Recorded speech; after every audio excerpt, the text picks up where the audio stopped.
Hello, good morning and welcome back to Spain, back to the sunshine of the Costa del Sol.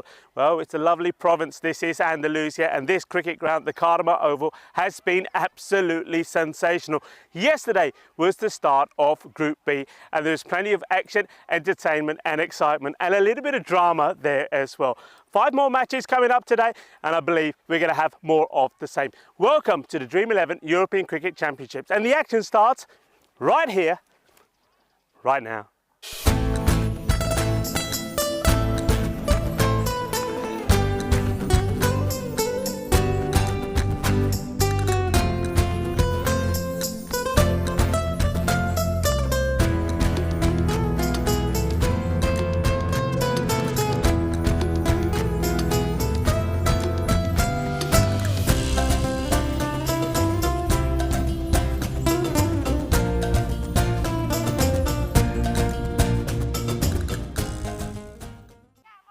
Welcome back, and we're getting ready for the start of match 6, the first of 5, which is Finland taking on Hungary. These two teams met yesterday and well, it was a close encounter, wasn't it? But what can we say about Finland at the moment? Just after a day's play, they've already done better than what they did in 2021. They've picked up 2 wins already in this championship, and they're a team that are on a high after beating Hungary and Denmark. And they're currently sharing top spot with Netherlands, a team that are fancied to go all the way in this group. So second on net run rate behind the Netherlands, 4 points, and well, they're looking to add a little bit more pressure on Hungary, a team that they beat yesterday by 5 runs.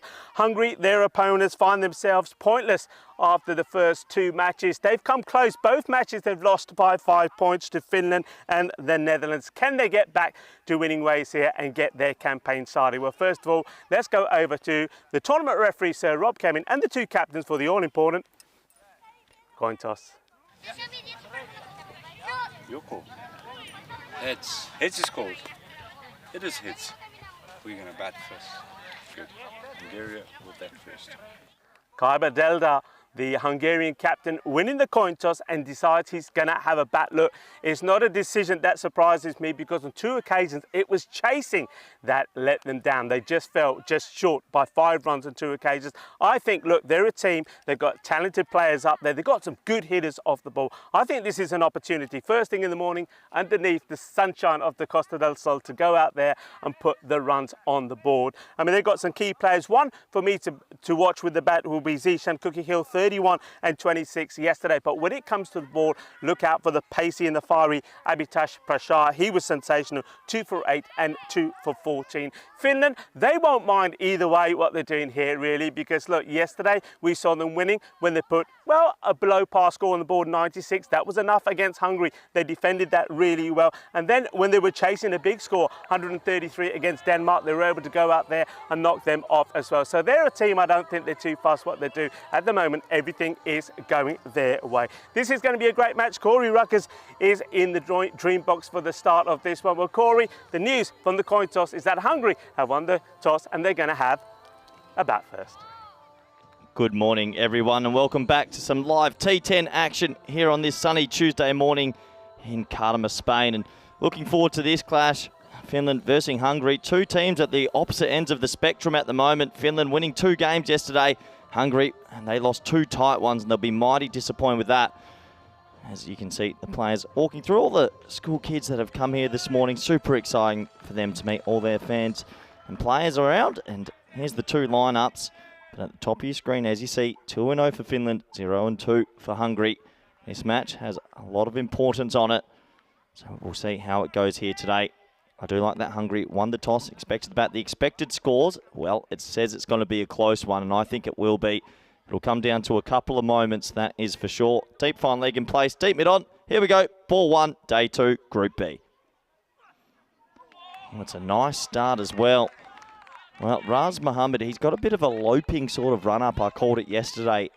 Almost looks like he's a bit more of a triple jumper as he comes in. But he does get the ball to move early. That's a nice way to start his day.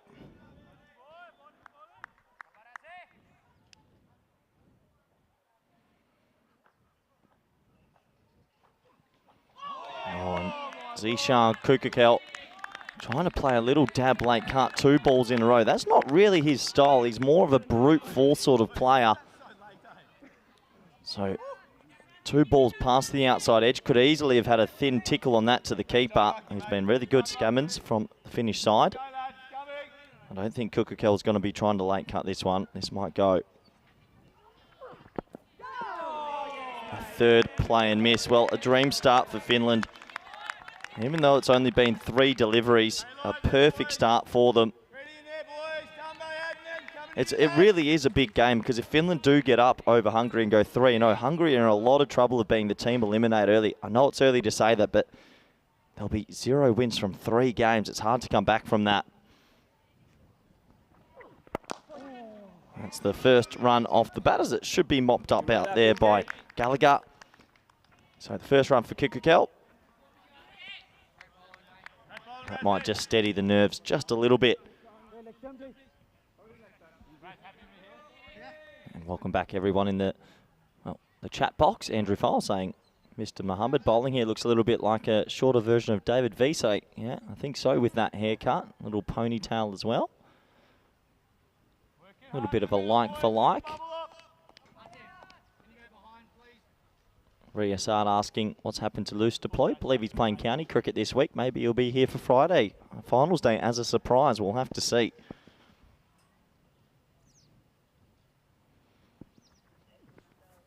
Another play and miss. And, well, Hungary, 2 losses yesterday, but both went down to the wire. They should have beaten the Dutch last night. Let's be honest. I think they were none for 50 or 4.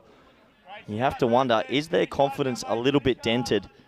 If it is, they're going to have to change that around pretty quickly. Last ball of the first.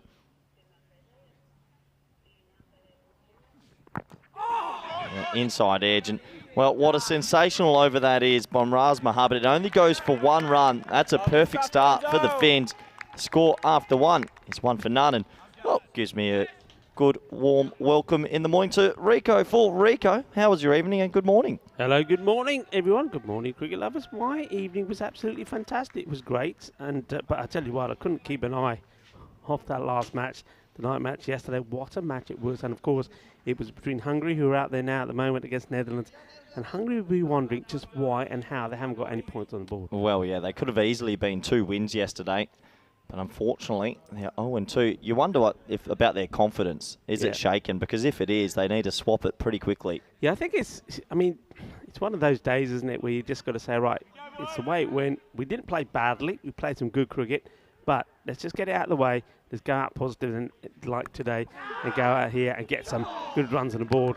Well, they're getting runs on the board there. That was a bit off luck there. A big swing. Wide of the wicket keeper. Scammons could do nothing about it. But the man at 3rd sticks out a hand and it's not that far away from sticking there. So a bit of a life here for the Hungarian batters. Wow, that was super close. I tell you what, it's half a chance really. Kukakel, he's not going to play any more defensive shots, is he? Looking to get on with it here. Yeah, Raz Mohammed, he did the same thing yesterday in the first match that they played. His first over only went just for the 1 run. Quite amazing, really.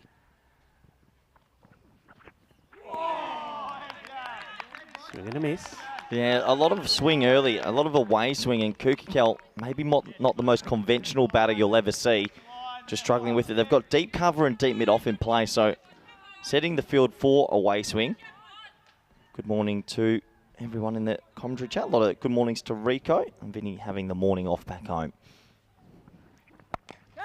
This is up in the air. It's an opportunity. The bowler says, leave it to me. Let me clean it up. And he does clean it up.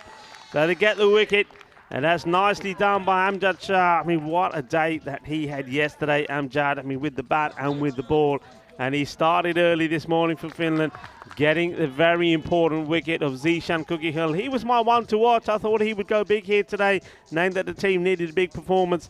Well, he doesn't, gets this completely wrong. Sort of backing away here, and then gets it all wrong, trying to play a risky shot, but all he does here is skies it up in the air. Caught and bowled by Shah. Oh, I don't want to be too harsh, but that's a terrible shot. It's swinging away, and it's a bit of a slog, really. He went back in his crease, and yeah, he's not playing with the swing at all, trying to loft over leg side. It cost him his wicket, so he'll be disappointed with that because he sort of sets the tone for the Hungarians a lot when he opens the batting. But it might be a blessing in disguise in a way, because it does bring Zymus deployed to the crease. He didn't have the greatest first day of international cricket yesterday, but I think coming in early might suit him. I personally think Hungary should open the batting with him, because players like this, he reminds me of Sean Gomes from Portugal. Yeah. He's a technically correct player, and they need just that little bit more time to get themselves flowing. Yeah, I sort of, see where you're coming from here. Well, if it's time that he needs, well, this is a good opportunity. And only halfway through the second over, with the Zishan going for 5 of just 7 deliveries, caught and bowled by this man, Amjad Shah. He's going to have to watch this lavish swing. This is going to be coming straight in at the boards.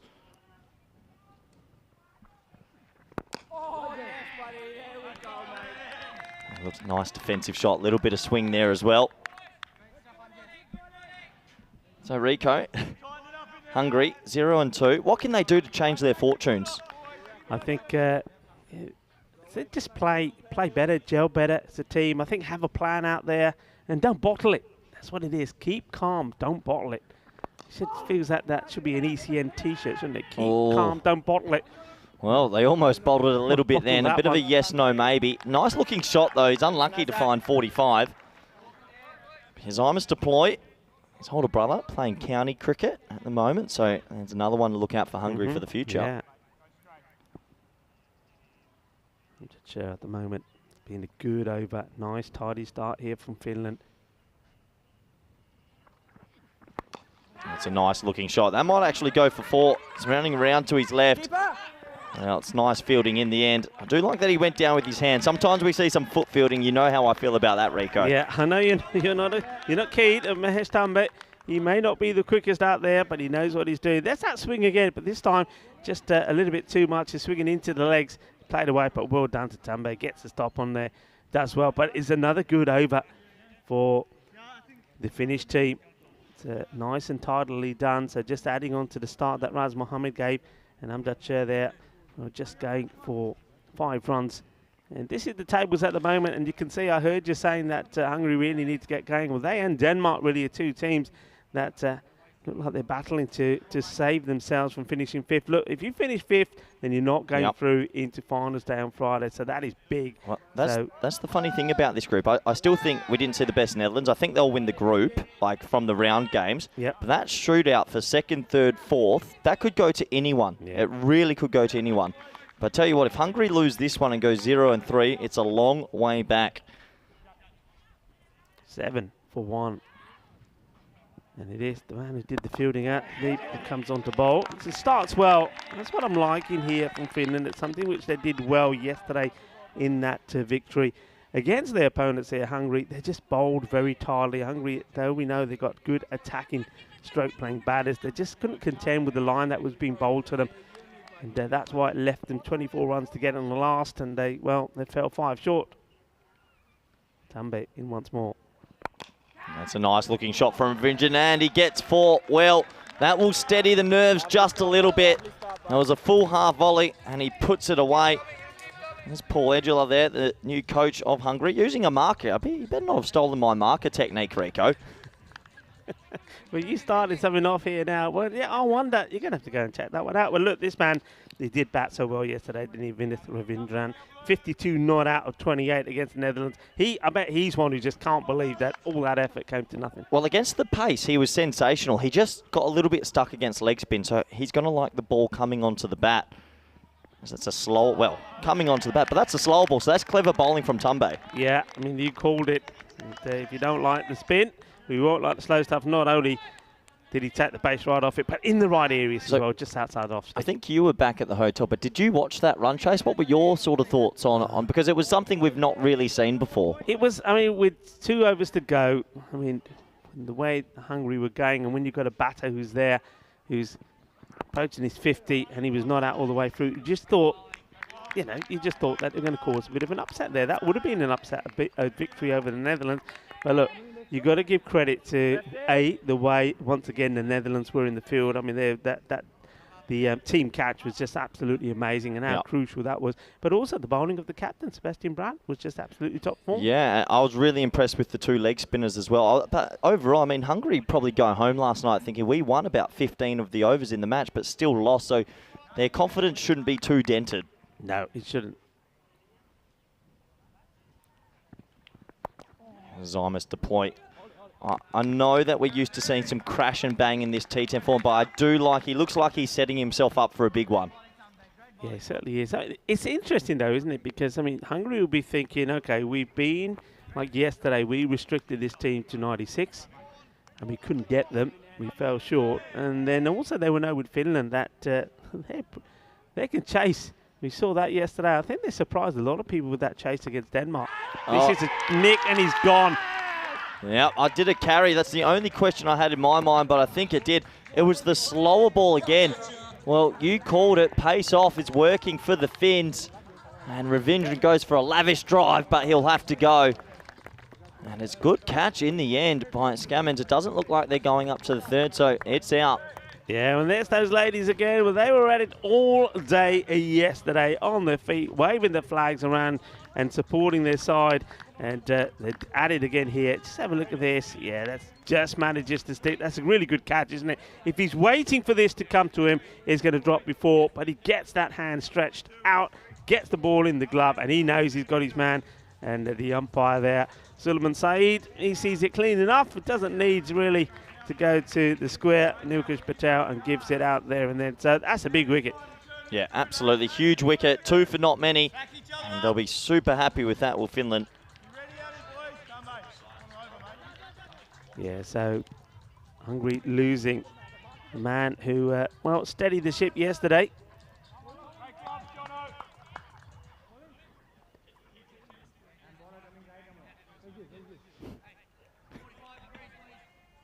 So 2 for not many. Well, here's your man.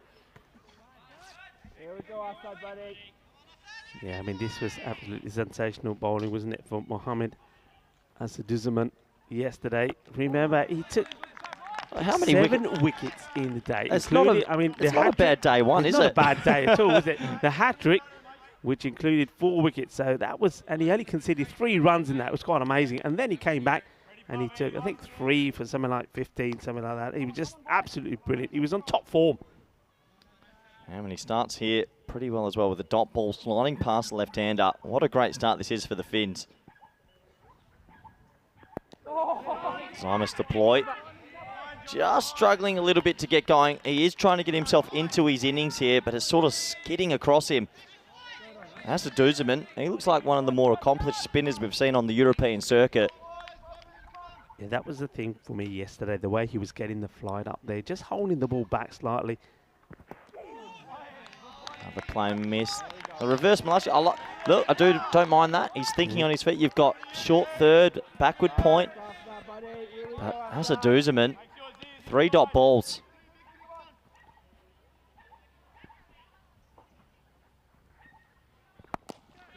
Powerful shot, and it's a good shot. He finds a pocket of space, Rico, and they needed that boundary. Yeah, they do. I mean, they need one of the batters here to go big and, well, deploy, gets this on just right, finding the right line, getting it through the gap. And he's been joined out there by Mars Baiji as well. Look, we know Marzi pretty well. Oh, Wolfie, we call him. He's part of the ECN crew as well when he's not playing for Hungary. Now, he could make a difference as well. So this could be an exciting little partnership between these two. Marzi, we didn't see him in action yesterday, but getting the opportunity out there now, and wouldn't he like to take it? Big moment for him as well. I think we have a personal touch to Marzi. Obviously works for the ECN crew, but playing in this tournament, so good luck to him. Oh, that might have just, not given a wide. I thought it might have snuck outside the tram line. So that is the end of the over. 17 for 2. Let's have a closer look. Yeah, I think that one's probably been missed. Probably could have been given a wide. But in the end, it's a dot ball. What a great over from Duzeman. Only going for 4, Rico. Yeah, I mean, this is a good start. The thing with this is now, I mean, I've mentioned that Mars Baiji has come out there, but he's probably thinking already, 4 overs gone, 17 on the board, that, look, he hasn't really got any time to stick around. He's got to start playing some shots. Well, I was told by Stefan Gooch, who's the new Hungary sort of technical director, that Mars Baiji in one of the games leading up to the tournament, sort of like not a talent ID, but more a selection game, he made 60 off 20 and forced his way into this team. So can he do it here? Yeah, it's the perfect time for him to go. Well, he goes for it, but this is up in the air. It's an opportunity. It's not easy, and that is such a good catch. That is such a good catch, and unfortunately, Mars Baji, well, he does decide that he's got to go big straight away. I think just 17 on the board after 24 deliveries and mean that he's going after this. Doesn't get it right, goes up in the air, but take nothing away from that catch from Atif Rashid. This is a difficult one. He almost does a 360 spin in the air, but still takes it away from his body. That's a top catch. Yeah, sensational catch. I actually thought this was going to land in a pocket of space. You sort of feel for Mars Baji because he's come in with his team going only at about 4.5 and over. So he's just thinking, I have to hit a 6 first ball. And unfortunately for him, he doesn't get it near the middle of the bat.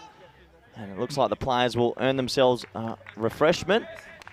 And, well, for Hungary, it's not looking great at the moment. Mars Baji, he's gone for a golden duck. Yeah, it's not a good moment. And sorry, Mars, you got to do it. It's going to be a for you. No, you can't do it to I Marzi. know, but I have to be neutral. I can't, have favourites. But look, he's a great player. It's going to be that's disappointment for him. But look, he'll get other opportunities as well. But Hungary, where did they go from here? At the moment, in this match, they're nowhere really, are they? They just haven't stamped any form of authority on it as well. We've seen 1 or 2 shots being played, but somebody's got to go out there and say, right, come on, boys. This is what... I know Hungary. I've been there. I've seen these guys play. I know how they play. They just haven't shown their true side yet with the bat. No, not yet. But I think the big thing for me was I knew that after the loss last night that they might have their heads down, but they pushed Netherlands. Yeah. They pushed it. If anything, they should have won. So you should take confidence from that, but it sort of feels that maybe the mood around camp, they've gone a little bit negative with it, which is the wrong thinking because they're a very good side. They've got a lot of batting. They just need it to click. Yeah, you're right. And I think this is where I think everybody in the camp, and this is where I think the likes of the manager, the likes of the coach, this is where they got to come good. They've really got to build the spirit back up because they're a very, very good side. Anyway, back to the action. Peter Gallagher, he gets a wicket off his very first ball. Oh, that could be close, but it might have been an inside edge. So Delda, he's at the crease now. Hungary only striking at 4 and over. They need a boundary. Yeah, Kaiba Delda, the captain, comes out. He's facing Gallagher here. That was pretty... Tell you what, that's very close. Unless there's a bit of bat on that, I think he's in trouble. This time he gets this one outside the off. Good variations here from Gallagher as well. First of all, attacks the stumps and gets this one outside the off. He doesn't put too many revs on it, but he's just clever at changing his pace. Yep.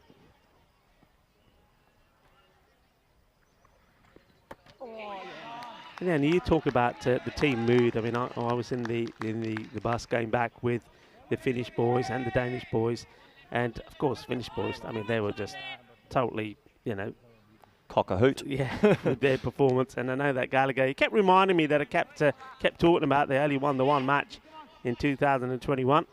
But he said, we've won more than one now. You can stop talking about it. Well, yeah, I can do. But the reason I'm mentioning it is just what a transformation it's been in the way that they played and their attitude. And it just goes to show also that the likes of Denmark that are playing they're making their debut here. That's why they're finding their feet. They're 2-0 at the moment. But they're playing good cricket. And I expect them, like I do Hungary, to bounce back and put some results together. Well, we know how topsy-turvy it is. I can say firsthand, Spain, we went 4-0, then we lost 3, then we won 3, and then we won the group. So you've got to stay up. You've got to keep the boys believing. This is a big ball. Last ball of the 5th. Oh, it's a nice-looking sweep. He gets enough of it, and it's 6. Great shot from Zymus Deploy. And that will help them along their way. It's 6 runs, and it's 24 for 3 after 5. Yeah, that was an important shot to play right there, wasn't it? I think you need a boundary, like you said. You need something to happen. Just slightly strained down the leg side. But look, a very, very good shot. All about timing. Not trying to hit this too hard. The execution there was absolutely perfect. But look, still having said that, I know that last ball goes for 6. And I know coaches will look at that and be saying, come on, boys, we know we work on this. You don't let the last one go for 6. But still, he bowls that over. Just can see 7 runs, picks up a wicket. Yeah, Finland's still in complete control of this clash. But you'd imagine this dangerous Hungary batting lineup. Going to have to get on with it here. Still Harsh Manjit sitting back. I'd like to see him more up the order as the week goes on as well. I think he's another player that likes the ball coming onto the bat. Big over this. Asa Duzaman, your man, coming in again. Thick inside edge this time. And oh, no. Oh, boy. Well, these are the little things that can let a team off the hook, Rico. Talk us through this. Oh, this is bad one. This is one of those... It was a bad one. Considering it's coming from a guy that's taken a brilliant catch, yeah, he does not want to see this again. That is bad. He didn't even lay a hand of it. So the last two balls go for 6 and 4.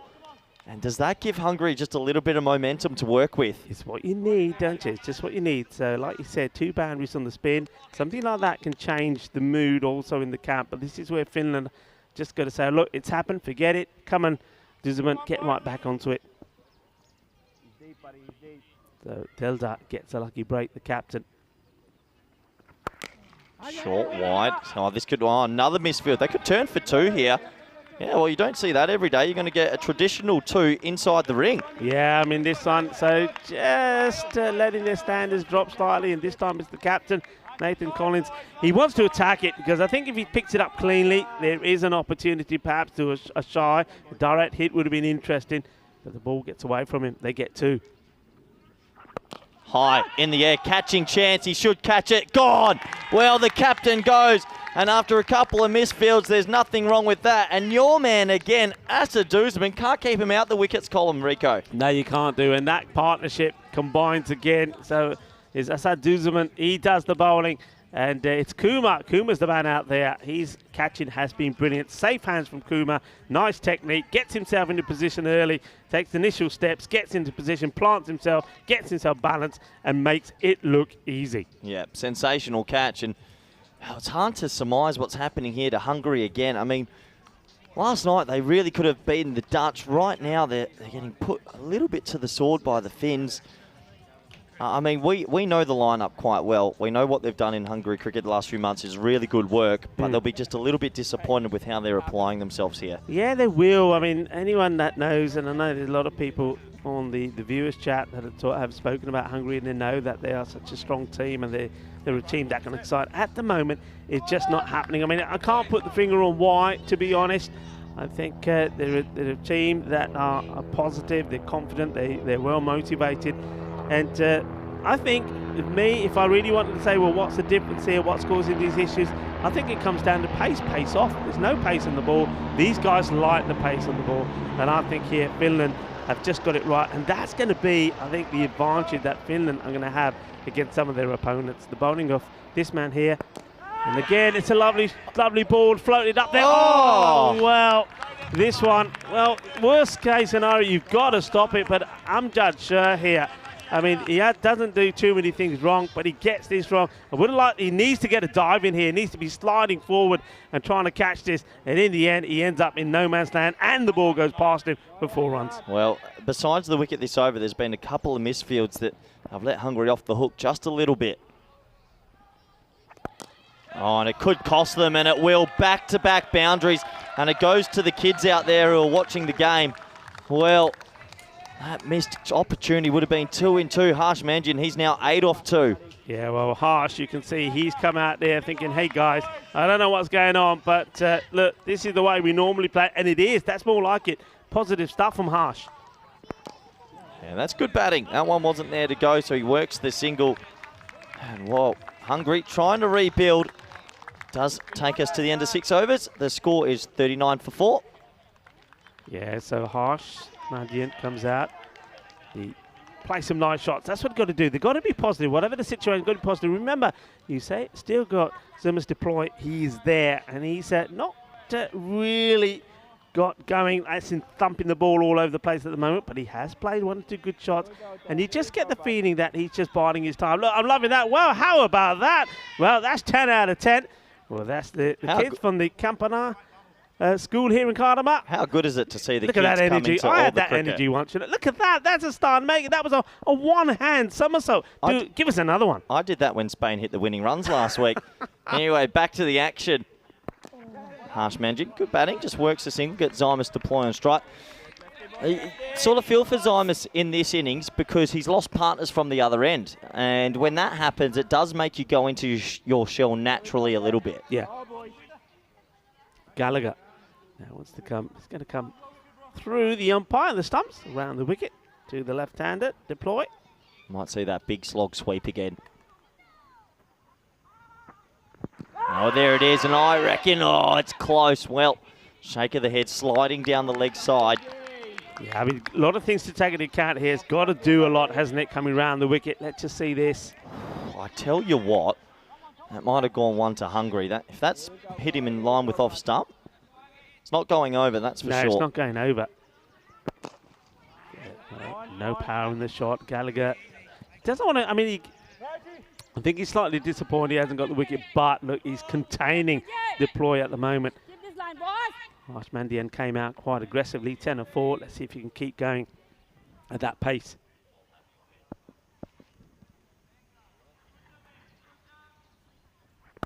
Shot from Harsh. He's good through extra cover. Oh, that's better. Well, there's your man who made a little error earlier. That's great fielding, Rico. Yeah, that's what we're talking about. That's the standards here. And that will rub off on the others. You can see straight away 1 or 2 fielders coming over to the captain and say, hey, Skip, that's more like it. And that's what they need. Good stuff here. They don't want to let Hungary back in here. They don't want to open that door. They want to keep it firmly shut. Even though he's missed that, I like his zone a little bit better. He's been looking to sweep, but when Zymus goes straight. So that'll be a green tick. This is where we come back to it's positive right? intent. It's just execution. Yeah. Shot. Great shot. 4. Well, he looks so much better when he's hitting it straight. Wasn't the worst ball in the world, but it goes for 4, Rico. Yeah, lovely shot. Once again, it's a boundary at the end of Gallagher's over. Remember that, his first over, we went for just 7. The last ball of the over went for a big 6. And in this one, again, the last over goes for a boundary. So important stuff there. And remember, look, we also got this cricket-thon going on. And with our partners, HCL Software. And there's a question a day. And remember, there was a question yesterday. And, well, the main question was, how would you use cricket data to determine your team's batting order? This is something I know that you're probably all over. The intentometer. Yeah, we have. But we do have a winner from yesterday, Anoop David from India. Congratulations. Well, congratulations to Anoop. Oh, that's a beauty. Absolute Jaffa. What a start. Yeah, what a start. Away swing. Lovely delivery from Amjad Sher. Oh, I think Harsh Mandian looking to run the ball with their man. Now with only 17 balls left in the innings, they're on 46. I'm not too sure you're playing any dinky shots from now. You've really got to get on with it. Yeah, Amjad Shah back into the attack. Once again, he's getting that movement away, and you can see Harsh Mandian. He just gets his feet in the wrong position, and then he gets rooted to the pitch there. Well, he knows what it's going to be now. Let's see if he's ready to play this shot. You watched last night, and we mentioned that the leg spinners got hungry. It seems like outside off, there's a few technical deficiencies, and they're really struggling to get any bat on ball. Well, yeah. Yeah. I mean, you watched last night. They should have won. They should have won. And yeah, of course. Once again, this is just a way swing outside off. So, yeah, they're good at hitting it straight. Yeah, they're good at clearing the leg side, but they need to work on their offside game to become a complete batting unit. Yeah, and you can see their Harsh Mandian, because he's got beaten a couple of times outside the office. Now just frustration. He just want a wild swing rather than try to execute the shot properly. This time it's played straight down the ground, which is a good result because it does mean that deploy, we get the opportunity to face the last couple of balls in this over, looking to bring up the 50 and beyond in this one, but still a lot of work to be done and balls are running out. Yeah, he's got to clear the leg here, probably go with the swing and try hit it over the pickets on the leg side. Pretty impressed by Finland so far, Rico.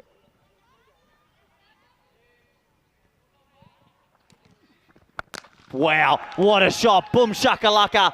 Exactly what we just said. Over the leg side, 6 runs. Well, this is what we're talking about. This is what's needed. With that does bring the 50 up. A ball to go in this over, and Deploy has to get going. He has to hit big. He knows that. This is a beauty. Clean out of the middle. That's quick hands as well. That goes quickly. Big hit. Well, Amjad Shah disappointed. What can he come back with? And yes! Stumps once more, and this goes all the way as well.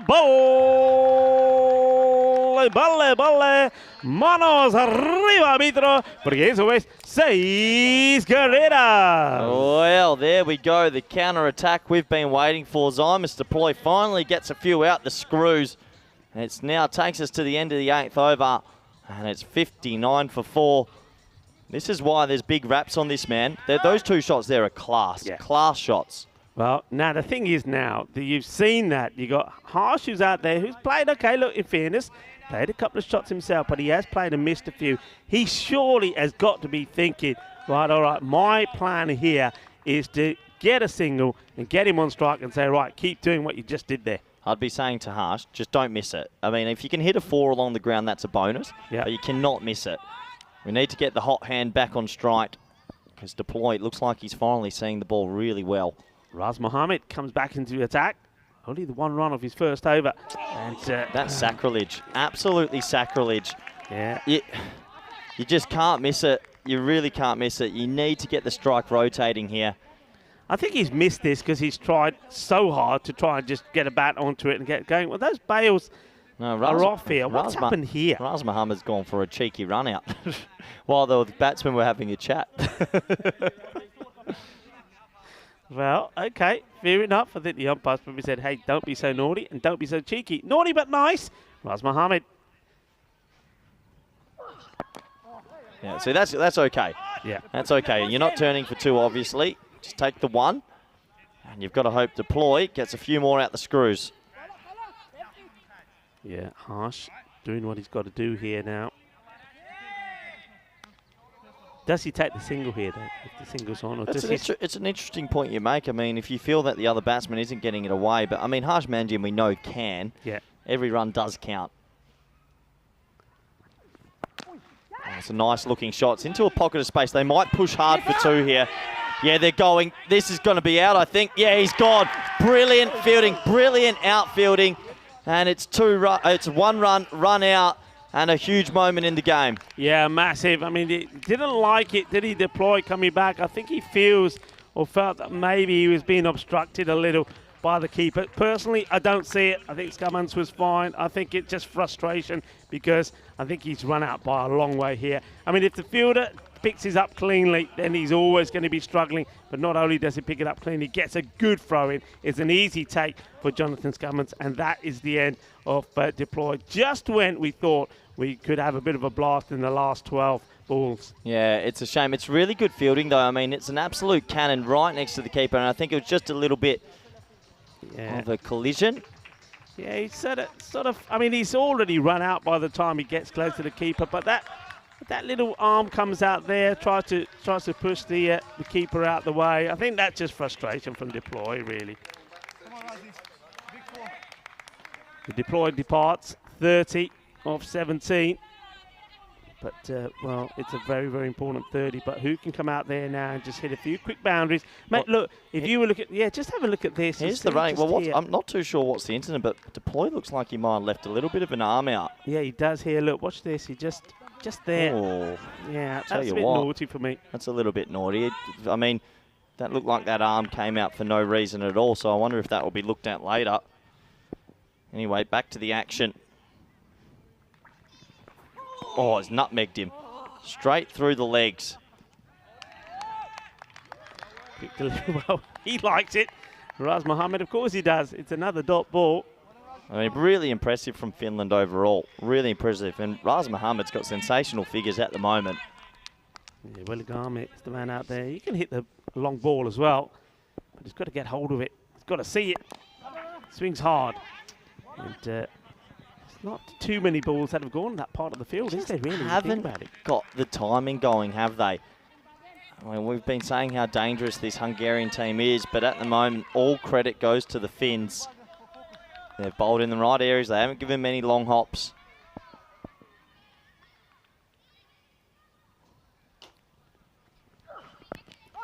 Try something different, which I don't mind. Oh, and that's going to be run out, I reckon.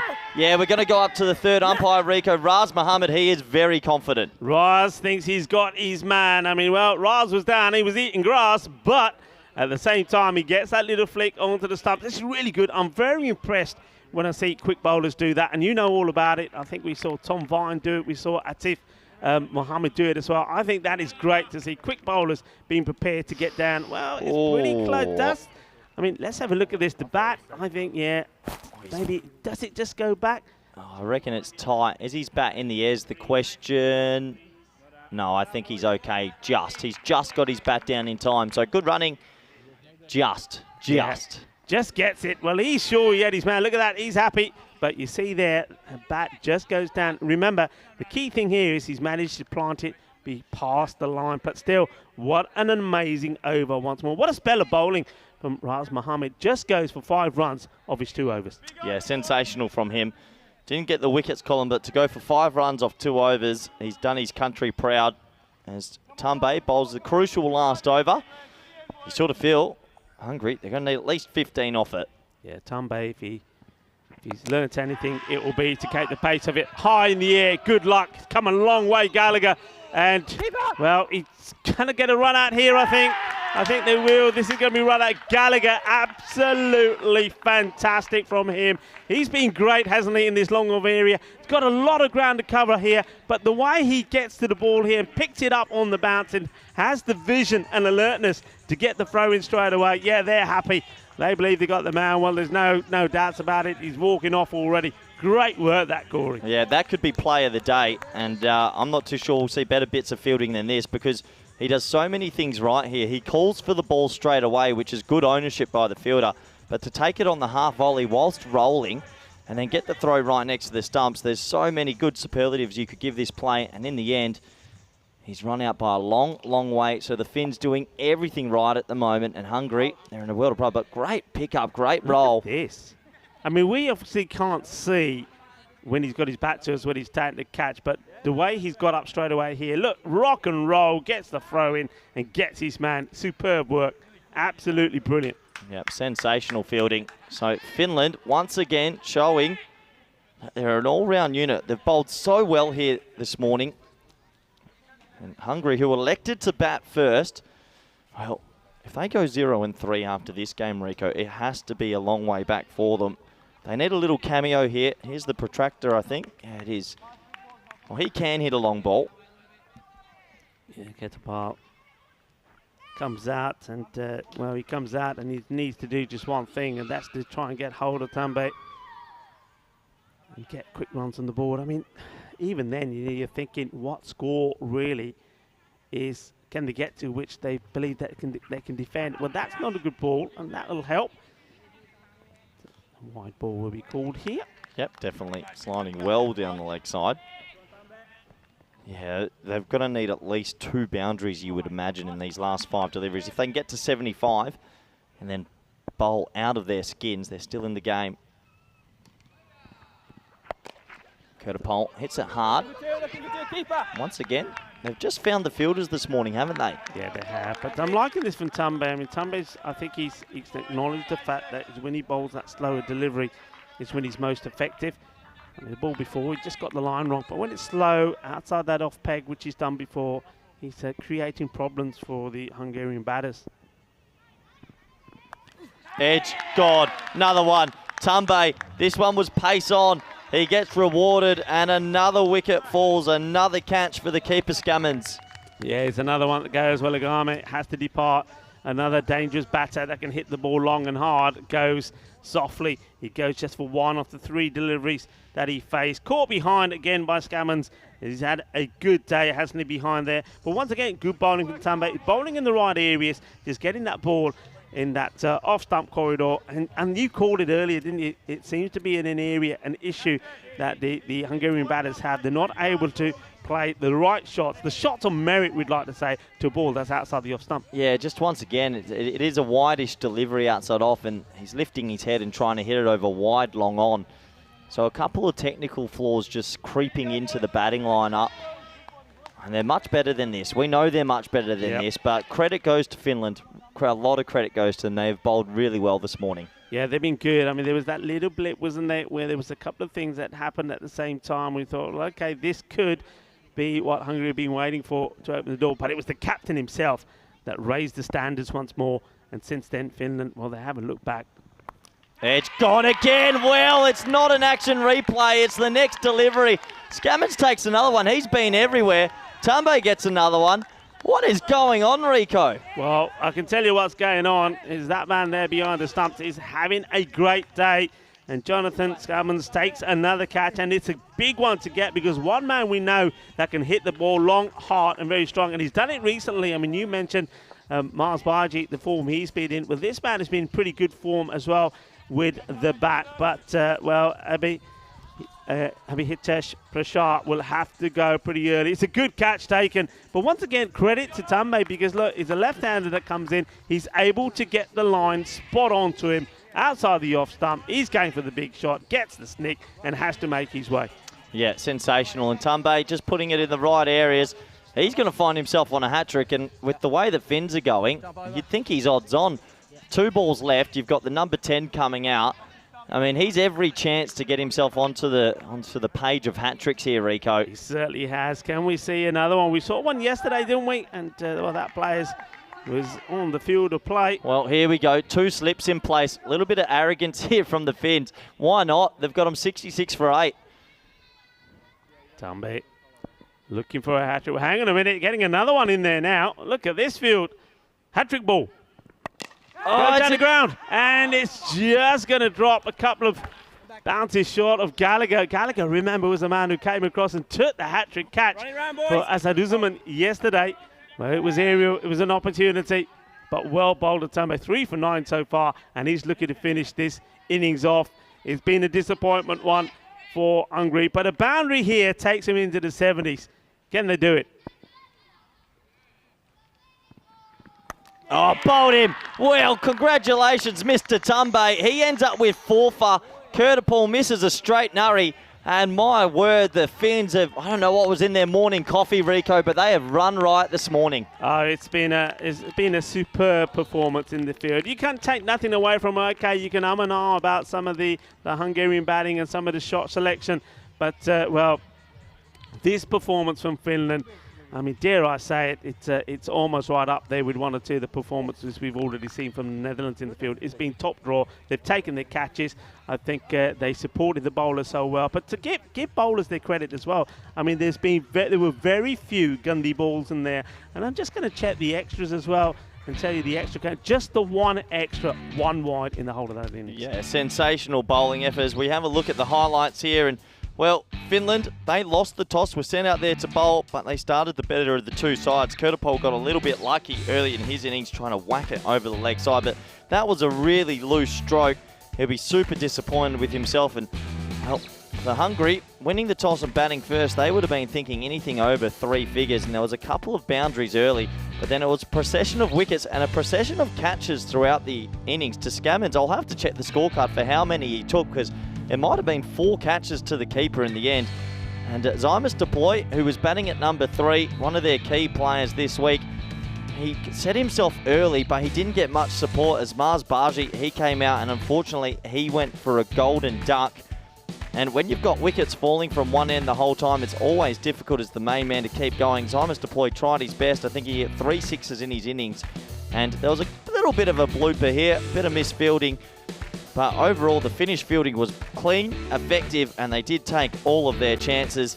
Just felt like Hungary couldn't get the ball out the middle of the bat today. And it can go like that some days. And unfortunately for them, they've been rolled here. Another catch down the ground that was missed this time. That was probably the only dropped opportunity that we thought. And, well, there's the kids. They were cartwheeling. They're being coached out there by Daniel Doyle-Calais. Nathan Collins showing that his commitment at cover was pretty switched on. Peter Gallagher got hit pretty hard off his last balls of the over. He bowled a decent spell. Zymus Deploy was trying his best to get them back in the game. 2 big sixes over the leg side, and that was a glorious stroke. This one was even bigger and better, I should say. And, well, Hungary, they still believed they could be in this contest, but this was a big moment. With about 12 balls left in the innings, Zymus Deploy runs himself out. Not too sure about the contact with the keeper. I'm sure that'll be looked at a little bit later. And Harsh Mandian never really got his form going. The Finns, Raz Mohammed thought he had him run out there. This was sensational. This was the best fielding of the innings we've seen, maybe of the tournament. Peter Gallagher running full stretch, rolling dive, half volley, runs him out. And that brought us to the last over, where was the Tambe show. Tambe just kept snicking people off. I don't think I've ever seen so many thin edges in the last over of an innings. Got himself onto a hat-trick. Nice to see such a secure keeper in Jonathan Scammons as well. Didn't look like dropping anything. And Tambe picked up 3 in the last, 4 for himself. Finland, who lost the toss, well, they've shocked Hungary here with a sensational bowling performance. We look at the scorecards, and it was only one man, Diamonds deployed. Pretty good, 31 off 18. I'd like to see him open the innings. I think that the more time he gets, the better it is for Hungary cricket. Harsh Mandian down there, 15. I think he's too low as well, even though he didn't look like he got flying. But the rest, not so pretty. What's important to know, only one extra. Well bowled, Finland. When we look at that bowling scorecard, so many people to mention. I think you could mention every bowler on that list. Raz Mohammed, who didn't get the wicket and the rewards in the wickets column, he deserves a mention. 2.5 economy. Well done, sir. And then Tumbe, 4 for 10. Well, if they chase this down, he might be pushing for man of the match. A top effort from him. Asadusaman, 1 for. Gallagher, 1 for. And Finland, well, they've run right here this morning. So, can Hungary defend 67? It's going to be a tall order, but we've seen it happen on the T10 network before. Join us back in the next 10 minutes for the all-exciting run chase. Thank you.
Hello and welcome back everyone around the world. We're at the halfway stage of this T10 match between Finland and Hungary, and well, it's been a very good morning for the Finns so far, but are there more surprises in store? Good opportunity to welcome back everyone in India via Fanco and everyone around the world with all our network partners. Hope you're enjoying the live T10 coverage of the ECC here in Spain. Who would have thought we'd be bringing 21 nations here in beautiful sunny España for some outstanding level of cricket. And I just have a feeling that Hungary, If they can get a couple early wickets, you never, ever know.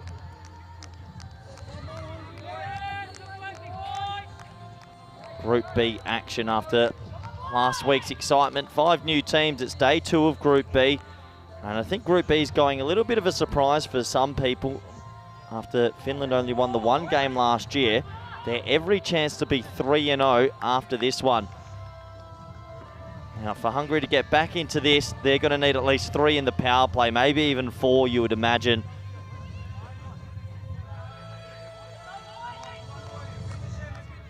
As it looks like Mohandas, he's got the new ball in hand. Now, he wasn't bad yesterday. Decent pace, swings it in. He'll be looking to disturb the stumps, you'd imagine. You'd think that Hungary might go with a little bit of a tighter field here. I mean, they're going to need dot balls here and there. Maybe they can bring point a little bit tighter, a tight cover. Just the odd dot ball here and there, just to create a little bit of pressure. Yeah, they look like they're adjusting their field probably a bit more correctly as well. Yesterday they had about 7 or 6 men on the offside. This time they've got it right. 5 on the off, 4 on the leg, because he does swing it in. So I like that. But here we go. First ball in this run chase. 68 to get. There's the keeper. Looks like he's coming up to the stumps as well. Good opportunity back. Rico full. Rico, what can Hungary do? Well, we know what they've got to do. Got to be hungry for wickets. And I think in the power play, they're looking to pick up 3 or 4 wickets and keep the score down. And with that way, this score of 67 will look more like a score of about 90, 97. That's what they have to do. They need wickets. They need to strike straight away. Yeah, basically you need almost everything to go right for you. And you'd be saying to each other, look, 10 moments. Can we create 10 moments and take every moment? You can't miss an opportunity here. You need to be flawless.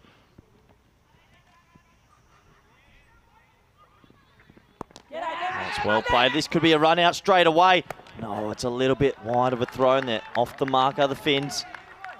A nice little touch there between the captain, who just dives in, Nathan Collins, and the wicketkeeper, Stan Ahuja.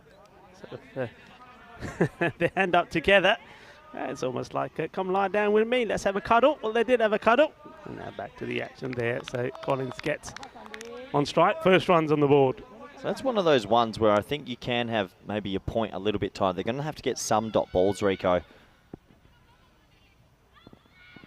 It's nicely played, just gets nicely in line with it. I think this is probably a sort of ideal sort of innings, isn't it, for somebody like Nathan Collins? I think he knows he doesn't have to be too aggressive, stroke the ball around, take the singles. These are one of those ones where a technical player can sort of build into it. But then again, if you do send someone with brute force and they hit 20 off 10, the game's over. Yep.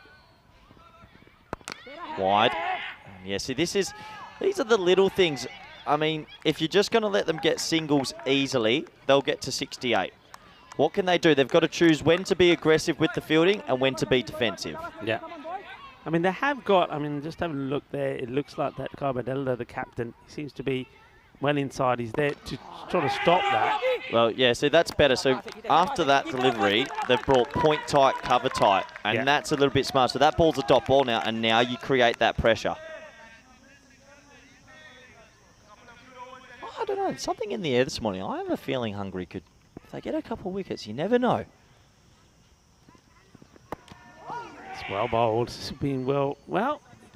I was going to say well played, but he does play it well, I suppose, because he leaves it and he ends up being a wide. I weren't sure if there was anything on this or not, but you can see there by Suleiman Sahi, the Italian stallion, spreads his arms. Wide ball called. Yeah, just got away from the keeper as well. So that's 2 free runs. It's already more extras than what Finland bowled in the whole 10 overs. Well, this is probably just outside the line, but an opportunity. Oh, wow. If it's a direct hit, he would have gone. And I'm just wondering if Stan Ahuja, if he wasn't appealing and was in position early, whether he could have whipped these off as well. Well, let's have a look at the LB first.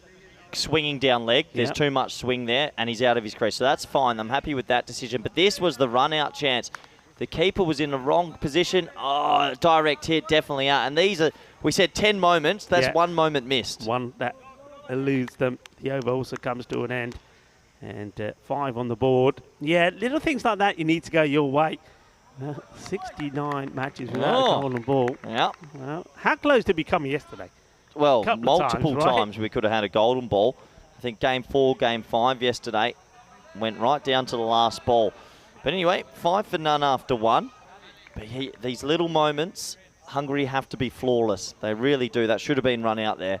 Yeah, it should have been. It's nice again to see the kids from the Campionat school in Cartama, Station de Cartama. Great to have them come out, isn't brilliant. And they're enthusiastic. They were out there in the middle again and making a lot of noise. So enthusiastic as well. And of course, as you saw, full of energy. Prashar now. Bowled him. Well, there you go. Is that going to be the start of a rot? And Collins, it was a loose-looking drive. This was swinging in. And that's the first wicket down. Rico Full, that was a loose shot. Yeah, it was a loose shot. I think this is the case. He just thought, well, the guys are up. I'm going to go for it. But this man, well, Prashar, he has been in top form, hasn't he? I've just loved the way that he's bowled. I love his pace, his accuracy. And the other thing I like about him is no matter what the situation, he does not give up. Remember, he went first baller, so he's going to be fired up. And this one is right on the money. Boom, Jakadev Hatte. Yeah, maybe it just decks in a little bit, but that's a loose drive, a really loose drive. So he'll be disappointed with that, and he has to go, and that just opens up a little door for Hungary. Score 5 for 1. I mean, if you're Hungary right now, you've lost 2 games by an inch, by small margins. You've then been rolled for 60. You're playing for the pride. You're playing for the badge here. There is still so much on the line. If they can go 2 or 3 early, they'll start to believe again. Yeah, they certainly will. So it is Jonathan Skamans that comes out here now. Skamans, one of our favourite players. Kept really well. Oh. He just got slower. I thought sooner or later he's gonna stop, isn't he? I thought it was a Sunday jog then. Escapements. I think I worked out that he was involved in 5 dismissals. I think it was 3 catches and 2 run-outs. Yep, did very well with the gloves. Can he do well with the bat? It's well bowled, swinging in at the stumps, bringing in a couple of modes of dismissal into play. But he's off the mark. That's the thing Finland will be telling themselves. Just one decent over. Just one decent over of a 10 or 12 almost buries the game. What do you tell you? I mean, if you're in that team now, if you're Hungary, you know you haven't got many runs at the ball. What is your motivation to talk to them? What are you getting them to believe? You're playing for the badge. You're playing for your country. I mean, you know how many people at home would die to play for their country? That is the biggest motivation anyone could have. Late cut this time, just the single. Yeah, like in this field set here, I think a lot of teams have opted not to have the 3rd man back early. I can sort of understand it. I know Vinny does say, well, look, you know, if you have your 3rd man back inside the power play, well, that's one fielder less to be deployed somewhere else on the ground. But I just think that sometimes, especially when you've got someone like Prashar's bowling who's got the pace, so many runs go down in that area. You've got to protect. You said the right word, pace. If you've got the pace, I think a 3rd man's warranted. If it's a little bit slower than this, then you could probably bring him up. Prashar, we'd love another here, wouldn't he? Good delivery, not that far away. Good pace, good areas, good line. Well, the other side of this is I've seen a lot of teams that when they're chasing a low total, all of a sudden they start playing T20 50 over cricket and they try win it in 9 overs and they bottle it. Yeah. If I'm Finland here, the way they batted against Denmark yesterday where they chased 130 with a maiden in there, I'm telling the guys to go try chase this in about 7 overs, 10 and over. You don't want them to go into their shells.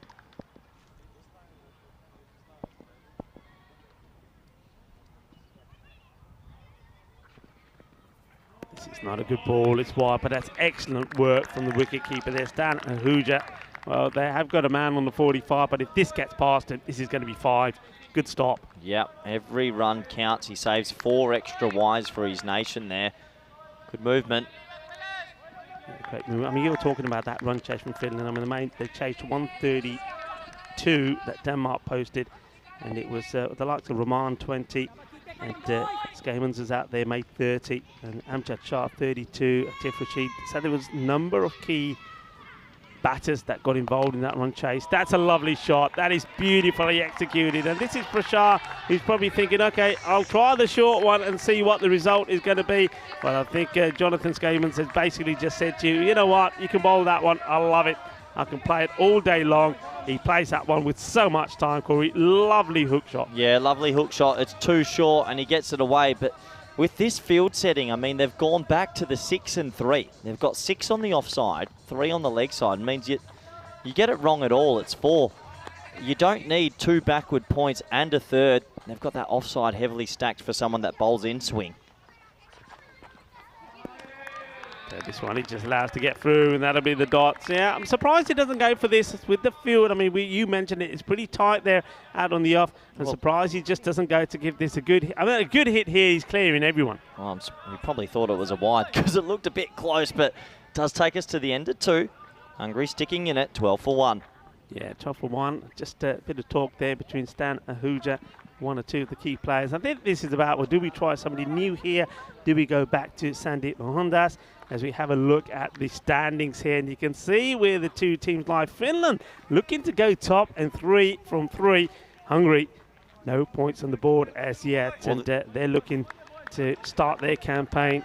The other side of it as well, and why I would tell the team to go and chase this as if you're chasing 90. If Finland win this in 6 or 7 overs, which they're capable of, your net run rate gets a huge boost.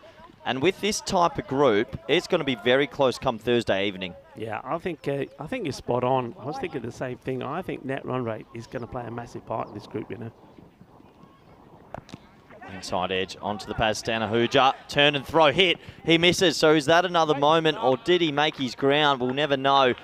That was close. Yeah, I mean, it doesn't go straight away, does he? A bit of hesitation, wasn't the clearest to call it. It does get back, but direct hit would have made it interesting, you know. Mohandas is the man they do go with. And more swing. Nice looking shot. It's in the gap. He's got to get down here and he... Oh, no. No, Rico. Well, they need everything to go for them. And that's a shocker. Yeah, you can't be doing this. I mean, yeah, it's one of those. It looks like he has it all covered, and then you see the ball come out from behind. It's like he's laid an egg here. There he goes. And the ball goes for 4 runs. And that's criminal in a low-scoring game like this. Oh, that's well bowled. Good comeback. Yeah, you can already sort of feel that if you took out the wides, you took out that 3 extra runs that were given, you hit one of those run-outs, it could easily be 2 for 8. And that's what I mean. These little moments, Hungary need to be perfect from here. They really do. Yeah, I mean, look, when you're defending 67, you've got to bowl out and field out your skins. Slower ball, spliced away. Nice cricket shot. 4 runs, and that will make Skamans feel a lot better. Yeah, I mean, this is a lovely shot, isn't it? This is what I'm talking about with the field so tight out in the off. If you give yourself a bit of space, if you get underneath it, where it's a safe shot to play, and Skamans does exactly that, 4 more to him. So 2 boundaries this over as Finland take a bit more control of this clash.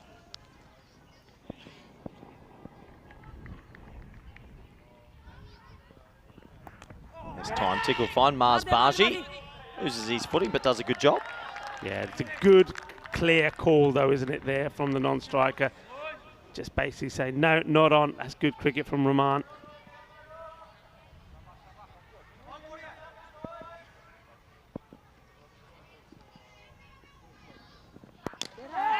Pushed into the offside. One-handed pickups. Good fielding. Well backed up by Zymus deploy. Take us to the end of a pretty eventful power play. Finland in control at 22 for 1. Yeah, going away nicely. Haven't taken too many risks. It was just that one sort of rash shot really for Nathan Collins, which surprised us all really. Didn't need to play it and loses his stumps. These 2 looking to rebuild and made a good start. I'm liking the positive start from Jonathan Skamans as well. Gone out there, played some nice shots. Yes, Hungary just in their first 5 overs of their batting innings didn't get 1 over 10. And once you do that, you're always playing catch up. Looks like Harsh Manjin, who's probably not had the tournament he would have liked so far, is going to come on. He really needs to pull out 12 good deliveries in this match.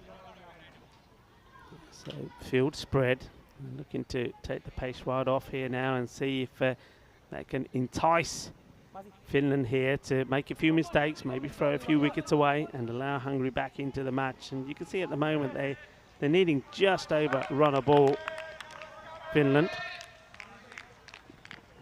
Harsh checks his field.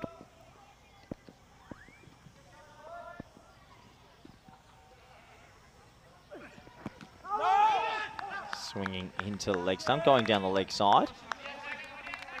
Yeah, so Harsh is a little bit more of a mystery spinner. He bowls a little inducker, rolling leg cutter, sometimes the offie. He's got it all. Likes to bowl with the Ray-Bans on as well.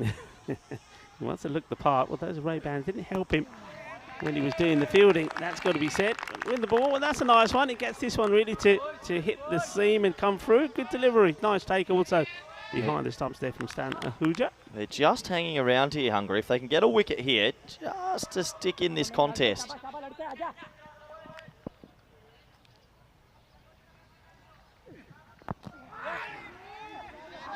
It's well bowled. Underneath edge onto the pad. Just the one. Liking this, liking the variations, a bit of flight, the old quicker one. So he's trying to find something that's going to give him the reward of a wicket here and break this partnership between these two. So Rahman, hasn't really got going at all at the moment. It's not like him at all. Smoked, absolutely smoked. That's a gorgeous shot. Oh, and that breaks the back of Hungary. Yeah, lovely shot. He just waits for it, picks his moment and smashes this over mid-wicket. A lovely shot. And I know the ladies, the supporters there, well, they like it because one of them is Maya. Maya is the mum of Jonathan Skamans, who's out there at the moment. And she's been, look at that, the flags are waving, having a good time. I'll try and catch them on camera in a moment.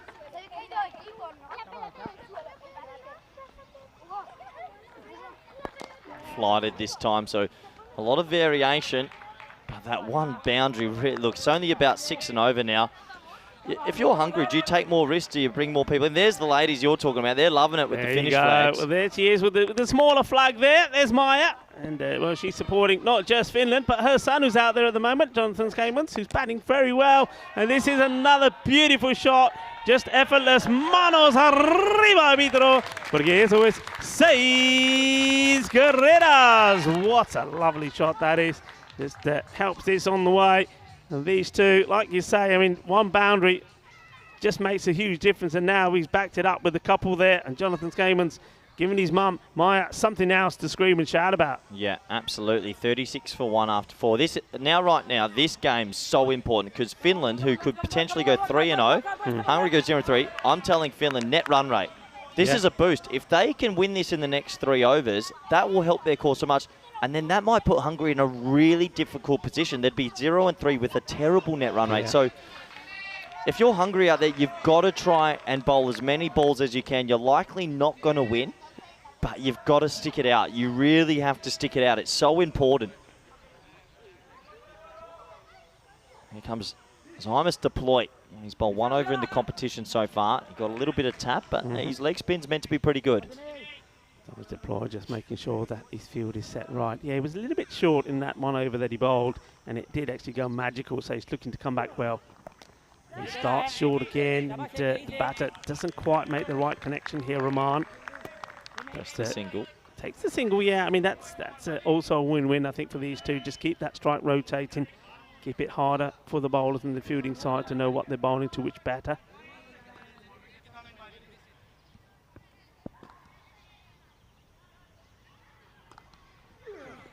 Short, hammered, 6. Yeah, 6.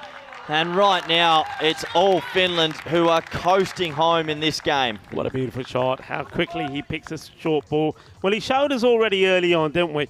Against the pace of Abhichar Pashar, when he was bowled a short one, he put it away and made it look easy. So anything short at this pace is going to go the distance. Yeah, absolutely. And yeah, to touch on it again, net run rate goes a long way in winning groups and getting double chances. Finland have a massive opportunity to win this in about 6 overs, and that will do them no end of good.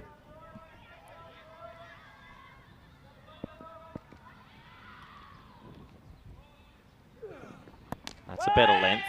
Well bowled. Good shout also. The batter's wait is the call. Wait for it. He's still finding his feet, Simon, Mr. Ploy, isn't he? He's got a good cricket pedigree, but still figuring out T10. Yeah. Short shot. Nice shot. Cricket shot. And it goes for 4, and Finland, well, they're continuing their sensational tournament. Yeah, this is a beauty, isn't it? I mean, you saw the ball before. He wasn't able to find the gap. It went to the fielder. This time round, he says, okay, you're going to give me that length. I'll show you what I can do. This time the placement is beautiful. Lovely shot. A bit uppish, but he won't mind. He's got it through the gap. There's 4 more runs. And deploy, well, he's finding it pretty difficult to get into some sort of rhythm here at the moment. He's a good young player, but it's just not happening with him at the moment. Well, that's not going to help at all. This misses everything. It's going to be 4 byes and just adds to the troubles of Hungary. The 50 comes up, and it comes up courtesy of another ball that finds its way to the boundary, this time unaided with the bat. 4 byes. What's the keeper doing there? He's ducking away. I'm not too sure. I mean, maybe he's been put off by the bat, but the keeper didn't read that at all, and he's actually ducked under it. A bit surprising. That's the 50 up, I believe. Yeah, that would be 50 now on the board. Ball to come in the over. And goes here again, and he gets it through the gap once more. The placement, the precision has been brilliant, and so has the striking of Jonathan Skamans. And they're looking to wrap this up pretty quickly. And Corey, just like you'd be saying to them, get this game done and dusted early and really accelerate on the old net run rate as well. Yeah, absolutely. So they're going to get a massive net run rate boost if they win this with a couple of overs to go. And the reason we're talking about that so much early in the group stage, because we think that in this group, it's going to be really tight between 2nd, 3rd, 4th and 5th. Yeah. So, I mean, with a big win that we might see here, that's going to send Finland up 3-0 with the big net run rate. And unfortunately for Hungary, they're going to be 0-3 with a poor net run rate. It's hard to come back from that. It's very hard. But the thing is, I mean, it's from what we're seeing here, it was hard for Hungary to come back from that loss yesterday. 2 defeats actually yesterday. You would have thought, and they would have thought, that chasing 97 against their opponents here, Finland, that they would have done that. They started well. They started magnificently well with Zishan was in good form, and then it just fell away, and they left too many to try and get at the end. Then that match against the Netherlands, I mean, that would, like you said, they played really well against a team that are favourites to go through and qualify from this Group B, and they really gave them a hard time. And really, it looked like it was going to be a sensational night here in the Cartama Oval. It looked like because they were going to get a dream win, and they even let that one slip. So I just think they haven't been able to overcome the mindset of that one. Yeah, it seems like they've taken that tough loss last night into this game, which is surprising because you got to take last night as a positive. They pushed a really good Netherlands team to the last ball. Yeah. If not, they should have won. So to come out here today and be flat, that's not great. They'll be super disappointed with this. It's almost like they weren't able to take all of the good out of what they did yesterday and dwell on that. It looks like they've dwelled on the negatives.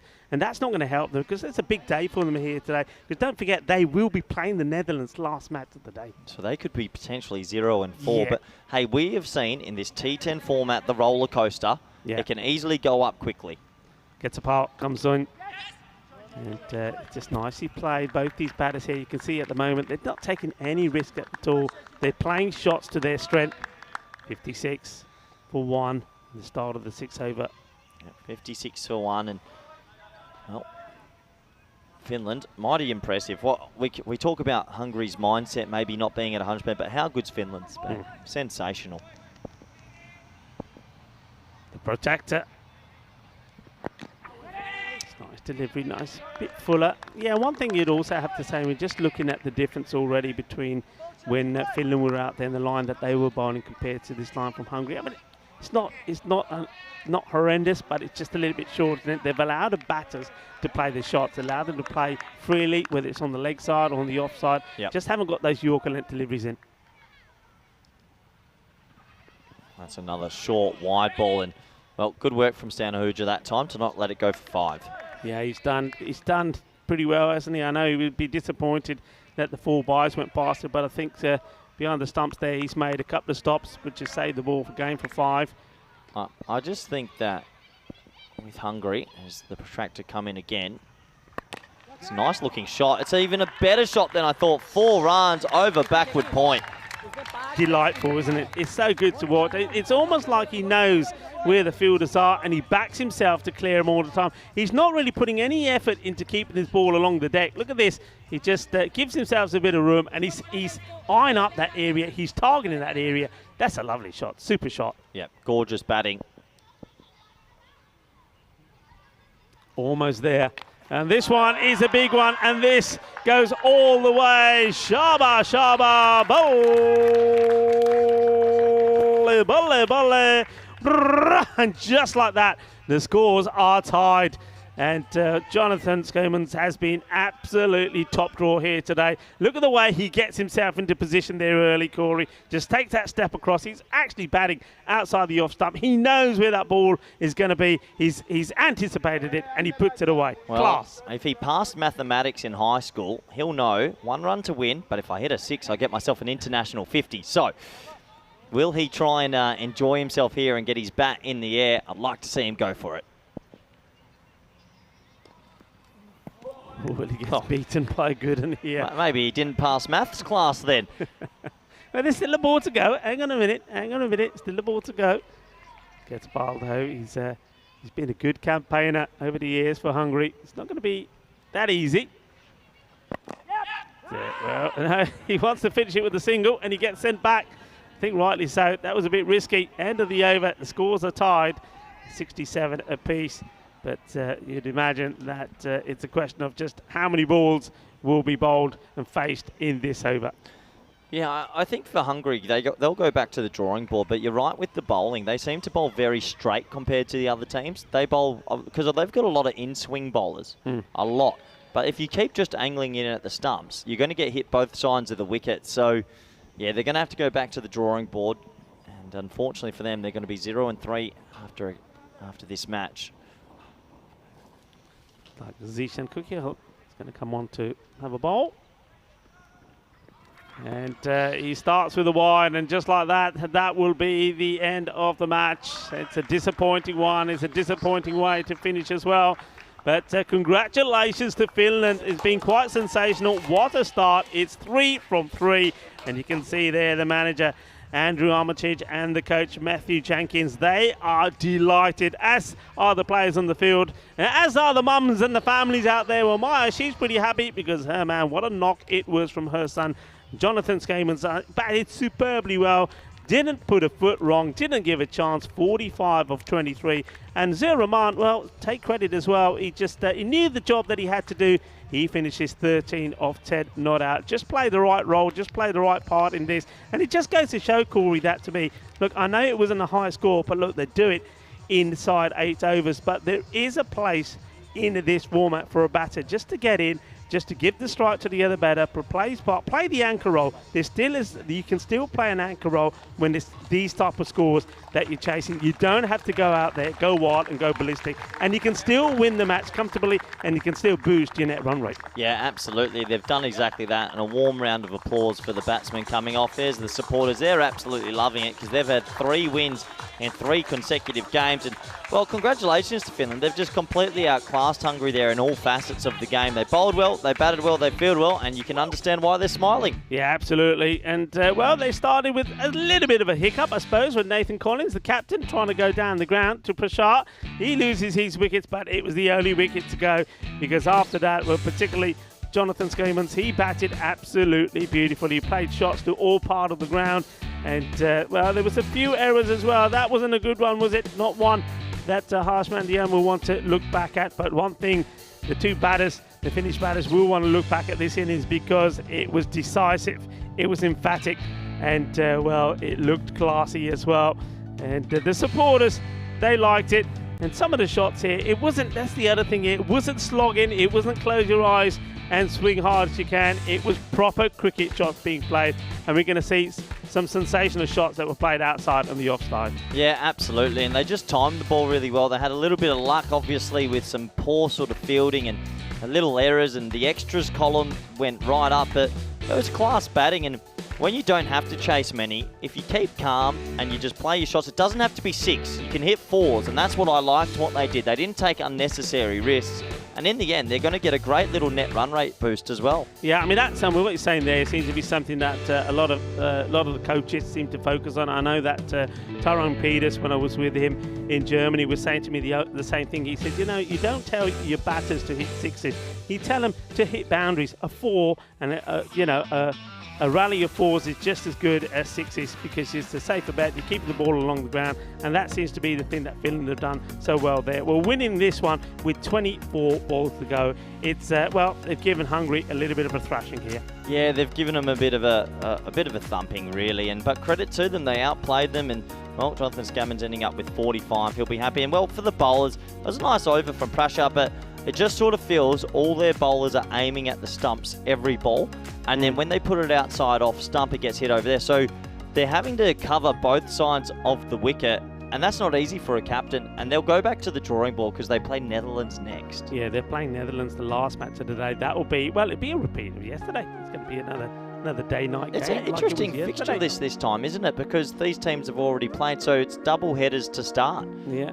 Well, actually, no, beg your pardon. I've got that wrong. They play Denmark. They're playing Denmark in the match number 9 today. Netherlands actually playing Sweden in the day-night So that game for Hungary against Denmark, who Denmark haven't got a win just yet, that's a huge game. And they'll be telling themselves, drawing board, let's go again. But they've got to pick themselves up, and they weren't able to do it over the night. They weren't able to do it this morning, so they've got to find a way to get themselves boosted up, because otherwise they're going to be in trouble, especially if this one goes against the grain, if you like. If Denmark can pick up something here against the Netherlands, and Netherlands, look, let's be honest, batting hasn't right at the moment clicked. If Denmark can get a win here, then that really puts pressure on Hungary. Yeah, absolutely. I mean, Denmark desperately needs to register a victory. Netherlands 11, hey, they're 2-0, but they'll improve. They were not at their best yesterday. So that comes in a little over 29 minutes. And Rico, I think you're going for an early lunch. Am I going for no, I'm still with you. You're trying to send me for an early lunch. Where's Vinny? Vinny's having a brunch, so he's the one who's taking a little bit of the morning off. Yeah, you're stuck with me and Corey for the next one, and then Vinny Sandhu will turn up.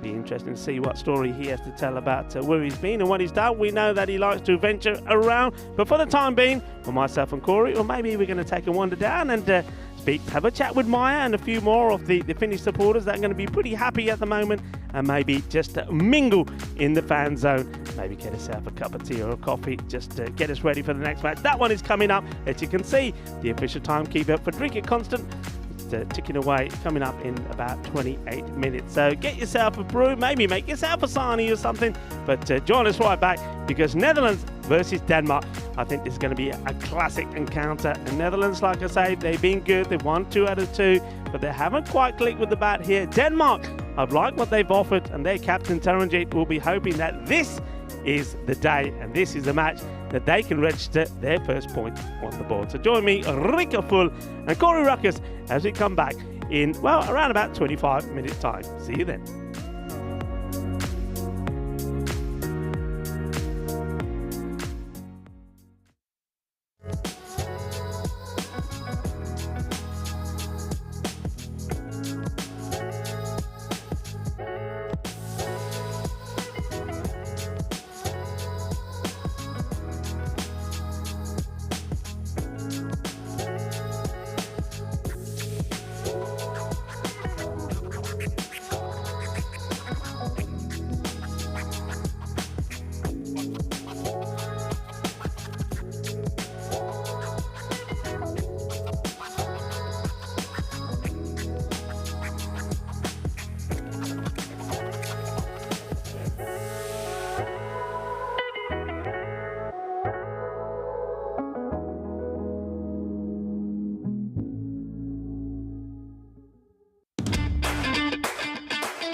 Hello and welcome back to the middle of the Cartama Oval for the start of match 7, the second of the day here, which features the Netherlands taking on Denmark. The Netherlands are favourites to win this Group B. They're a strong side. They've got a wealth of experience and talented players in their squad. And they've made a good start so far already. They've got a win over Sweden and also over Hungary. And though they've been playing good cricket, one thing they're looking to sharpen up on is their batting. The batting hasn't quite clicked in this one. They're up against Denmark and their captain, Taranjit Bajraj, will be wondering just how come they haven't got any points on the board. They've played some good cricket, but they've lost to Sweden and also to Finland. But this is an opportunity for them to get some points on the board. Well, the two captains are with the tournament referee, Rob Kemin, has joined them for the all-important coin toss. No? Dream11. It's your call. We're having a bet. Excellent work there from the mother of Jonathan Skamans, Maya, doing the coin toss there with Rob Kemin by her side. And the result from that coin toss is that Sebastian Braat has won for the Netherlands and decided that they are going to have a bat. Look, batting is being an issue for them, really, you have to say. So maybe he's thinking to himself, look, it's a glorious day, the sun is shining, the temperature's up in the 30s. It's a good day to go out and have a bat and be hoping that some of his batters can get going. But in the field, they have been top draw. Watch out for me, Ryan Klein, and the captain himself, Sebastian. I think they've been in good form. With the ball, though, somebody like Caton Floyd could once again be the key performance here for the Netherlands. 2 for 8 and 2 for 21 he picked up yesterday. Well, what about Denmark? Well, Taranjit, he'll be wondering just how they haven't won a game so far, and they need to get some points on the board. They need a little bit of confidence, but they have played some good cricket. But beating the Netherlands here, well, it's going to be a tough one for them. They've got some good players as well. I think this is a game where somebody like Soran Aslam could come good. He's a great power hitter and he's hit some big shots in this championship so far. But with the ball, I think it's going to be the spin of Ishan Karimi. He picked up 2 for 26 and 2 for 3 yesterday. Well, Corey Ruckers is in the commentary box, the dream box, and he's going to give you some more information on some of these players if we have a look at this lineup. So we'll go over to Corey. Corey, the news from the middle here is that the Netherlands are going to have a bat first. Hello and welcome back, everyone around the world, to the beautiful, scenic Cartama Oval. Look at those pictures on your screens. Soak it in. It's absolutely gorgeous here in Spain. And, well, a pretty important clash here for Denmark in particular. They haven't got a win yet in the tournament. Many people would have thought they were the second best team in this group, but they're 0-2, going up against the Netherlands side that I know too well that, to be honest, haven't fired just yet, but they still got 2 wins, and that's all that matters. And for Denmark, well, they're going to need Karimi right at the bottom there to bowl really well again. And they're going to have to put out a pretty good performance overall, maybe a few more runs from Sanjeev as well. We look at the expected scores, the supercomputer tipping the Netherlands 114 to 102. And you would think that the Netherlands should win this game, but you never know in this crazy T10 format. And another change to the top of the order, so Arnav Jain gets his chance as an opener. He opened the batting for VOC Rotterdam in the T10 ECL 6 months ago. He'll be looking to open his shoulders and enjoy the power play. So almost ready for ball 1. Welcome back, everyone around the world, especially those in India via fan code. Everyone on all our network partners. It should be a good game of cricket. Denmark playing Netherlands. Here we go.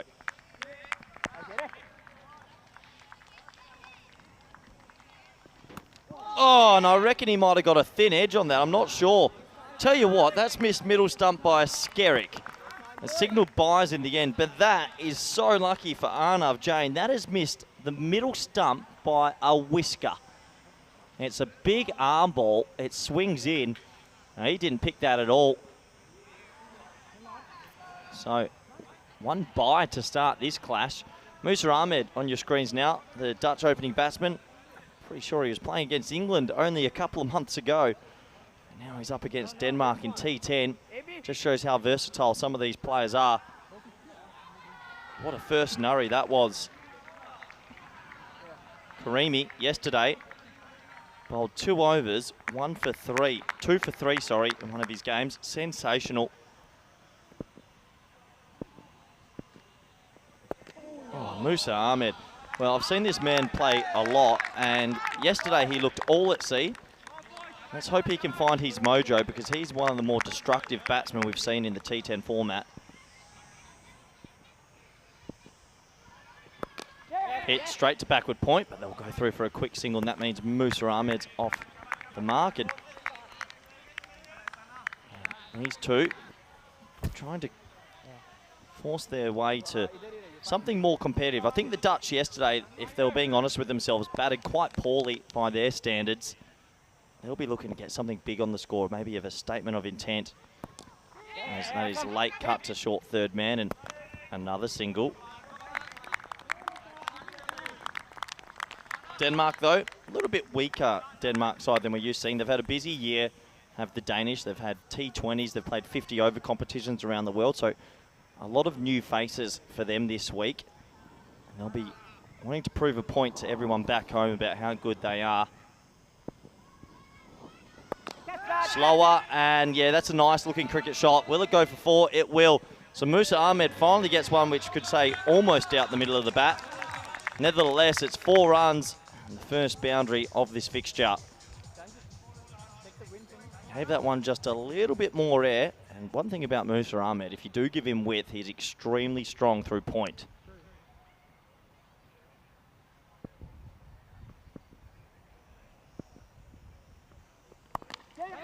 This one again, just chopped down into the offside, and they'll scamper through for a single, but I think Denmark will be pretty happy with that first over. Only 8 coming off it in the end.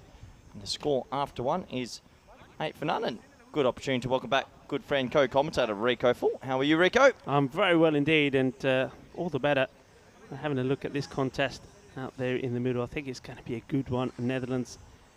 Let's have a look at some of their top performers so far. With the bat, they've had their troubles. I mean, Klein has been up there with 40 runs. Boris Gawley batted very well yesterday, didn't he, for that 36. But the captain been leading the way a little bit, hasn't he, Sebastian Braat, with the bat and the ball.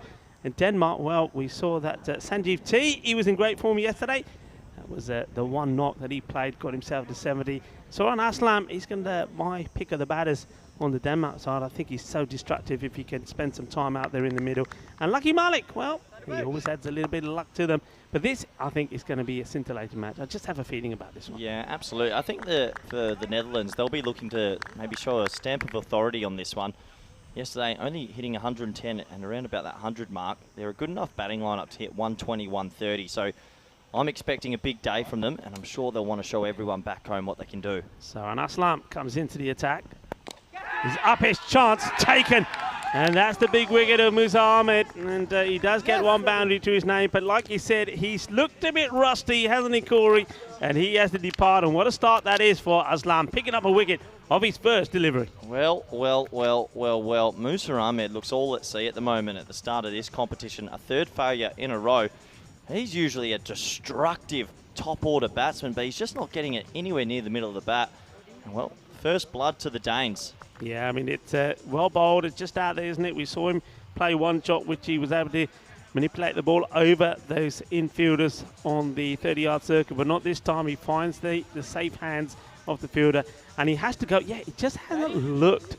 Even you know, he's not oozing confidence. You know that he's in a space at a place at the moment where he's, well, maybe the only way is to get out there, hit himself out of trouble, but it's just not happening at the moment for him. No, and he'll have to go for 6 or 5 with the one boundary. So Denmark will be pretty happy with that start. That brings a young Boris Gawley into the crease, and well, the question is, how long till we see one of those favoured slog sweeps or maybe the ramp? We've got deep mid on and deep mid wicket in place.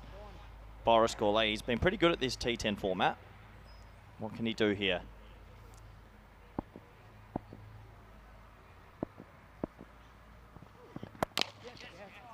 Early strike gets it through the infield. Chase is on now for the field. Under Iwa. Well, is the flick that goes wrong. He has no idea where the ball is. Where it is right there. Well, Durrani, we know he has a few issues in the field. Well, this one, look, he needs to get there. He's there. It's poor. He just got, I mean, he could stop this really, but he decides he wants to get a little flick in here. But he tumbles over and he flicks this look all the way back around over the top. Almost clonks him on the head. 4 runs. Yeah, he slipped at the wrong time. I hope he's okay. He seems like his ankle's a bit sore, but more disappointing from the man at cover. That should have been a dot ball. That gives Boris Gawley the perfect start. They might have a small delay here as they're going to check on that fielder. I reckon he might have twisted his ankle, or Yeah, he slid at the wrong time. Yeah, I mean, he's given us some chance. I think he was in a little bit two minds, I think, on what he really wanted to do. And I think you're right. I think Watch his right foot here, Rico. As he goes to get the ball, it slips there, and that would have put an extra bit of strain on maybe the Achilles area or the back of the leg, lower calf. So he's going to go off the field, and we'll have a sub fielder come on. Hopefully he's okay. Yeah, I think that makes sense, doesn't it? He's just trying to shake it off, but he may as well go and maybe get some of that magic spray on there. And Mary will be waiting to receive him, no doubt. So the 12th man comes on. Looks like it's Adam Lee. We'll take the field of play while Durrani gets treated. Yeah, well, I hope he's okay, because that's one of those ones you don't want to see anyone injured. Boris Gourlay, nice start for him. Nice looking drive. Should have been a dot ball, but hey, you take 4 when you can. Yeah, he won't mind that. It's a gentleman who was in good form yesterday. 36 of 17 out of the 103 that Netherlands posted. Goes for the big heave-ho here and misses this. There was a man out there, so he's got to be a little careful. One thing about Boris is he sort of has a little tell. See where he's batting there, Rico? When he wants to get that slog sweep away, he'll bat outside off a little bit. So it is one of his favoured shots. Just misses with the connection this time. And this one, well, he takes a big stride outside off and he places away. Shouts a catch, but the man on the 45 nowhere near this. And this is creative and imaginative batting. That is what Boris Gourlay does. Yeah, absolutely. He has to be one of the better exponents of getting it down to that 45 region. And, well, Denmark, you'd hope they've done their analytics, but Boris Gourlay hits a lot of runs down there. 100% I'd be having a man down there. He goes for it again, but this time it's straight at the fielder, who, well, looks like he gets himself in position pretty well, but not able to take it. It was quite spicy. It was travelling. But I think he knows that he needs to take that. I think that's just sheer disappointment. Well, what a let-off that is. Gourlay, he gets dropped here. Tries to repeat the same shot, but he doesn't quite get enough swivel. Well, he goes to his knees and he takes it in the jugular. Big moment. Gourlay getting dropped on 8, and the next ball is going to be a wide. It is big because, I mean, to beat the Netherlands, who we think have an above-par bowling lineup, they got one of the best bowling lineups, you need to be almost perfect. You're going to have to restrict them to maybe 85, 90, so you can't be dropping Boris Gourlay and players like that. No.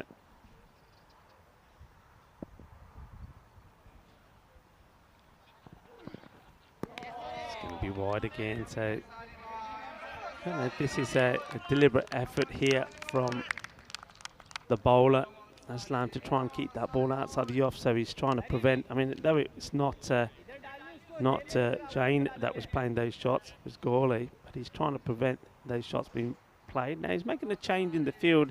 The ball's not been touched outside the off yet, but he's brought the man on mid-wicket into the circle to give him some protection out on the offside.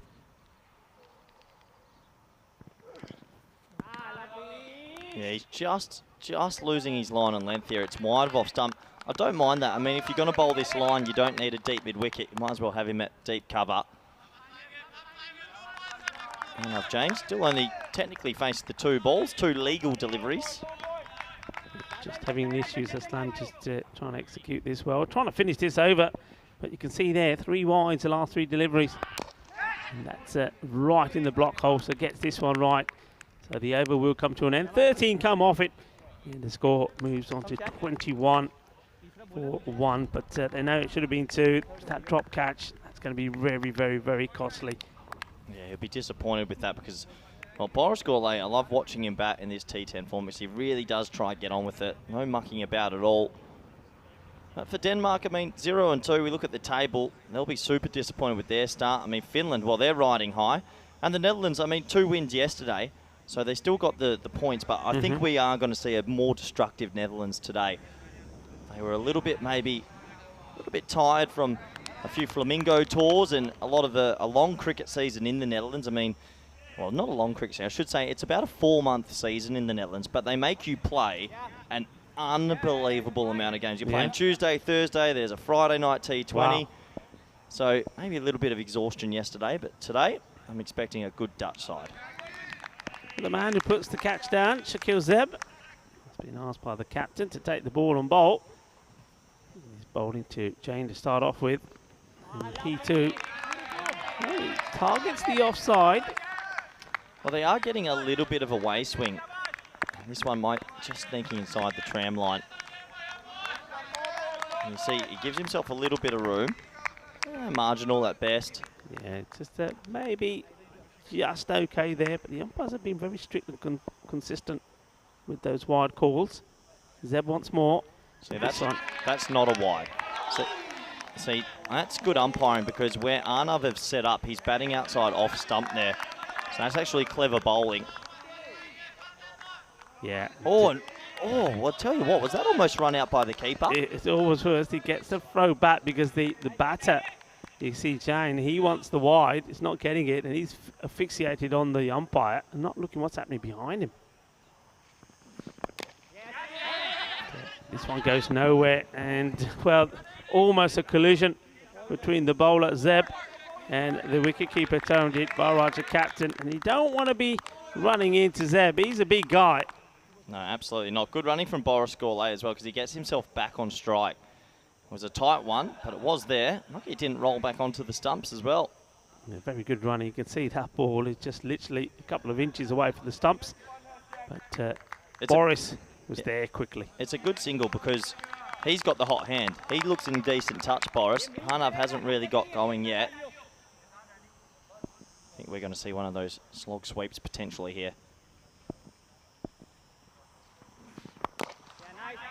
It's well bowled though. It's pitched right up. It's one of those deliveries where, I mean, Boris would have assessed it early and thought, nah, I can't get funky with this, and just to respect it, plays it down the ground too long on, takes a single. Arnav Jain needs to get going here. He's 3 off 6 in the power play still, so you've got to back your ability here and try and get one away for your country. Oh, well, this is a terrible delivery. This has to be called a no ball. It has. And I think this is all about the bowler seeing the early movement from Jane and deciding, well, okay, I think he goes for a slower delivery here, which comes out all wrong. Tell you what, he's missed out as well. I mean, he gets to the no ball, but he didn't have to try whack it. If he just left his bat there sort of like a shovel, could have been easy free runs, but he'll get a free hit nonetheless. So big opportunity here for the Netherlands to capitalise.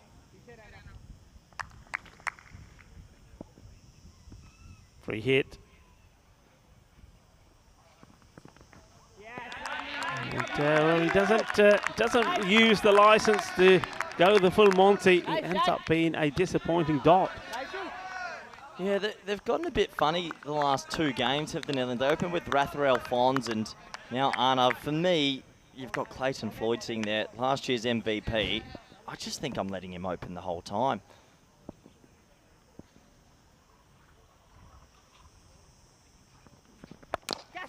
Chance taken, gets the wicket, and well, that may not be a bad one to go because look, he's been out there. That's the 9th delivery that John has faced, and he goes for just 3. So that could be a blessing, and maybe there is now the opportunity to get Clayton Floyd out there early. Yeah, absolutely. He'll have to go, and well, maybe a blessing in disguise for the Netherlands. He never really looked comfortable. He's gone for 3 off 9, striking at 33. And, well, the man that made a drop catch last over gets a wicket to his bowling. And that's the 12th man taking a nice, smart catch. And, well, Denmark have started the better of the 2 sides. Yeah, they've done well, haven't they? They've just plugged away. They haven't tried to do anything too much. And they will know, of course, the frailties that the Netherlands have shown. So they'll be doing their homework. But one man they need to try and figure out is the man who's still out there, Boris Gourlay. He was instrumental yesterday in getting the runs on the ball for Netherlands. He made a very important knock, 36 of 17, helping Netherlands to get to 103 for 7, which they defended. And then, unfortunately, it was Hungary again who just fell 5 runs short getting there. Netherlands early in the day, they had an 11-run victory over Sweden, 113 to 102. So you can see that they batted first in all of those games. Batting first are here again. But I think I'm liking that from Sebastian Bright as well. More on that after this delivery. That's a good ball first up to a new batter, and it's been well dug out. Yeah, I'm liking it. I mean, the captain, I mean, he knows that the strengths where the team have been doing well has been with their fielding and their bowling. So he knows that the batting's what they need to work on. So he's got no hesitation at all, saying, right, we're going to have a bat. Yep.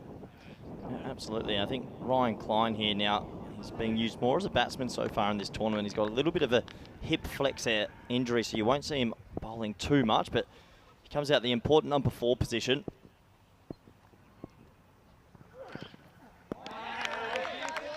Good delivery, nice bit of pace there from. It's been signalled wide in the end, Rico. Wide in the end? Yeah, might have caught a little bit of tram line on its way. Ooh. Tough. That's not a wide for me. That's a really rough tough call. Tough call. But yeah, we love our questions from our viewers. Bob from Quick in the Netherlands is watching, asking why we bowl from one end. Well, Bob, we've got to get 5 games in, which is 100 overs in no time. So we've got to keep at one end and keep the action going.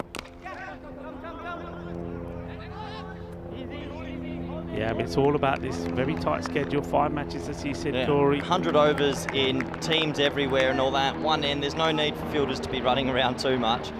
I think it's also part of giving you the best coverage as well with the cameras. I mean, with all these cameras have set up from one end, it's far easier to do it from one end, covers all the angles, just keeps it quick, fast and entertaining for you all.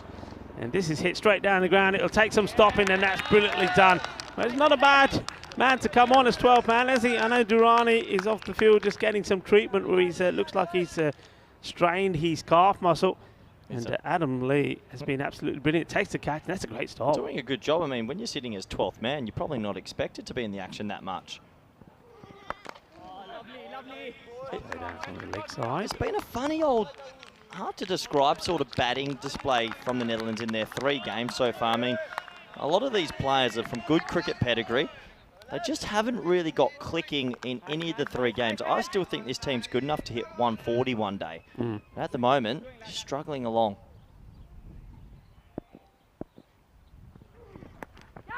Oh, well, there's going to be 4 runs. That's not that far away from the keeper, Taranjit Barraj, the captain of Denmark. But this is what you'd expect to see from Boris Gourlay. He hasn't changed his way at all. I remember him doing this here last year. And he doesn't shy away from getting funky, that's for sure. Well, obviously Denmark haven't watched him play too often, because last year he had to have ramped every 3rd delivery. Yeah. You've got to have fine leg back here. Maybe you can bring your deep extra cover up. Maybe your backward square leg, bring him in the ring and have fine leg back, but you've got to be thinking on your feet if you're the Danes. And he just does it again, right on cue. Well, you got to make a decision pretty quick. And Taranjit, the wicketkeeper captain, is having a look at the bowler. He doesn't know what to do here. And, well, it's quite simple for me. You got a guy like Gourlay that plays these shots so well. You've got to have a man back there. Remember, they could have had him already. He was dropped by Shakil Keb when he was an 8. And he was doing the little ramp then as well. Well, it's just cricket education, isn't it? I think Boris Goulay's faced 9 balls and he's trying to hit 4 in one region. So you'd like to think that the Danes will think on their feet and put someone there next time he's facing. He's raced away to 20 off 9 now. Ryan Klein there. I mean, a lot of batting to come. Saqib Zulfikar, Clayton Floyd, Rathrell Fons. Sebastian Brutt hits a huge ball.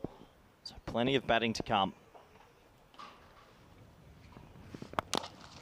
Rico, catch it! Lovely shot. Well, this has gone flying over us. Well, Corey, you were after it, but that was over us too. What a hit this is. Well, that has been timed to absolute perfection. Talk to me about this shot, because this was not a bad ball. Yeah, 10 out of 10. Deep in the crease, loads his front foot, and bang.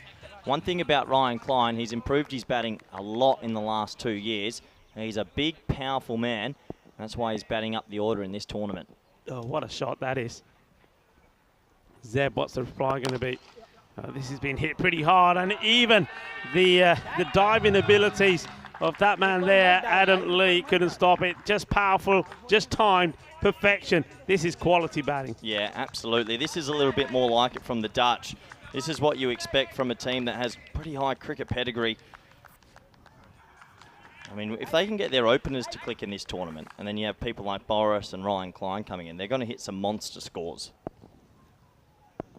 Approaching the 50 here at the halfway point. Oh, that's a good delivery. It's a good comeback there from Shakil Zeb. Under pressure, under attack. Seeing a big 6 and 4. And, of course, Klein is hungry for more, but not this time. That's well bowled. It's an absolute jaffa. I mean, the keeper was going down leg side with the angle in, and it's straightened up, and it's done him all in. So good comeback from Zeb. They've got to get Klein out early. He is so destructive.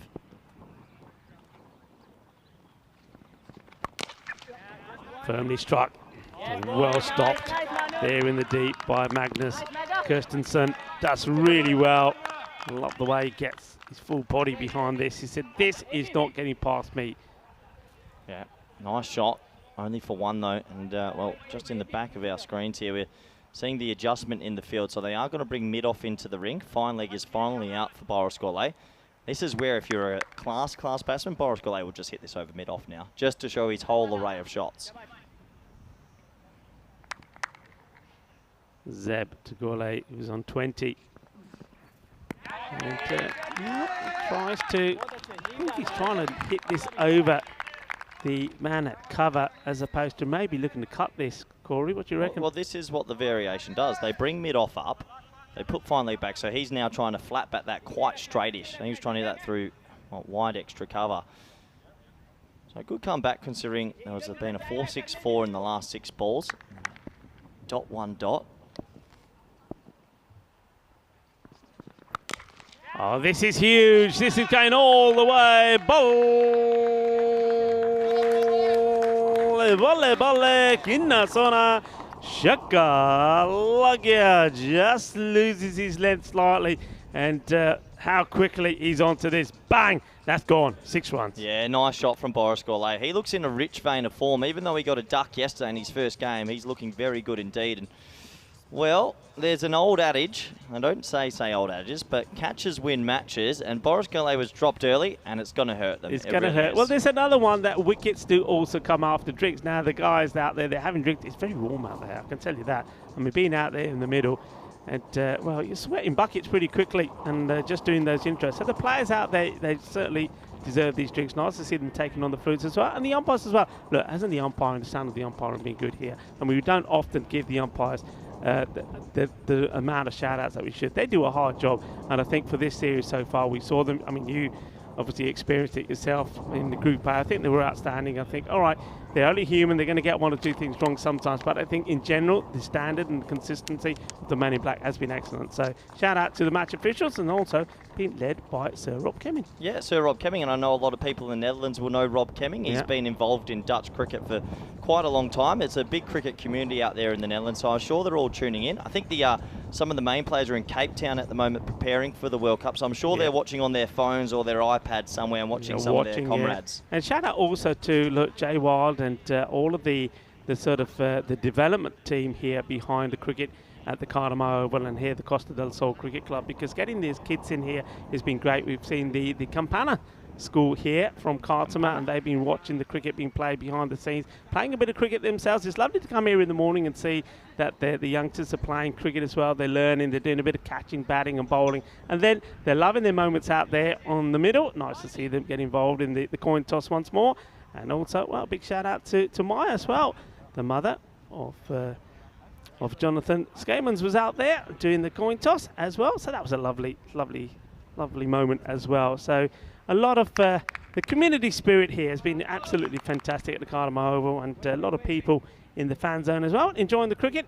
And of course, it's lovely to have all of our viewers with us as well from all over the world. I mean, I know that we're being watched in lots of Africa, Canada as well, Australia, UK and Ireland, Norway, Switzerland, Italy, Romania, Austria and Germany. And it's been absolutely brilliant. And talking about brilliant, well, we know what we said.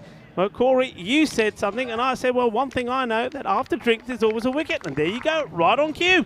Yep, there you go. First ball after drink. Swami comes in with his rolling leg spinners. Ryan Klein's absolutely filthy with himself. It was a dirty swipe. He'll have to go. That's a big wicket, because we know how destructive he is. And Denmark, well, they won't go away easily. Yeah, I mean, this is nicely done. Good work again by the bowler. I just think this one hasn't come up at all. I'm just wondering, would he's rolled his fingers over this or something, but the ball just behaved very differently.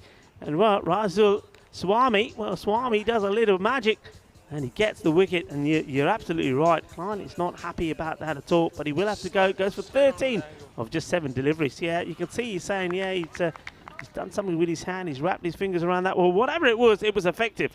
Yeah, absolutely. Good delivery, but he's got to get through another man mound. Sebastian Brandt, the Netherlands captain, made his debut for the Netherlands in Nepal a couple of years ago. I had all our Nepalese fans out there. This man who captains Hermes back home as well, hits it an absolute mile. So he'll be looking to get on with it from ball one, you'd imagine. Oh, I'll tell you what, Swami. It's good fielding, good bowling, I should say. My apologies. Just a little bit of straightening off the leg spin there. Yeah, the captain of the Netherlands, Sebastian Bright, gets off the mark. But I'm liking this again. We've seen plenty of times where if you take that pace off, you can get rewarded. Well, he got rewarded with his very first delivery. Here he goes again. Up in the air, opportunity, huge moment in the match. And it goes down. Yeah. Well, he just never gets himself in the right position. You see the dive afterwards to get there. And that looks like it's Abdullah Mahmood. What do you reckon there? Do you think this has done something in the air? He just got this wrong. Well, they didn't have a cover in place. He was sort of like an extra point almost. So he had to make some ground up. But he never looked like he was going to get there. He put maybe a little bit of mayo on top of it as well, right at the back end. But it's another half a life for Boriskall 8. He's 27 off 12. Denmark, they've got to take their chances. Yeah, he's been dropped on 8, and now, well, you've got to say that's a chance. So 8 and 26. Firmly struck. Should be stopped, and it has. Well, nice is what they're saying. Musa Mahmood in the action. The thing is for the Danes, they have to keep them to 95 because the Netherlands' bowling attack is above par. It is a sensational bowling attack. Chasing anything over 100, as we saw last night, is very difficult for the opposition. It's good bowling, this. I'm liking this. And, I mean, what is the key? I mean, if you know that you've got a team that has got 3 bowlers like Swami here, just got to keep the pace right off. What are you saying to your big hitters? Because obviously they want the pace on. Do you change it up slightly with their batting lineup, or do you just have to deal with it differently? Shot. What a shot that is. Well, Sebastian Bright comes down the wicket. It was wide of him, half volley, but he absolutely mooses. They need to get this guy up the order, Rico. That's how you deal with it. This is a great shot. I tell you why this is so good, because Swami, he's going for the stump in here. He's pushing this wide, and he's expecting Bright to come down and miss this. The wicket keeper's in on the Taranjit Parraj. But, well, Bright, look, he does come down. He takes the bait, but he mullers the ball as well. Hits it big. That's a big shot, 6 runs. Yeah, 64 for 3 off 6. Yeah, I think the Netherlands sometimes they maybe have at the back end better power hitting than at the top end. I mean, last year they came 3rd in the competition. Belgium beat them, and then they couldn't really get past England in any of their attempts. But Sebastian Bright, for me, he's got to be number 3. He just goes out and tries to hit every ball for 6, and that's what you sort of need in this T10. He doesn't muck around. I like Ryan Klein's intent. Boriskall 8, hey, he could be a smoky to open as well. Why not? Because when he gets owing, he just gets on with it. Yeah, I actually like that shot, him opening, because I think those little funky shots that he plays when he plays the old the scoop shots. I mean, when you only can get 2 men, only allowed 2 men outside the 30-yard circle, well, one of them you're going to have to deploy at fine leg. Yep. So, you know, all of a sudden you've sort of you got 1 man to play with, because Gawdy, he's gonna play those shots wherever he is. So Mahmood now coming to bowl his right arm round the wicket off spin, tries to slant it across, and well, he's got deep backward point, deep cover, deep mid off, and then on the leg side he's got 45 and square leg in the ring. So he's basically televising he's going to try bowl wide hole here. Sebastian Bright, I think, is powerful enough just to hit it over cover. Yeah, this is going to be a good battle. Bright goes for it. So doesn't quite time it or get the single.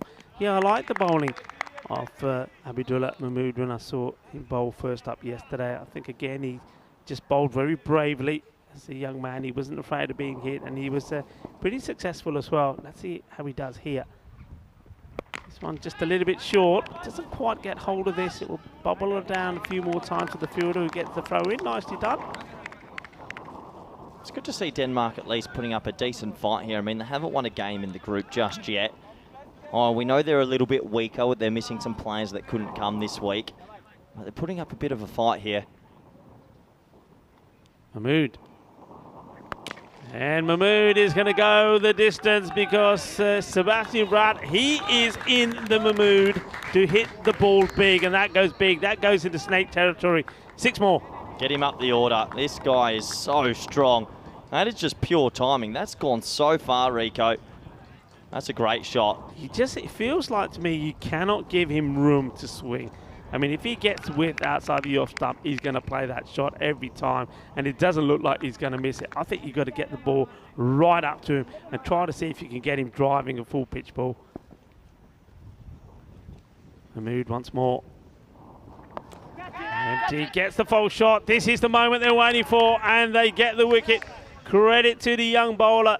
Well done to Abdullah Mahmood, and they've got the big wicket off the Netherlands captain, Sebastian Braat. He has to go, and he goes after playing a few good shots. He goes for 15 or 5. That's a big wicket. Yeah, nice bowling. He slants it across again. Sebastian Braat read it, but this time, well, off the outer half of the bat, and it balloons to short third man. He'll have to go. Good little T10 innings, though.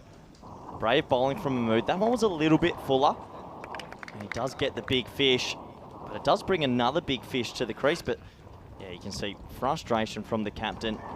But overall, a little T10 innings there. You give that a bit of a tick because I think it was 15 off 6, Rico? Yeah, 15 off 6 balls that he faced. So. Happy with that. I mean, that's good. I would like to see him up the order, though. I think he is one of the danger men. But here comes MVP. MVP Clayton Floyd last year, opened all year, was the man of the tournament, got himself a pretty nice watch for his troubles. Yeah, it was a nice watch, wasn't it? Very nice indeed. You're surprised to see him coming in low this year? I'm just wondering if this is just early tactics, so that... Just try some people out. Yeah, yep. Other batters can get in, try them out, and then a bit later on they'll go back to what they think their preferred order is. This is hit hard, it's in the air, fielder under it, he can't do anything about it, gets it over him, and just a matter of millimetres, wasn't it, as this goes over Alam Lay. Just wondering here if he could have got a jump in here and try to sort of goalkeeper style this back into the field of play. It wasn't that far away from him. No, it wasn't far away. A little bit one of like the Boris Score of last night, but this one was a little bit higher. And unfortunately, couldn't rein in. Well, Clayton Floyd shows why he was last year's MVP. He's 6 off 1. What a nice shot that is. And the Dutch, well, they're going to get themselves up to a total you would think that they'll be comfortable with and that they can defend. Yeah, we think that. Swami is going to come back into the action. This is where we are now. They've added the little winners thing there. That's nice. That's nice there. Spain in green, winners.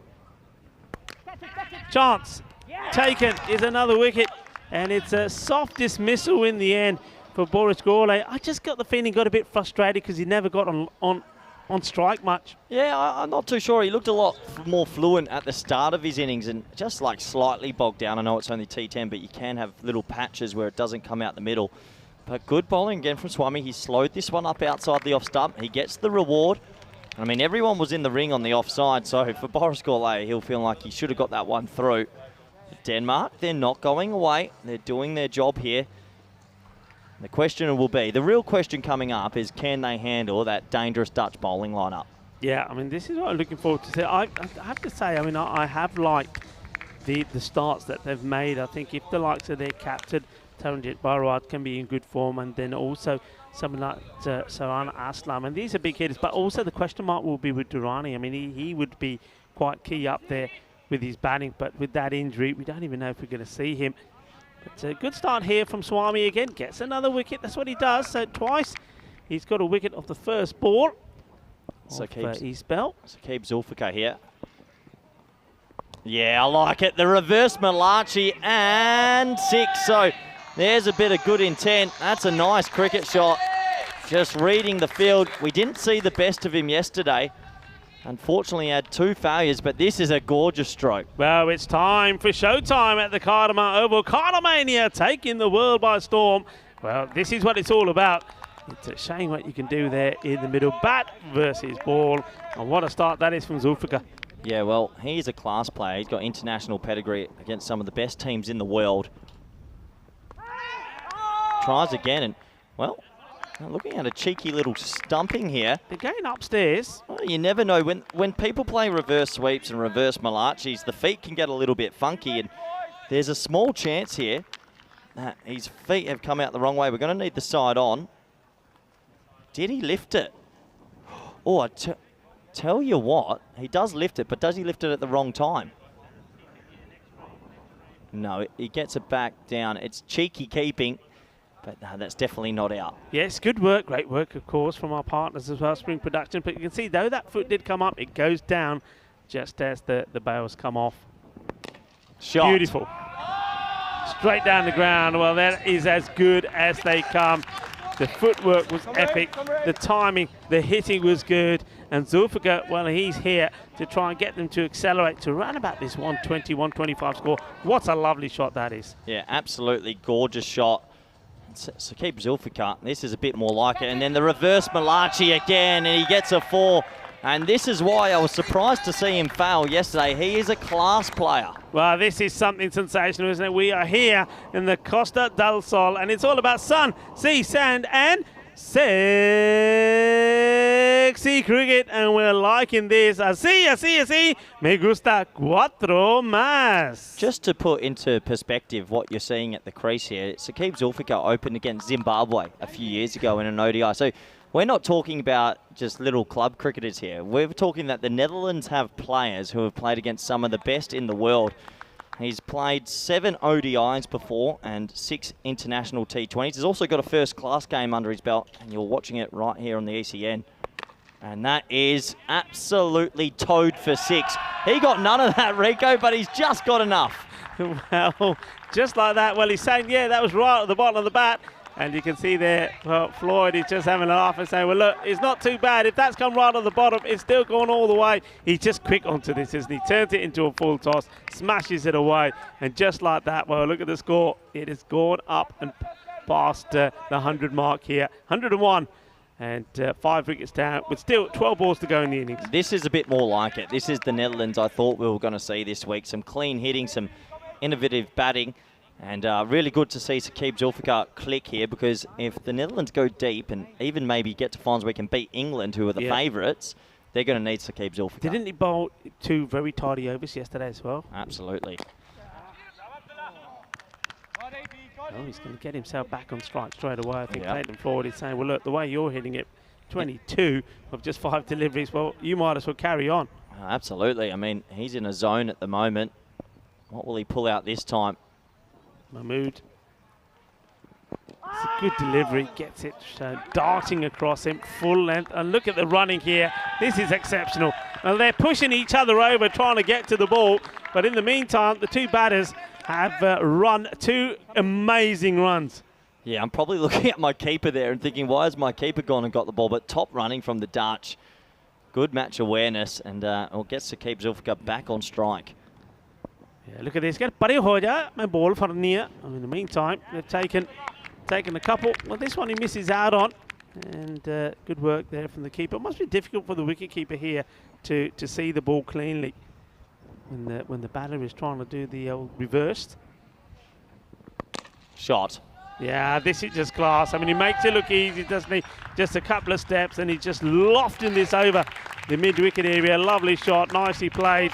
They look pretty relaxed in the Netherlands camp at the moment. Yeah, as they should be. This is more like it from the Dutch. That's a gorgeous shot. He just comes down, skips down the wicket and chips a 6, basically. One of triplets is Saqib Zulfikar. He has a triplet, and all of them played for the Netherlands. Goes for another one, but doesn't quite get this, but still he's got enough power in those arms to send it all the way. And speaking of arms, manos arriba, Vitro, porque eso es 6 carreras más. Put him up in the air like you just don't care. And well, that's what umpire Shubh Navjot Singh is doing here.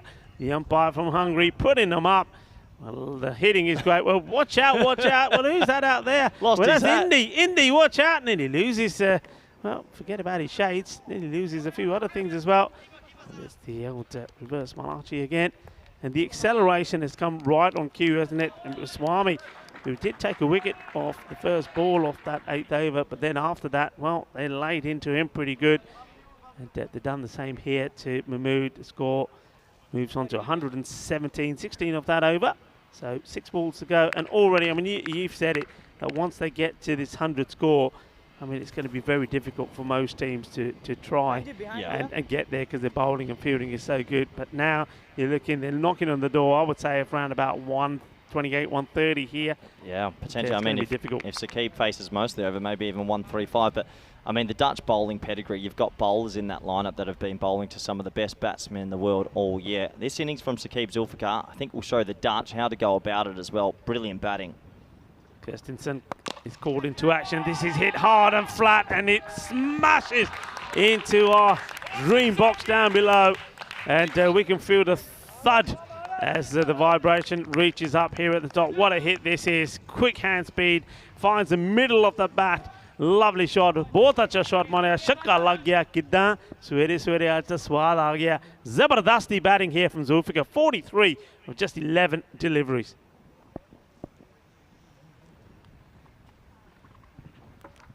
And misses out on this one, just plays it a tad early, so he's going to find himself at the non-strikers end. It's a shame. If he had got that away, I think we had a 50 last week off 12 balls.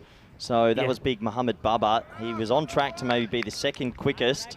In the end, the leg by scampered through, so it does bring Clayton Floyd back on strike. Christensen now to Floyd. Floyd 7 of just 2 deliveries. Well, add another 6 to that. This is short, and he just waits for it. And he pulls this beautifully. Over it goes. Manos arriba. Porque esos 6 más, ese equipo está muy fuerte. De equipo de Netherlands. Y ahora, ese hombre es de MVP de año pasado. Está muy bueno y muy grande también. Yep, muy bien. No, it's more like it. This is what we expected from Netherlands. Yesterday was maybe just a little, not nerves, but getting used to the conditions. Today, they're clicking. Short, maybe wide.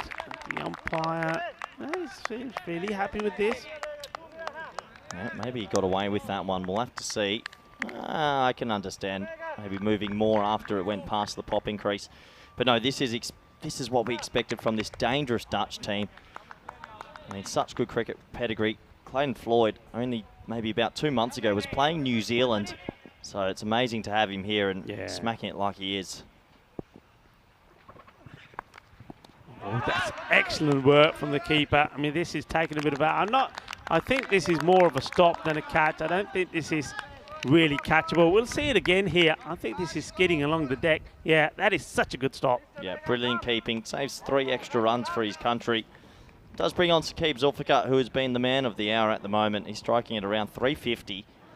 He's got one more ball to see if he can launch it into the bushland.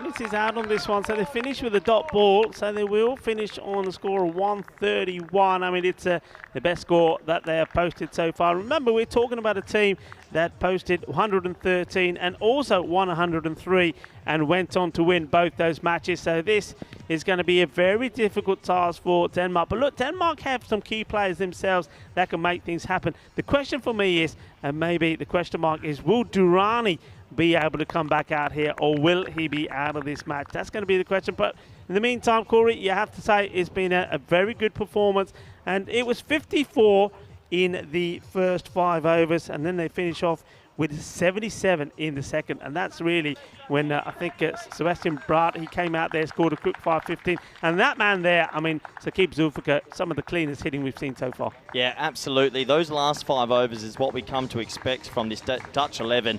Sensational hitting from those 2 on your screen, but the man on your left, Saqib Zulfikar, really got it out the screws. He hit it to all parts, and you'd think the Netherlands, they've probably got 20 or 30 too many for Denmark. Yeah, I mean, they've just hit the ball cleanly. Like I said, the second 5 overs was great. And you can see there that each time we see him, there's plenty more to come. But they didn't have it all their own way, did they? Early on, there was Musa Ahmed, who's still struggling to try and get himself into form. And Arnav Jan was out there. He was the opening partner for a while. He couldn't get going. Well, there was the injury we saw there to Durrani. We hope that he's okay and he'll play more of a part in this match. Well, Gourlay got lucky because this one was put down by Shakil Zeb when he was on 8. And you can see that he went on to put, another 22 runs on the board. So that's cost them a little bit. But in general, well, their fielding was pretty good. And Adam Lee, who came onto the field of play because of that injury to Durrani, well, he left his mark as well. But there was too much of this, and it took him a long time to set a field to it, Corey. Yeah, absolutely. Denmark just a little bit behind the 8 ball, and the Dutch made them pay. Ryan Klein came out. That was a monstrous hit, just showing us how strong he is over us in the commentary box, and there was some nice shots in between. And Yeah, it was from this point in when Ryan Klein and Boris Gourlay got going, they never really turned back, did they? No, they didn't, and the hitting was epic. And the thing is, though, I'm still going to say you've got to give some credit to Denmark as well, because if they lost their way, if they lost their shape and started bowling badly, I mean, Netherlands would have really have hurt them here today, because they were in the mood to hit big. So they've got to take some credit as well to try and keep, and what they've done to keep the score to sort of 130 mark. And we do know, I don't know, I dwell on this a lot, and of course, just go back to the Group A final. We do know that these kind of scores can be chased. Ireland against your team, Corey, Spain. Ireland 134 for 4. Spain 137. They got them. So it can be done, and they got them with 6 balls to go as well. Yeah, absolutely. I mean, they're not out of it just yet, Denmark, but they're going to have to pull off something quite remarkable. This was Sebastian Brunt enjoying his merry way until he was dismissed. Nice clean catch here. Would have had a lot of top spin on it, that delivery. But that wicket, in the end, was a blessing in disguise, really, because it brought Saqib Zulfikar to the crease. And, well, Saqib Zulfikar, he played a remarkable T10 innings. Yeah, I mean, he certainly did. He played some lovely shots. We saw another wicket there. That was, I think, when Klein went, he was disappointed as well. You can see not very happy, having to go back. And this time, well, it's a bit of bumper cars when they were all trying to get to the ball. They're fighting to get it. In the meantime, the batters had run 2. But it wasn't the 2s that was hurting them. It was the boundaries here. Well, that could have been dangerous as well. As that was Indy, who certainly did a great job there, fetching some of the balls that gained that part of the ground. Well, that one, he nearly wore that. And there's another one that goes into the snakes. It's beautiful ground here, the Cartama Oval. We're bowling this time from the hill end. And next week we'll go back to the lake end, which was the successful end where we saw Spain in Group A win the group, and they booked their place in Championship Week. That's starting on the 10th of October. We know England, the reigning champions, will be there, but who from Group B will join them? Netherlands are pipped to be the favourites, and at the moment they've got the runs on the board here once more. 131 for 5. There was a few good knocks there, Corey, but I'm loving what I saw there, especially from Zulfikar. I think he hit the ball so well, so cleanly. But like you said, a number of batters in that lineup can go big. Yeah, absolutely. And well, for the Danish bowlers, they tried their best. Very surprised Ishan Karimi only bowled 1 over Rico. He's been their best bowler. Surprised he didn't come back, but hey, look, for Denmark, you never know. You never know in this crazy game of T10 cricket. 132 required. But the Netherlands, they're in control of this clash. Yeah, they certainly are, and that's the mid-match summaries there. And Saqib Zulfikar leading the way, 43 not out, but was well supported there by Boris Gourlay again. Just loving the energy and the dynamics that he brings to the middle when he's out there. Netherlands 131 for 5. So Denmark, they're gonna have to bat really well. But what I will say is this: remember yesterday against Finland, they lost the game. Finland chased the runs that they put on. But how many did they put on? 132. Well, if they're able to do that again here today, they will be the match winners in this match number 7. Well, to see how it finishes, join me, Rico Full, and my good friend Corey Ruckers, as we return in around about 10 minutes time. Volvemos en 10 minutos.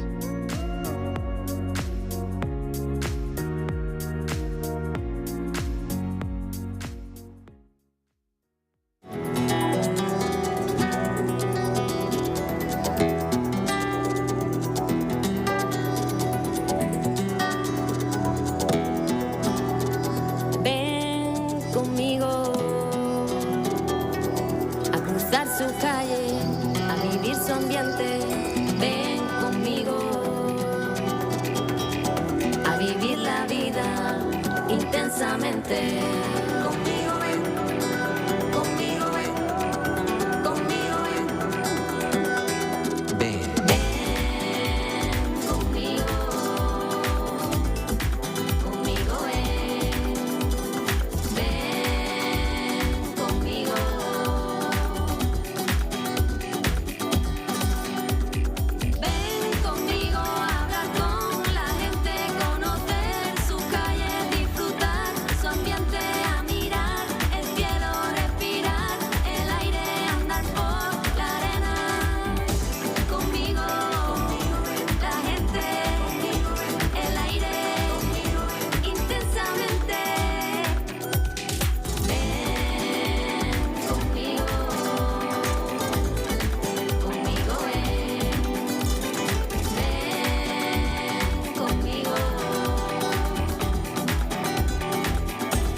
Bienvenido y welcome to this magnificent Cartama Oval. Cartamania taking the world by storm. You're watching the Dream11 European Cricket Championship. It's where 21 nations will battle it out over 5 weeks. 120 matches will be played, and then, and only then, will we know who is going to be crowned the kings of Europe. But we know two teams, England, the reigning champions, and Spain, the winners of Group A, are waiting to see who joins them at the start of Championship Week, starting on the 10th of October. Well, any one of these two teams could make it, and certainly we do know that Netherlands have got the skill and the calibre to do it. They were outstanding last year, and they're looking to do one better this time round. 131 on the board they put on. Going to take some getting. We saw an excellent knock there from Boris Gourlay, 30 of 16, and Saqib Zulfikar, 43 of 13. Good power hitting, which meant 54 was scored in the first part of the innings and then 77 in the second. But, well, here's a man that is well loved across many European clubs. He was, well, we got the award here last year as well for being the most sporting player, wasn't he? It was absolutely brilliant. Fair play award for King Mo. I don't know where he's going here. It looks like he's going for a little jog. Just didn't feel right there and pulls himself out. And he was here with us last week as well, helping out the European Cricket Network, doing a bit of scoring. So he's a lovely guy. He's a great character. And, well, he can really turn it on out there in the middle as well. So looks like we get ready to go. The umpire, Shub Navjot Singh, is at the bowler's end, and he's supported out there with the other man in black, Sullivan Saheed. Here we go. First delivery. He's bowling to the captain of Denmark, Taranjit Bahraj, who gets in line, places nicely, gets off the mark, and as you expect, a shy at the stumps from the Netherlands boys. Lovely boys, lovely boys. Well bowled, nicely played. And here we go. I think it's Ryan Klein who comes in there. Has a go, and why not indeed? Rico Full here of the European Cricket Network, and my pleasure to be alongside fellow friend and commentator Corey Ruckers. Yeah, looking forward to this second half. Vivian Kingma, how exciting it is for these Danish players to come up against him. He's a sensational opening bowler. Nicely played, soft hands, guides it down to the man at third, takes a single. Yeah, so Vivian Kingma, I mean, he comes from such cricket pedigree. 16 one-day internationals, 9 T20s, 6 first-class games. I mean, only about 6 weeks ago, Rico, he was opening the bowling versus Pakistan in a 50-over clash, and he bowled extremely well that series. I think some people might feel he's a little bit unlucky not to even go to the World Cup. He has been a stalwart of Dutch cricket for quite some time with the new ball. It's good to see him here, though, on your screens now.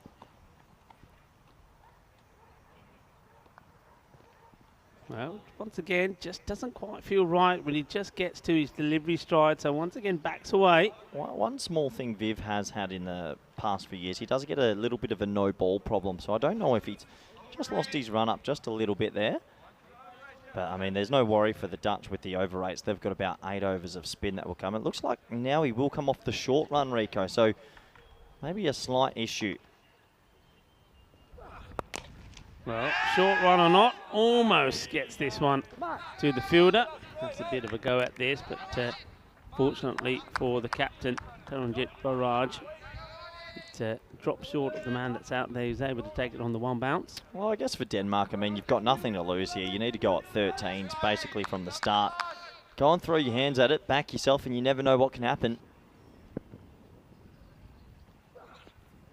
Will be a wide, just losing this line slightly. Yeah, you've got two batters out there that can do it. Like I said, the first time I saw Bahraj, I was very impressed with the way he batted. You would have been disappointed of giving his wicket away. And, well, we saw that Sanjeev Thaniketh Hassan batted beautifully yesterday. Sanjeev T, as we call him. Oh, this is going to be, well, if Kingma could have picked this up clean, it would have been an opportunity, but it was not to be. We'll take another single. He sees the funny side of it. Yeah, he's just mucking around with his glasses there as they sort of fell off as he was trying to pick up the ball. So not always easy to play this sport when you don't have great vision. But good start from Vivian Kingma here. No loose balls. get a bit more power into the shot here. And, well, there's maybe not as much power in the shot. There was plenty of power in the throw, and it certainly had Rata Alphonse on the floor. But fortunately for him, as there always is, somebody is backing it up. Just listening through the effects, Mike, the Dutch seem more on today. They're loud. They've got the runs. I think their confidence is back. We're seeing the Dutch at full flight here. Go for the big shot down the ground. Mid-on and mid-off are inside the 30-yard circle. So if you can hit big, hit straight, you can get away with that. But no contact made. End of the first over. And finishes with 6 on the board. So Vivian Kingma had a few issues with just getting his normal long run-up going. So just shorten that straight away. Matches now without a golden ball up to 70. Yeah, up to 70. I'm sure we will get one this week, actually. Or not this week, sorry, this tournament. Yeah, I mean, look, there's a couple of matches coming up that could be interesting. I think today, Denmark-Hungary, that could have golden ball written all over it. If Denmark don't win this, that game becomes pretty crucial because both teams won't have a win yet in the group. Looks like Ollie Ellenbus, the man from Hermes Cricket Club, he loves digging it in short. We'll see if he goes with that tactic. Deep backward point, deep square leg are the two boundary riders.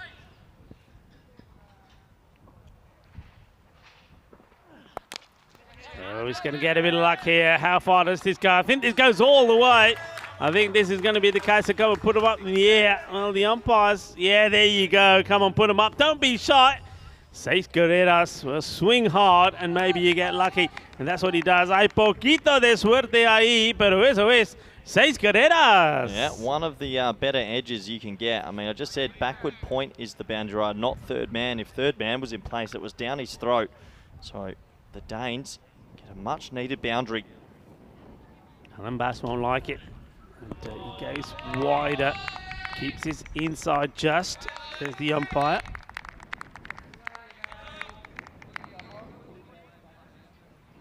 Here's a question for you. How much do you practice that sort of delivery with your bowlers? Do you practice that more than the bowlers getting the Yorkers on the stump, especially for this format? I think with this format, bowling that wide Yorker is paramount. Up in the air, straight up, head goes up, and the bowler says, oh my word. It's a clanger. It's an absolute clanger from Alan Bass. He says, leave it to me. Well, he boots the ball to go. He's a bit of a hothead at the best of times, but surely that's the keeper's catch. You got to let Rafael Alphonse, who did call for it, catch it. Yeah, absolutely. You can see that the bowler says, look, leave it, I want it. And down it goes. And you can see there the frustration, and then, well, further frustration as he just kicks that away. That's not something that the umpires and the tournament referee, Rob Camin, would like to see. Maybe having a little word there later with Alan Bass. Yeah, well, that's just pure frustration coming out of him there. That should have been out. It's a good slow ball as it's, well, not timed too well into the offside, and they just get a single. But yeah, I mean, for the Dutch with 130 on the board, we think they've got an above-average bowling attack. I mean, that man on your screen, Flip Bossavain, leg spinner, Sakib Zulfikar, leg spinner, Sebastian Brutt, the captain. I mean, this bowling unit, it's definitely, even when I'm thinking Group A, I still think this bowling unit's probably the best 10 overs that you can get. Is that because of the variations as well? Variations, and just the cricket pedigree that a lot of them come from. A lot of them have played a lot of cricket against some high-quality opposition. And it's a good mix. And they've got Clayton Floyd, who I didn't even mention as well. So another wild swing from Taranjit Barraj. So lucky to still be there. He's the man that was put down. He'd love to make this count here now. Maybe just trying a little bit too hard here. I like the way he gets shuffled across. So he does put himself in the right area to play that shot. So it's not like he's just swinging from the hips and not moving or thinking about it, but hasn't been able to make contact as yet. This one's a little bit too wide, so he lets this one go. So trying to finish the over off here. Ball to go in its score. Moves on to 14. Yep, so Alan Buss just trying to get his radar working perfectly. Deep cover and deep backward point now. Little adjustment to the Dutch field.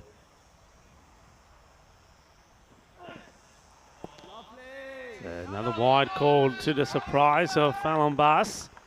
And Taranjit, he knew it was. He says, I knew it was always a wide.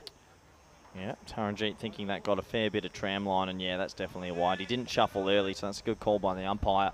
Yeah, they've got that man back, haven't they? Backward point. He's waiting just for that attempted uppercut shot.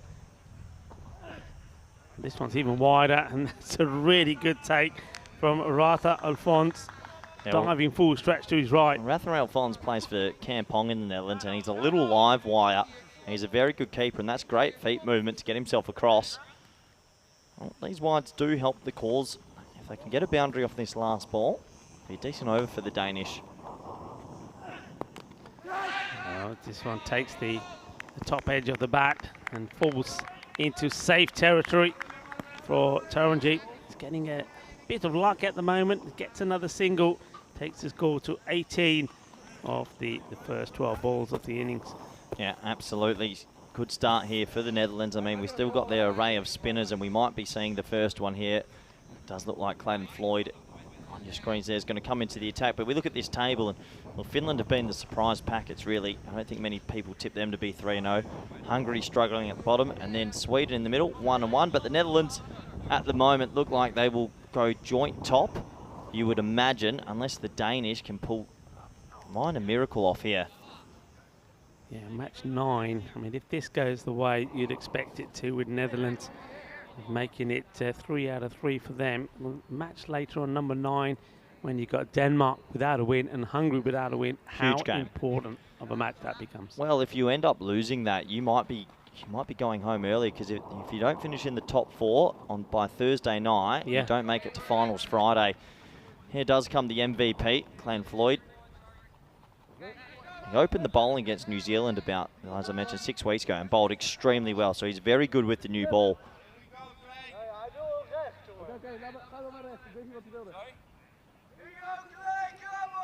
There we go. Plenty of support for Clayton as well. Well, it's an attempted little ramp shot here. Looked like he was getting ready for the sweep, but then tries to get the ramp going. Yeah, not the worst option. I mean, there's no 45 or deep backward square in place. They've actually got a 6-3 field.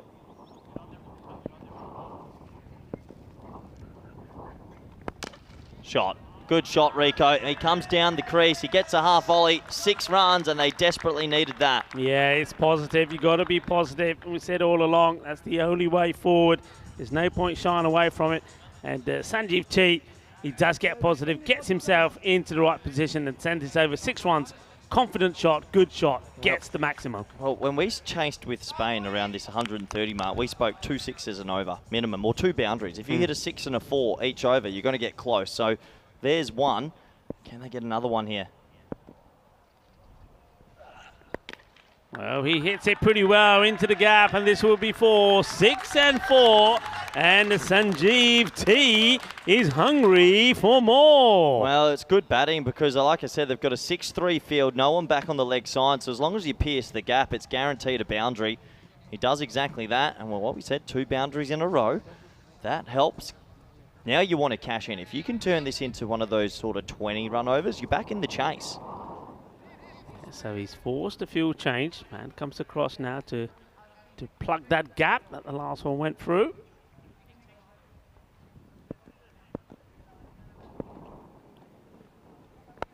Oh, this is up in the air. He hasn't got the distance on this. And oh, my word! What a ripper! What a catch that is. That is a jalebi catch if you've ever seen one. Sebastian Brott has just taken one of the best catches that you'll ever see. That was absolutely stunning. I'll tell you what, we couldn't have had a better view of that. He was sort of thinking, where's the rope? And he was tracking back, and well, this is an absolute hanger. That is one of the best live catches I've seen, and I'm looking forward to seeing this replay. It's a big wicket as well. It went miles in the air, Rico. Wow, what a catch. Yeah, we're watching this. We had the best view in the house. This is why we are in the dream box, because we've just seen a dream catch, the European Cricket Network, making players' dreams come true. This was sensational. Well, Iggy had a good look at it. Oh, look at Iggy's reaction. Absolutely. He's almost fallen off his chair. That is a catch and a half. Well, take a bow, skipper. They don't come any better than that. Look, it doesn't matter what format of cricket you watch or where you watch it, you will not see a better catch than that. That was outstanding. I'll tell you what, Sebastian Brutt, when he gets his phone back from the team manager after, he'll be watching that for a couple hours. That's an absolute hang-up. Well done to him. It's a big wicket as well, because we know Sanjeev can hit a long ball. Well, what a way to get the first wicket. Oh. This is, well, they may get one wicket when one big hitter goes, but another one comes in and smashes his first ball for 6. And that is Saran Aslam. Well, I said in my introduction that I think he's the one that could be the key for Denmark. He's a good striker of the ball. If he hits 20 balls, it'd be an interesting match. How can you not like T10 cricket? That's a remarkable shot first ball. He goes for another, and he's going to get 6 more. Well, he's not happy with one.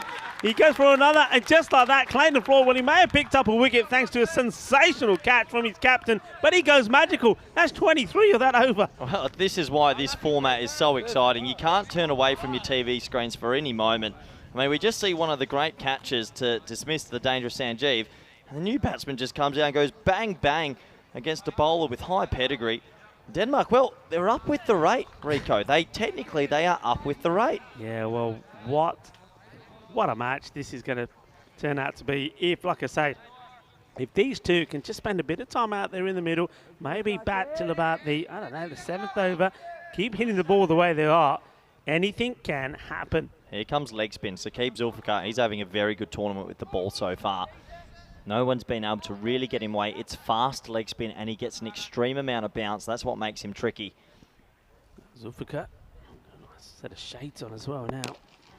Starts nice bit of flight. Don't mind that from Barrage, because, I mean, well, Aslam's apparently in decent touch. He's hit 12 off too.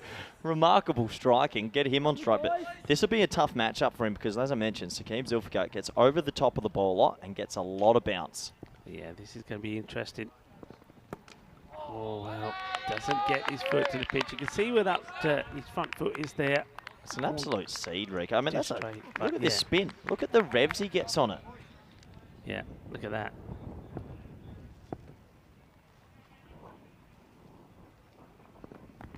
This one's a little bit short, and maybe that was the opportunity to get that slight midfield there from the fielder up there. That's Vivian. At least his glasses stayed on this time. Yeah. Well done, Viv. Absolutely. Barrage back on strike. Vivian Kingma doing good enough to keep it to a single. Now look, Barrage, he's 13 off 10, but to chase 130, you have to go as well. You need both batsmen ticking.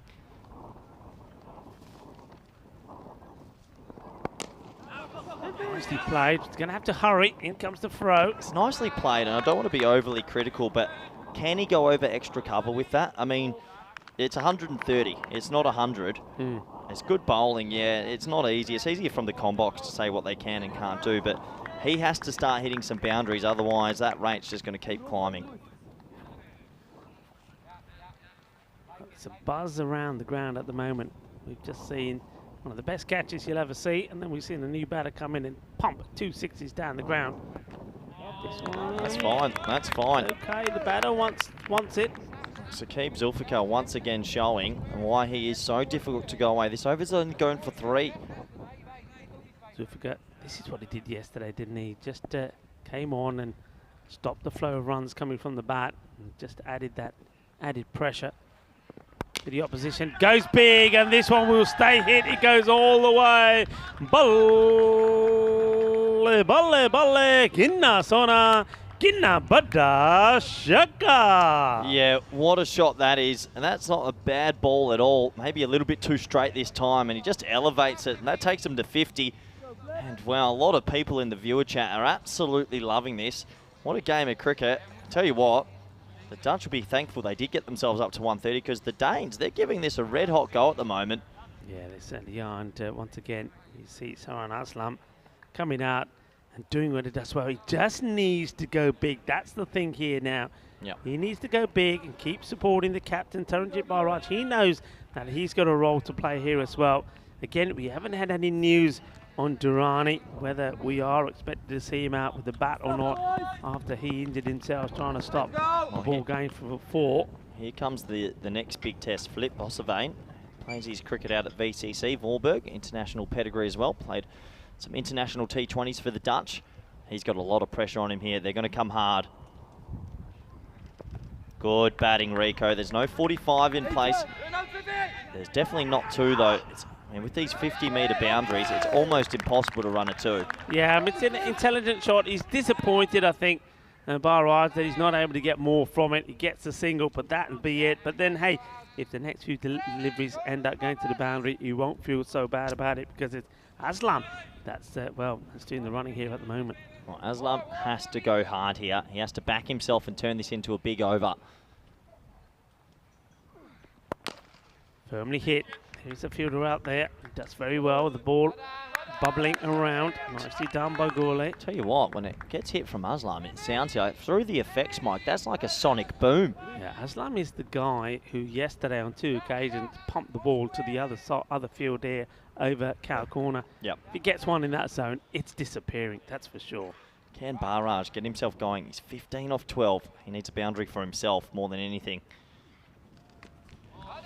Well bowled from Bossavane. He doesn't want to put it anywhere near his body or his legs. Doesn't want to give him the opportunity to just paddle this ball around to on the 45 again.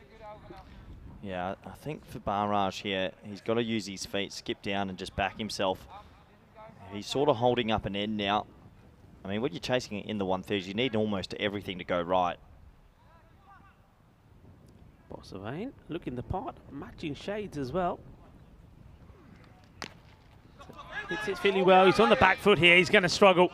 If this is a direct hit, he's on his way because he goes back foot, plays his shot, picked up cleanly by Ryan Klein, gets the throw in early, and you'll see a direct hit. He would have been in trouble. Yeah, and well, maybe the Danes want him to get run out because once again, it's only a single. Bossavane's bowling good over. I reckon he gave up there. Aslam needs to get this ball over the rope. Oh, that's helpful. It's clever, well watched. Doesn't play at it, he knows the wide, it'll have to be bowled again. It's a good judgment from Aslam.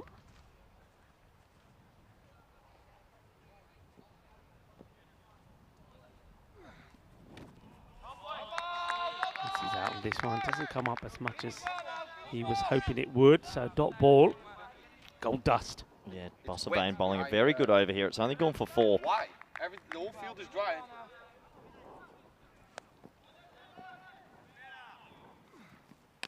Spliced.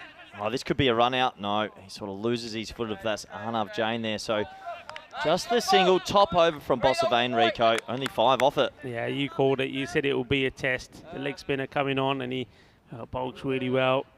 And well, look at that. That's another. We've already seen one player, Durrani, who slipped out there and made injury to himself. Well, that could have been another one there. But look, it's a opportunity to say hello to everybody around the world that's watching. Isn't it great the number of places that is being streamed to at the moment, and the number of people that we've seen enjoying cricket being played here? And it just, for me, it's fantastic that the world is starting to acknowledge the type of cricket that's being played in Europe. Well, absolutely. I mean, I've got a lot of friends back home in Australia right now who are tuned into Fox Sports, and they're watching all the live coverage. So hello everyone back home. And well, when you have moments like that catch, that's why they want to tune into that. And then, I mean, you have a catch like that, and then the new batsman just comes and hits 2 of the biggest sixes we've seen. It's an amazing format. But can you imagine in places like that? I mean, especially places where cricket is on the map. I mean, we've talked about places like the West Indies, talked about in Australia. Well, people, when they see that, thinking, who is this guy? Who just come in and blasted 2 big sixes straight away from somebody like Clayton Floyd? And it's amazing. And one of the things you touched on when you mentioned that some of the cricket and the level of cricket that's been played by 1 or 2 of the Netherlands players. You know, you've mentioned playing against Zimbabwe, you mentioned playing against England.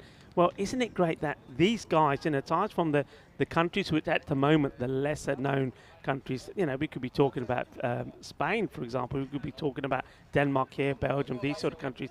That is something that could be happening pretty soon for them. If they keep going, if this progression of European cricket continues the way it is, that's going to be the next thing. And that's going to be, that's going to be next level, isn't it? Oh, well, absolutely. And I mean, for a lot of these Danish players, I mean, they get to come up against Vivian Kingma, Flippy Bossevane, and these are players that have played England and Pakistan just a couple of months ago. So for them, it's a personal highlight as well. And that's why it's so good to have the Netherlands 11 here. We had the Irish 11. We're going to see England and Scotland. So you've got 4 really big cricket countries playing everyone else in Europe. It's a great format and a great advertisement for the sport. And what I love about it as well is the appreciation that, the Irish boys were just absolutely fantastic. The appreciation that they gave to all the teams, and they said that in their own words, they just didn't realise that the standard of cricket was going to be so high. And I know that England, they were here last year. I know just how much they bought into it. And a lot of those top players actually have been recorded, in saying that this format, playing in the European Cricket Championship, has helped them immensely in the way that they're playing. Well, drinks we've had, and that means that was going to be a wicket. So right on cue. Every time there's a drink, there seems to be a wicket. And that's one that they could have done without it, because that is Aslam that goes. He goes in the 20s. He's a player better than that. He can go big, but it is the captain once more. He can do nothing wrong. Sebastian Bright comes on after taking one of the catches off the season so far. Forget about this European Cricket Championship. Well, there's another smile on his face because he picks up the vital wicket of Saran Aslam. Yeah, absolutely. A big smile on his face because it is the big fish. Aslam came out and hit his first 2 balls for 6, but he'll have to go now. And the Netherlands 11, this above par bowling attacker, doing the job once again.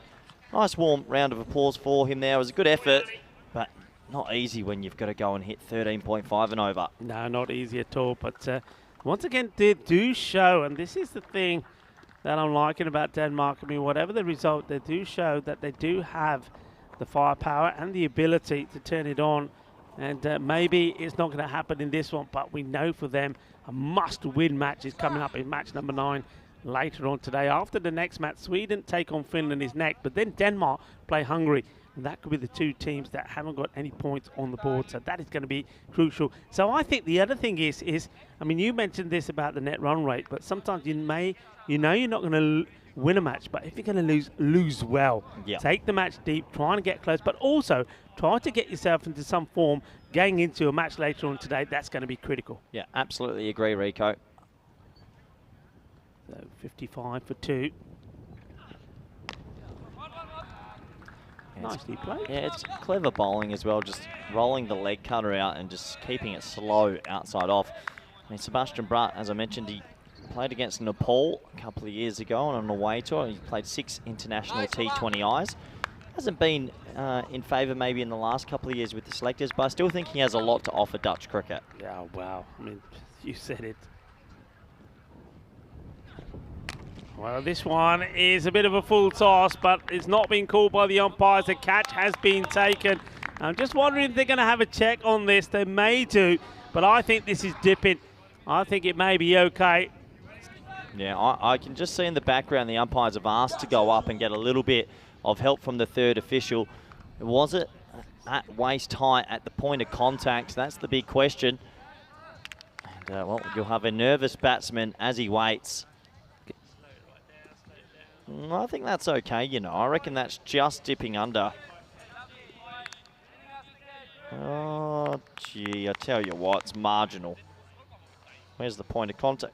I think it is on the way down. I think that's okay. Yeah, I think that will be okay. Yep.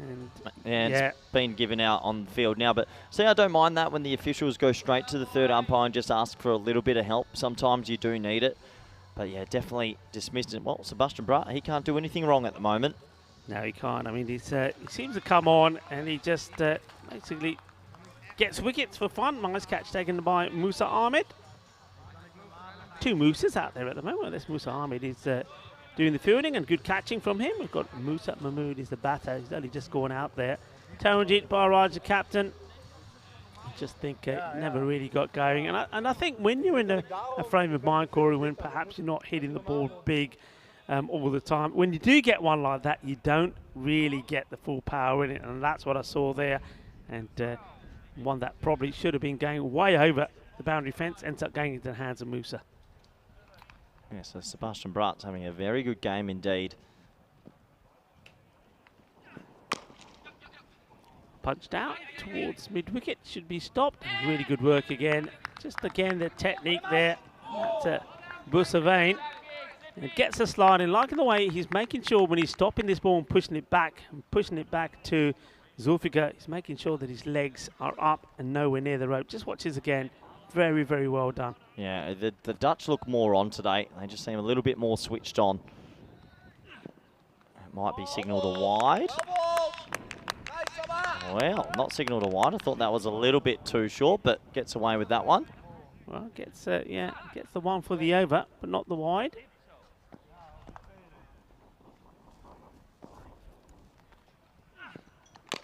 Well, this one was bowled wide, but it's been hit well out of the middle. That's come sweet out of the middle of that bat, like a box of jalebis. Nice and sweet, sweet out of the middle. 6 runs, good hit. Yeah, nice shot there by Christensen. Was it the worst ball in the world? Slow and wide, so he's done well to get a lot of power and hit that straight. Oh, and credit to Denmark here. They're not dying wondering. They're giving it their all. After 6 overs, they're 64 for 3. And, well, the Netherlands, they've opted for 6 bowlers so far, so they can go to anyone in these back 4. Yeah, I mean, this... We're ready! Nice and tidy. We're ready. It's been called out there, I think, by one of the Netherlands guys. Says, hey, umps, we're ready. Don't cut our time. It's the batters that are taking the time. They do look better today, don't they? They look like they've just getting there. Yes, they just was slow out the blocks for the Dutch. Yeah, they're strolling, aren't they? I mean, Sebastian Bratt there, what an over from him, 2 for 9. Just with everything, even their fielding movements, their batting today, the bowling's been pretty good. They're looking like the Dutch, I know.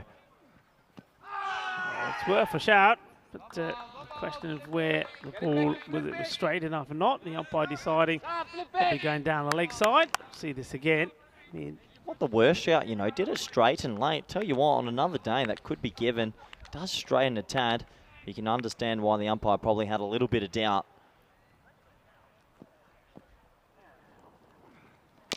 Shot. Well, this is an absolute beaut. Straight out of the middle of the bat. Well, with that one, that's a lovely shot. And Kirstensen saying, well, I'm not here to hang around. What a great shot this is. Gets himself into lovely position and thumps it back over the bowler's head. Yeah, really good batting. And I like that he uses his feet and comes straight. That's probably the best way to play these leg spinners. Anytime someone stays in the crease, they haven't been able to get on top of the bounce.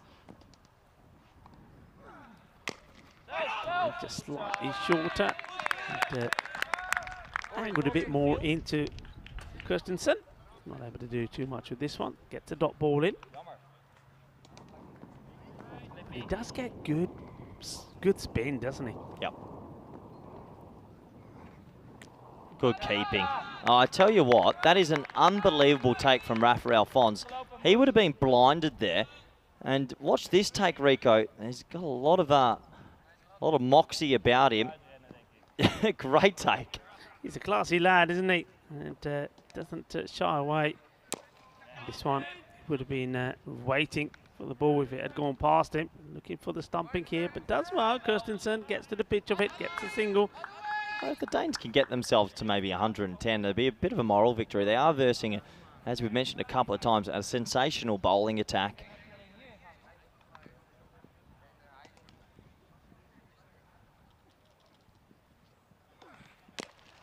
This is more up than long. Fielder coming across has been called for, but this time, well, Sebastian Bratt doesn't take it. And I think he does shout and call for this, and you can see that Boris Gourlay does react, and now there's a bit of discussion between the two. I think now he's saying, why didn't you go for it? He said, well, Skip, you called it. Mere magar kyun pੈ ਗਿਆ? ਆਵਾਜ਼ ਮੈਂ ਤੂੰ ਮਾਰੀ ਕਹਿੰਦੀ ਮੇਰੀ ਹੈ ਹੁਣ ਮੈਂ ਰਹਿਣ ਦਿੱਤਾ ਹੁਣ ਮੈਨੂੰ ਕਹਿ ਰਿਹਾ ਮੈਂ ਕਦੇ ਨਹੀਂ catch ਫੜਿਆ. Well, that's the way it goes sometimes. And, well, this time, he comes a long way. I mean, that's not his catch, is it? No, that was definitely Boris Gourlay's catch, but hey, these things happen. Well, that one goes down. Look, this is what's coming up next. Sweden taking on Finland. Finland are on a high. They're 3-3. Sweden, well, they had a mixed day yesterday, got that victory over Denmark. But then, of course, they were unable to get to the 114 required against the Netherlands, finished on 102. But they made a good start, and it's the first time I can say that I've seen the Swedes batting well. They're normally a team that perform well with the ball and in the field. That's how they win matches. But yesterday, I was very impressed with their batting and the power hitters they've got in there. And Sher Ali, well, look out for him. He looked in good form. Nice looking shot down to long on. I mean, look, the Danes more than likely are not going to get up here, Rico, but they can take some positives from this batting performance. They haven't folded, they haven't capitulated. Zulfikar back into the attack. Just went for 9 of his first over. This one is almost placed into the hands of Vivian Kingma. It makes a lot of ground to get there. But I think most importantly, once he does get there, once he sees that the catch is not on, he makes sure by throwing his body at this that the ball is not going to get past him. That's good work from Vivian Kingma.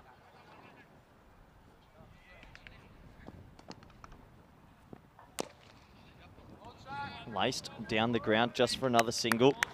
Yeah, I mean, if you look at the comparative scores right now, the Netherlands 11 aren't that far ahead, but it was actually the finish from the man on your screen there. Saqib Zulfikar's innings just broke the game for them, didn't it?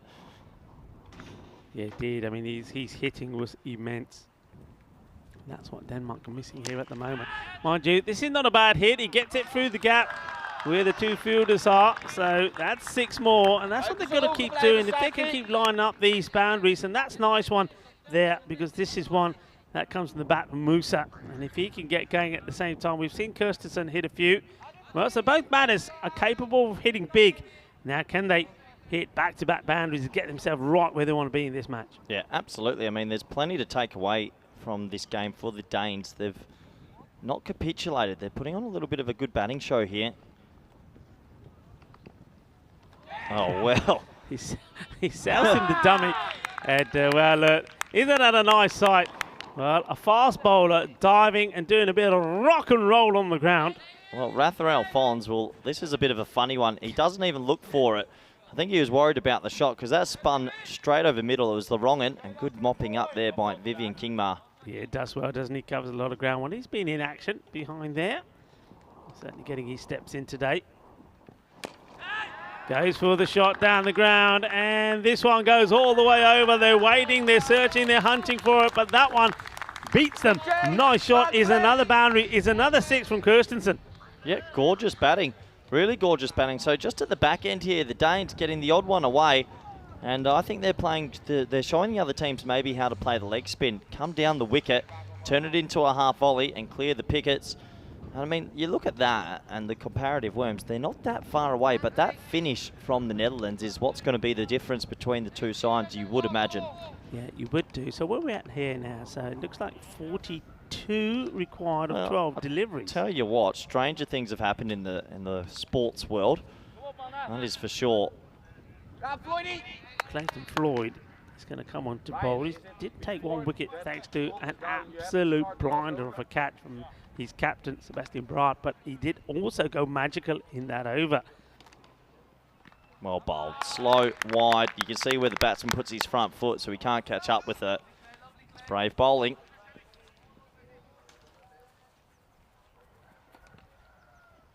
Well, this is a one-hand smash, and it will be 1 bounce, 4 runs.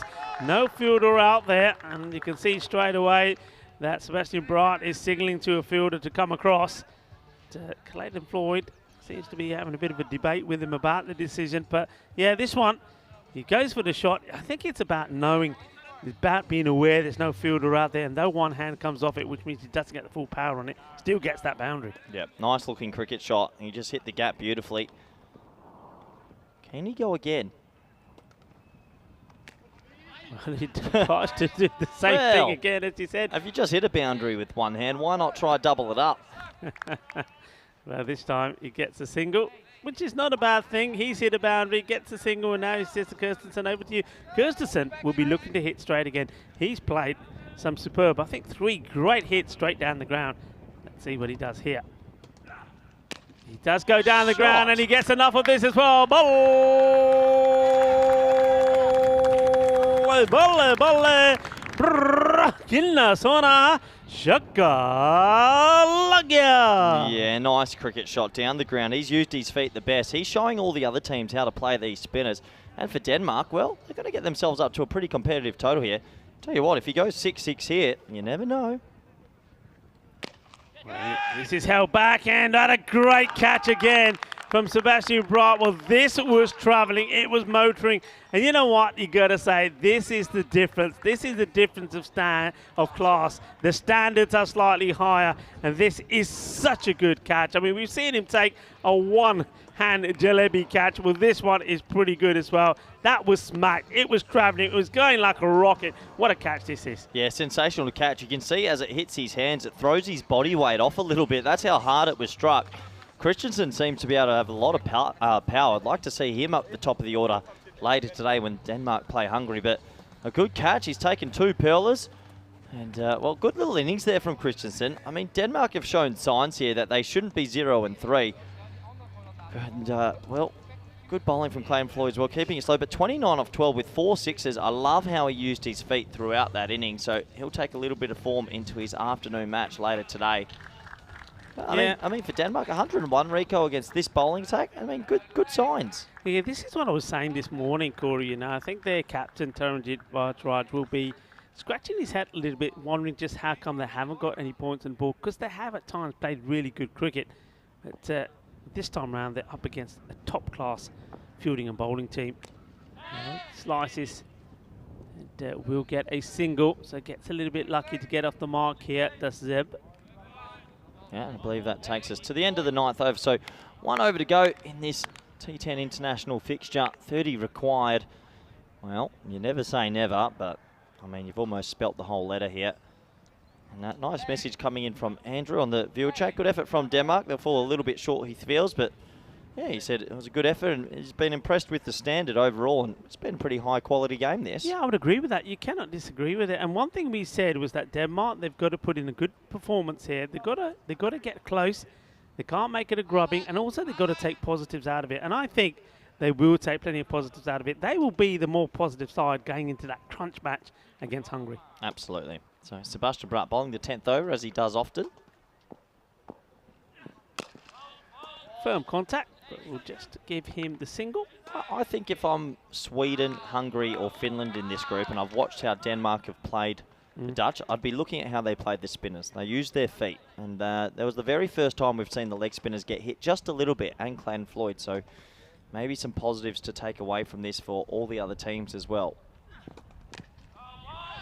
They're taking him on. Gone. It's going to be dicing with danger. And Sebastian Bright, well, just goes to show that he is human. He can make the odd error. With this one, you'd expect him to hit the stumps. He doesn't. He hits here. This would have been out. I'll tell you what, I won't be picking him in my 10-pin bowling team. He had 3 stumps to aim at from about half a yard. Oh, I'll tell you what, all his friends in Hermes would be absolutely laughing at this one, because he couldn't have missed this. I mean, he's got 3 stumps. Oh, no. Yeah, he gets it completely wrong. And, yeah, it would have been easily out. And he knows it. Well bowled. Yeah, he's good at that one. He bowls this one often. It's the slower ball bouncer, and not many players pick it. And yeah, it's a dot ball. Yeah, we saw him do this last year, and he was so effective for him then, and it's effective here as well. So it's the one for the over. So come on, another short one over the shoulder again. Oh, that's mine. That's mine. You've got to be kidding me. Oh, I thought that was coming straight in. I've been waiting for one this whole tournament. What a shot that is. Well, I thought you were going out the window there. There's a big drop down there, Corey. Honestly, I would love to take one at least this trip. What a shot. Yeah, good shot, wasn't it? Look, waits for it. Gets plenty of power in the shot, the Shaquille Zeb. Well, he'll like that. That's a good highlight for him. And now he gets another shot. Oh! Well, this time he does hit the target. There was no way he was missing this one, Corey. Well, I reckon this is out. We've gone up to the 3rd umpire. If he had missed that one, I reckon they would have walked him off the field.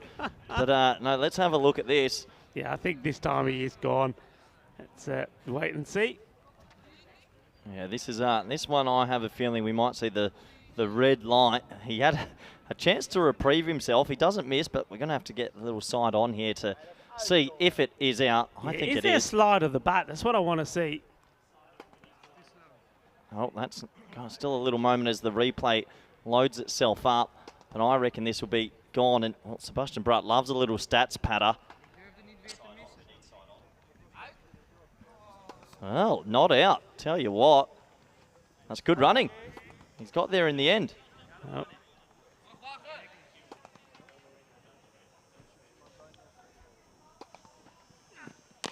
hit hard. Ryan Klein.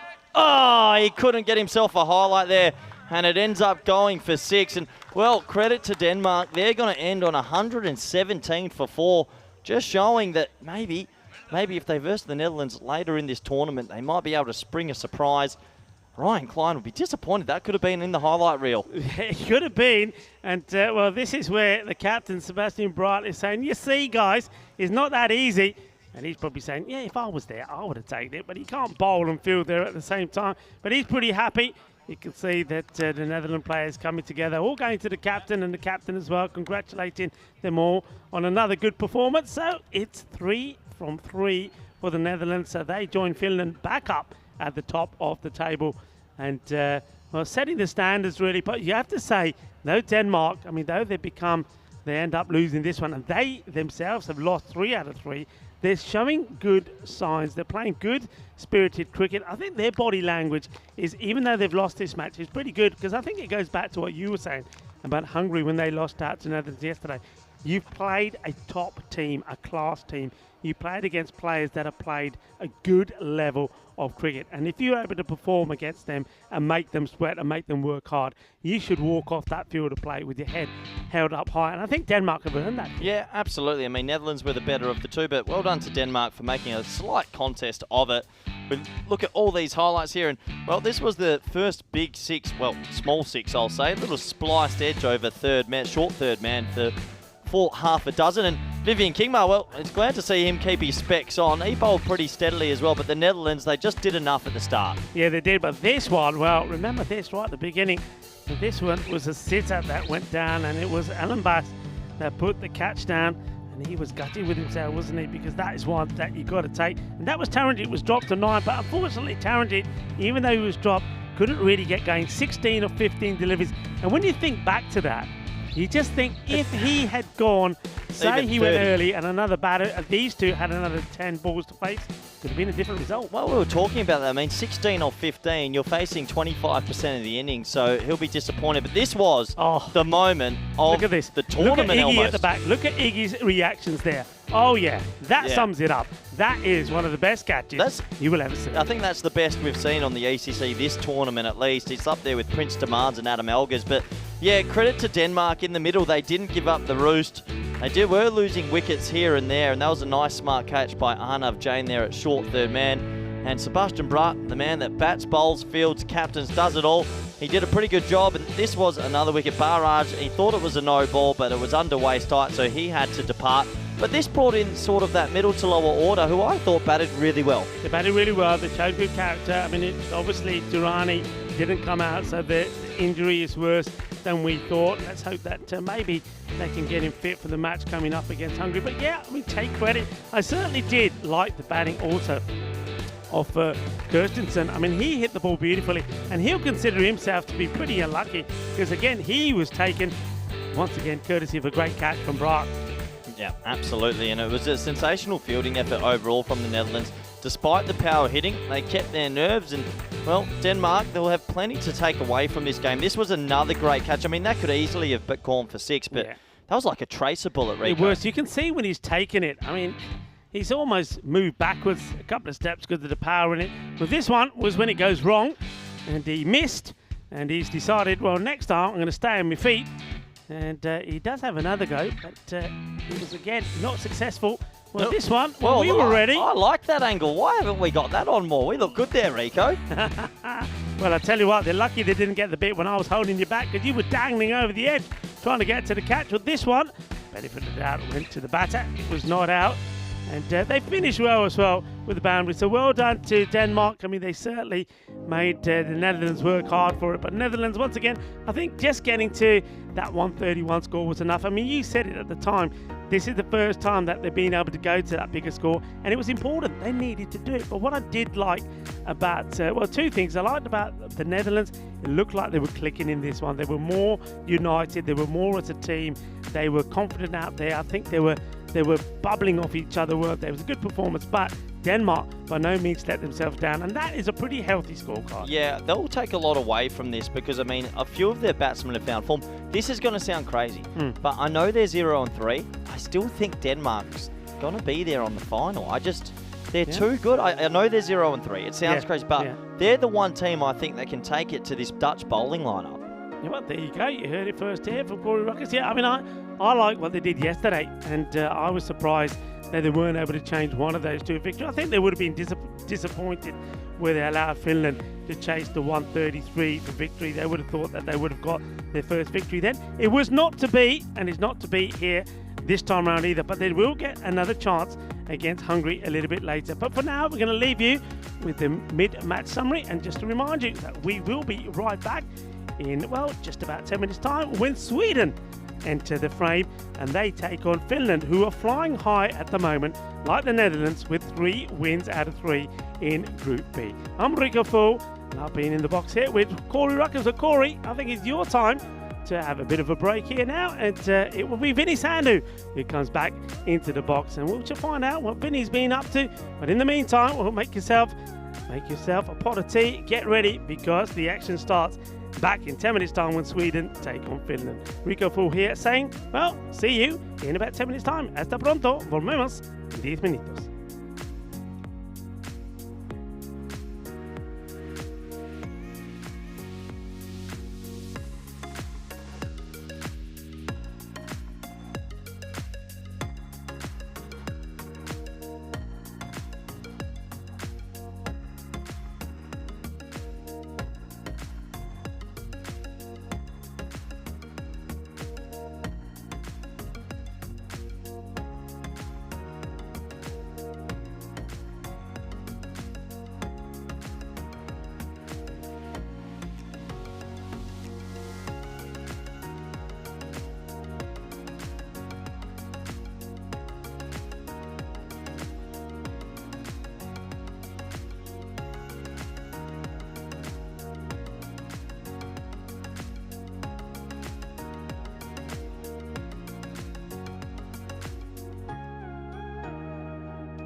Hello, it's great to be here at the Cartama Oval. I've just joined the action today, but I have been following along, and I can tell you that we have plenty more to come because still 3 more matches today on day 2 of Group B. And so it is match 8 coming up, and it's a big clash between Sweden and Finland. Let's see what happens at the toss because Rob Kemming is with the 2 captains. Your call. Heads. Heads is called. It is heads. I will have a ball. You'll have a ball. Yeah. Finland. So it is Jonathan Skamans who is captaining the Finns in this game. He wins the toss and elects to bowl. And I think that's all about the Finns feeling they can chase anything down. They're quickly becoming the chaseologists, aren't they? I mean, how was that chase in the 130s against Denmark last night? That was a really tense game. But also today, they really put away Hungary after keeping them to a very low score in the 60s. So interesting that Nathan Collins not playing this game. Also, I know Tumbe is out just having a rest. So Skamans does take the reins, but he won't have the gloves for Finland. And for me, Amjad share the wild thing, always really exciting to watch. And for me, it's about when they get their hitters in. I think about over 4 is a great time to just go, throw it at the wall and put everything out there with those big hitters if you are a Finnish captain in this game. But let's talk about Sweden. They had a pretty good day yesterday, couldn't quite knock over the Dutch, but they were in a good position at one stage. So they're 1-1, and let's see if they can end the Finnish dominance because Finland, they are undefeated at this stage. We're really looking forward to this one. Let's go over to the commentary box as we get ready for the 3rd match of the day, and in match 8, I can tell you guys that it is Finland. They've won the toss and they're elected to bowl. Thank you very much to Vinny Sandu. And as we have a look at the aerial view of the magnificent Cartama Oval here, nestled underneath the Sierra de Cartama, the mountain range here at the back. It's absolutely splendid. And they're certainly looking forward to this match as well. Sweden are going to be having a bat. So we're going to see Finland, the team unbeaten so far, 3 out of 3. And they are flying high, and there's no wonder that the smiles on their faces. Bit of a change up though. So Nathan Collins deciding that he's going to take a break from this match. So Jonathan Skamans is going to be not just, he's going to be out there doing the captaincy, and he's not going to be behind the stumps either. Fairly good change in the wicketkeeper side. They've got Arib Kudea, who's going to be behind the stumps. So looking forward to see how those few changes work for Finland. Sweden, as you heard Mr. Maximo say there, they did have a good start, didn't they, yesterday? Got a good win against Denmark, a team that we just again see fall short against the Netherlands. And Sweden, they batted really well. Sher Ali was in good form, wasn't he? Well, this is as a result of that, I think, and the form so far. That's why Sweden are 90-84 in favourite to win this, despite those 3 wins on the spin from Finland. But yeah, as I was saying, I was loving the batting of Sher Ali yesterday, 58 of 23. And they've also got Nusrullah Sultan, 31 of 16. So plenty of good performances from them. And well, they will probably see this as an opportunity to go out there and put the runs on the board once more. I think they have to deal with this man here first. He's been so good with his opening overs, Raz Mohammed. So he waits patiently as the umpires for this match. Andrew Elliott at the bowler's end waits to be given the thumbs up from the official timekeeper, Frederica Constant, for the start of the match. He's joined out there by Shub Navjot Singh, the man at square leg.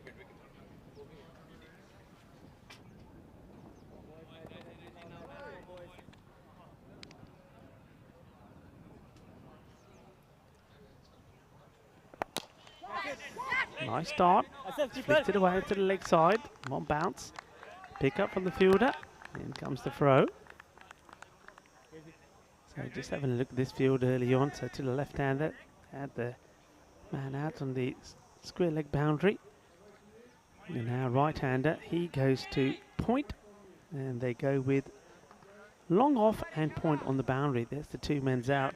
So and Sher Ali, he is, if you give him width, he does like to cut the ball hard, and he does go the aerial route, particularly with the uppercut as well. So maybe that's the plan here, trying to perhaps set him up. We shall wait and see, but he hit the ball pretty well in the mid-wicket cow corner area as well. So it's going to be an interesting one, this.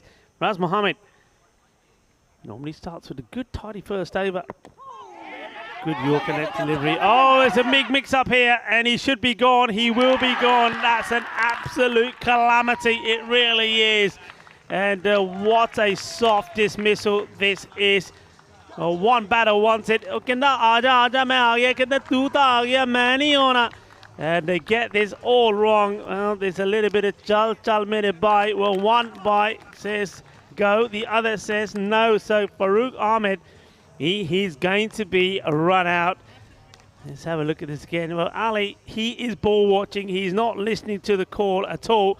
And, well, by the time he looks up, you see there, Ahmed is already down the other end. And there's no way he's getting back. Good throw straight back to Raz Mohammed. And that's a disappointing end.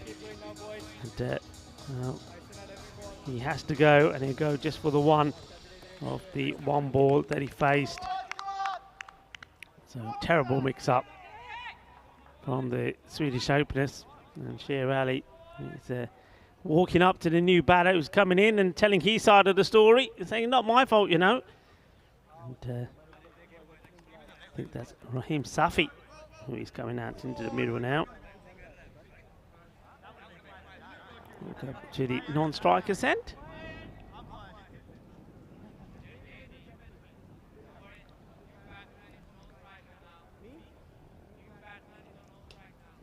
So, wicket early. Score on one for one. Bit of self-destruct there from the Swedes. Sher Ali, how much will that affect him upstairs? That's the question. Mohammed to Ali. Hits this pretty well, and fielder's got to get down and does extremely well. What a great stop that is. That's absolutely brilliant. Saving 3 runs, they only take the one. Fantastic. That's what it's all about, and they all want a piece of him here. And 2 right they do. That's a really, really good stop. I think that's Adnan Ahmed out there. Brilliantly done. Magical moments like that rub off on your teammates.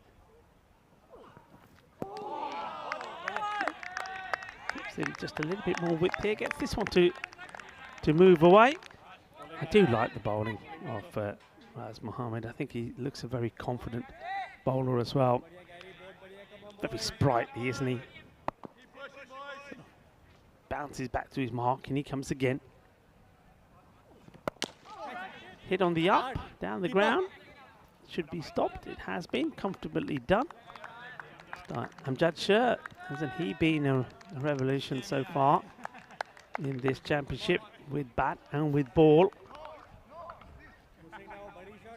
They're looking to finish the over well. Just 3 runs from it so far.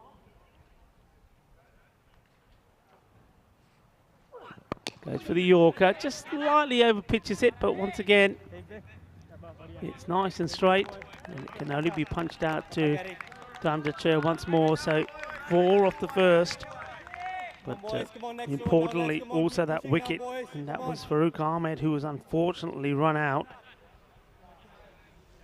Run out for 1, he just faced 1 ball. Just some of the stats here, and having a look at this, and well, you can see what Skamans is up there with the highest run scorer, but Amjad Shah, I mean, 258 strike rate. That is something exceptional. And Rashid, 180 as well, going really well.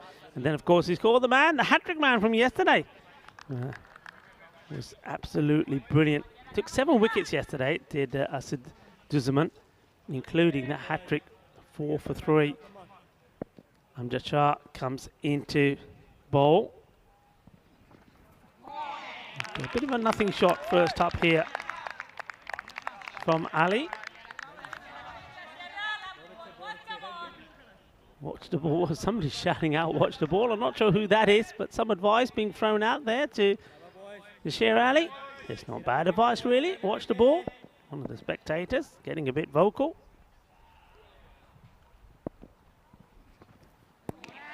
They'll have another go at him here again and say to say watch the ball. Clever bowling this from Amjad Shah. He's just bowling just short of a length, getting the ball to move away, and you can see Sher Ali, he's nowhere near this. Look where his legs are. So I mean, he's going to do something to get bat on the ball from there. I think if he wants to be playing that shot, he's got to take a little shuffle across towards the off stump and play it. He's going to get a bit frustrated here, I'd imagine. 5 balls faced Just a couple of runs on the board. Amjad, I don't think he's going to change anything. No, he doesn't. He's just joining the dots out there at the moment. Got balls, as we know, are gold dust in this format of the game. A few more dots there. And it's lovely to see, as you saw from the introductions. Mr. Maximo is in the house. Had a morning off today. I'm sure he'll tell us what he's been up to. I'm sure there was food involved when we were talking about Mini Sandu. Anyway, he's back here with us in the Dream Box. Welcome and good afternoon to you. Good afternoon, Rico. Good afternoon, viewers. Here we go with the wild thing. Outswinger. This will be no run. Rico full. Thanks so much for covering this morning with Corey. And you know me too well. It did involve food. It may have involved. Of course it did. It may have involved brunch at a very nice spot that Corey recommends. And I think it might be a place that he might have taken a couple of Corey fangirls to. And I tell you what, it was right on the money. So thanks for the tip, Corey. Talk to him about it a bit later. This one's a really good shot. Does it have the legs? It does. Maximo! For sure, Ali.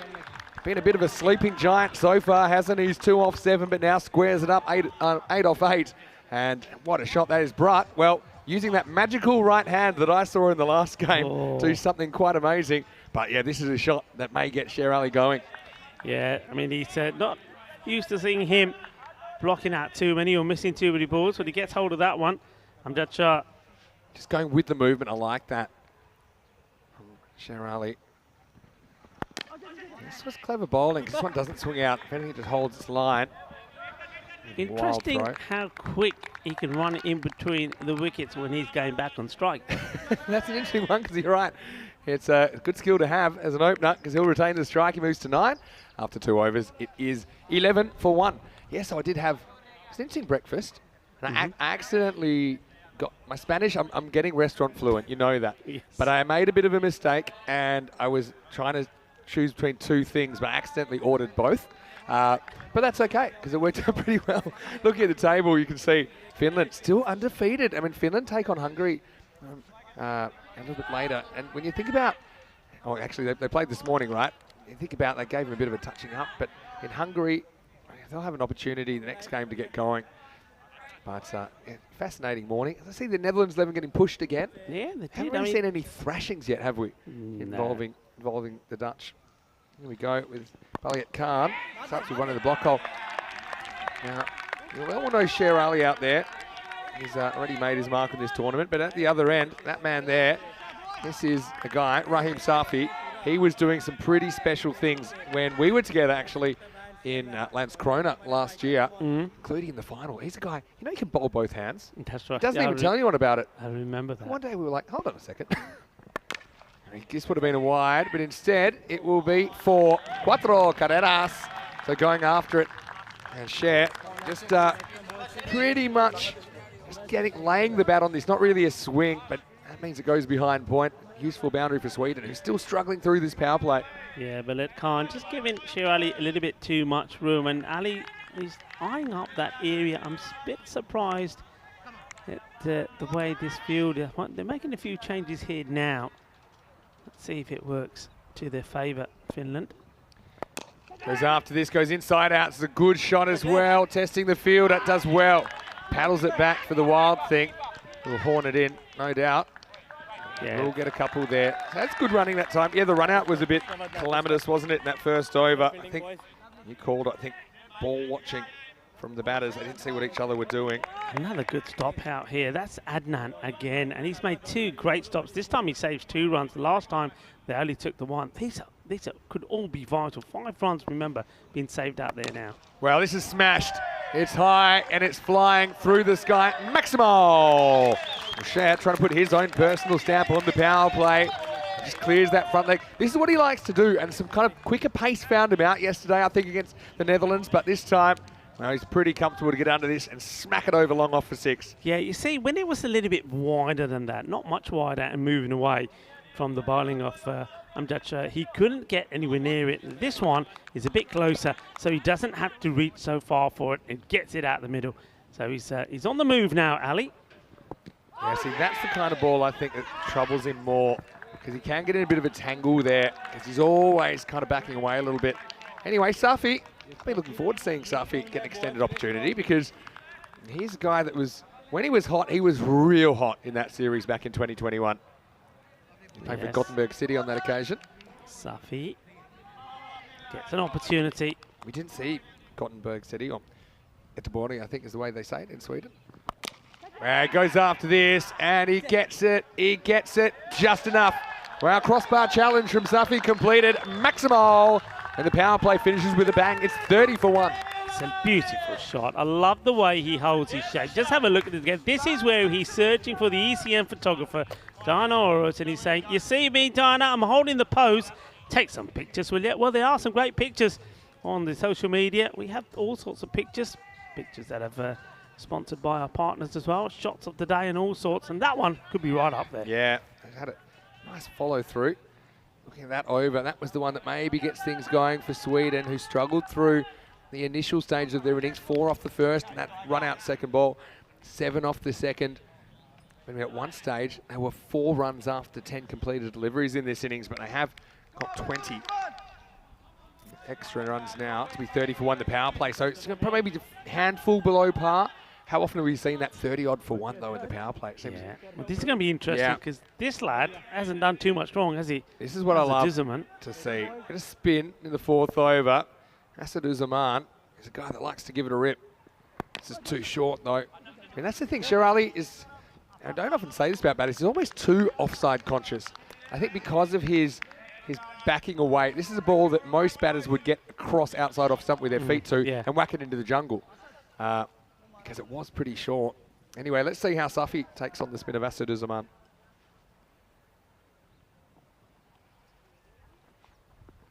Yeah, see, that's the shot probably most right-handers would attempt. It was on him a little bit too quickly. Couldn't time it up. I'm going to say hello to a few people in the comment section at the moment. Is James, who mentioned that had Lee Rimmer of Calpe Giants and also of Costell Soul Cricket Club helping me out in the ECT 10 finals on Sunday, so yeah, enjoyed that. It's another inside-out shot, but they got the field set for that. I would consider, I mean, when they got deep mid-wicket, I'd actually consider putting a deep mid-wicket, deep cover, and trying to lure him into hitting across the line here. Yeah, I'm with you. I beat you to it with Sher Ali. Well, you beat me to it. To say with Sher Ali, the way he's playing that shot, yeah, I would have one more man in there, just inside that circle for that particular shot. Yeah, this is overcooked this time from the bowler. So Asaduzaman hasn't quite got that length ready yet. Peter Gallagher showing how strong he is, throwing the long way.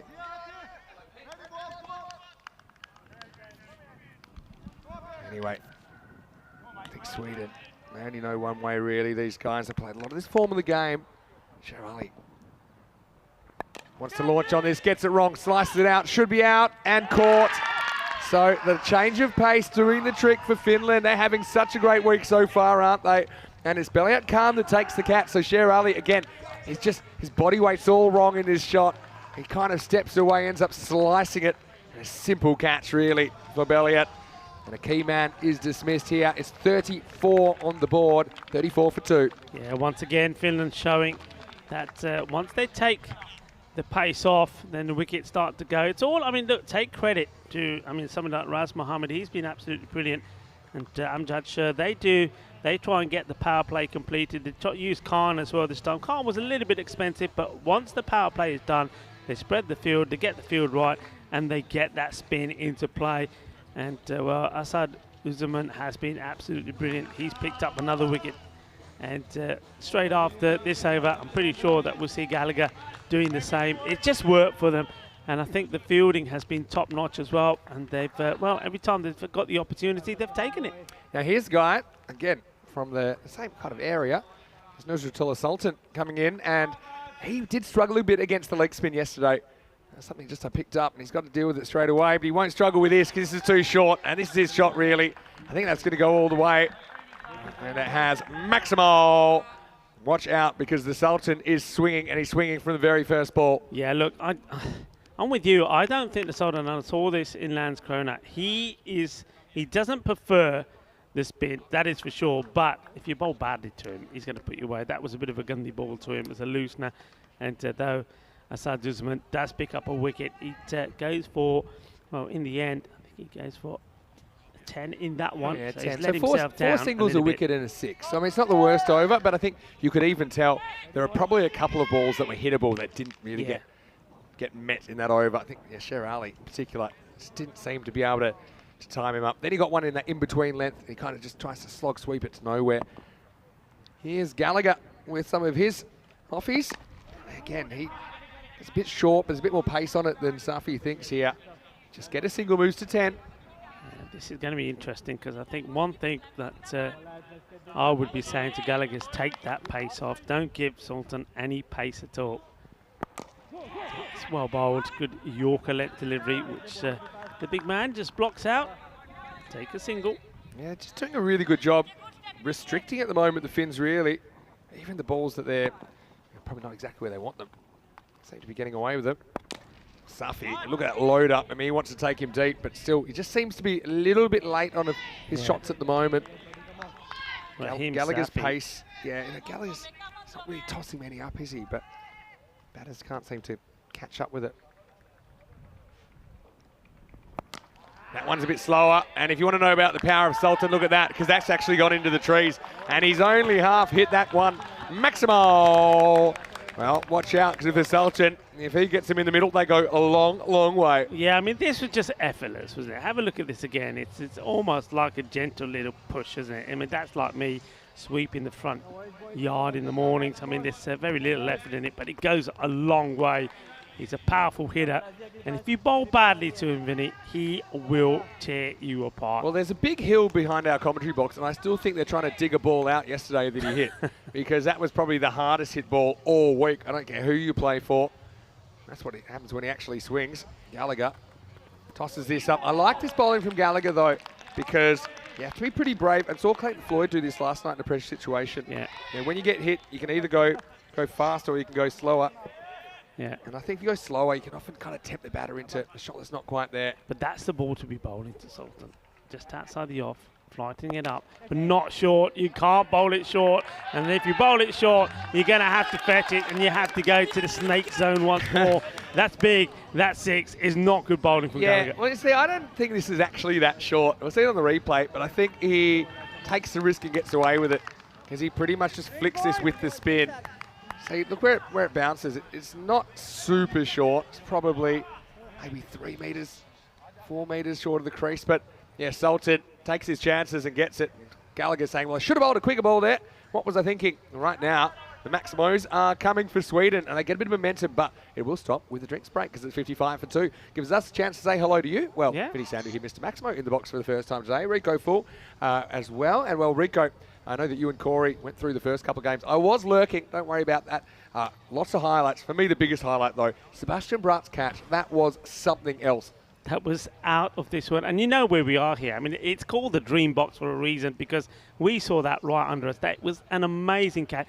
He never looked like he was going to get there. It was going over him. He's backpedaling, and then, well, the vision to stretch out the hand and take the catch. It was a blinder. It's what I call a jalebi catch. That was definitely a jalebi catch. And then he took another one. All right, it wasn't as spectacular, but the ball was travelling. It really was from Kirsten's side, and he takes that side on. I mean, great cricketer. We see him bowl, we see him bat, we saw him field like that. What a player to have. And lead as well. You know, took that pressure last over last night, where I think Hungary needed 9 to win, and he was able to restrict him to, I think, just 4 or something like that. I think 3 came off it. Yeah, 3 or 4. Hey, but how about the entertainment we've had here at the ECC? I mean, the ratings, I mean, I don't normally look at this stuff, but they were through the roof yesterday, and I can understand why, because I think more and more people are talking. They're talking to their friends, their family, their workmates, their teammates about this, because there's so much cricket on, and it never stops. I mean, the action really never stops here at the Cartama Oval. If you love cricket, forget cricket. If you love sport and you like action, the amount of action that's coming per day here, as we see another catch taken, you know what? That is, I think, 4 wickets on the spin straight after a drinks break. 4. Yeah, well, I just said that the drinks break maybe not coming at a good time for Sweden, because they had all the momentum, didn't they? But the Sultan nails this down the ground. And, yeah, you're right. Just picked out the wild thing. He was safe as houses. So, entertaining and fairly emphatic not. I think that might be Safi. Is that Safi that's gone? I think it's Safi. Oh, they're both walking that direction. Oh, yeah, it is Safi, actually, that's gone. So, Safi, he was trying this the whole time, wasn't he? Yeah. But, yeah, never really got going. So, he'll go for 11 off 8. And the score now, Sweden 55 for 3. Yeah, I mean, that's what they needed. And sometimes when things aren't going your way, just call for the drinks. And wickets go after the drinks. And yeah, Gallagher, he's given us a nod. He said, yeah, we had it all planned. Get the drinks. But it's Safi that goes. Now we know that Safi can be quite dangerous. He's played some knocks in Landskrona in Sweden. That have been unbelievable. We're going to see more of him. But one man that I always like to see out there in the middle is the Mr. Nice Guy of cricket. He really is. Azim Khalil comes out to the middle. Got out sweeping yesterday early against the spin. Let's see if he plays a bit straighter today. He does a little bit. It's just a bit lucky, I suppose, because it could have gone straight down to that fielder. And, on the full, would said it was in the bounce, and he gets a single here. So yeah, I think the Sultan, he's hoping he gets a bad ball here. I mean, who isn't? But I think in particular, Asaduzaman will test him if he gets it right. It turns it to be a full toss, and adios pelota. Well, that's another one you'll have to dig out of the jungle. In fact, that one's almost hit our camera. Yeah, have a look at that. This one almost takes it out, Rico. It was almost the end of the third umpire for the day. That's the camera that adjudicates the... It's a long way and difficult way to go up here. Hang on, let's have a look at this. Oh, that's just, it's been lasered. Where's the camera? You're paying for that. That's right. Look, ends up pretty close to the pin up there. Yeah, but here's the thing. I mean, leg spin, I've said this before. If you're going to have leg spin and never bowl bad balls, and they're going to be really almost impossible to play. But typically the art of wrist spin, it's on high risk, high return. Asaduzaman has not found his length today. Now this is more of a half volley, and this is going to be incredibly fielded one-handedly. That's a one-hand, one bounce job out there by Adnan Ahmed. What a bit of work. You can have 3 more. It was 5, but that's 8 runs he saved out there. He's hot. He's on fire out there at the moment. Yeah, well balanced, right in the middle of the hand. Azam is after this again. This is a better length though from Asaduzaman. It's full, but it's not so full that it's a half volley and easy to drive. Got that ball spinning away from the bat. I want to say hello to Tom Vine, who's in the comment section as well. Tom, how are you? How was your weekend? And I bet that you're watching with interest to see who you'll meet in Championship Week. Plays this just on length. 2's the call straight out the bat, but no way they're going to get 2 there. Yeah, hello, Tom. And, well, can I just say, well, not just to Tom, but all of the Spanish players, what a marvellous performance it was from all of you. And, of course, I've been speaking to Corey a lot about it, but really, I mean, it was absolutely amazing. You should all be very, very proud of your achievements. And the Spanish team, will be back in Championship Week starting on the 10th of October. England, we know, are there already. They are the defending champions. Who will be joining them from this Group B? We'll find out. 65 for 3 after 6. Asaduzaman, well, not a bad day at the office. 2 for 20 off his 2 overs, but he'll feel he probably didn't bowl as well as he did yesterday. And obviously this morning, because he has 8 wickets now. Make that 10 after those 2. Yeah. Here's the wild thing. And over number 7. Pitches up. Caught, catchable, and caught. So Baliat Khan has a good set of hands, and the Sultan drives on the up. And he would have been fine if it was 2 metres either side of this fielder, but he hit it straight into the breadbasket of Baliat. So again, Finland holding their catches and just maybe getting the momentum back again. 65 for 4. Yeah, important wicket this, isn't it? Because we know just how dangerous the Sultan can be. But that was a good technique, wasn't it, on this catch? Just if you look how quickly he gets into position, and the hands has those fingers open wide, ready to take the ball. And there's no mistakes there at all. So nicely done. Good catch there from Khan. Yeah, what he does well there is he gets his whole body low, and he does it by dropping his knees to the ground. So he's basically not having a lurch forward. His eyes stay pretty level. Nusratullah hits that pretty hard, but unfortunately, the placement was his undoing. So he is the 4th wicket fall. He goes for 27 off only 9 balls. 65 for 4. Yeah, 65 for 4. He's being followed out there by, I think that is the Khan who took the catch. Looks like he may have hurt himself in the process of that. Looking down his fingers there, wasn't he? So, yeah, obviously might just have a bit of an issue that he needs seen to. I want to say hello to Ian Johns as well, and Rahel Khan watching from Sweden. Hello, Rahel. I bet you're watching with interest. Hope you're well, Rahel. And Rahel is a fantastic cricketer in Sweden. We've seen him score stat loads of runs. He was here last year, remember, as well. We saw him at the ECL. Yeah. And, well, hello to you and love to your family. A lovely man and a family man as well, Rahel. I guess it's really wrong. It's either a wide or no ball, because it was high-ish. It's been an interesting one to see on the replay. It's kind of away from his body. Yeah, but it took an absolute age to give it. It's a tough one because it's not that straight, but wide given in the end. Yeah, comes out wrong from Amjad's bowl well up until now. Doesn't want to let himself down. That could have been a lot worse. Yeah, doesn't quite hit his spot. It's a pretty good call of no in the end. It was hit so hard. It's Mahesh Tumbe who's on as the 12th man at the moment.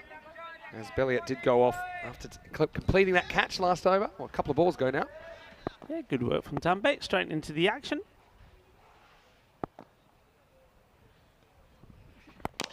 Struck firmly. A couple of bounces. Dealt with nicely. No issues at all. There's Jonathan Skamers. Didn't he have a good game this morning? No, he's a class player. Quality. That knock of his, I mean, it's marvellous. Really batted well. Gets him, got close to his 50, didn't he? 45, but it was just, again, he's a guy. Batting. He's a guy who promised a lot last year, just could not seem to go on with it. So nice to see him get a slightly bigger score. Wow, Azam gets lucky here.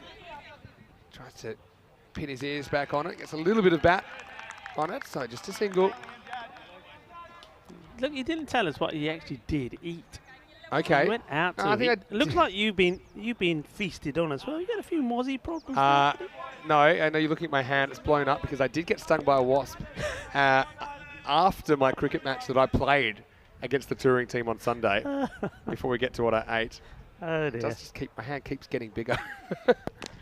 So there's more than one way to have a hand issue. This is the second wasp bite that I know you've got, because you're always I've chasing got at least them away. 3 or 4. And I keep telling you, leave the wasps alone, but you don't listen. You'll like this. Because I've been out there in the field, I didn't realise in the corner of the kind of marquee where we had all our gear, there's a wasp's nest.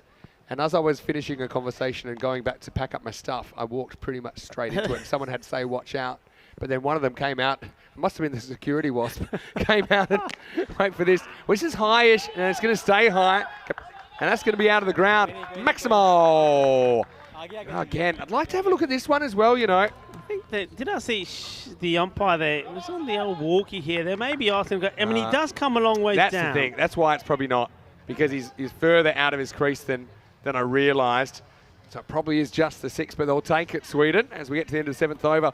The score is 75 for 4 after 7. We'll come back to Wasp chat in a minute, but I can tell you that anyone that wants to send me a message, if you're not in the comments section, the interactive chat facility that we have, then you can send me a message at Mr. Maximo on Instagram. In particular, is probably good, or Twitter or Facebook, and I'll be able to check on some of those maybe during this game as Gallagher is ready to get back. Also, you can get Rico at Rico Full, and don't forget, hopefully you're following at European Cricket, because that's a lot of highlights on there, and I've got a feeling Sebastian Bratt's catch isn't too far away from hitting the airwaves. That's going to go big, I'm telling you. You will not see a better catch than that, I'm telling you. You know that the viewers' chat went absolutely wild when they saw that, and so did all the people and fans. And you know what? I don't know if the guys have got it. If they've got it again, I'd like them to put it up. Have a look at the reaction of Iggy. Oh, I saw it. Saw it. That tells you everything you need to know about that catch. Iggy, one of the helpers around the ground. Lovely guy. Hit hard. He's looking to dissect the field, and he does. This is a lovely shot. Beautiful timing from Khalil. Straight down the ground. It don't come any better than that. That's a brilliant shot. Yeah. It is not a good ball, though, is it really? No, just over pitches it, but it doesn't try and hit it too hard. That was what was good about it. Gallagher, better. That's what he's trying to do. He's trying to angle this Yorker in. Now, I don't know if we've covered this yet today, but today is a very simple one. Which team will hit the most sixes? This is our Crickathon. Come back to it in a second. Let's go back to Gallagher with this next delivery. And he's on march this time, but he might have found trouble, and he has. So, Azam's never really clicked in that innings, did he?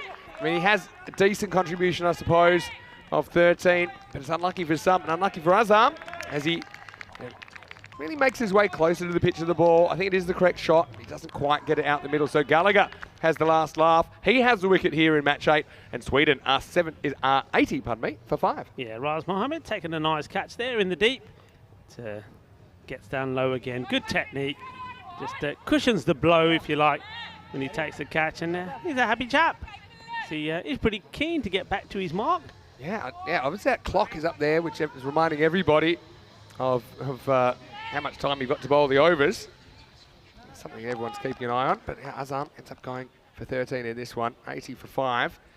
So 14 balls left in this innings. What can Sweden get up to Okay, so going back to that is the Crickathon powered by HCL Software. Question of the day, which team will hit the most sixes? Yesterday's winner was Anup David from India. Yeah, And well done to so, of Anup. course, you can enter no matter where you're from in the world and keep thinking about the question of the week. How would you use cricket data to determine your team's batting order? We talked a lot about batting order last week. How would you do that? How would you analyse the data to do that? Pitching outside leg stump. So the end game there is that somebody will win an internship with HCL Software, which is such a great opportunity.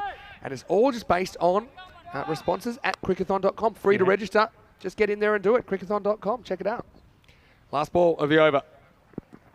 Oh, this could be close, and well, it's more than close. Shub Navjot Singh says that is out. Now remember, he is bowling from around the wicket, so the ball to me does have to do a lot, but it hits him full on. I've got to be honest, I heard a little flick as it went past the bat. I heard two noises. I think otherwise it's stone dead because he's playing all around this. Let's have a look at the replay. We probably won't pick it up if there is one anyway. How close is it? I mean, hard to tell. I don't know. I think he's a long way forward when this makes impact. I mean... Hits him on the back leg, right? So look at the angle of the ball. Yeah, but look, pitch is on. It's probably straightening. Umpire score, you got to say. Yeah, hit him on the back leg. That's the thing as well.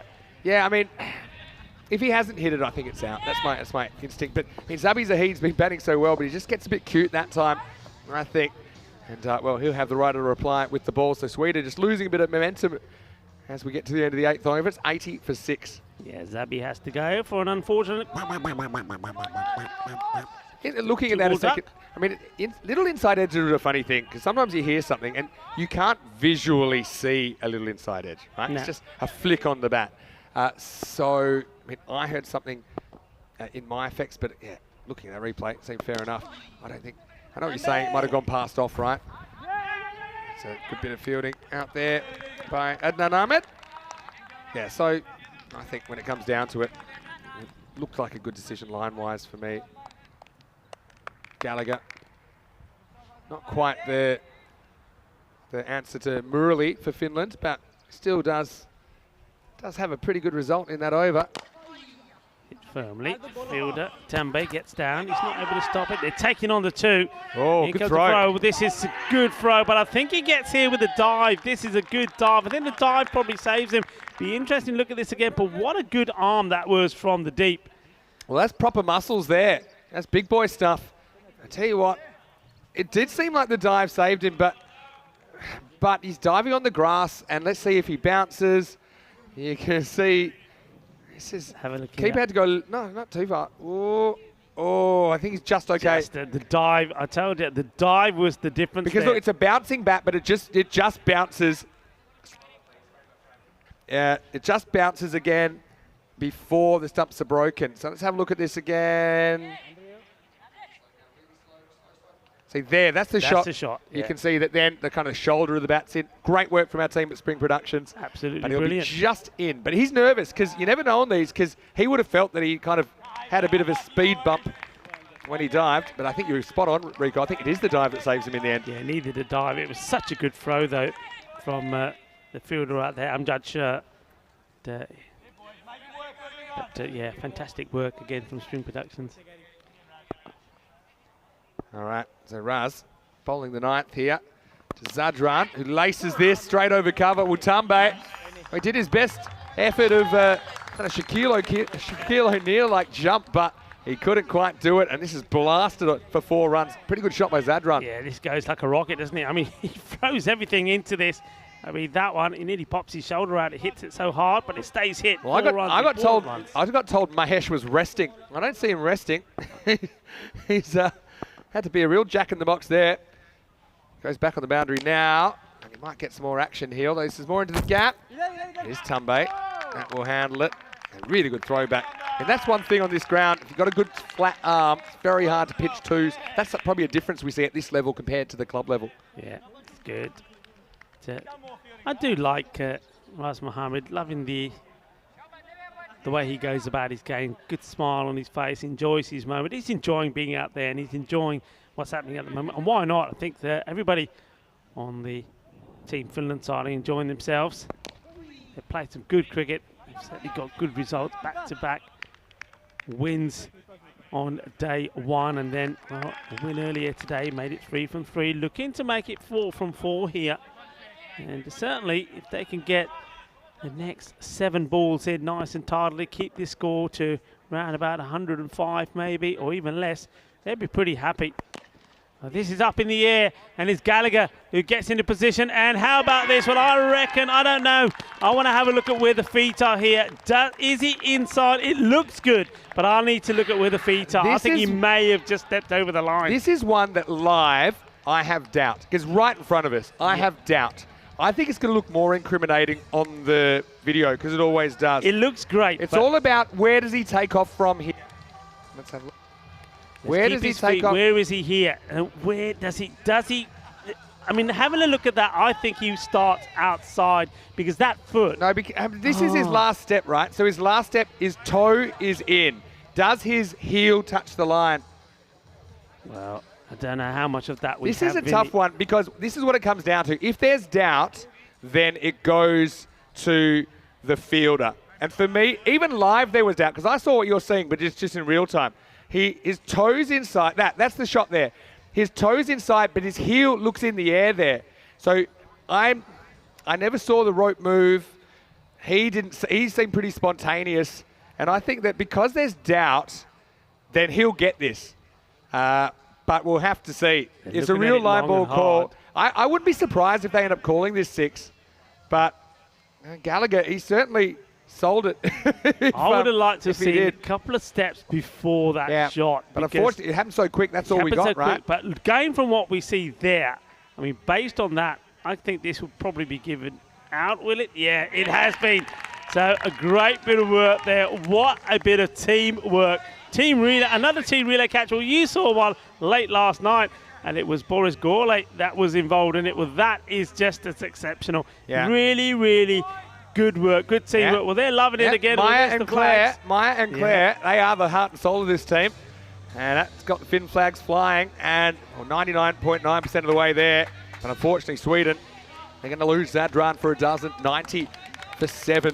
What a piece of work by Gallagher. I mean, lucky he didn't have his high heels on there, because he certainly would have touched the rope. But yeah, I think I saw it live. So I actually saw the couple of steps before what you saw. And just like that, I couldn't say for sure he stepped on the rope. It would have been possible he grazed it, but I think that is the definition is you need to be absolutely sure that the foot's touched the rope, and I don't think it has. I think the heel's in the air. At worst, there's doubt. Well, this is a little top edge. That'll work for Sweden. This will be 4. So this is going to be Chowdhury, who starts the 10th over with a boundary, 94 and climbing, searching for the 100+ here, the Swedes in the first innings. Yeah, I mean, whatever. It's, again, another fantastic bit of work, fantastic bit of cricket, something else that is going to take social media by storm. We've seen some catches, haven't we? We've seen some plays, and that one from Gallagher is right up there as one of the top catches you see. Well, I say from Gallagher, unfortunately, he doesn't even get his name in the book for that. Yeah, it's the worst thing in cricket. Should get a catch assist. It should, shouldn't he? I mean, that has to be an assist. This one's in the air, just dropped short of the fielder. Be looking just to keep it in 1. They do. Yeah, so the catch will go down to Kumar. Yeah, I didn't even bother who caught it, because it was easy. I mean, my nana could have caught it. But I think... listen, he's right below us, so we're just going to say what a great catch that was from Kumar, one of the best catches you've seen. Yeah, Kumar took the catch. But you know what I will say? Did Gallagher have anything to do with that one? I would like to see... You wound him up good. You know what I think? You know, like in run-outs, you give credit to the last 2 people to touch it? Yeah. I think you should do it on catches as well. You got to. I think you should do it on catches as well. Because that is now becoming the new form of cricket. That's the new fielding. Yeah. You've got to give credit to somebody like Gallagher for that. Can't ramp fail. Well, I was saying they'd be happy if they keep this score under around about 105. At the moment, it's trying to get to that. Let me tell you, if I could rewrite the laws of cricket, which I feel like I never would, I would actually have it that Gallagher can take off from the field, and as long as he holds the ball, it doesn't matter if he lands over. So you can actually have one jump. Like baseball, sometimes they catch in the second row. It's amazing. Hang on. What are you talking about here now? Okay, chance first. Oh, well. 4. Well, this one is totally been missed. Well, their standards have been good up until then, but this one, I think this needs to be taken. It does go quickly, but I think he totally mistimes this one. Big opportunity. Okay, well, this gives an opportunity for Mr. Maximo's muse of the day. If I could rewrite boundary catching rules, I would say that as long as you take off from the boundary and you catch it in the air, then you've completed the catch and it doesn't matter where you land. Nah. So then he can complete the catch. Nah. But how far can you look how small are boundaries these days? When I used to be a kid, you had to catch a bus to go to the boundaries. Like 140. No, come on. But then you wouldn't have spectacular catches like that, no, would but you? that's the boring part. Oh. Catching it is the hard part. He just lollipopping it to his teammate is like that's for me. That takes a bit of shine off it. For Gallagher, who just gets a big donut for that.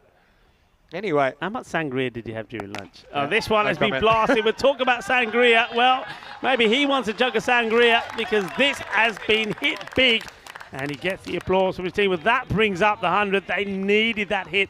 I was saying they need to be looking at that 105 to around about 110. Well, they get the big 6, and that's exactly what the doctors ordered. Yeah, it sure is. Or was that in the viewer comment saying that a bowler could claim an assist with a run out because the last 2 people that touch it. I think I mean after the ball's hit, was it? Anyway, enough of my rantings. Here we go with the last ball, 105 plus this. And they'll get something on it. It'll be 1. Don't think they'll even try it at 2 at this level because he'll be run out by about 20 metres. And it will be the end of the 10th over. It's kind of a spluttering innings from Sweden in the end, wasn't it? But they do get to something decent. 106 for 7 off their 10. And so Finland, they're going to come out and chase 107. And Finland, I was calling them the chaseologists, wasn't I? Because they just seem to be good in the chase. Don't forget that game against Denmark yesterday evening. Of course, this morning they made pretty light work of a below par target that Hungary set them. Right now, I mean, for me, it's about 10 less than par, but we know that Sweden bowl and field well. And if they can get the big hitters from Finland, they'll have a better than nothing chance of defending this. Let's go to the highlights. And the Flying Finns 3-0, taking on Sweden, who are making their first appearance on day 2. And it started disastrously. It was a complete balls up. The barbecue was on. And unfortunately, it was the worst possible start for Sweden. They lost one of their openers there, but Sher Ali, once again, looked pretty decent in his knock. He set the pace for the Swedes. Yeah, he did. He was a little bit cautious starting off. I think that run out did affect him a little bit. It took a while to get going, but once he started playing his shots, well, we know that he loves to play outside the off. He plays a lovely shot, but look, there was some great fielding as well. Well, that man out there, Adnan, I think he was absolutely brilliant. He made some wonderful saves, and you can say that he's quite easily saved about, well, between 8 and 10 runs for his team. So if it comes close, well, he could be the man that we're talking about. But their catching again was good. They got the wicket off Safi pretty early and then Sher. But once again, it was the drinks that did it again. Every time you get drinks, a wicket falls straight away. This was a big hit from Sultan when he came out there. We're looking to see something magical from him. And at this point, when the Sultan and Safi were out there, you could see that they were looking to put big runs on the board. Something had to give. Like I said, it was drinks. And straight after drinks, the wicket goes, and that's exactly what happened. And it was Amjad Shah that took the catch. And, well, no surprise that Azhar Duzaman was in the wickets again. Here's another good stop. Well, that man, Adnan, he was like a magnet out there. Every time the ball came near him, he stopped it. Good catch there taken by Khan. And his introduction was good into the team as well. Azim Kalim hasn't quite reached the high standards that we know he can with the bat. He made a contribution, but he got a few runs on the board before he fell for an unlucky 13 for him. The batters came, made starts, made contributions, but nobody was able to go big. Was Mohammed making that look easy, and it was well, Gallagher getting the wicket. It was the LBW. The umpire had no doubts at all. Well, he's in the right position. He decides there was no doubt about this one. Well, this was all down to the dive. Well, that was a perfect biz-away landing there from the batter, making sure that he got in. And a couple of shots there towards the end there. I was quite surprised that they went for Kuma to bowl the last one. There you go. There's a little bit of team dynamics, team fielding. Well, Gallagher, he does all the hard work, but the credit goes to Kuma for the catch. But it doesn't matter. Claire and Maya, they were enjoying themselves. Well, I don't know what they're on, but whatever they're on is what the team's on, because the team is flying high. And, well, Maya and Claire, they're flying high pretty well as well, supporting their boys all the way to the end. They'll be pretty satisfied once again, I think, Finland. I think they will be the happier team. It's restricting a powerful Swedish team to 106, so 107 it will be, that's required. Have a look at that scorecard. You see that 2 batters, Sher Ali and also Nusratullah Sultan did make starts, but neither one of them was able to go big. Sher Ali 23 of 17 and the Sultan 27 of 9. A contribution from Khalil there as well as from Zedran, but the 120 that it would have been searching for, not quite on. Bowlers, 6 of them used, and most of them successful. Wickets for Raz Mohammed, who once again was very economical, 1 for 14 for him. Amjad Shah, he's just getting better with each match. I think just bowled really well. We once again saw the spin of, well, 2 bowlers that bowled really well with this spin. I mean, that it was Asaduzaman and Gallagher. Gallagher once in the wickets once more, 2 for him, 2 for 20. Asaduzaman also 2 for 20. And Pravin Kumar, a bit of a surprise bowling that last over, going for 16. And also Balilat Khan, he went for 18 of his 1 over. So the mid-match summary is evenly poised. You have to say one thing that I would say about this score, and I know that Vinny Sanders not here at the moment, so I can say this, is this for me is golden ball territory on this ground. I think 106 is the sort of score, 105, 106, where we could be talking about a golden ball. I'm just going to leave that hanging out there and maybe not make reference to it again, maybe until we get deep into the second innings of this match. But it's definitely a possibility. We haven't had one for about 71 matches, I think. It's definitely on here. Well, going to leave you with that on your screen. Sweden 106 for 7, 107 required for victory. Join me, Rico Full and Mr. Maximo, when we return in 10 minutes time. Volvemos en 10 minutos por el fin de este partido número 8.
Hello cricket lovers and welcome back to the beautiful Cartama Oval, a lovely cricket ground in the host region of Malaga.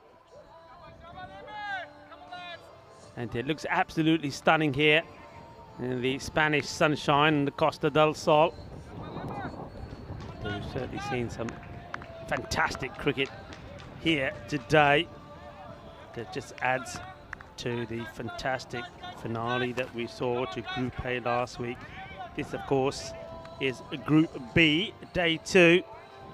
Plenty of action still to come in the group. Remember that teams will play together, play each other twice, and then at the end of Thursday, 4 teams, the top 4, will go into the group's finals day on Friday. One team, though, the team that sits in 5th place, will be eliminated. So the first thing the teams have to try and do is avoid finishing 5th. Well, Finland, they're doing pretty well at the moment, aren't they? 1-3 from 3. Restricted a strong Swedish batting line up to 106. So 107 required from them. Rahman. Rahman opening up. Played a very sensible opening role in the last match.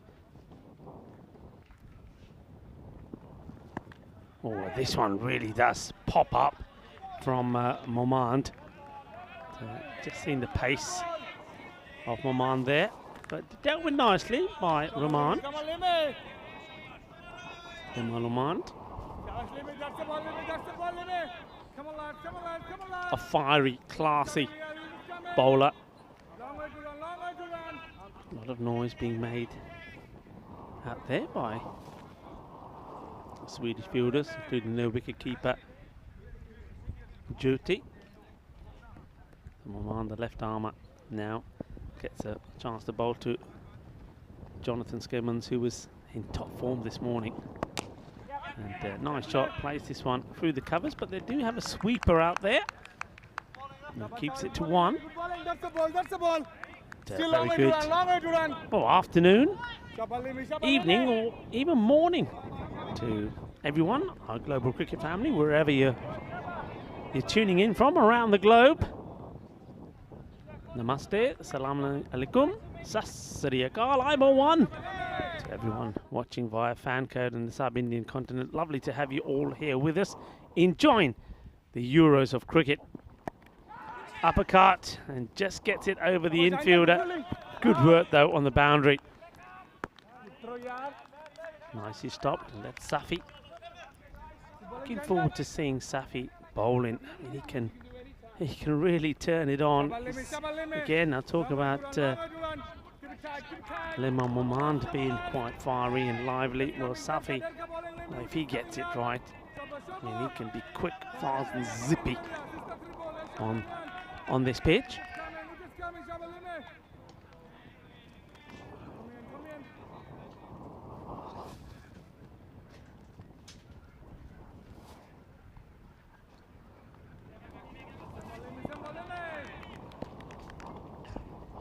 Rahman.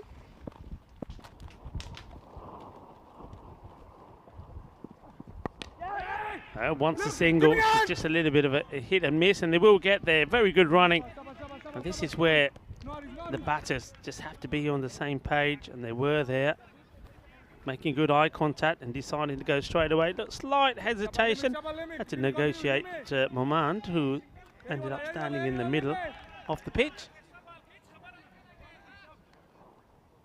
And no boundaries as yet. It's nice and tidy. You'd expect it to be from top campaigner like Momand, the left armour. In once more. This time slightly shorter, and that's all it takes. Just loses his length slightly, and that gives the opportunity for Rahman to get the shot in and sends it to the boundary. So first boundary off the innings, and just like that, the score doubles, goes from 4 to 8. And the ball still left in the over. He'd be disappointed with that one. He's done pretty well so far.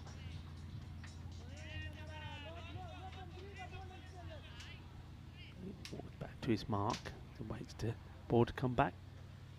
Sensing they're also just a tad slow here in this over. I mean, not complete yet. They've taken a bit of time to complete it. Well, that ball has disappeared. They're still trying to find it. So I think it's gone underneath probably one of the light generators. So somebody's going to have to crawl in there to find it. Well, we carry on with this one for the time being. Maybe it'd be a lucky one for Momand.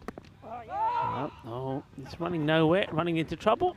And, there'll be no run. So that is the end of the first over. And it's well, fairly even, Steven start. 8 off it, so just below where they need to be. But I think the key thing for Finland is that they've negotiated it, haven't lost any wickets. So there you see it, 71 matches now without a golden ball. But as I said, the start of this innings, this score for me on this pitch and this field, a 105, 106 score is there or thereabout. So let's just see how that pans out. And that tied over from Momand just keeps it interesting, takes the rate required now to around 11.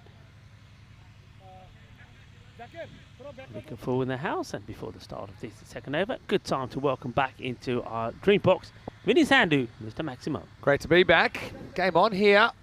106. Few less than they probably wanted. The Flying Finns have been good on the chase.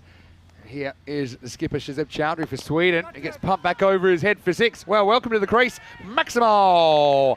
Well, here's a guy that has just been looking very, very good today. Jonathan Skamans, very correct cricket shot as well. Gets a drive ball length. He doesn't try to keep it down. This is the power play, and it's Skamans putting the power in it at the moment. He's in top form at the moment, and that shot tells you that he is. He just, well, doesn't hesitate. It's there, is in the slot, is there for his shot, and he absolutely nails it. Lovely shot. And the bowler straight away making some adjustments to the field. So 2 men straight. That's kind of early innings length. And later on, you probably won't be bowling there. Close-ish. Close-ish. A couple of things here. Mainly the angle here. That's what the umpire, Shubhan and Navjot Singh, was indicating. Certainly nips back, I think. Yeah, it does. And I think maybe that movement taking past the leg stump. And a bit high as well, maybe. Yeah, but one thing we're noticing though, Vinny, is that certainly that's the difference between this side, sort of the hill side, to the lake side. The lake side, the ball tends to bounce a lot more. Yeah, well, yes and no. I mean, the Netherlands 11 spinners were certainly getting it to jump. I just think I'd find it hard to believe that the same pitch that's artificial is going to be significantly different each end. I think sometimes you see what you want to see. There's quite a few balls that have taken off from this end as well. Yeah, some taken off, but I think in general, I think the other side definitely, I think because of the slight ridge on the pitch, has given you a bit more. Yeah. That's been my observation. That's what people say. Last year as well. Yeah. I think if the ball is on a certain length, it does certainly pop up more from the lake end. Yeah, it's something that I sort of agree with because, yeah, everyone says that, and so when we see it, we kind of a bit of confirmation bias in it. But what I will say is this pitch is a good cricket pitch all round. I think there's something in it for everybody. I mean, one thing that I've realised since I've been in Europe is not all artificial tracks are the same. Certainly not. Unless you're going to get lucky here. Has he got enough onto it? Well, he does get lucky. He gets extremely lucky, in fact, because not only does the catch go down, it would have been a difficult one from Zaibullah Zadran, but it hits his hands hard, and because of the momentum and the way that Zadran is running, all he does is gives the ball the extra oomph it needs to go to the boundary. Yeah. That ends up being 4 runs. Salt rub wound here, because that ball's never going for 4 if it doesn't hit the hands of Zadran. But will be 4. So these are things that matter. I actually got there pretty comfortably in the end, considering what he had to do. Frustration for Chowdhury in this second over. Oh no. Well, what is it with, I mean, I've noticed this, some bowlers tend to slip, some don't. I actually think it's all about the footwear you choose to use. You should be wearing those rubber-studded shoes, little dimple shoes. Yeah, watch his back foot here. The back foot just there. You see that? That's, so some people land with their back foot more on the side than anything else. So if you push it past a particular point, it can be pretty nasty. I'm just glad there's no lasting damage there to the captain, Shazeb Chowdhury. We've still got 1 to spend here in the second over. Be a dot. So at the end of 2, the score 19 without loss. Yeah, so Changing fastest. not bad. They will be pretty satisfied, I think, Finland here. I think it's Sweden. They're hunting 10 minutes gone. for a couple of early wickets. Only really just to try and Time really नहीं है, slow time this नहीं है, pace time right नहीं है. down. But you can see Finland there. At the moment, that rate, just they won't mind it too much. As long as it stays behind that 12 mark, I think they'd be more than happy going at this. And then they know they've still got the big hitters that can come in that can really make a difference. I mean, what surprises me in this table is how polarised it is, considering how even I think this group is. Yeah. You got 2 teams that haven't lost, so you've got 2 teams that haven't won, and you've got kind of Sweden, the piggy in the middle at the moment. But yeah, it's interesting to see how it's going to develop, because remember that the 2 teams without a win, they're going to actually play next in match 9. And the other clash we haven't seen yet is the Netherlands and Finland, which we'll see that happen twice. But I think that it's not, these games are toss-ups. So if, toss-ups can go one way or the other, they don't always even out the short term, right? So Yeah. I think Denmark, for example, they're a team that quite hard to believe they haven't got a win yet. Wow, no ball called. We heard it straight off the bat there. I think it's a no ball for foot just because of when it was called from Andrew Elliott. Let's check it out on the replay. Zabula Zadran, his first delivery. Let's see if you can see anything here. Yeah, I think it's a good call. It's gone a long way. And that's all to do with the angle of the foot, you see. If he's planting that foot down straight, I think he would have caught some of the line with his heel. But because he goes at that angle. A couple of self-inflicted blows, really, from Sweden so far. A drop catch that went for 4. Now you got a free hit coming up. Batter's got the immunity cloak on. He can't do anything with it. So, bit of an out-of-jail moment there from Zabula Zadran. Certainly has been in the action so far. Yeah, he gets a good reply in, doesn't he? That's Zadran, and Jonathan Skamans, the way he's been batting, expected him to make this free hit count, but he's not able to. It's good delivery. Yeah, just because of the ball. It's a good ball. Free hit or no free hit. I actually think that if it's straight and you can only get the bottom of the batter, you should leave it and hope it deflects off the stumps. that would be a real tactical ploy, wouldn't it? Off cutter, and see you later, Alligator Maximo. Well, Skamans, you mentioned, he is just in the zone today. With him at the crease, Finland are going to look in control of this cricket match. Yeah, and that's a good sign, isn't it? You can see Skamans, all he's doing is he knows which balls he can go after. He knows which ones are in his zone to attack and send to the boundary. If it's not there, he's not taking it on. And I think he's just backing himself to get enough deliveries to be able to get the scores on the board and get his team to what would be an amazing 4 wins out of 4. Always looks good when he's in. Thought that last year as well with Jonathan. This time, can't get it past the bowler. Yeah, but I remember last year, I can't remember, I might have to look up his top score, but just seemed to always make a really good 10 to 20 and just not go any further. So, but he's very, very capable of making a big score and kind of... Well, last year, I don't know his high score, but I can tell you this. Yeah. His total score was 82.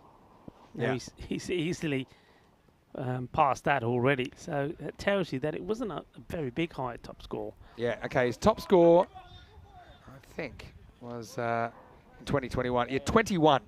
So he played 8 matches. His top score was 21. It's hard to believe, isn't it? It is. He played 82 runs, top score of 21, averaging 10. He's a much better player than that. Oh, yeah. You can absolutely see that. We could see that here now. You could see it last year. Well, there's Denmark. They're without a win, and so are Hungary. Those 2 teams will meet in the next match. We'll give you the lineups pretty shortly. Here's Zadran. Through the line, but not going to carry to Chowdhury. Throw it in for fun. Let's take out his bowler. Just a single. Yeah, Zadran saying there's enough people backing this up. I don't need to get my mitts in the way. That's the ball. So it needs his fingers to be bowling. So it's pretty tidy at the moment. This match is it's tithering along, isn't it? But something needs to happen one way or another. I think either there'll be an expensive over, which puts Finland on top, or there'll be a couple of wickets to fall quickly, and Sweden will be back on top. So which way it will go? Well, this one gets lucky. He's going to have to run pretty hard, but the throw, I think, goes to the wrong end. That's not the batter that was struggling to get in. So getting a little bit of luck. Hay poquito de suerte ahí también. A few times the ball's gone in the air, but doesn't go to the field. And then there was that one chance, of course, the bowler here, Zabula Zadran, had. The ball hit his hands hard and ended up going to the boundary. He'd love to pick up a wicket here. This the last ball of the over, so he can, well, make amends. Last ball of the power play coming up. Goes straight, bisects the field. This is something I've noticed, a bit of a trend, particularly with Sweden. They're really pinching those straight fielders. They don't want you to be able to hit a boundary between them. They want you to go around them. I think smart tactics, because batters normally like to go straight. I think it's a fairly safe area. Normally it is, and right now, end of the power play, 30 for no loss. Finland just a little bit behind the run rate, but with 10 wickets in hand, you feel that the game is still in their favour. Yeah, absolutely. I think if they can keep going at this sort of pace and keep that run rate, I mean, it's just under 11 at the moment, but they can keep it under 12. With wickets in hand, they won't mind it because we know who those guys are that can come in, that can smash the ball. Amjad Sher, Atif Rashid, and even the likes of Kuma. All very good, capable, hard-hitting batters that can really change the way that a match is going, especially Amjad Sher, and he's had a very good championship so far. This man, though, for Sweden, has bowled really, really well coming into the attack now. Good player. Takawi. And he gets launched over the leg side, and this isn't coming back. Maximo! That one's feeding the snakes, and Skamans continues on his merry way here on day 2. He moves into the 20s. That's just a slog sweep. Nothing too wrong with the ball from Takawi, but Skamans, seeing them so well, picked up the length early and made it disappear. Yeah, I think it's a safe shot. He decides that that's the zone, that's where he's hitting it well, that he takes him on. And, well, that's the difference. Takawi, if he's bowling to a batter that's low in confidence, that's a good ball and he's going to struggle to play it. It's a really good comeback ball from Takawi, who slows it down. And I think he knows his weapon against that kind of shot over mid-wicket is his spin, is his side spin. So actually, I think tries to put a bit more on that one. And he is trying to spin the ball out of his fingers right to left on your screen. See it there, and he gets it slightly wrong. Top edge. Fielder's under it, has plenty of time, Momand, and he takes the catch. So I've got to say, Takawi, clever bowling from him because he just tempted Skamans into one shot too many, didn't he? So it could be a big point in the match, but I do think there's a fair bit of power left in this finished lineup. But they do lose Skamans, the acting captain, for 23. The score is 36 for 1. Yeah, look, this is good bowling from the young spinner because his first ball gets smashed for 6, and he says, okay, I know what you're going to try and do, and then he gets one that goes outside the off stump, bowls it well, and then he says, all right, I'm going to bowl you the same one again, but this time he just holds it back a little bit more, is not as full, so he really tempts Jonathan Skamans to play the same shot again, but he gets the top edge of it, and a very good catch there taken by Lemon Momand, and that's the first wicket. He just had that feeling that it had to go one way, something had to happen for this match to liven up, and that wicket falling there certainly livens it up, and Sweden will now be thinking, okay, we've got one wicket, and come on, we've got the dangerous man out. He batted so well, hasn't he? He's been in very good form. Earlier today, we saw him play beautifully when he made 45 not out of 23 deliveries. He made a good partnership of 53 with Zahir Rahman. It's a match-winning partnership, but they've broken that partnership here, and now they've got a chance to target some of the other batters. But as you said, there's some good batters still to come.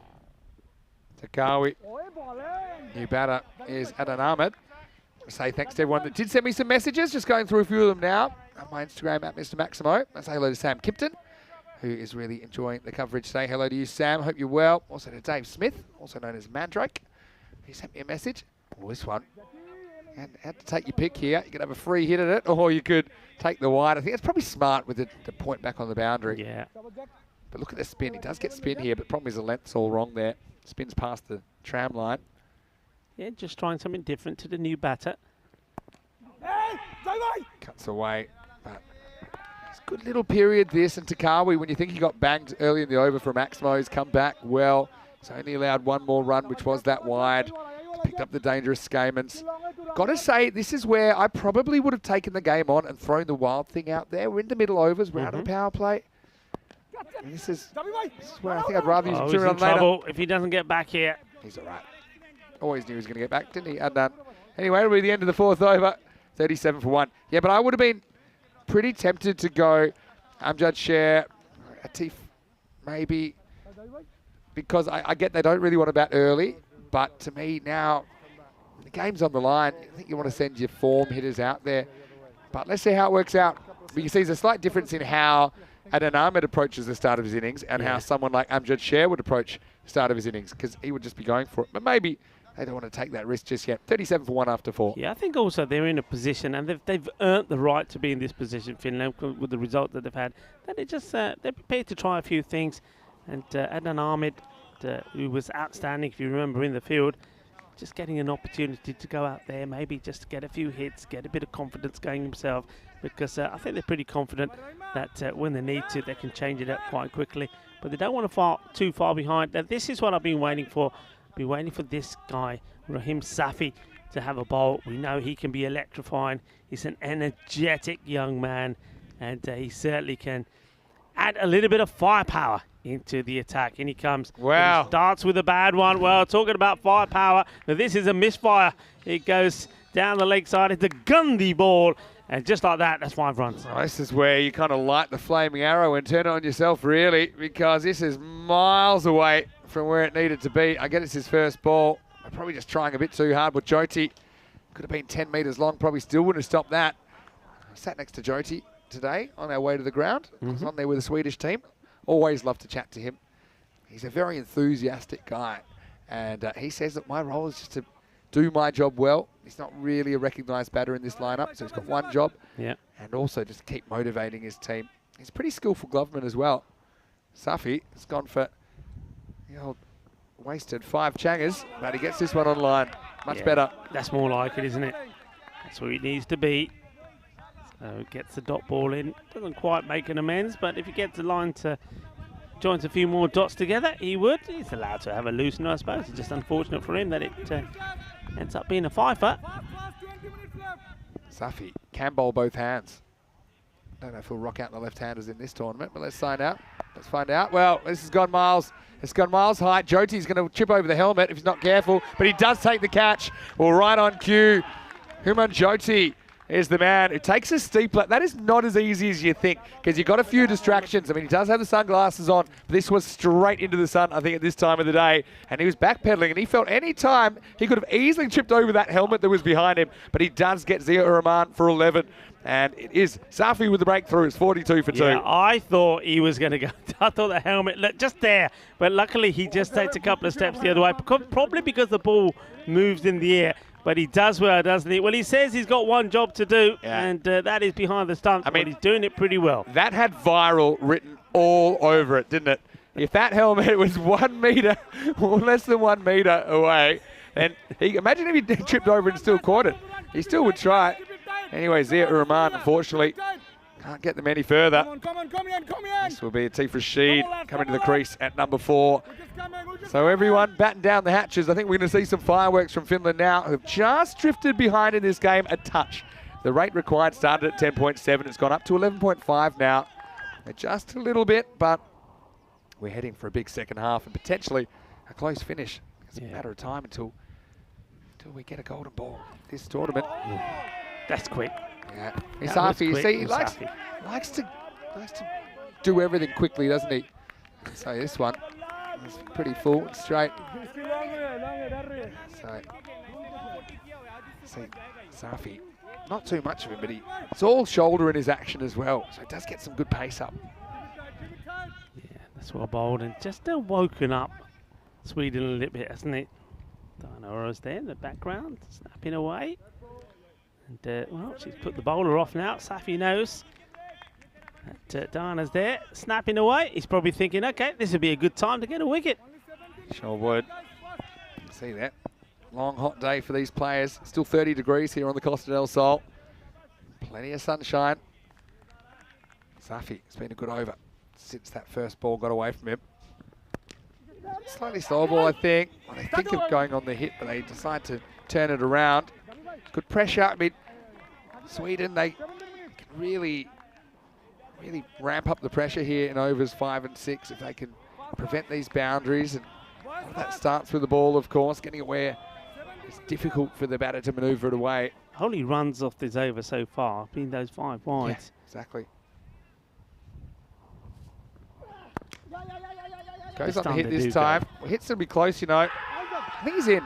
We'll have a look. Gets in. It's a great bit of work, and I'm liking that from Zedran as well, who He goes and picks up the ball himself afterwards. But this is a good throw, good pick up. But I think the batters, look, this just goes to demonstrate to me that if you make good eye contact and you go straight away, you will get home. Very good throw. I mean, hits the middle stump. But, I mean, my instinct is he's in. Is my instinct right? My instinct is right this time. Yeah. Just in by a step. Worth checking, though.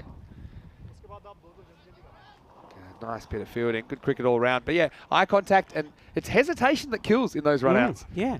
If you go and you back yourself to go like these two did, and you get the technique right, which is run fast, run in straight line, reach, slide the bat in, you're going to make it. Hit hard down the ground, just a single. Takes us to the end of the first half in this chase. Finland, they are 44 for 2 off 5. So that rate's just crept over to a ball now for the first time. Started at 10.7 now.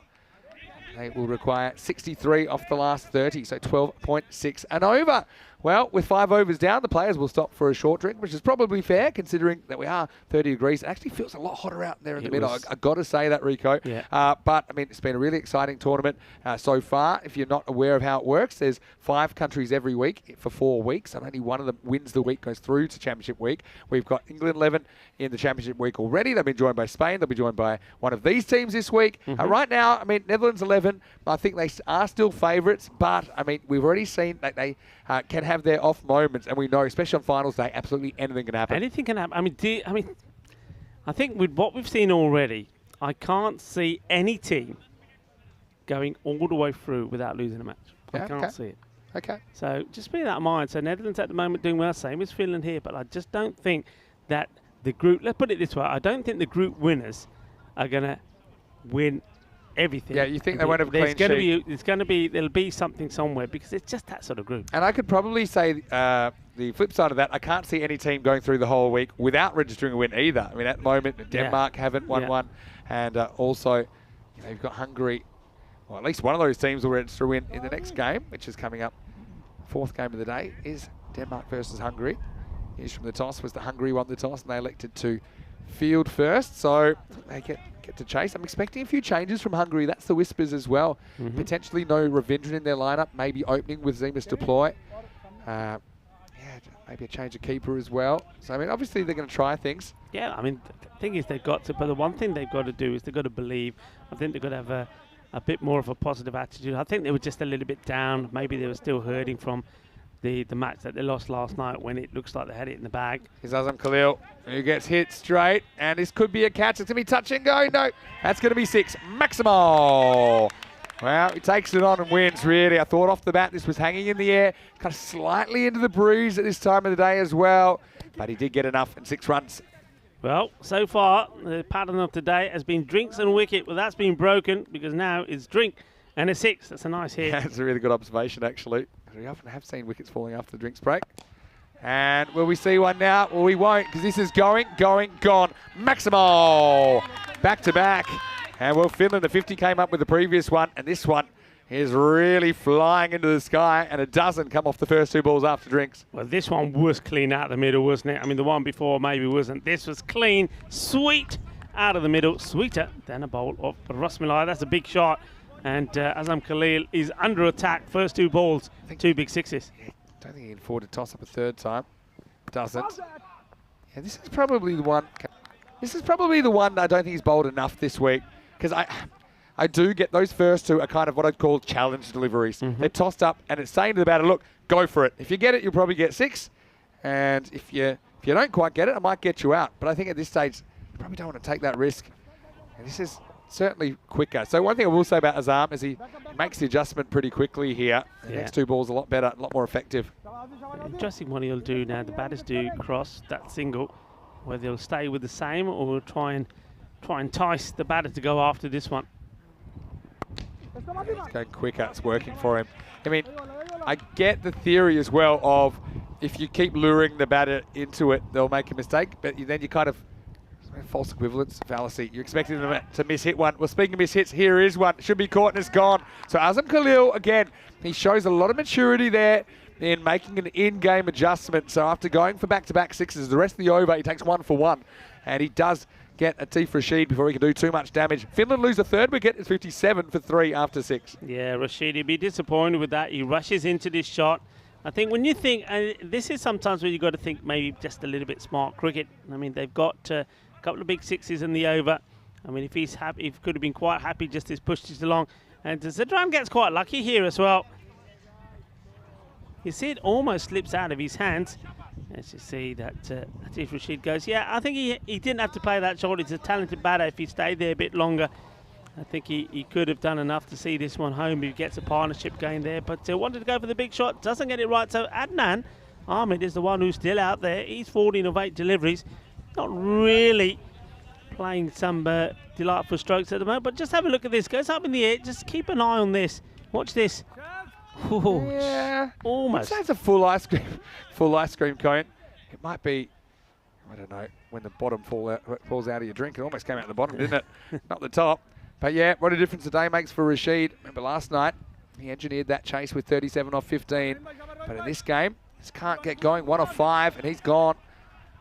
I haven't looked up yet, but please tell me this is a wild thing. Oh, yes, it is. Amjad. He's at the non-striker's end. Amjad Shia, so he won't be facing just yet. Zadnan Ahmed, who is facing up to Safi. Probably just heading down the leg side here. Just with this angle, it seems to be, yeah, even the bowler, when he gets his lungs back. Oh, he's kind of batting in front of the stumps. That one, I think, maybe hits just in line, but the angle's taking it past the leg stump. Good call by the umpire. Doesn't look too happy out there, does he? Adnan, he's been there a while now. That's his 9th delivery. It's on 14. But all right, this is the man to everyone, get your Wild Thing-proof helmets on if you're around the ground, because this could go anywhere. Amjad Shia faces up for the first time. Tries to smash it. Surprise. Well, went so quickly that field. It was a full toss hit into the ground. He thought about having a pop to Zadnan Ahmed, who backed up quite a long way, but I think at this stage, Sweden just being sensible. Yeah, that's right. I was saying that Finland, while it stays at 12 or below, they'll be happy. It's now just creeping above that. So this is where somebody like Amjad Shia could certainly make a difference if he hits some out the ground. Hits the ball so well and so hard. I think the key to him here, and this is probably a good example, you don't want to miss your block hole length short. So that one was a little bit fuller, and he couldn't quite get under it, especially at the pace Safi's bowling. He's a bit slippery. Safi's bowled great since that 5 wides, which was so wide. He almost had to change channels to see where the ball ended up. Get back at him. Dot ball. Good cricket. Just, these are the overs that matter. You feel like the way they'll do it, Finland, is a flurry of 6s. If it comes, I think they do this. If it doesn't come, I don't think they will, as this rate climbs towards 14 and over. Yeah, Amjad just taking a walk up and speaking to Adnan Ahmed, giving him some advice.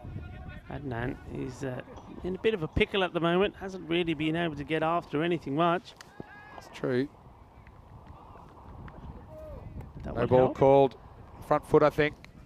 Well, it would have been a wide anyway, but Yeah. no ball, of course, precedes that, and it means that this will be a free hit. So, big moment. But can Adnan I think it is get just. anything on this? I think it is a good call by Andrew Elliott. So a couple of those just creeping in. So free hit coming up, and this is a chance for the batter to get going. Adnan Ahmed, who came in at number 3, does have 2 6s, but that just shows you that the other 8 balls, he's only scored 2 runs. Free hit time, straight through his legs. Stop ball, make that a bye, because Jyoti can't handle it. Yeah, they get to the other end. Look, you like making a lot of, or thinking about outside the box about rule changes, law changes, whatever. Sometimes. Free hit. I like to see the batting side being able to pick who faces it. So the 2 batters out there. Okay, that's interesting. I don't think you get to do that. I know you don't. I mean, they can. They but I like to can see it. retire someone I out. like to don't see they? it. Bowl a no ball. I mean, because there's a big difference getting a no ball in and having to bowl a free hit to, say, Adnan Ahmed or to Amjad. But I mean, the Shia, thing is, the free hit's already quite a big penalty. You're really kind of rubbing is it in. it just an extra run, an extra ball? I think so. The fact you can't get out for a ball is a huge advantage. Anyway, I've got to say that Safi has bowled really, really well there after a terrible start. No other way to say it. But he finishes with figures of 1 for 9. So if you take out that first 5 wides, which was before he bowled lead delivery, he takes 1 for 4 off 2 overs. So 7 overs down, 61 for 3. Coming up, well, I called it. There might be a few changes. Denmark Well, they will be batting first because Hungarians have won the toss and they have decided to bowl first. But they've got Zishan and Deploy opening the batting this time. Safi's back at 3. Mazbaji gets another opportunity. He'll bat 4. Margin at 5. Prashar 6. Delda 7. And Satya Ashwath Narayana comes in for Stanahuja behind the stumps. Denmark, though, for me, Girani. He's a player that they relied on yesterday, but you can see that he's got some issues. Speaking of issues, then they're going to start the 8th over with a wicket. And, well, finally, Adnan Ahmed, his innings comes to an end. He hit 2 Maximos, but not a lot more. As for the first time, Finland are potentially going to taste defeat here, but the game's still in the balance. Score now is 61 for 4. Yeah, Adnan Ahmed, just those 2 big hits, but other than that, not a lot else. And he will depart of what will be his 13th delivery. He goes for 14, so really he chewed up a few too many deliveries. But Zadran take it, another catch. Nicely done, and a wicket there for Zabi Zahid of his first ball. Yeah, Zabi Zahid, he's a guy that I want a lot of time for as a cricketer. Everything he does, you can always tell, does it with maximum energy. He's executed his skills very good here in the second half of the innings for Sweden. Get some immediate success. So Amjad Sher is left there at the crease. I still think as long as he's there, there's a chance because he could do this quickly. He does hit 6s in clumps. He's been joined out there by Peter Gallagher, who hasn't really clicked with the bat as yet in this tournament. Has fielded very well, bowled very well. Yeah. Been certainly setting some very high standards with the bowling and the fielding. Not just he, but I think Finland in general. Called wide. I was calling them the chaseologists. Well, if they are chaseologists, they probably should chase down this 107, but I mean, Sweden as well. They're very experienced in this form of the game. Good movement from Zahid there, but just swinging too far past the tram line. You can see the like for like at this point. Sweden were 76 for 4. Well bowled. Similar ball, but this time sneaks it inside. Yeah, good bowling, good swing. I mean, the batter, Gallagher, will need to take a look at this, so he knows now what to expect. So he doesn't want to be backing away. He's got to be going into this. Backing away, it's just going to take him further away from the bowling of Zahid. That's all about the movement, though. It's that late movement. I like the adjustment that he made there, Zabi Zahid. And again. Yeah, these are going late. And Gallagher, he can't trust his eyes at the moment.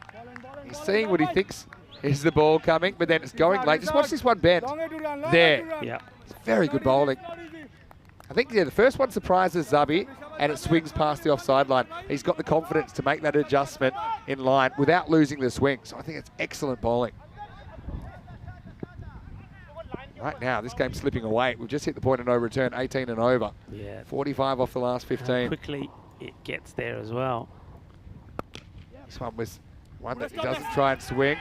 Concede a single, but that's fine. Zabi Zahid doing it again for his country. Only 2 runs off the first 4 balls of this over, and he's got that wicket. Yeah, Nusratullah Sultan goes down and says, he's not getting past me. So makes a fine stop. Hello to Terry in the comment section. Hope you're well, watching from Estonia. I've got viewers all around the world. Says that Pete needs to get a bit more forward. I think this might be just perfect, you know. The batter won't believe this. This is even one I'm calling umpire's call. Swings. That is wide ball, buddy. I think it's wide. It's a wide ball. All right. But you can see how close it was in real time. It's close, but you can see, I mean, yeah. that's just the late swing, and that's what's I think probably outfoxed the umpire. Yeah, there. no, I think it was a wide, but then we had to have a close look at it.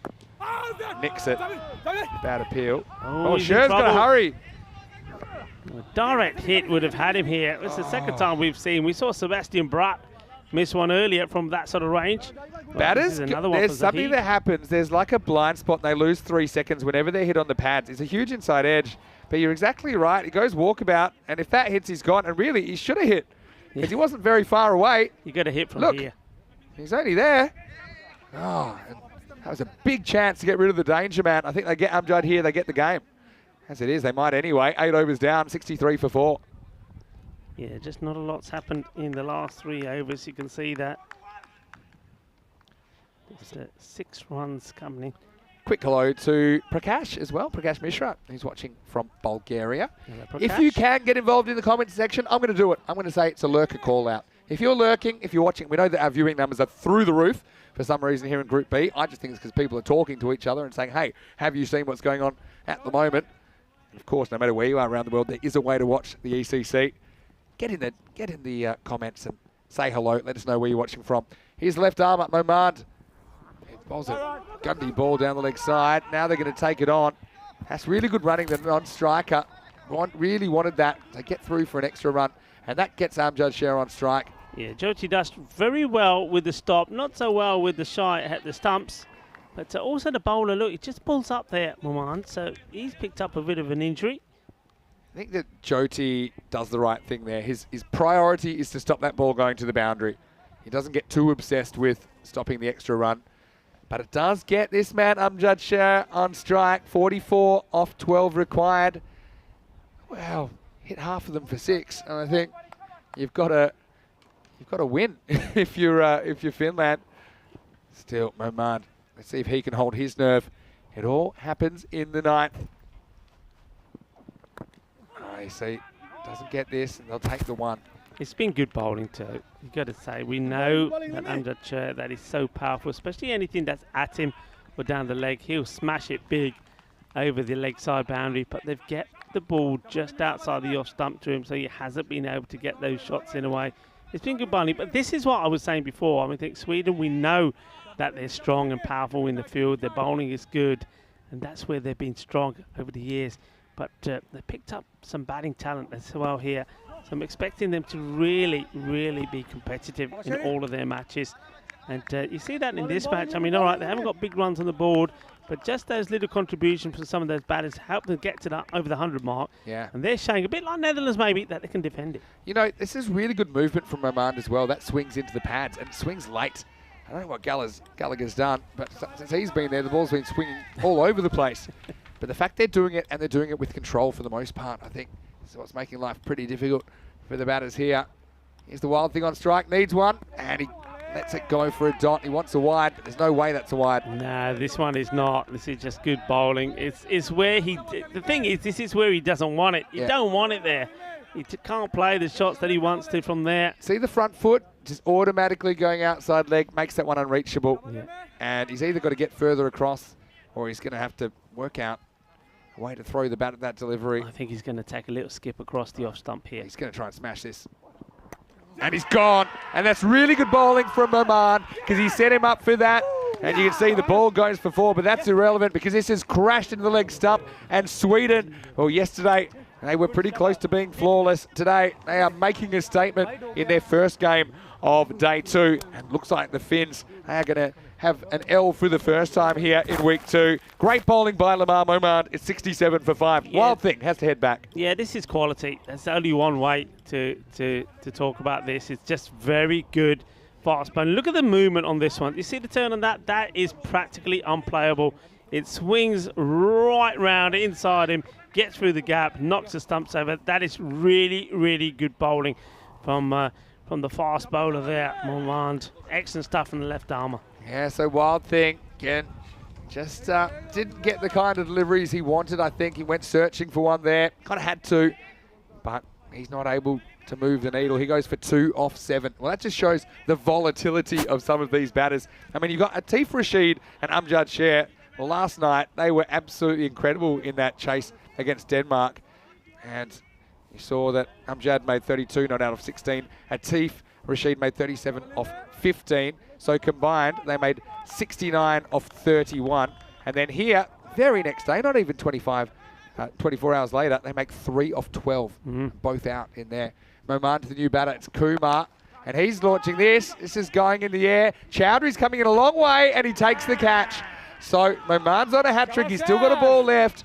And right now, Finland looks like they are heading down in this chase. And new batter, Parveen Kumar, goes down with the ship, 67 for 5. Yeah, he goes for a first baller. And, well, we're going to need another page pretty soon on the Hall of Fame with the hat-tricks. Well, they're coming thick and fast here in this Dream11 European Cricket Championships. Well, here we go. This was the wicket. Does so well. The captain makes good ground and makes his catch look easy. It's such a good catch. And Moment, he's a man who is on fire. Pretty good chance of a hat trick here because 40 off 7 and kind of got to go for it. Hello to some of the lurkers who've popped into the comment section. I know that Benedict is watching from Sweden. Hello, Benedict. Hope you're well. I know that Sharif Khan is watching from Bangladesh. He's calling it the second Singapore. Haven't heard it called that before, but okay. Ben Blandford watching from Queensland and Australia. Right now, here's the hat trick ball. Oh, come on. I mean, how close was that to the off stump? Oman knows there was a coat of varnish in that, but he'll finish with the very good figures of 2 for 11. But unfortunately for him, no hat trick. 9 overs down, 67 for 6. Look, Kadir, what is he thinking here? I mean, that one goes past the off stump, probably a couple of centimetres. And, well, that's one way to deal with a hat trick ball. Kadir says, had it all under control, Arif Kadir. Well, that's all on Moman, because if that ball's on the stumps, that's a hat trick. But he just misses to the left. Anyway, Sweden, they'll be pretty happy, I think, with where they're at. And don't forget, Sweden will play again tonight against the Netherlands 11. So that'll be a test for them, but we saw them mixing it up with the Dutch yesterday, the Swedes. Here's Zahid to close things out. And, well, has he caught this? Is there an edge on this? Well, he likes it, Jyoti. Might have just been the movement.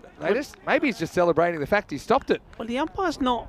I mean, there's nothing being given here. It's not been given a wide. If it's not a wide... I think Jyoti... I know that smile. That's a cheeky smile. Well, does he hit it into the ground here? No, I don't see it touching the bat, to be honest. Wow. I'm really surprised that nothing's been given there. Yeah, I mean, it must have... Okay, if he did hit it, it was above ball, so it wasn't out. Now we know that, right?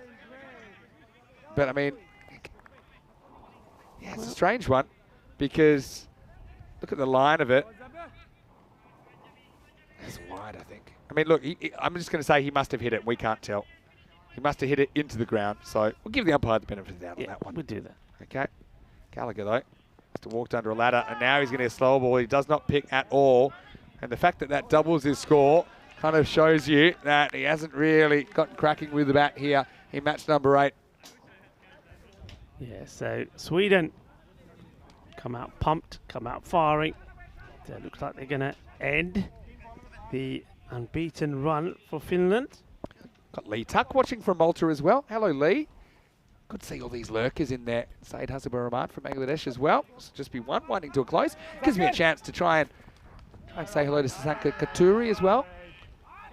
Something's going on, but I'm going to stay in the comment section. Hello to Imran Khan. Hello to Avinash Pai as well. And yeah, a lot of people think Moman looks like Mitchell Stark, the left armour. So, you know, not really in his face, but more in his action. The action. Yeah. I can see it. Yeah, I see that.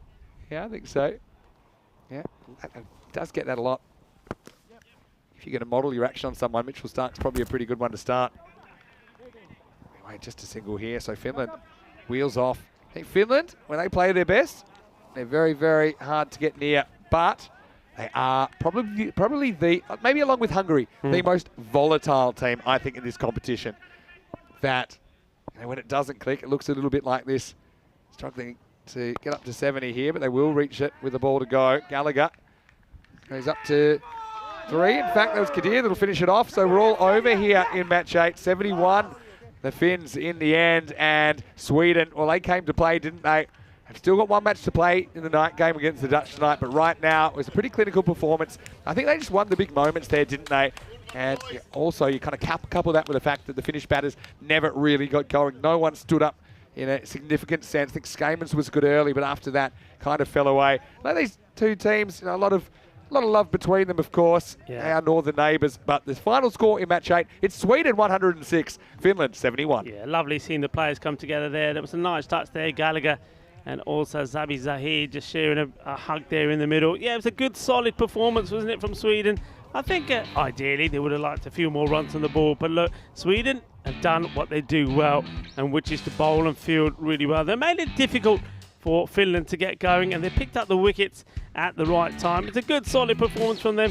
And one thing I will say is it sets them up nicely for that night match coming up against the Netherlands 11. Netherlands, they look pretty good, didn't they, in that match early today against Denmark. So 2 teams that are in good form coming together. Remember, Sweden, the only match that they've lost so far was against the Netherlands. Yeah, that's true. Moman, though, I mean, he's just kind of stepped into this national setup and looks really, really comfortable. He's a player we saw playing for Albies Army earlier this year. So we know they made it all the way to Championship Week in the ECL, the Champions League European Cricket. Well, lucky that Jyoti doesn't have a bigger head there, because a bigger helmet, I think he trips over. But what a good catch that was. And Azam Khalil, even the way that he was able to come back from getting banged twice, I think he made a clever in-game adjustment. Yeah. I actually don't think I'd be tossing too many up if I was Azam compared to the club level. I think he realised that, and he closed out his over pretty well. In fact, ended up in a wicket. And Finland, this was the issue. Even though they still had Amjad at the crease, who at any time could break out, I just don't think that he got enough of the kind of deliveries that he was able to hit out of the ground. He had a steady diet of balls outside the off stump that were pitched up. And in the end, I think Sweden, there was never any doubt towards the end of that match that they were going to be victorious. You see there, Cher just almost getting run out unnecessarily. There we go. We'll show that one again, although it only happened once. And Cher, in the end, I mean, when that rattled the stumps, he knew it was Sweden's game. Yeah, beautiful bit of bowling. I'm just loving that. But a good point that you made there on point. I mean, that ball certainly in this match, towards the end of the inning, started to swing around late. I mean, I don't know what the reason for that is, but you saw the bowler started to get late swing there, and certainly saw that from Lamar. I mean, that was an absolute beauty that got Amjad Sher. Yeah, it really was. But it's one thing for the ball to swing. It's another thing to do it and do it with control. Yeah. I think that was the thing. I mean, we saw Zahid bowl one wide there, but then made the adjustment straight away. So Skaman's top scores in the end, but apart from that, didn't have a lot of help. He made 23 of 14. But apart from that, even the players that made double figures, they didn't really do it quick enough, did they? Adnan Ahmed laboured for 14 off 13, and Zia Ur-Rahman 11 off 10. And apart from that, you can see that the heroes from yesterday, Atif Rashid and Amjad Sher, just couldn't do too much at all. 7 bowlers were employed by the Swedish skipper, Shazeb Chowdhury.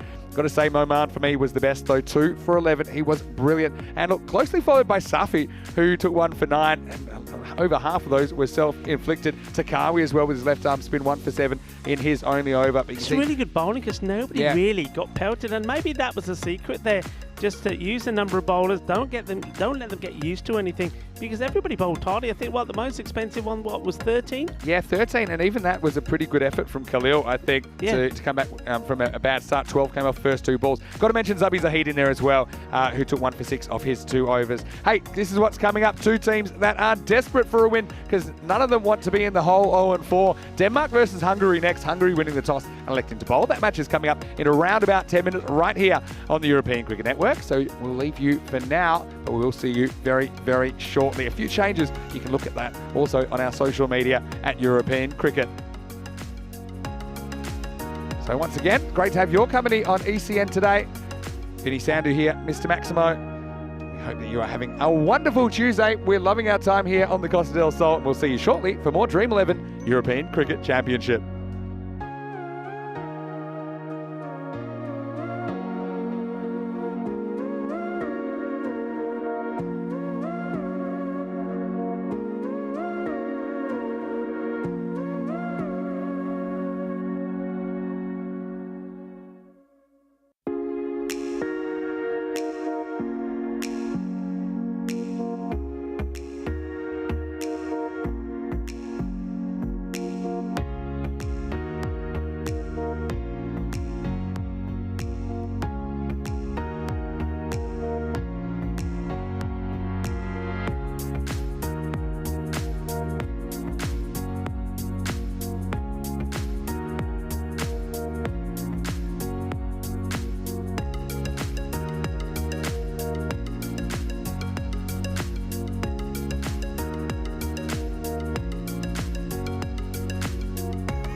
and welcome back to the Costa del Sol. Well, I'm in the fan zone and they've been having a blast here. How could you not? Because the Victoria Cerveza, it is flowing, and the Maximos, they are going out there on day 2 of Group B. Now it's time to roll into match 9, and this is a big game because both these teams haven't registered any points yet in this group. It's Denmark who are going to take on Hungary. Let's go out to the middle where Rob Kemming is with the 2 captains.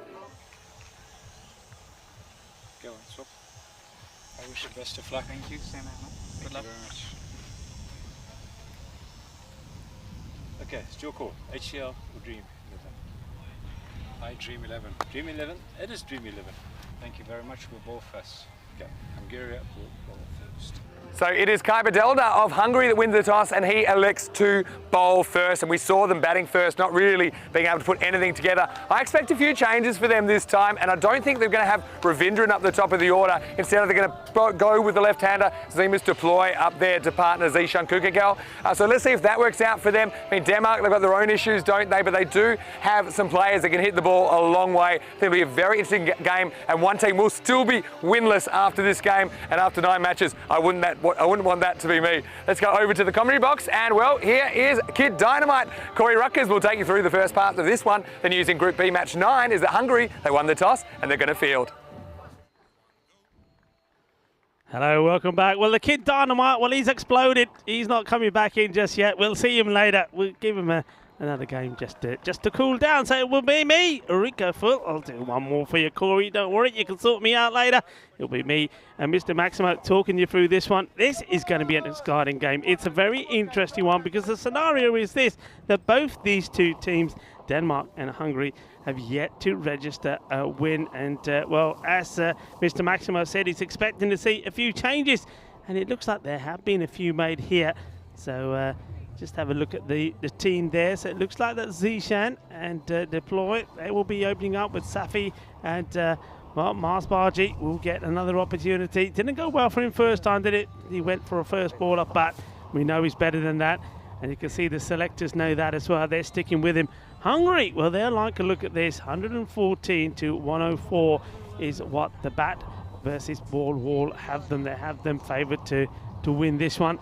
But the first thing they've got to do is try to restrict Denmark from getting a too big a score. We know Denmark, look, from what we've seen from them so far, even in that game earlier against the Netherlands when chasing 1-3-2 for victory, they finished on 117. We've seen good things from them. And they played some good cricket at times with the ball and in the field. Take good bowling, good catching, good fielding, and also with the bat, we've seen a number of batters that have made some good contributions as well. The thing that they haven't been able to do, though, is get past the finishing line. So they'll see this as an opportunity for them to maybe get some points on the board, but like I say, you never write off this talented Hungarian side as well, obviously boosted with the likes of Zemus Deploy in their side as well, and they're looking to bounce back hard as well. They looked a bit flat this morning. It looked like they hadn't recovered from the night before with that a game that they looked like they had in the bag against Netherlands. They ended up losing. Can they come back strong here? Can they make things happen here? It's Mars by G. It's hoping that it's going to be a better match for him. Sandeep Hondas is opening up and he's bowling to the captain of Denmark, Taranjit Raj, who goes for the big shot down the ground. This is huge. Well, where's this gone? Well, Vinny Sandhu is taking all sorts of evasive action. I have no idea where this went. All I knew is that all the eyes were looking at us up here, so I knew it wasn't far from us. Well, let's see if this is hit straight down the ground. This is huge. I think it sails right over us. That's why I don't see it coming this way. But that, what a start that is. Well, we thought we were in the firing line here for a moment. Well, what a start that is from the captain, Taranjit Barraj. Well, he was a little bit guilty in the last match of chewing up a few deliveries. I think he ended up with something like 18 or 15 balls. So you can see this time round, he's deciding, hang on, I'm not making the same mistake. I'm going after it. I want runs and I want them quickly. Well, he goes again, and it looks like he's going to be back-to-back sixes. This is a thunderous shot. What a shot this is. Gets right to the pitch of it and thumps it. 2 big sixes to start from the captain. This is the way it should be done, he's thinking. Well, the captain, he wants a victory for his team, and he's made the perfect start. 2 huge sixes. So Mohandas under attack, Sandeep straight away. Well, I don't think he wants to be picking this one up. Normally, when you see a start like this, it ends up being a couple of sixes and a wicket. Charanjit Barraj has other ideas. At this time, he's cleverly just drops a bat on it. This one I think would have possibly been out. I don't think he's expecting this. Is Sanjeev T. Just have a look at this. I mean, yeah, he would have been gone, long gone. An opportunity for Ashwath Narayana getting the run out. Misses the stumps. Bit of bat on this, just places away, takes a single.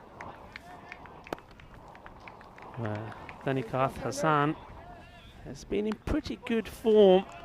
Saw him play a fantastic knock yesterday for Denmark in that chase. He made 70 of 26 against Finland. Not bold, goes pretty wide. Takes the pace off this, slower delivery, pitch right up.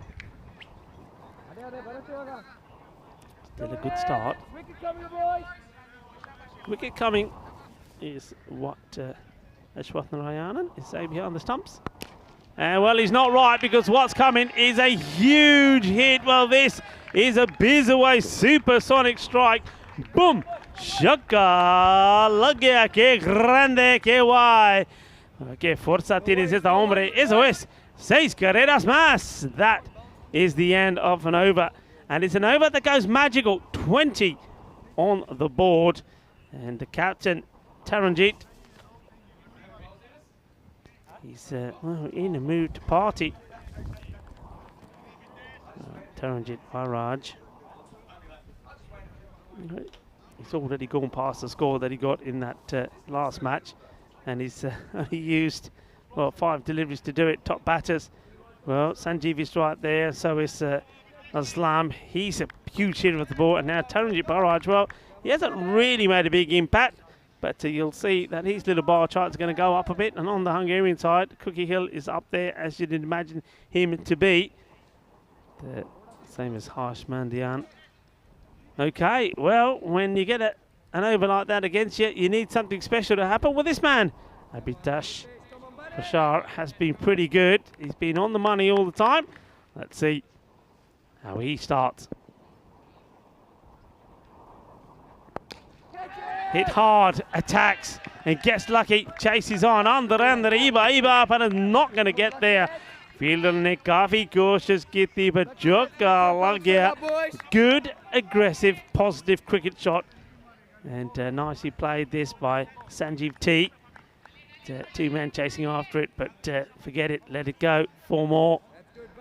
Now it's Abhitash Prashar's turn to be attacked. Almost like they've made a decision here.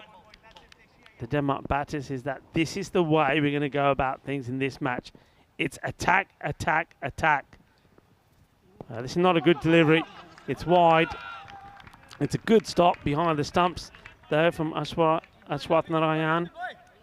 Gets a hand to this. This goes under him. I think it would have kept him rolling all the way to the boundary.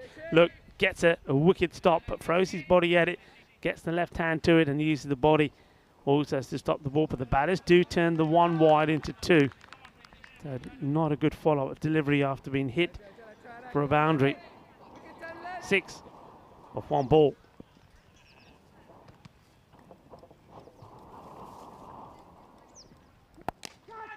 Hit hard. Oh, well, I'm not sure if this is a bit of a Tortuga on the bounce, but should have done better. I think there definitely is some kind of deflection here, because the fielder is diving to his right, and then the ball sort of viciously passing by to the left of his body. I'm not sure if that was spin or what, but a misjudgment means that it's 4 more runs. They're not letting up here. And it is the captain, Taranjit Barraj, that has started Oh, this is Gandhi. This is a Gandhi ball. Very, very good running there from Sanjeev T as well, though. Once again, they take the one wide, turn it into two. This is a Gandhi ball from Prashar. And Prashar may be feeling the pressure. If this one gets completely wrong, I don't really know what he's trying to do with that one. Oh, he started with one magical over from Sandeep Mohandas. Well, this one has not been pretty either at the moment.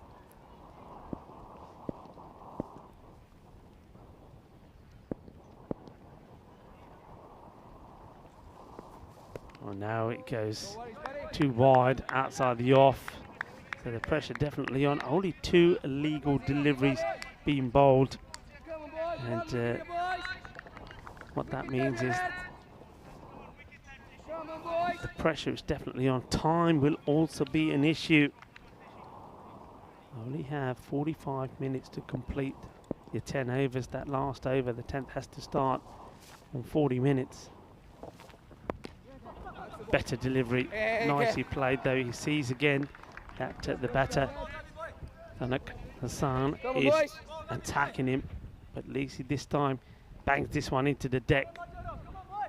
And Sanjeev T gets bad on it, takes a single and hands the strike back to his captain, Taranjit Barraj. He's come out like a man on a mission, the captain.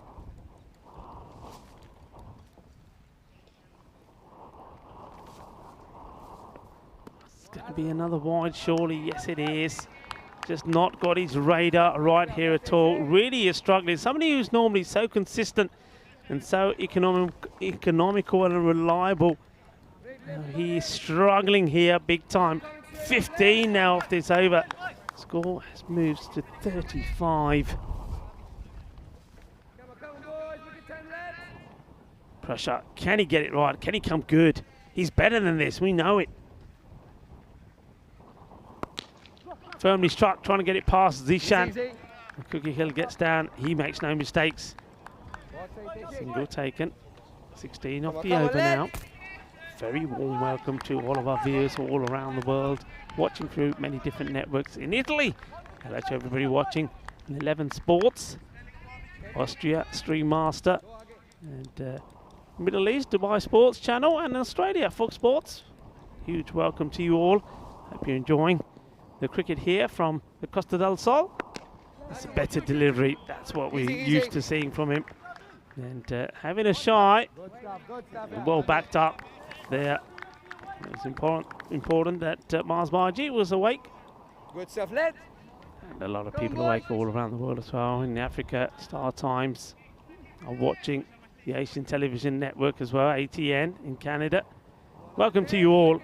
And I think you'll agree that the cricket, the quality, the entertainment, the excitement and the drama has been fantastic. And we've seen some world-class cricket being played here today. Nicely played again. Better delivery. So he does finish well, but he does go for 18 off the over. That takes the score to 38 off 2.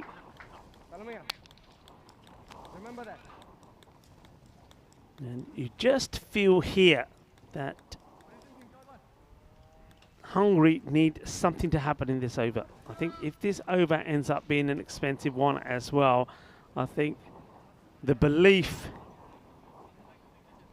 will go, the body language will show, the heads will go down. There's a little bit of a conference happening there in the middle between some of the key players as we have a look at the table. So it is Netherlands and Finland who are sitting pretty at the top, but Finland dropped their first match here, so Netherlands will see an opportunity to go clear by 2 points.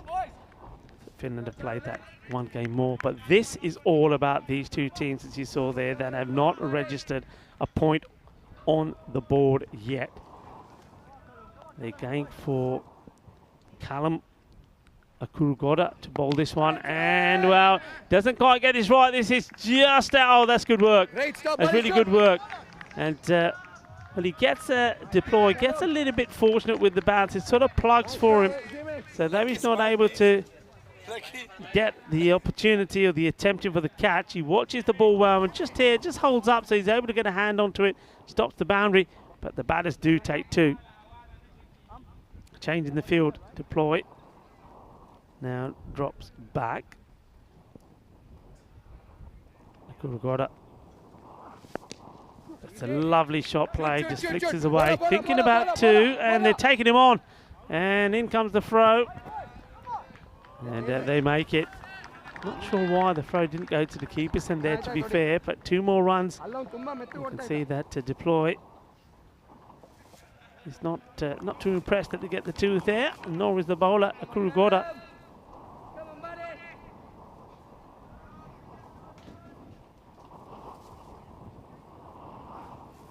This one is short and wide. Trying to get this to squeeze in outside the off, doesn't get it. Interesting that they've gone for, I think that was what the discussion was. Do you go for a Kurugota here or go with the same as deploy? They ended up going with Kurugota. I think a deploy probably wanting to come on once he's got the field spread a little bit more. This time he goes wide down the leg side. Extras is an issue here already. It's bad enough that the batters are batting pretty aggressively, but that now is 7 wides. It's the place as well nicely. And that's the other thing here, the batters. I think they need to understand that they've got off to a flyer of a start here. So, I mean, they want to keep the pressure on, of course, so I'm not suggesting by no means that they take the foot off the pedal a little bit, but with all the extra runs, etc., coming their way, I mean, you don't want to be throwing your wicket away. You don't want to give a soft dismissal here now and then let the good work that's been done here dwindle. You want to make it count. Better delivery. That's where it needs to be. It's well dug at as well. Mars Baiji inside the 30-yard circle. Gets down. Does the fielding. Got a sweeper out behind him as well. It's good there from the captain. Kebar Dildar goes back to his bowler and says, come on, keep it going. Finish well for me. Thumped, hit hard. This is going to be 4 runs. What a cracking shot this is from Taranjit Barraj, the captain of Denmark. Just hits it clean and straight.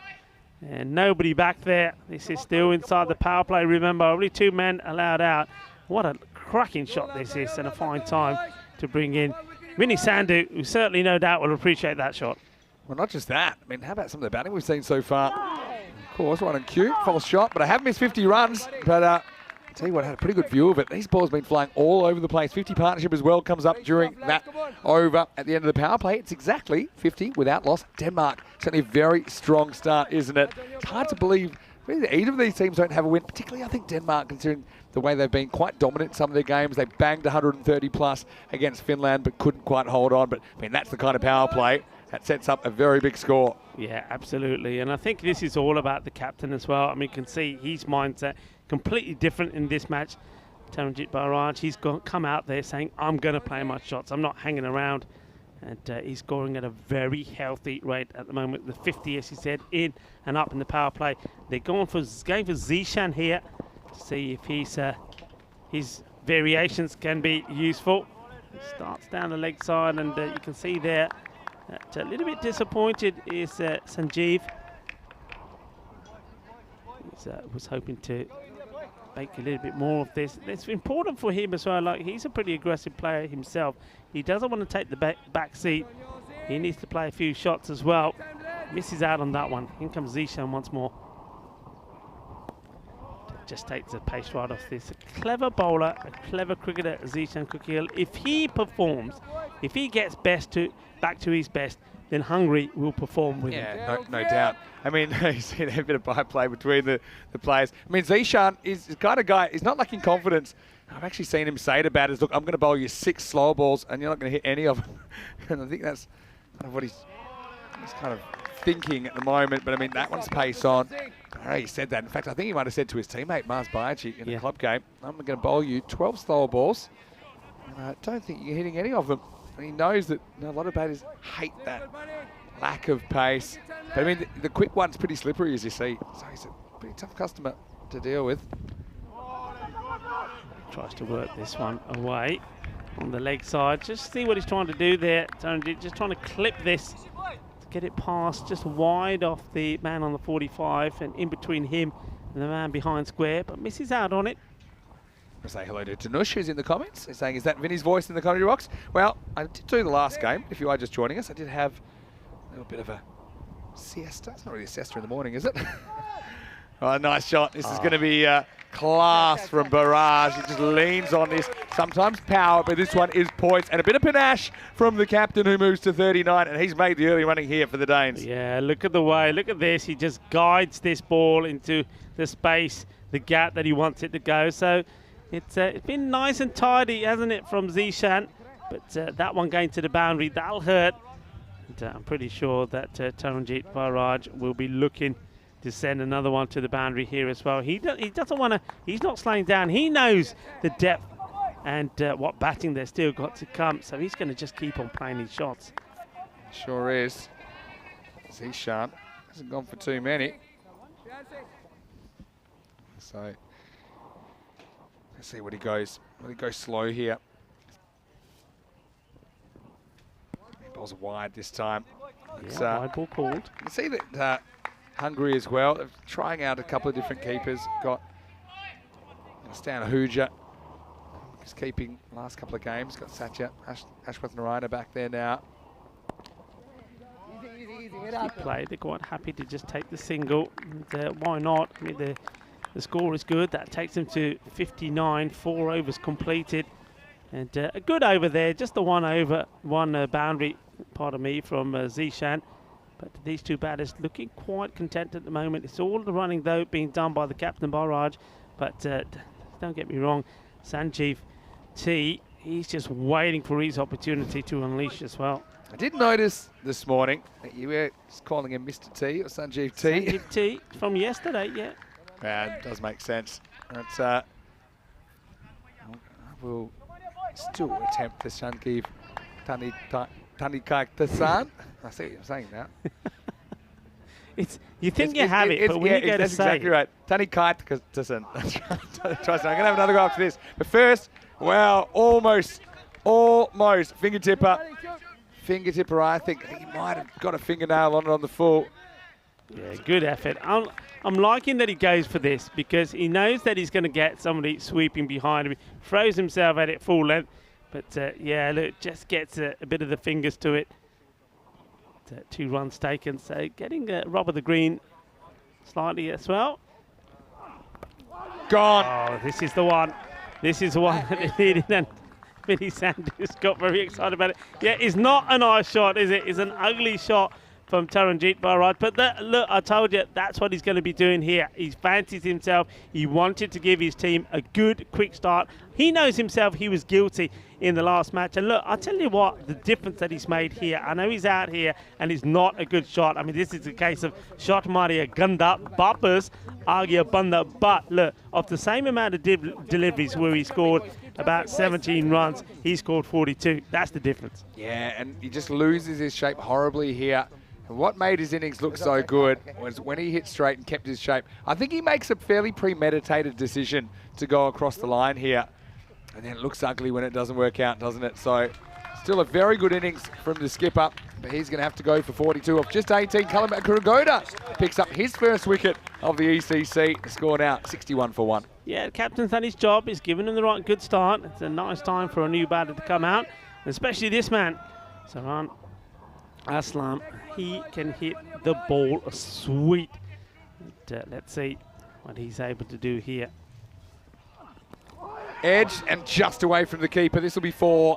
So, bit of an edgy start, literally and figuratively, for Saran Aslam, who gets a boundary. Yeah, gets very lucky here, doesn't he? Gets beaten, gets drawn into the shot.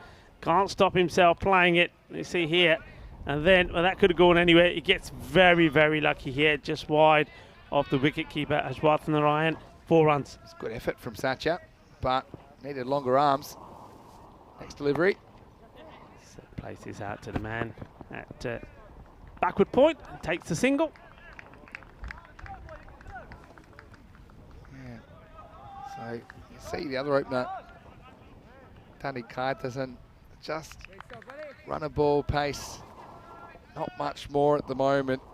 So the big question is, can Denmark continue in this fashion? Oh, this is beautifully picked up. Well, this is a lovely slog sweep.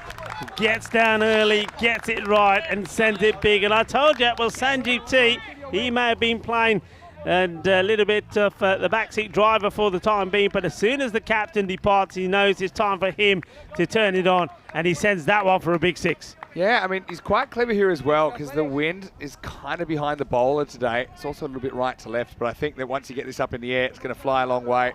Smart batting. I think he is going to take that driver's seat, like you say. And well, look, holds a shape here, beautiful. What a lovely shot that is. Well, carry alle shakata maar ditta pose vi kar ditti teri alle meri photo vi kitte kitte ladki photo khichan ali. Well, that's one for Dan Horas. What a lovely shot. Look at the way he holds a pose here, and that just sails into the overgrown shrubbery there. 6 more. Yeah, and I said which way the wind's going. It's a lot right to left, so it's this shot as well. Smart batting. Denmark are off to the races here in the first half of this game, 78 for 1. But one thing that we do know is that we'd never really try and judge a game in the first 5 overs. Nah. Just imagine how much Hungary were actually on top yesterday against Finland. They had them on toast, I think 26 for 6 at that stage, but there's still a lot of cricket to play in this one. So, I mean, plan A, obviously, for Hungary is to try and keep it under control, keep it something chaseable, maybe around the kind of 120, 130 kind of a mark, and then bat really well. Yeah. So, look, I'm not going to write them off just yet, but certainly it's been a very impressive start. Yeah, by it the has. Danes. I mean, you're absolutely right. We've seen this a lot. We've seen teams make a good start in the first 5 overs. Remember, the power play comes into that as well. And then all of a sudden, we're doubling it and we're thinking, okay, yeah, 150, 160 score here. And it ends up sometimes being sort of around about a 125 score. So there's plenty of opportunity, I think, here for Hungary to come back into this. And also, they've got a couple of bowlers which they haven't used yet, but they need things to go their way a little bit as well. Yeah, no doubt about that. So stay tuned. You can see new bowler, I should say. It's Harsh Manjan. Yeah, Harsh has bowled pretty well. And that's well bowled. I think this one, let's see what the umpire, yeah, he does. I think that's the right call. You can see what Harsh is trying to do. He wants the batter to commit here. He's looking for the stumping with the batter. He's aware, and he gets himself back. Doesn't move pre-delivery to the off stump. That's why it's called a wide. This is Gandhi, and that one, well, it almost goes into the ice cube. Well, I don't know if that's the ice cube now. It's got a different name, that box now, hasn't it? Well, I have heard it being called the 3 Ghosts. I don't know if we got this in the replay. But the 3 Ghosts, they've got their season tickets. There they are. There they are. And that just had to take cover there, but that was to the side of the cube. And what I will say is there is 4 more runs. Not the best delivery from Manjan. It wasn't a good one, wasn't it? Ill-directed down the leg side, gets smashed away. Yeah, the 3 Ghosts. The 3 Ghosts.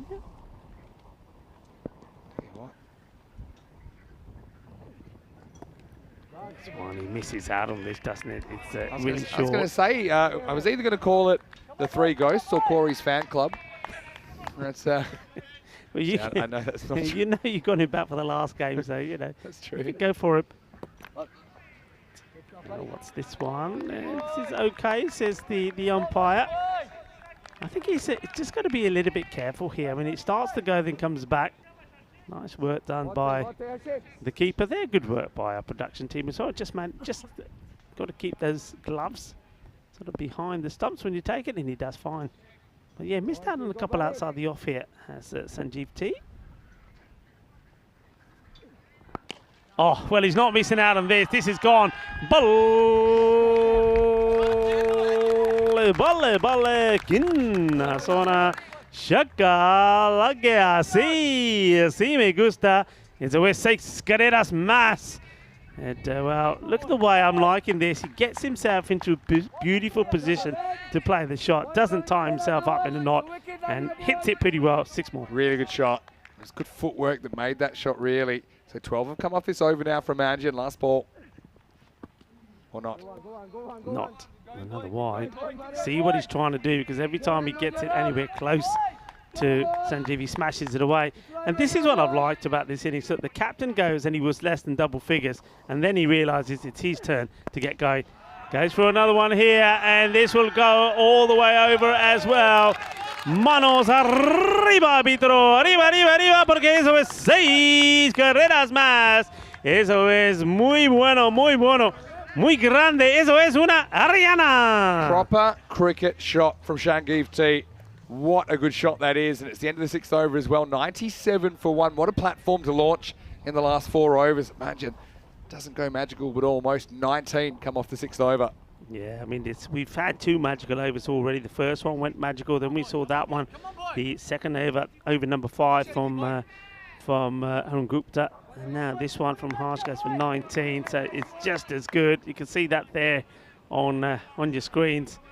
It's a little bit of hurt going on here. And now, this is the other thing here now. You've got a good bowler like Abhishek Katsapar coming on to bowl here. He's used to sometimes opening up the bowling. He's not used to coming on to bowl when there's already 97 runs on the board and 1 wicket down. I would say that he's the kind of guy they like to use towards the end of the innings, but yeah, normally, not before the game's out of control, which almost is here. Miscue and drop safely. They think about 2, but keep it to 1. Yeah, the protractor. I think he's been more accurate as the week's gone on. I did call him the protractor. Literally after I saw him bowl 1 ball, I think I'm seeing his run out, which is very angular. I said he's all angles, so that's why we call him the protractor. I mean, look how wide he actually starts. I haven't counted the cricket pitches, probably 4 to 5 cricket pitch widths away. Miscue. Is this the opportunity, or is he going to go all the way? No, he just gets enough. And, well, this is a powerful hit, really, because he's hitting this off the back foot and the ball that's climbing up to him. But once again, gets enough of it to go over Zishan, and that brings 100 up. It's good effort from Zishan. Couldn't have done any more than that. He got right back to the line, tried to matrix himself over it. Couldn't quite reach it in the end. 6 runs. And this is 6 more. This has been absolutely hammered. Lovely, jubbly. 6 more. And Denmark, they are really taking the bowlers here to the cleaners.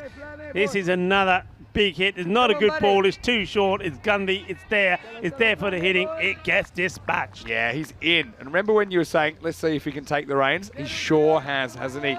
Tani Kaikasen has gone big. Moves to 49. And this partnership, he's got 40 off 9. Is that a misprint? He's 40 off 9 in this partnership alone. That's crazy stuff. Yeah. Full toss, and this has been hammered. Adios, pelota. Esa pelota no va. Esa pelota va por la playa. Well, this one is gone. That's big. That's another one. One for the Snakes to play about with. Gandhi ball. Well, if he bowled it was a short one that got cracked away. This is a full toss. Attempted slower delivery, gets it wrong. That's Cartama, and that's 6 more. Rico, está muy grande. And Shangiv T, 55 off 18 with 7 maximos, 2 fours. That's 50 in boundaries alone, and he wants more. Oh, he misses out on this one, but yeah, what a knock it's been.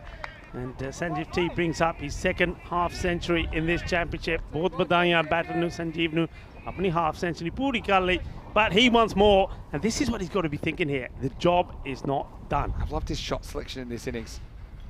You know, that we punched that one over point for 6. Now he gets something a bit short, and he can go leg side. But I think, yeah, Ketapal, he's got to go fuller here. I mean, with that wide. That's the magical over. It's gone magical now, yeah.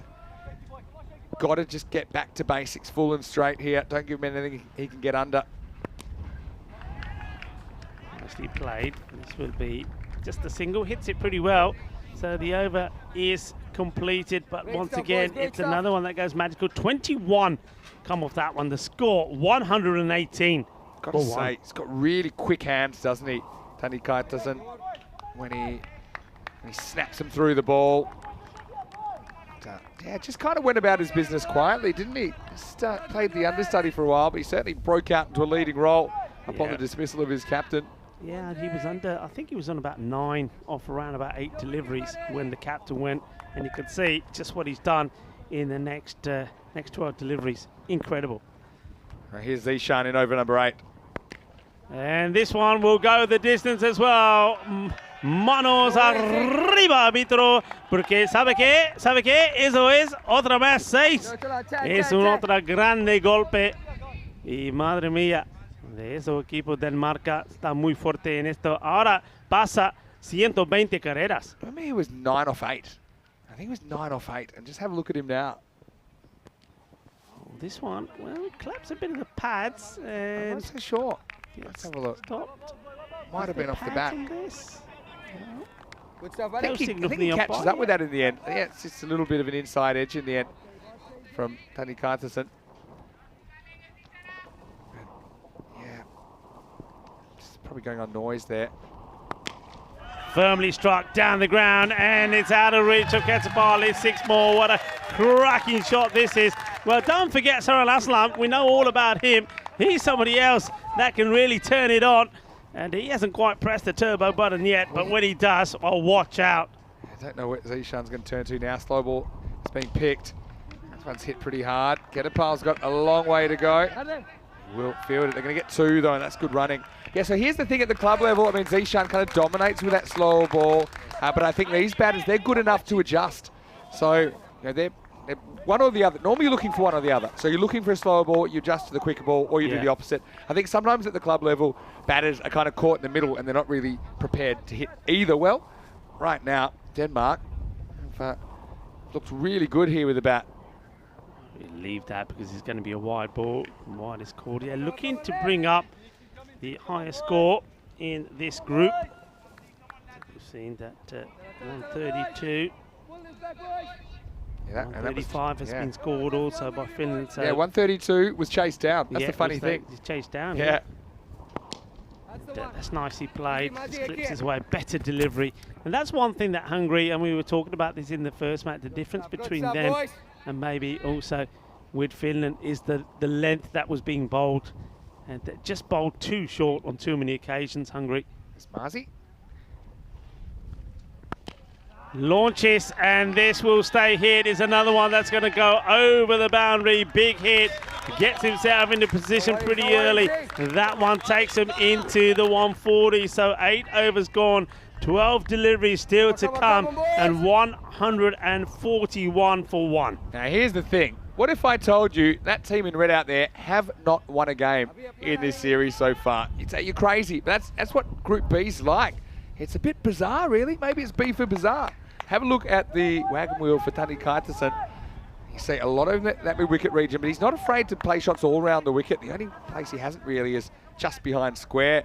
But he still flicked 13 away to fine leg, so he's been busy in that quarter as well. Hasn't been afraid to go point or covers when the width has been there. What an innings this has been. I mean, I thought that Taranjit Barrage batted well, but he's been upstaged here now by Shangeev T. Yeah, and I think one man who's looking to go as well is Aslam here. And well, this man, he had a few problems, didn't he? Getting his line right, went for 18 of his first over. And that was the over number 2 of Prashar. Has got to now bounce back. Can he? Well, up in the air, opportunity. It's gone a long way up. And Miles Baji is hunting for it. Oh, it goes down.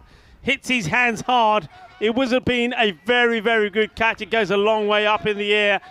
Baji, it tells the story, really, of how things have been going in the field for Hungary today. Not as easy as it looks because of this breeze. So it's going that way, but the breeze is coming right to left. So you see at the last minute, he kind of lunges.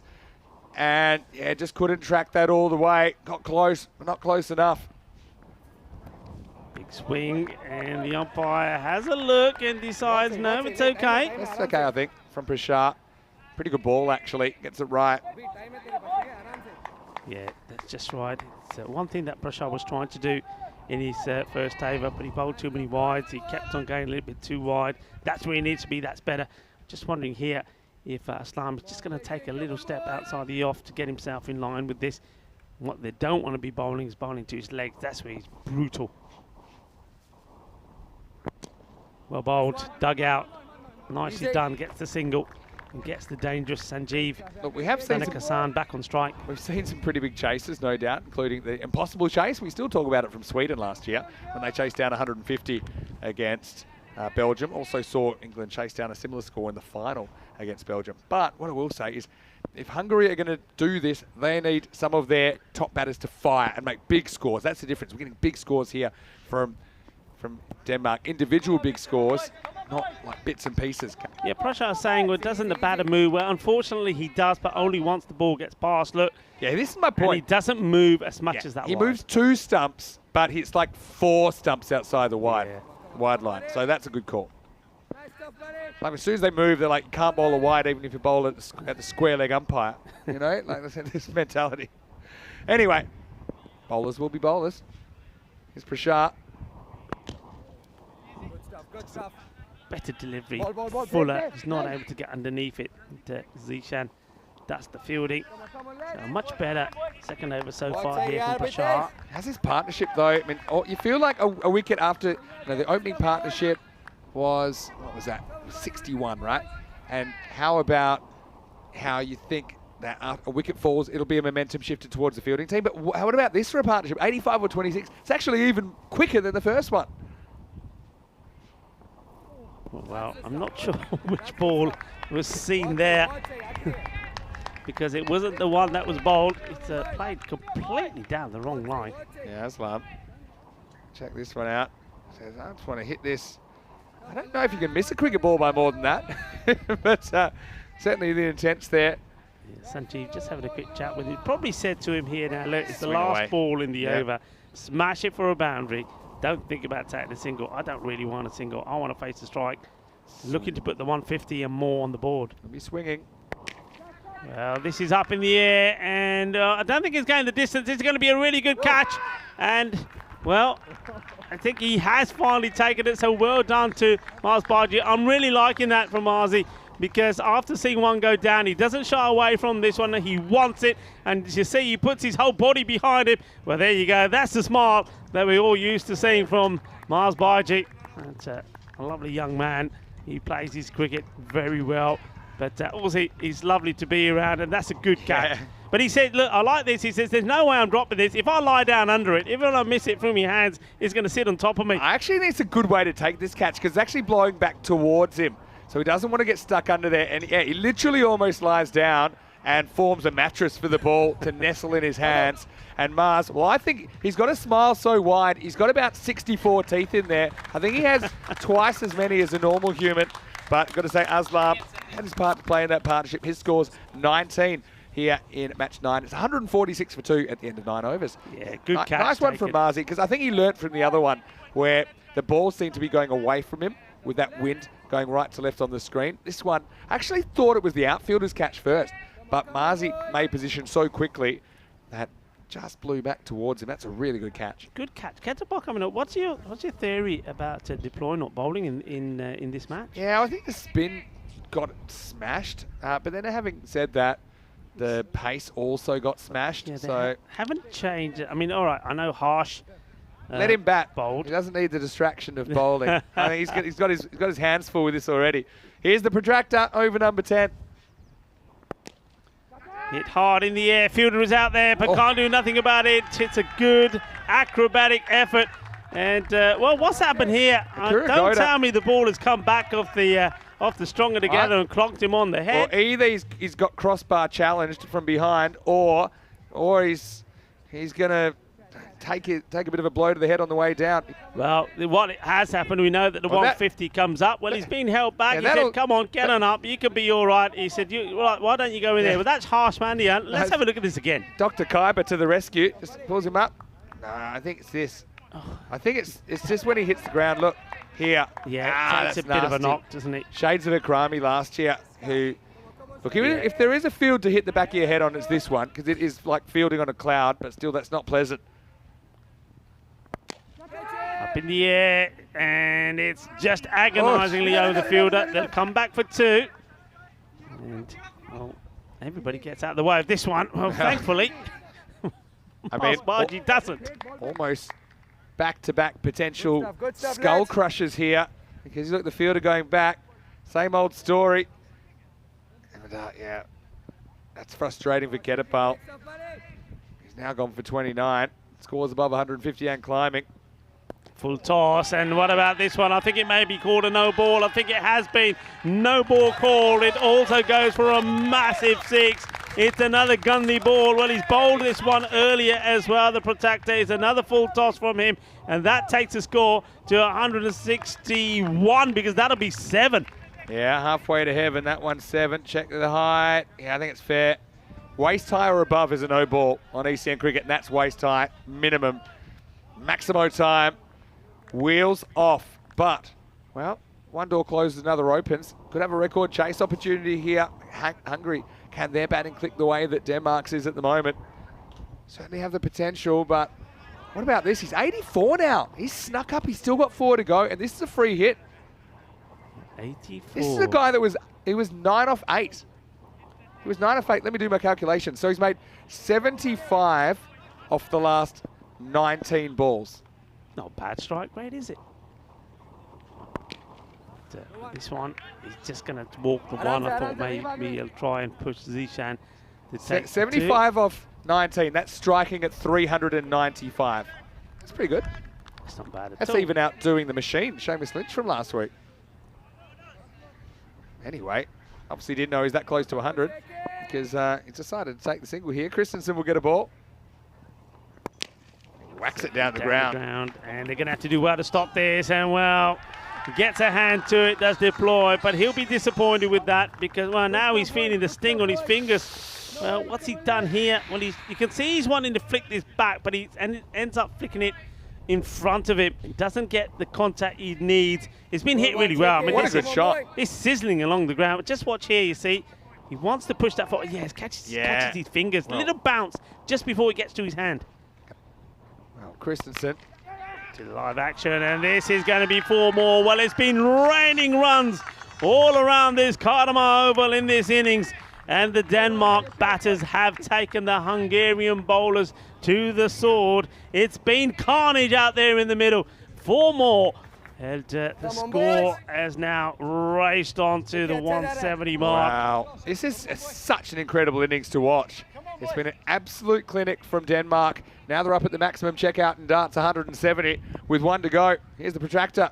Oh, it's another full toss. This has got to be called again, I'm sure. Now, this the ball is higher has also than the other one. to the boundary. So no ball has been called. It will also be 4 runs. Now, you know what? I think that's his 3rd because he had 1 in his first over. Did he? Yes. I don't remember. He had 1 no, in his I think there was first one that over. was close, but it wasn't. I think he's bowled 3 beamers, Vinny. I think the first one wasn't quite. I think that's the one that, well, I can't remember now because lots happened. But I think if you ask the batter right now, who do you want to bowl to? He says I only counted 1. Yeah. He wants another. Well, that's a 50 up for Ketapal. Don't think you'll see that very often. Last ball, free hit. And just misses out on it. And Maximo would have taken 180. They're going to take him on. Coming back, Max Baji gets the throw in, and the wicketkeeper wants to do the funky little in between his legs backflip.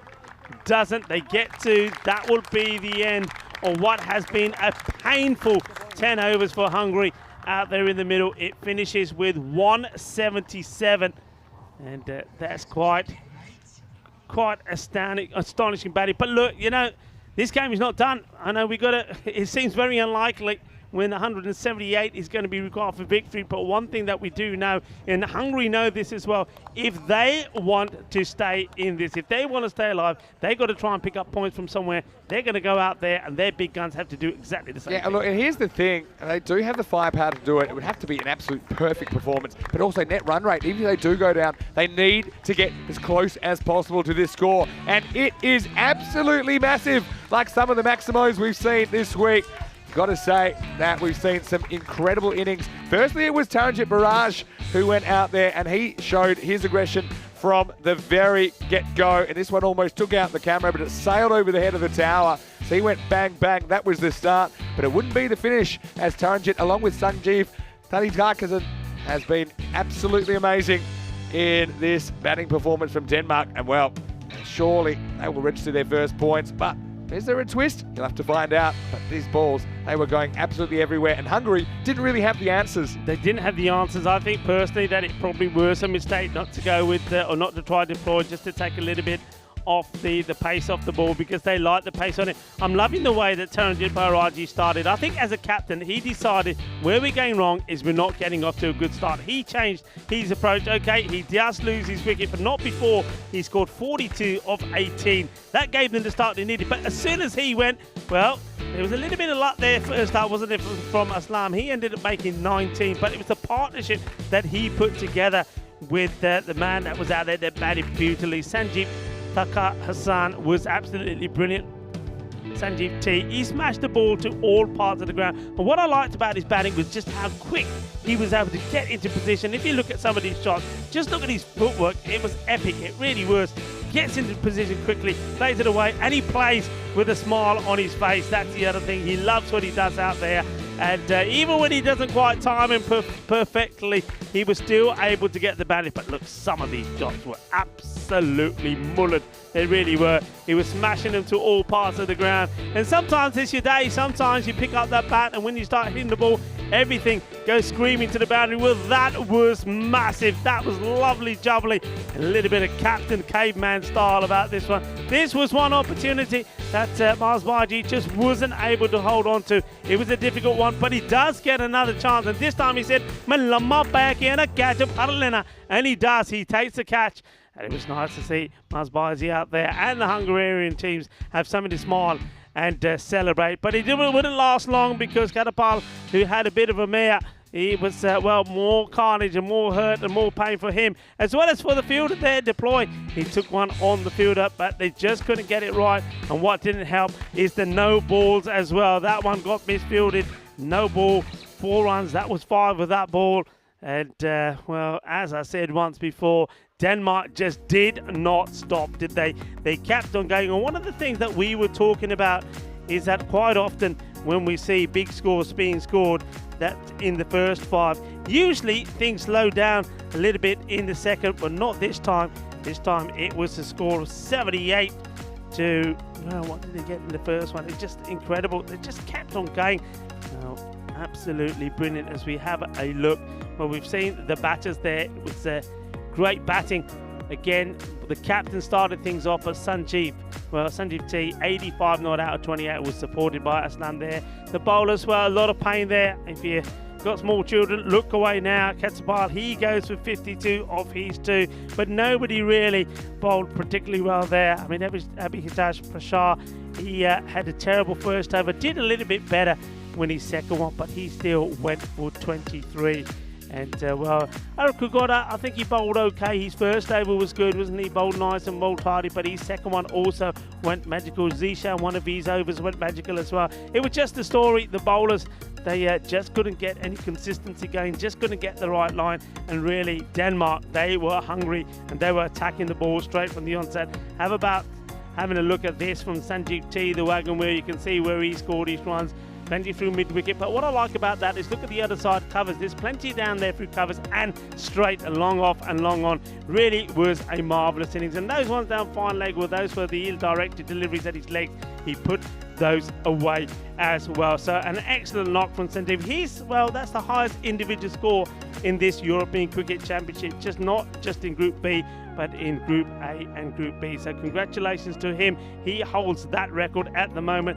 Denmark, they hold the record for the highest runs that have been scored in the championship so far, 177. They'll be hoping that is enough to defend. They've certainly got the bowlers to do it, but the only thing I'm going to say is this.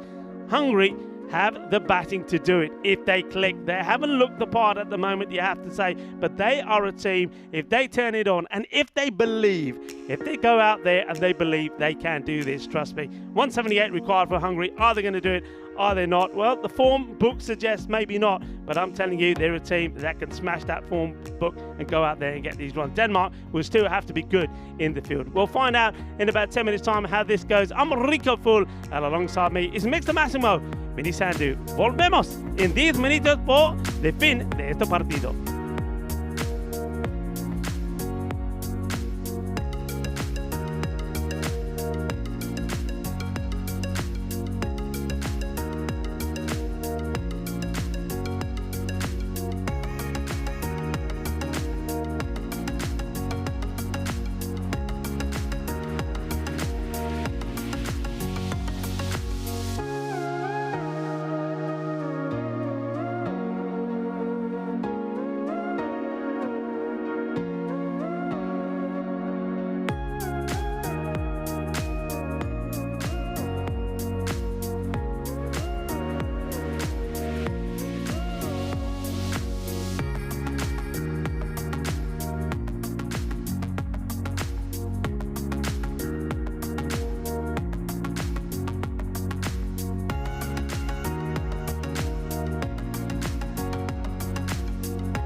Hello and welcome back to the beautiful Cartama Oval in well, this match, which is well, looking in favour of Denmark. You have to say, match number 9, day 2, Group B. Denmark have gone out there, a team that haven't got a win under their belt so far. We've been saying, haven't we? You heard myself say, Corey and Vinny as well. We're talking about a team here that haven't registered a win so far. I mean, their captain and Taranjit Bajra would probably be asking the question, how come? How come not? Because they've played some good cricket. Well, this time round, maybe, surely, they'll be thinking they've done enough to give them that victory. 177 on the board, thanks to Sanjeev T's excellent 85 of 28. But it was all started by the captain himself, Taranjit Bajraj, 42 of 18. A great start from him. So they've got the runs on the board. There was a little bit of carnage out there in the middle. The Hungarian bowlers, well, they were smashed all over the place. But it's an opportunity for them to now do the same. And they've certainly, like I said, at the midway point, they've got the batters to do it. They've got some talented players. They've got some world-class players. If they can click, if they can see past this big score, maybe. And one thing we do know when you're chasing big scores is sometimes you bat with just a little bit more freedom. I mean, going after a score of 177 as opposed to a score of 118. Well, maybe 118 gives you a bit more pressure. The big score here may not give them so much pressure. So they may make a perfect start. That's what it's down to. They'll be looking for a power play of around 45, 50 runs themselves. Don't lose any wickets, then they can go after this. Starting with spin. And big swing, but no contact made. Get off the mark though straight away. It was Zishan. But I tell you what, Ishan Karimi has bowled so well. So they're sticking with what's worked for them at the moment. Zishan goes for the big shot, misses out on it, gets a single. So Safi now on strike. So looks to wind up on this, but changes his mind late on, does Safi. So decides not to go for the big shot. But I think you just got to go for it. That's the other thing here. There's no point dallying around. Go for the shots just like that. Well, that'll do. And that's 4 runs. And straight away, it's time for the Hungarians to make a bit of noise. Nicely done by Safi. Just clips this away. Nice safe shot to play inside the power play with all the fielders on the leg side there, inside the 30-yard circle. Couple of bounces. As it clonks into the stronger together banners. That's what they've got to be here, stronger together. Well, should have done better here, the bowler, Karimi. So needs to stop this. Gives a single.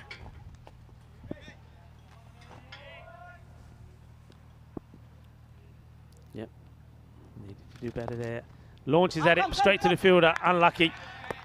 And no run there, Zishan. So a couple of times he missed out on this.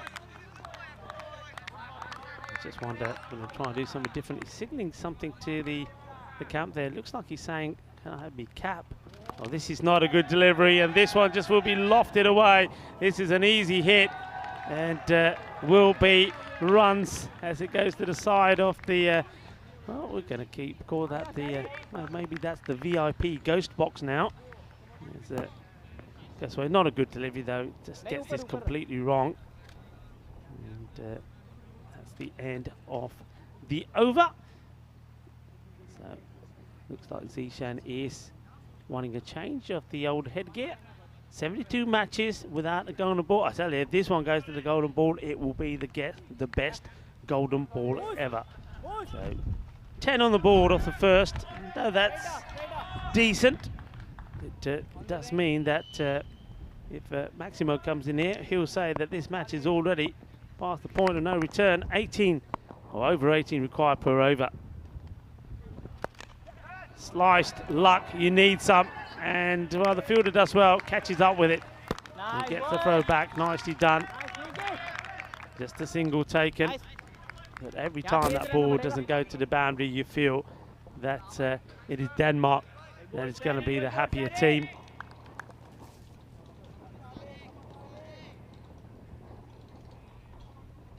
So an Aslam. This one in the right areas. Good channel to be bowling outside the off stump. misses out. And this is one observation that Corey Ruckers was making earlier. And he seemed to feel that that ball, that particular delivery there outside the off stump was the one that was getting a lot of the Hungarian batters snookered. They just weren't able to play it well, weren't able to get any power in the shot or any runs from it. And you can see there another example of that outside the off stump. And though this time there is bat on the ball, there's no run. They just need to find a way to negotiate those balls better and get something from them. Aslam. This time he goes a little bit too wide. The wide ball called.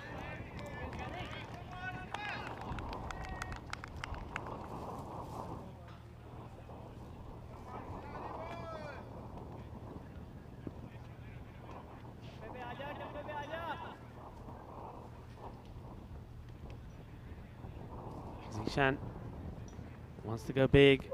Oh, well, this one has got him in the ghoulies, I think. Oh, well, that one, check the furniture, because I think it's all over the place. Ow, ow, ow, that's going to hurt. And, well, this is not a good look.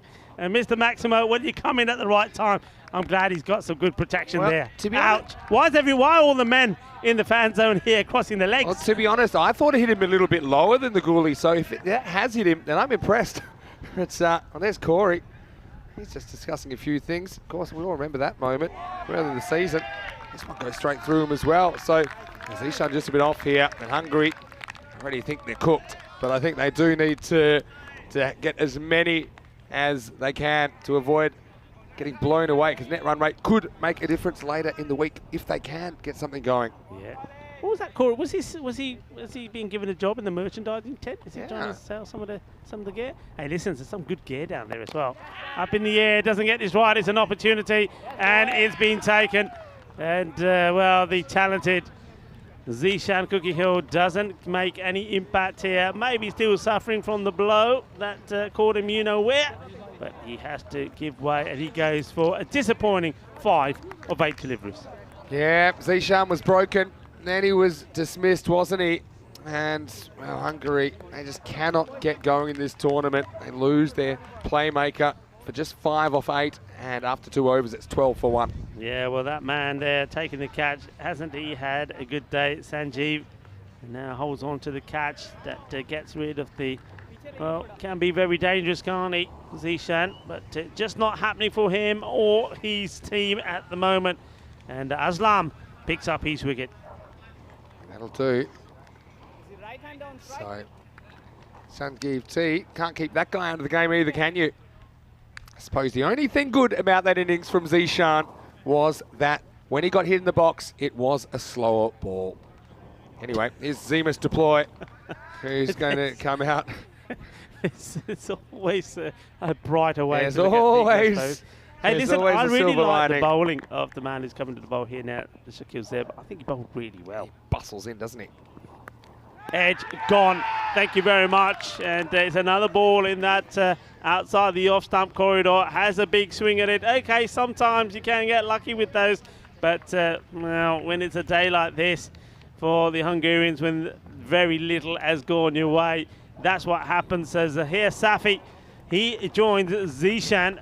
Both openers depart before we're really doing anything much. He goes for 6 off his 5th delivery. Yeah, so they decided to put Safi up the top. I thought they might open with Deploy, but they decided to go with the 2 right-handers. As it is, neither of them particularly effective here. So yeah, this is where you take your eyes off the target and you just pretend you're batting first.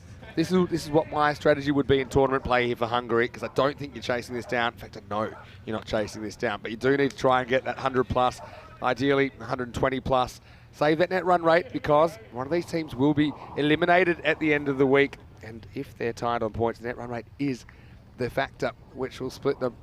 Here's Mars Baiji, who gets another opportunity with the bat. And the only time we've seen Mars hit the crease, it didn't last long. He was out very first ball this morning. So let's see if Mars can get something going here in a tough situation. Yeah, he's been in good form. I mean, looking at some of the performances that he's made for his club side, I mean, Corey was telling us about a quick fire 60 he made just of around about 20 deliveries. Yeah. So if he gets going, we know he can, and he can play shots all around the ground as well. That was in kind of like a practice match they set up in these conditions. I think he hit 60 odd with 9 sixes. Yeah. And so, yeah, Marzi hasn't really had a go yet. Just had the one ball. Let's see what he can do to Shaquille Zeb. Oh, they're asking the question. No, it's the shake from the umpire. And then comes the shy at the bowler's end. But this one, well, let's have a look at it again. Is this height or direction that the umpire's decided not on? It's certainly worth a shout. For me, it was impact outside the line. Actually picked up a bit of a double noise in my ears as well. But I think he's pretty much gets outside the line here, maybe. More height. I think Give me a bob each way. It was climbing on him as well. Yeah, that's height, yeah. Good call from the umpire. Yeah, good decision. Marzi, too close to comfort to a king pair, if you ask me. But anyway, doesn't have a run yet because that was given a leg by. Here's Zemus for the first time, facing up to Zeb. Oh, chance here, and a direct hit, and Mars Baji would have been in trouble. He's struggling here to get to the safe end. I mean, I thought he was going to have to dive to make it safe. I think he probably would. Look, direct hit. That ball's already gone past the stumps. He would have struggled. It wasn't a great throw because it bounced short, slowed it down. Marzi, he's almost been out 3 times in only 2 balls faced. That's not a great start to his day. He's only faced 1 ball.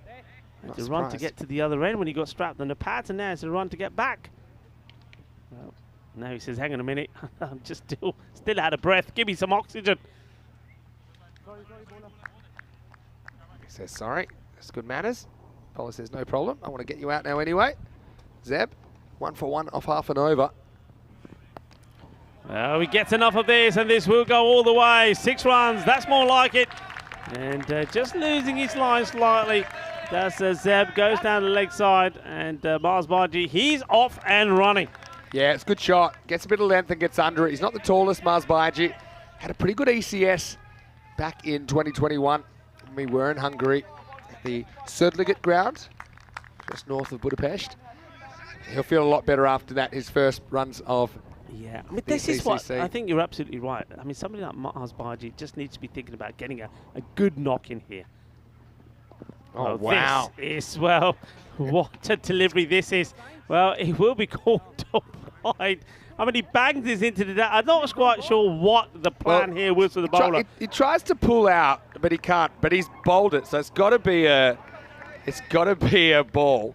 So the thing is, Marzi's pretty clever here, because if he hits this, it's not going to be a no ball. It would, because it's a wide for over his head, right? That's right. Wow, that was crazy. Yeah, but I actually genuinely think that Zeb tries to bail out of bowling, but it was too late, and he delivers it. Well, Zeb shouldn't be feeling any pressure. Yeah, this one, he said, it's in the areas that we've talked about, really. I think you get the good ball in there. Just, well, either a full length or just short of a length outside off stump. It's one that the Hungarian batters have struggled to get hold of, and you can see even Mars Baji here completely playing the wrong shot here. This is where you're looking to cut or guide the ball. Look, there's a big gap there between third man and backward point. That's where you'd be looking to guide that ball. You get a little bit too leg side conscious sometimes, Baji. Gets back onto this. Wicket keeper comes across. We'll have a go. And then, well, where's this going to end up? It's well blocked. Well done. Good backing up. Yeah, again, you see, he's just practicing his shot there. Again, it's a kind of a reasonable situation for Marzi to make some runs as we get to the end of the power play. It's 22 for 2 at the end of 3. Because I think there's no pressure to get the target now. I think that you're just trying to try and make good decisions. Like I say, put the target out of your mind and try and try and make as many as possible. Yeah. I mean, it's really a case of the haves and have-nots on that table at the moment, but after this, Denmark will have some points as well. That really puts the pressure on Hungary. But, I mean, after today, don't forget, it's only halfway through the group stage, so a lot can still happen, a lot can still change. But Hungary, they have had a horror start to this tournament. Well, Lucky Malik is deciding that it's time for him to come on to have a bowl. Lucky Malik didn't get a bat today, so he says, I'm going to have a bowl.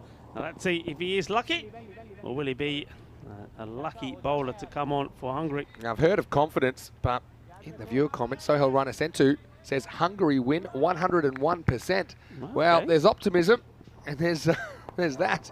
Well, this is a really nice shot, beautifully played. And he's getting to these ones nicely, isn't he? 6 runs. He gets into position early, rocks back, makes room for himself, and just helps us along. I wonder if they're going to change the field here slightly, because there's 2 times he's played that shot. On both occasions, if there's a man back on the 45, there's an opportunity for the catch. I wouldn't put a guy back because I think that's a bad ball. I think that then you're setting a field to bad bowling. I think it was too short, obviously too slow through the air as well. I think he's got to pitch it up. Not quite a full toss like that. This one could be out. Yeah, it's straight. And, well, I'm not sure if Miles Bargy is trying to outfox the umpire there. Looks like he was shining him a little bit of the bat, but I don't see it myself. I think this is nice and straight. It's a good comeback. He takes the pace right off it, keeps it straight. Bargy goes down, looking to play the sweep shot, gets it wrong. And I think this, you'll see, hits him clean, plumb in front. If he hasn't hit this, which I don't think he has, it is stone dead. I think it turns down the line. It's just a poor shot selection, really, I think. Try and hit this across the line. This is the kind of ball you can also hit down the ground. Yeah, that's out for me. Back hip. No bat involved there at all. And you see Bargy, he tries a cheeky one.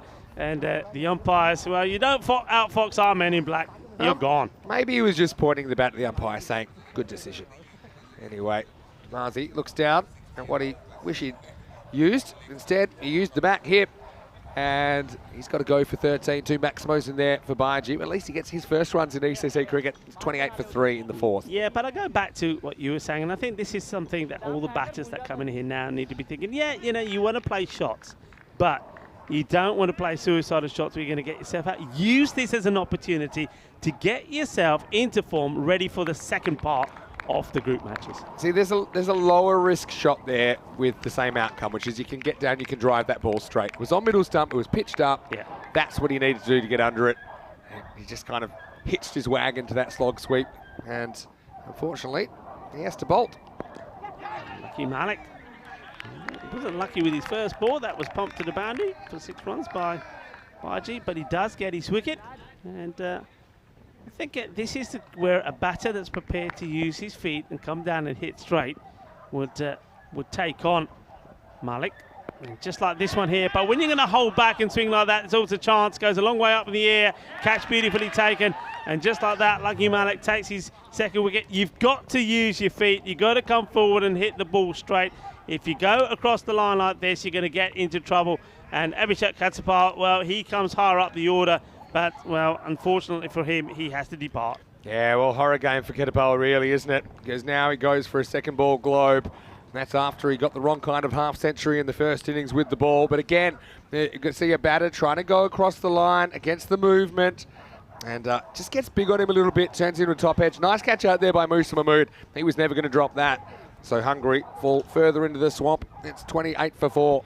Yeah, not a good day in the office for Katsapal. 52. He went off his 2 overs, and now, well, he goes for a second ball. And, well, the troubles continue. But once again, Benny, I say it again, use the opportunity, use it wisely, because if you can get yourself into form out here, well, then it could serve you and your team well. Yeah, and you is probably what I would say there, because they're searching for options, I think, in that top order. I know they've got Ravindran, but they didn't feel he was the way to go today, despite making some runs against the Netherlands last night. Zishan's misfiring all the time. There's got to be a point in time where you think of another option at the top, at this level, I suppose. I mean, Zishan, he does dominate domestic cricket, but you know, maybe they could use him in a different way, perhaps in the middle order. Yeah. I mean, but when you think back, I mean, it was only yesterday morning when Hungary played their first match against Finland. They had Finland in all sorts of trouble, didn't they? Finland put a great partnership together. They scored 70 runs in the last 5 overs to get themselves to 96.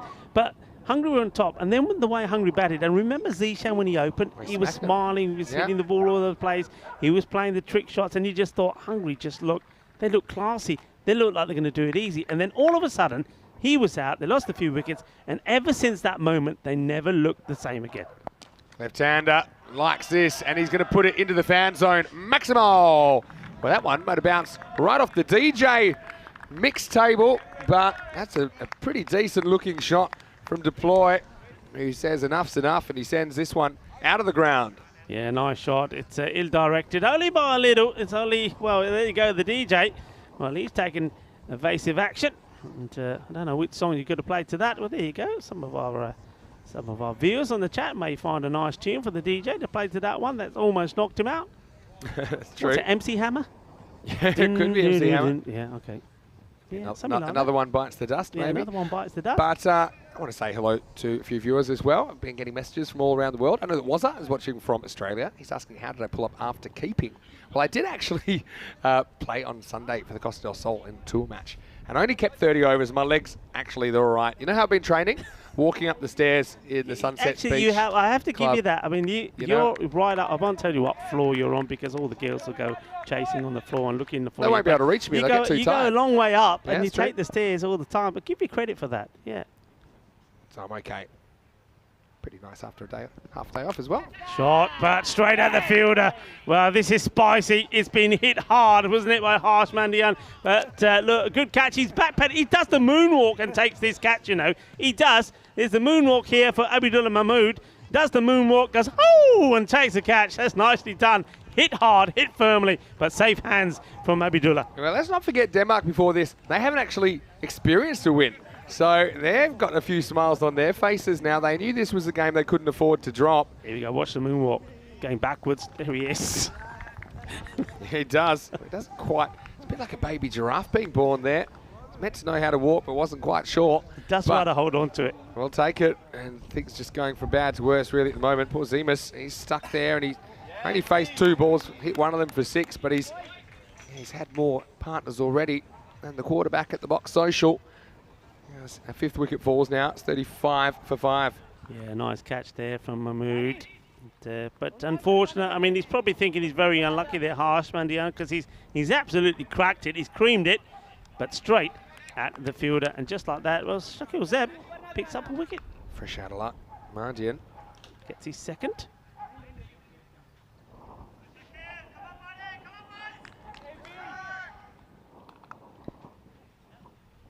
So here we go with Zeb hunting more. That's an ugly shot, isn't it, being played? And these are good batters. They are.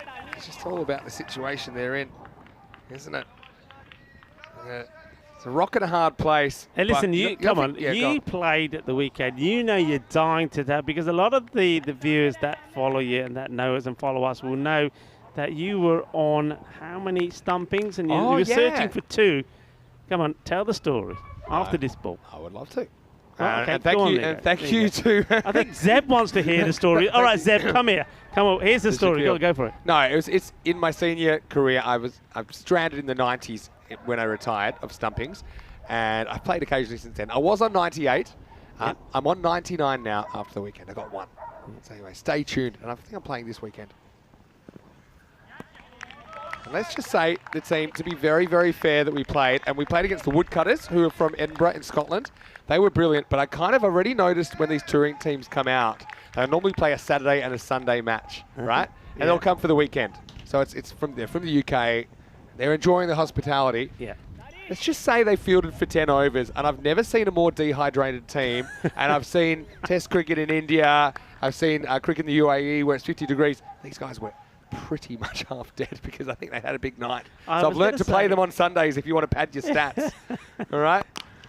Well, this is pretty well, and this goes all the way. So he finally does get one out of the middle of the bat. That's Delta. Well, after swinging from the hips, swinging like a rusty gate a couple of times, this one, the captain does smash out of the middle. 6 runs. Yeah, banged that one, didn't he? Chance for Delta. He's batting pretty low here. Skipper. I haven't really seen Khyber bowling too much. He actually was a pretty effective bowler earlier in the year for Royal Tigers Budapest in the ECL. Even for Hungary last year. Better delivery from Zeb. Good comeback. Just he's able to play about with the paces, and he just holds this one back slightly. See a nice shot there of Nilkesh Patel, one of our umpires from Barcelona. He's out there with Andrew Elliott, a local umpire. Umpiring has been great. Shout out to the umpires, match officials, led brilliantly by Rob Kemin as well. They've been outstanding. The umpires today, 2 men out there, and Sullivan Saeed and Shub Navjot Singh. Well, this one is a bit of a nothing shot. I don't know what's happened here. Well, deploy, I think he decides to, he changes his mind. He's got a shot in mind, makes a chain, and then ends up playing a nothing shot. Just hangs the bat out there. It takes the edge, the catch is taken, and just like that, Shaquille Zeb has picked up his 3rd wicket. Yeah, well done to Shaquille Zeb. But yeah, that's exactly what happened. He had a plan B, and sometimes coaches will talk about a plan B. His plan A was he wanted to get across and ramp this leg side. And then his plan B was, I'm just going to deflect and try and find that gap. But you see, he gets too much of the bat on it, and it just hangs up for a simple catch. And pretty easily taken there, wasn't it? Yeah, nicely done. Nice catch taken. So, yeah, unfortunately for Zemus, he's not able to bring it. Although I think he's been one of the better performers for Hungary today with the bat. But he's going to have to go for just 7. And they are reeling at 42 for 6. Yeah, it's not the response that they wanted. It's not the response, to be honest, that I was expecting. I was expecting to be a much more positive display. I know the chips are against you, and I know it's very difficult to pick yourself up when that many runs have been scored against you. But you need to see some fight, and it never happened. Well, this man who's coming out now, Hemikitash Prashar, he's a good all-rounder. We haven't seen him bat that much, but I do know that he is more than capable. So maybe it's an opportunity for him to get some runs on the board here with his captain out there in the middle. I've seen leg spin be really effective in the last 24 hours. Abhitesh, get off the mark. In fact, that's Delda, pardon me. He'll move to 8 with that, so Abhitesh will be facing up now. Of course, left-hander. Yeah, I got a feeling the way Prashar, the summer he's had, I'd probably have him up there somewhere. I feel like he's top 4 material for me. I just think he throws another left-hander into the mix. So yeah, a long way down here. See if he can deal with Somi. Oh, well, deal with this, he says. This is huge. That is a mammoth shot. Well, this is what we're talking about. And Prashar, well, he probably hits one of the biggest ones on the leg side today. Well, it's the Denmark boys are appreciating that one as well. He's absolutely smashed this. Well, Exhibit A. And look, remember what happened last night when Hungary, they were none for, and they were ahead of the game against the Netherlands, but this spin away from the right-hander got them in a mess. So they really could have used left-hander. They had Deploy who came out late in the piece, but Prashar also came out late in the piece. But it was too late, and those overs had been burned. Yeah. And that's what Prashar thinks of the leg spin of Somi, who's been pretty good so far. Well, Swami, he says you're not worthy to Prashar. I've got a ball back. It's not the same one, but I've got a ball, and I'm ready to have another go at you. This one, well, I can't believe that it's missed. I'm just wondering if this is a chance for a stumping here. I'd like to see it side on. I don't know if he does take himself out of the crease. Maybe not. Twice he's signalled. Don't think it really goes anywhere. I don't know if we get a look at it on here. Nah. The old 2 foot behind. Tough to get stumpings that way. Maybe you can get him jumping. Swami. He's got a smile on his face. Yeah, why shouldn't they be smiling? Denmark looks like they're going to register their first victory. This is defensively played. You can see Deldar is trying to get to the other end as well. Kaiba Deldar, he's going to be, of course, as disappointed as anybody, the captain. He knows he's got a squad of good players, but for now, they're just not performing. Hit big. Well, Shaba, manos arriba, arbitro, porque eso es 6 carreras. And Kaiba Deldar, he does hit this, and he hits it hard. Finds the middle of his bat, and this is sweet as a bowl of Glab Jambu. Big hit. Doesn't really turn this one, kind of slides on. Pretty good shot by the right-hander Delda. So, one more ball. Let's see if he can get the revenge. The bowler, Somi. And this one is, well, whoa, hang on a minute. Oh, yeah. Hang on a minute. What is this all about? Well, he tries with the hands, and he flicks it, and then he still thinks he's going out, and then he gives it a clonk to keep it inside. And I think this is fine, although I have no idea where his other foot is. They scramble an overthrow there as well. Here's a step. Now, where is he here? Where's that foot? It's inside. Right. It's inside. Accidental look kick. at that. Look at that. Well, that was a mixture of Cristiano Ronaldo and Jackie Chan in one piece of fielding. And if you want to talk about highlights, Shangiv Tandikatasan. This is kung fu cricket. Oh, look at this. This is kung fu cricket. Almost kicks it with both feet in the air. Wow. Give that man a black belt. Anyway, it'll be the end of the over. They ran a certain amount off that, which I'm not sure, but I'm going to say it was 2. It's 58 for 6. It gives it a karate chop, and then it gives it the old flying kick as well. Well, that's one way to deal with these kookaburras. And, well, if you like action, there was a bit of action there. Good stop, I suppose, in the end. 3 for 16, Zeb. 2 for 28, saw me. A little bit expensive, but I mean, this game's done and dusted, really. It's all about just the mathematics now. Aslam chipping in as well. Now we're going to see the spin of Abdullah Mahmood. Wasn't he in the firing line last night, bowling the last over in that thriller? Going down the leg side. I won't get a run here. I want to say a quick hello to Kingston Weatherby as well, who's watching from Ashland, Ohio in the USA. In Amish country, about 1.5 hours south of Cleveland. We really do have viewers from all around the world. It's a truly global event, Rico. It's amazing. As this, our global cricket family just continues to grow all the time. And well, we thank each and every one of you from the bottom of our hearts for all of your support. And we're loving the fact that you're enjoying the cricket that you're seeing. And if you're not seen it before, if you're first time up, well, welcome. And well, all I can say is to spread the word, to let your friends, let your family know, to let them know what they're missing if they're not watching this. It's the most entertaining form of cricket that you will ever see. I think it is, pound for pound. You'll never see anything like this outside ECN. On the walk to a spinner, it's bowled. Smart batting though. He gets a wide because he's saying, okay, I know what I can do. I want to grab a cheap wicket, I don't mind putting it out here. I mean, it's an interesting one. It's one of he's actually outside the stump, but the ball's even wider outside the line, so it is a good call, I think, from Nilkesh Patel. Oh, he's pelted this one. Well, this is big, lovely, jubbly. Thank you very much. And smashes another one out of the ground. Big hit. So they're having some fun. This is what it's all about. Go out there and make your moment. Get yourself into form and get yourself ready for the next match. Well, the captain, Deldar's doing it, and Prashar. Well, I'm liking what Prashar's doing. Him and Deldar. They're together, talking to each other, and say, yeah, this is it, keep going. There's always a contest going on in a cricket match. You've got bat versus ball right now. You've got Deldar on top of Abdullah Mahmood. What I like is that Deldar is really committing to his plans. He's not doing it by halves. Look, again, he's trying to mess with the bowler's length, but then basically stands still at the end and hits it kind of into the gap, but it will be cut off. So, yeah, I like that. So even though Hungary, well, they've had it, there's no bones about it. They had really high hopes. They're the lowest ranked team in the entire tournament, actually, not just this group, if you go by T20 international rankings. But they had some good pickups. They got a new flavour in the team. They tried to pick specialists. And like you say, they looked really good. They even got within 5 runs of the Netherlands 11 last night. That seems a long time ago now, right? Yeah. Talk me through the, oh, this is going to be 4 runs. A diving effort. Well, almost flying through the air there. Not able to stop it, so that's going to be more runs. That's all in there. But yeah, I mean, talk me through the atmosphere here yesterday during that match. It was quite incredible. But thing is, though, I mean, that's the thing I think that Hungary never quite recovered from by this morning. I mean, they had that match, didn't they? It would have been a very, very memorable victory. And well, look, fair play to the Netherlands, particularly Sebastian.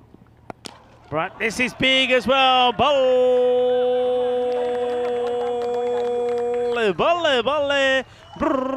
Ginna Sona. Ginna Badda Shaka. Lagya not giving this up. They're having some fun. It's well, it's all about the case of, I think, what you'd say, Vinny, is set yourself another target, but try to reduce the margin of defeat. Yeah, that's right. 77 for 6 walking sticks, and Hungary will be walking home without any points today. But we do have one more match for you after this. It starts in around about 30 minutes from now. Netherlands 11 yet to taste defeat against Sweden team, who pushed them yesterday actually, but didn't quite get the victory. Sweden coming off a good win earlier today. News from the toss: Sweden winning the toss and batting first. Speaking to Sebastian Bratt just before the toss, he said, well, actually, it's fine. We wanted to bowl first just so we could see what it was like to bat under lights when the lights take full effect. So I think both teams getting what they want out of the toss. Should be an entertaining one. Here we go. Smart bowling, I think. Taxes up, hunting for a wicket here. Yeah, nicely bowled. So come on, tell us about some of those emotions in this box like that, because it's pitch dark, under the light, floodlights on, a lot of people in the flight zone. And, I mean, what a cliffhanger that was. It really was. I mean, there's no doubt about it. I mean, we were even saying things like, this is potentially going to be the biggest day in Hungary's cricketing history. I mean, that's the feel of the game. And then here we are, not even 24 hours later, and they're going to go down in the dumps tonight. They'll try and stay positive, but there's no doubt when their head hits the pillow tonight, they will feel pretty miserable about their performance so far, but they just have to start again tomorrow. Just hit hard, and well, Magnus has almost pulled that one from the beyond, but it will be 6. Maximal. Well, some positives here. You're looking for positives. Delta's made runs. Prashar's made runs. And I think especially with the left-handedness of Prashar, I just think he breaks up their top 4 a little bit. They could go 2 and 2, right-handers and left-handers in the top order. The way he's hitting the ball, he's hitting it very cleanly. Yeah, okay, you gets a wild one here, but you still have to put it away. That's a good, clean, hard hit. He's not a one-trick pony leg side. That's what I like about Prashar. That's just a good cricket shot. Here's Karimi. Good keeping. Yeah, really good stop, and it's a wide, but it could have been a nasty 5. There's nobody back there, so gets his body, throws his body at it. Doesn't need the captain, Taranjit Barraj. Well, it's going to be a tale of the 2 captains, isn't it? Well, the 2 captains are out there. Dildar is batting at the moment at the non-striker's end, and Taranjit behind the stumps, but he's going to be the happier captain. They're going to finally get a victory. A victory that they thoroughly deserved. I have to say, out of the two teams, you have to say, though Hungary have come close a couple of times, and we talked about that game yesterday, this is another glorious shot. This time he blazes this out through the offside, 4 more. And this is encouraging signs. And when you look at this innings here from Prashar, and you look at some of the other batters that have been and gone before him, you've got to start saying to yourself, right, okay, well, he stood up. He stood up to the mark. He's played some shots. And he needs to be rewarded for this performance. He needs to be higher up the order. He's batting 8 here. Yeah, I've got him at 4, probably in my lineup. This one will be 1 bounce and fielded. So it's going to be a good evening for the captain behind the stumps there, Taranjit Barraj.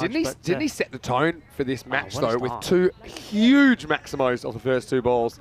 Not much of him, but geez, he hit those absolute miles. Just got to say, the final thing on Hungary, though, I mean, no one knows how this group's going to go tomorrow and the next day. Things could change dramatically. We saw it with Austria last week. And catch that is a shout, and he will catch it. So the innings of the captain comes to an end. Khyber Dildar just, he's on the back foot a little bit here. He's not going to get the leverage he needs to get this over the fielder, who takes a pretty decent, comfortable catch there. That's Saran Aslam. So that's the end of the captain. And you see here, he's back paddling. And I always say that you need to try and get the momentum into the shot. When you're going backwards and you're hitting forwards, the momentum, the power is going the wrong way. Doesn't get the power in it, but look, it's a good innings. It's a brave innings. And it's an innings which at least it shows that they've got some runs on the board, not that far off from the 100. And, if it wasn't for the contribute, that partnership between these two, it could have been quite disastrous. But well done to the captain, Khyber Dildar. At least he does give some positives in this match. 24 he goes for off the 12 balls that he faced. Yeah, well, gives another opportunity for a Hungarian batter to come out and face a few balls. Like I say, they'll just want this day to be over and start again tomorrow. I was going to say, the ball retrievers, there's a few of them around the ground. And I feel like, well, hold on a second. Well, here is Corey in the orange bib, and we're wondering how he's been spending his time off. And he looks like he's ready for some action down there. We know he dropped 9 in a row at this ground earlier. I had to hold on to his pants because he was diving out of the box again trying to catch one. Oh, I know. It was dangerous. He doesn't know we're on the 3rd story. Yeah, I did try to explain that we're a long way up We need to bolt him to the table or something. Oh. This one is being bolted out of the ground. That's what that's been done. It's another one that goes into the, sort of the snake pit down there. It's a big shot, nicely played. So new batter comes in, and it's Ashwath Narayan who says, you know what? I think it looks pretty easy. He's a genuine bat. He's batting 9 here. I think when it comes down to it, they've tried to make changes in this game. It hasn't really worked out, obviously, for Hungary. But then again, who knows? Because they're chasing feels like 1,000. Score now 97 for 7 off 8. I just got to think, yeah, maybe someone like Satya, he certainly bats in the top 3 or 4 for his club, United Chalard in Budapest. So, I don't know. I mean, how about that for a shot first ball? It's just a thing with this form of the game. You've got a bunch of guys that can do it. You never know who's going to fire and who's not. It doesn't matter what happened last game. That's just so tough to set an order sometimes. Prashar, though, he's normally a guy, like I said, I'd have up there. Here we go with Saran Aslam over number 9. Still going to miss. Aslam, it's already shown, I think, us in the first 2 days that he's going to be quite a key player for Denmark. I reckon Corey's a chance. He's at deep mid-wicket to the left-hander here. Right in the power zone of Prashar. He's walking in with the bowler and everything. Right, here we go. Oh, in that direction. I would love to see him get one. Anyway, Rico, I know that you're going to head back to the Sunset Beach Club after this. Yeah, pretty good day. You've seen some entertaining cricket. Obviously, the Finns have been flying, but then for the first time, their wings were clipped, weren't they? We've seen Hungary just have a day to forget. We've seen the Danes be really impressive here. Netherlands got it done again, but maybe had their moments where the other team worked into the game. Pretty interesting day on day 2, hey? Very interesting. Going to be interesting for me to look on to that match, the last match today, just to see if Netherlands can keep the momentum that they started with the bat. They certainly saw some really good batting. And Zulfikar, he certainly looks the part, doesn't he? He's such a good player. So you know that Zulfikar, these Zulfikars, they're triplets. Yeah, Corey They're triplets, and they have an older brother. So sometimes there's 4 of them in the team for Punjab Rotterdam, which is their club. So when I was there in ECS cricket in Capella in Rotterdam earlier in the year, not sure. I think we did have all 4 in the team once, but yeah, imagine that. And really lovely guys, lovely family. Obviously, testing themselves at the highest level of cricket now as well, representing the Netherlands. Firmly hit, and it stays hit. What a good shot this is. It is such a good shot from Prashar. That takes him into the 30s. And, you know, I'm telling you this, from what I've seen already, this guy should not be batting at number 8. When you look at all the troubles that the batters above them had, like the Safis, well, even Katsapal and Harsh, well, I think he's left-hander. He's got to be used more. I'm going to make a big call in a second. Firmly hit. I'm going to go for a big call. If you don't do something dramatic, if you're hungry, they've tried to change things. I wouldn't have Zishan opening tomorrow. Okay. I wouldn't have Zishan opening. I'd go with someone. They're getting off. Okay, apart from that one game against Finland, they've had bad starts, and he hasn't been able to cope with what's been thrown at him. Yeah. It's a big call. Okay, that's so who are you thinking? There we go. Put you on the spot. Give you 6 options. But I mean, you look at someone like Ashwath Narayana. Obviously got Ravindran as an option as well, who could come back in. Yeah. You've got Delda. There's another option. You've got a lot of options. I think Mr. Ploy could put up there. They talked about that today, but they didn't do it. There was a chance there. Caught a ball. It was travelling. I know that's an interesting one. It's not a knock on Zishan at all. But, sometimes I think in teams, there's certain... Zishan seems like he'll open no matter what through anything. Yeah. And, we saw something similar happen with Dylan Stain last week. He was just, out of sorts. I don't think Zishan's been as bad because we saw him have that good start yesterday. But since then, he just seems like... I think he's you're not absolutely quite right. himself. Ravindran, I think he earns... he's the opener. I think he's made runs. He scored that 50 against the Netherlands. So I think he's... wow. Yeah. Ouch. This is nasty. Hopefully this is I hope just he's a slip. okay. He's gone out. He's gone down here. Oh, I hope he ain't twisted his ankle too bad. Well, he's taken... That's good. He's taken his time getting up. He slides. He goes down quickly. And, well... Oh, no. Well, I mean, the way he's walking off, he's not interested in bowling this over at all. And why would you really? Yeah. In this situation. But, yeah, it's a shame for Christensen. Yeah, just have a look at this. We've seen... Oh, look, that's the... He's one of those guys that gets so rotated on that back foot that, he's a risk of doing this. Yeah, look, there you go. The foot goes. And the way he's walking off, it seems more precautionary. He's just hyperextended it, I think. It's an E version. I certainly hope it's nothing too serious for Magnus Christensen. Yeah, I mean, look, I think it's the right thing to do. There's a lot of cricket to still play, and he just decided, look, nah, I'm not going to risk this. I'd rather get whatever it is, some of that magic spray, a bit of ice on it, get the foot up, and just take it easy. It's not worth it, not in this match. The match is done, it's dusted. So he goes off. But yeah, it's the second time that we've seen that happen. So some bowlers are more on the side of their foot than the front when they land. I mean, every bowler does it somewhat. Yeah. But he does it quite a lot, so it makes it risky. Anyway, everyone's queuing up for a bowl now. Oh, lucky number 88. But no ball was actually bowled. So Yeah, so you can just, anyone can bowl anyway because it was an injury, but it won't even count as anything against Christensen.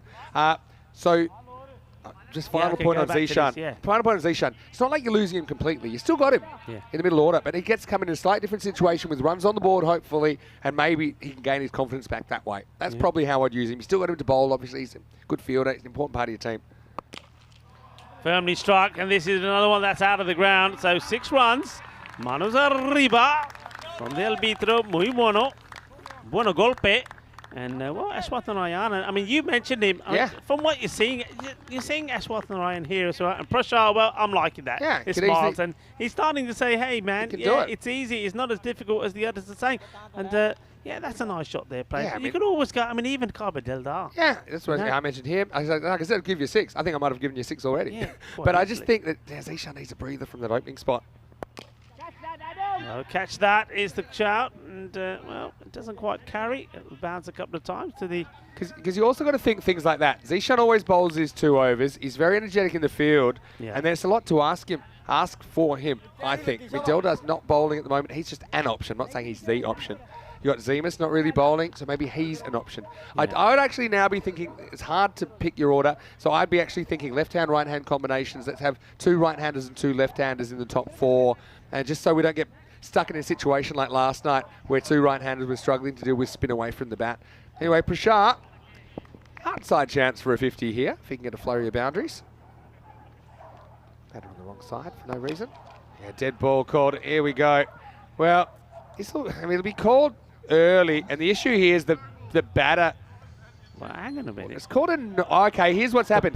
He didn't tell him. The bowler doesn't tell the umpire. Well, then that's clever from the batter then, if he knew that. Because it's a no ball because he goes around the wicket without telling the umpire, and that's what it's for. And that technically, goes over the wicket, I should say, because he's left-hander. And that's what the batter is saying. That's why the batter didn't move. Yeah. He said, hey, you never informed the umpire. And he's saying, it was implied. And he said, speak to my solicitor. And then he said, well, I charged too much, so let's just get on with this and get the free hit out the way, because some people are getting hungry around this ground.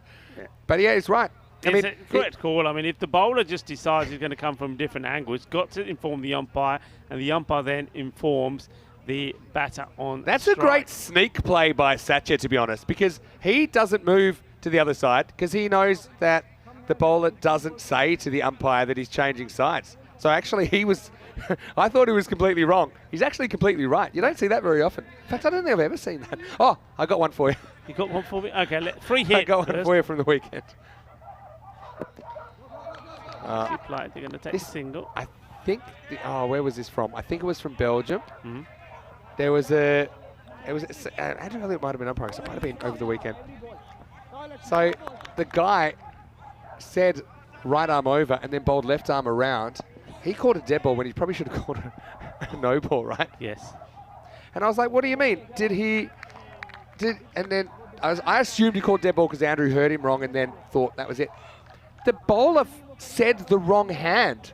And it's not like a bowler that can bowl both hands. The bowler said the wrong hand. And he bowled it with a normal hand. This is a quicker ball. It's going to go for 4. Takes him up to 120. It's quite high, this one. I'd like to see this side on. It was a bit of a He does advance, but it's a quicker ball, so it's not really going to dip, this one. Let's have a look at this one, because I agree. You're always guessing when you come out of your crease. That's high. I think that's too high. That's high. That's not dipping. Yeah, because it's a quicker ball. I probably would have called that, but I mean, hindsight's 2020. But imagine forgetting what hand you bowl with. We have actually seen 3 or 4 bowlers in Europe that can bowl ambidextrous, but this wasn't one of them. Anyway, we've seen everything, and Hungary. I have some respectability in this scoreline now. Yeah, listen, I've had a sneak look at who Hungary are playing next. Yeah.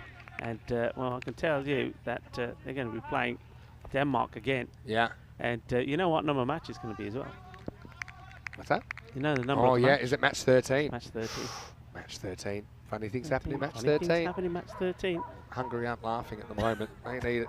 Here we go. The bowler this time. Yeah. That's the umpire. He's actually given written notice this time that he's going to change, and this is going to disappear towards the field. It should be gone, and it is gone. So lucky.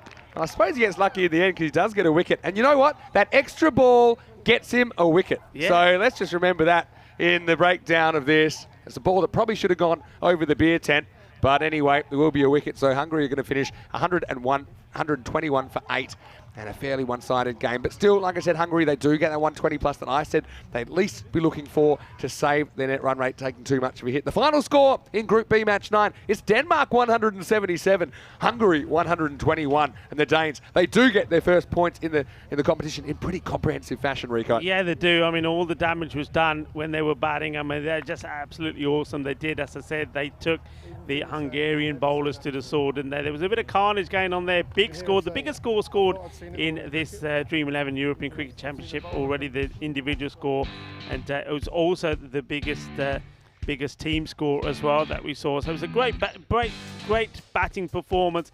But Hungary, well, they didn't make a good start, were they? They were all over the place, 58 for 6. So it was nice to see that good rearguard action there. And Prashar, well, he was the last man out, but not before he scored a very good and very valiant 37 of just 16 balls. Yeah, no doubt about that. It's looking at the reply. You can see that Hungary didn't get off to a great start. Marsbaji did finally get some runs in the series. He was able to gather 13 in there with a couple of maximos. This was a ball that he kind of wanted to hit, but he definitely needed a longer bat if he was going to reach it. And well, Marzi sent that one out by the 3 ghosts. But I got to say, this one looked plumb. HBW hit before wicket, and that was Sormy. That was the first of 2 wickets he would take. Yeah, I mean, we see a few balls being skied up in the air. That was such a good catch. He did so well, went a long way up in the air.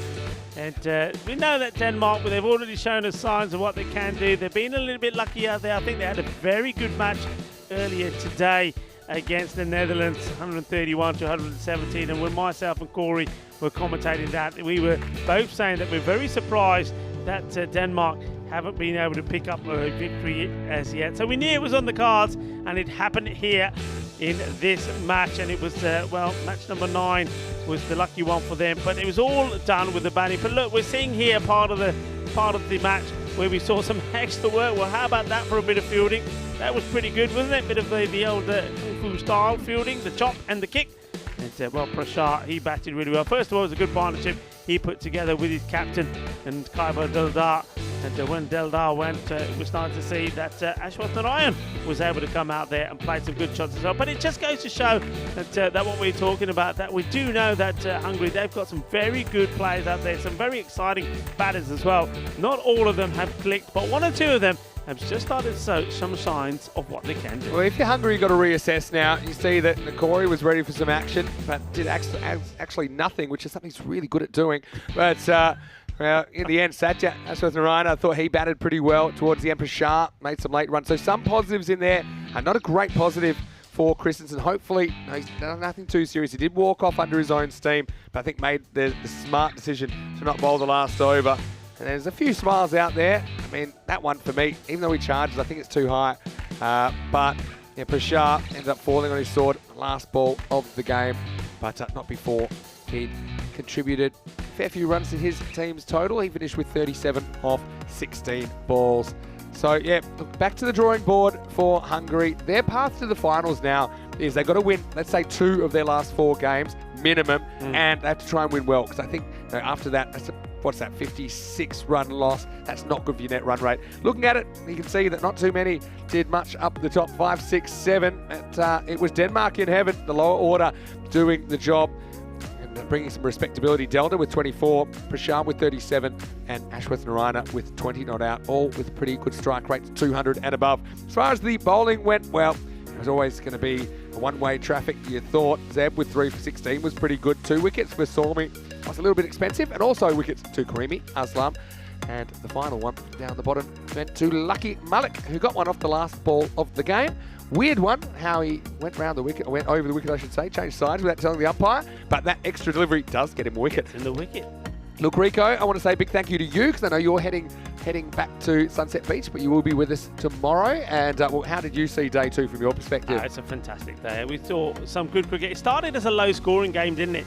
Between Hungary and Finland. Just Hungary, again, just not able to get going with the bat, 67. But then we saw some good scores. The Netherlands, they're looking good, 131 to 70.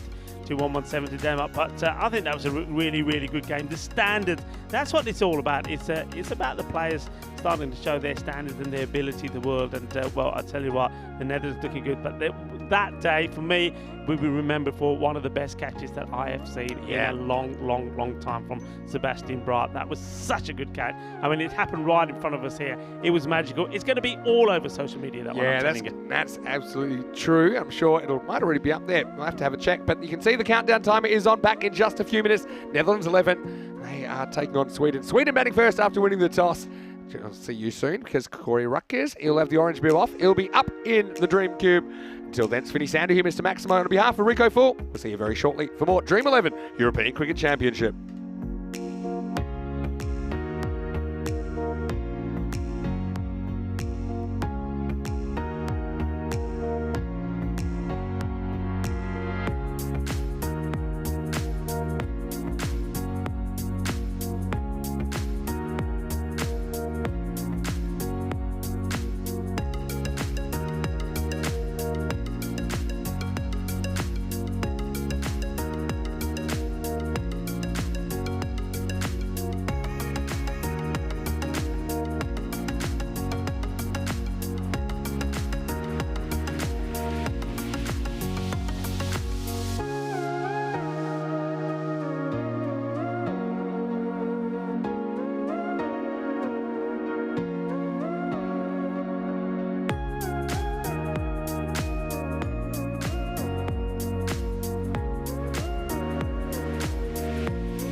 Hello and welcome back to the Costa del Sol. Well, the sun is out at the moment, but it won't stay that way for the rest of the day, of course, because we are heading into the twilight and then the night match, because it is match number 10 in Group B on the way, the final match of the day. And I can tell you in this one, it will be the Netherlands 11 versus Sweden. Both these teams had good wins earlier in the day. Let's see who will finish victorious tonight.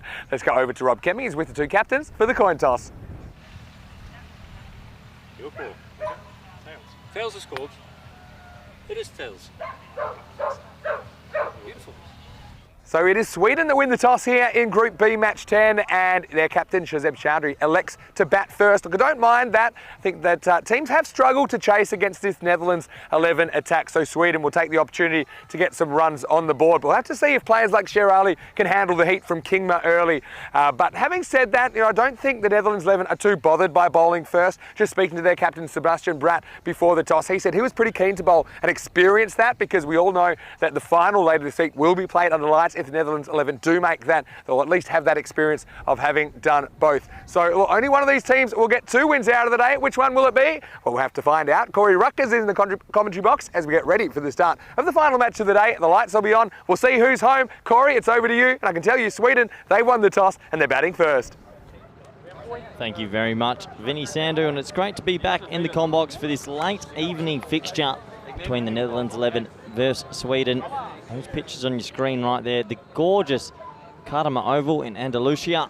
What a beautiful part of the world this is. And the mountains in the background, gorgeous backdrop overall. And looking forward to seeing how Game 5 here today goes.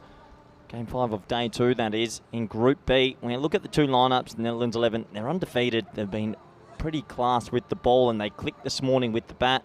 Look out for one man in skin. Ryan Klein is going to bowl in this game. The hip flexor is okay, but he'll be bowling to Sher Ali and Farooq Ahmed. Good luck to those gentlemen, because they're going to be facing someone with some serious pace. And I tell you what, the supercomputers had a couple.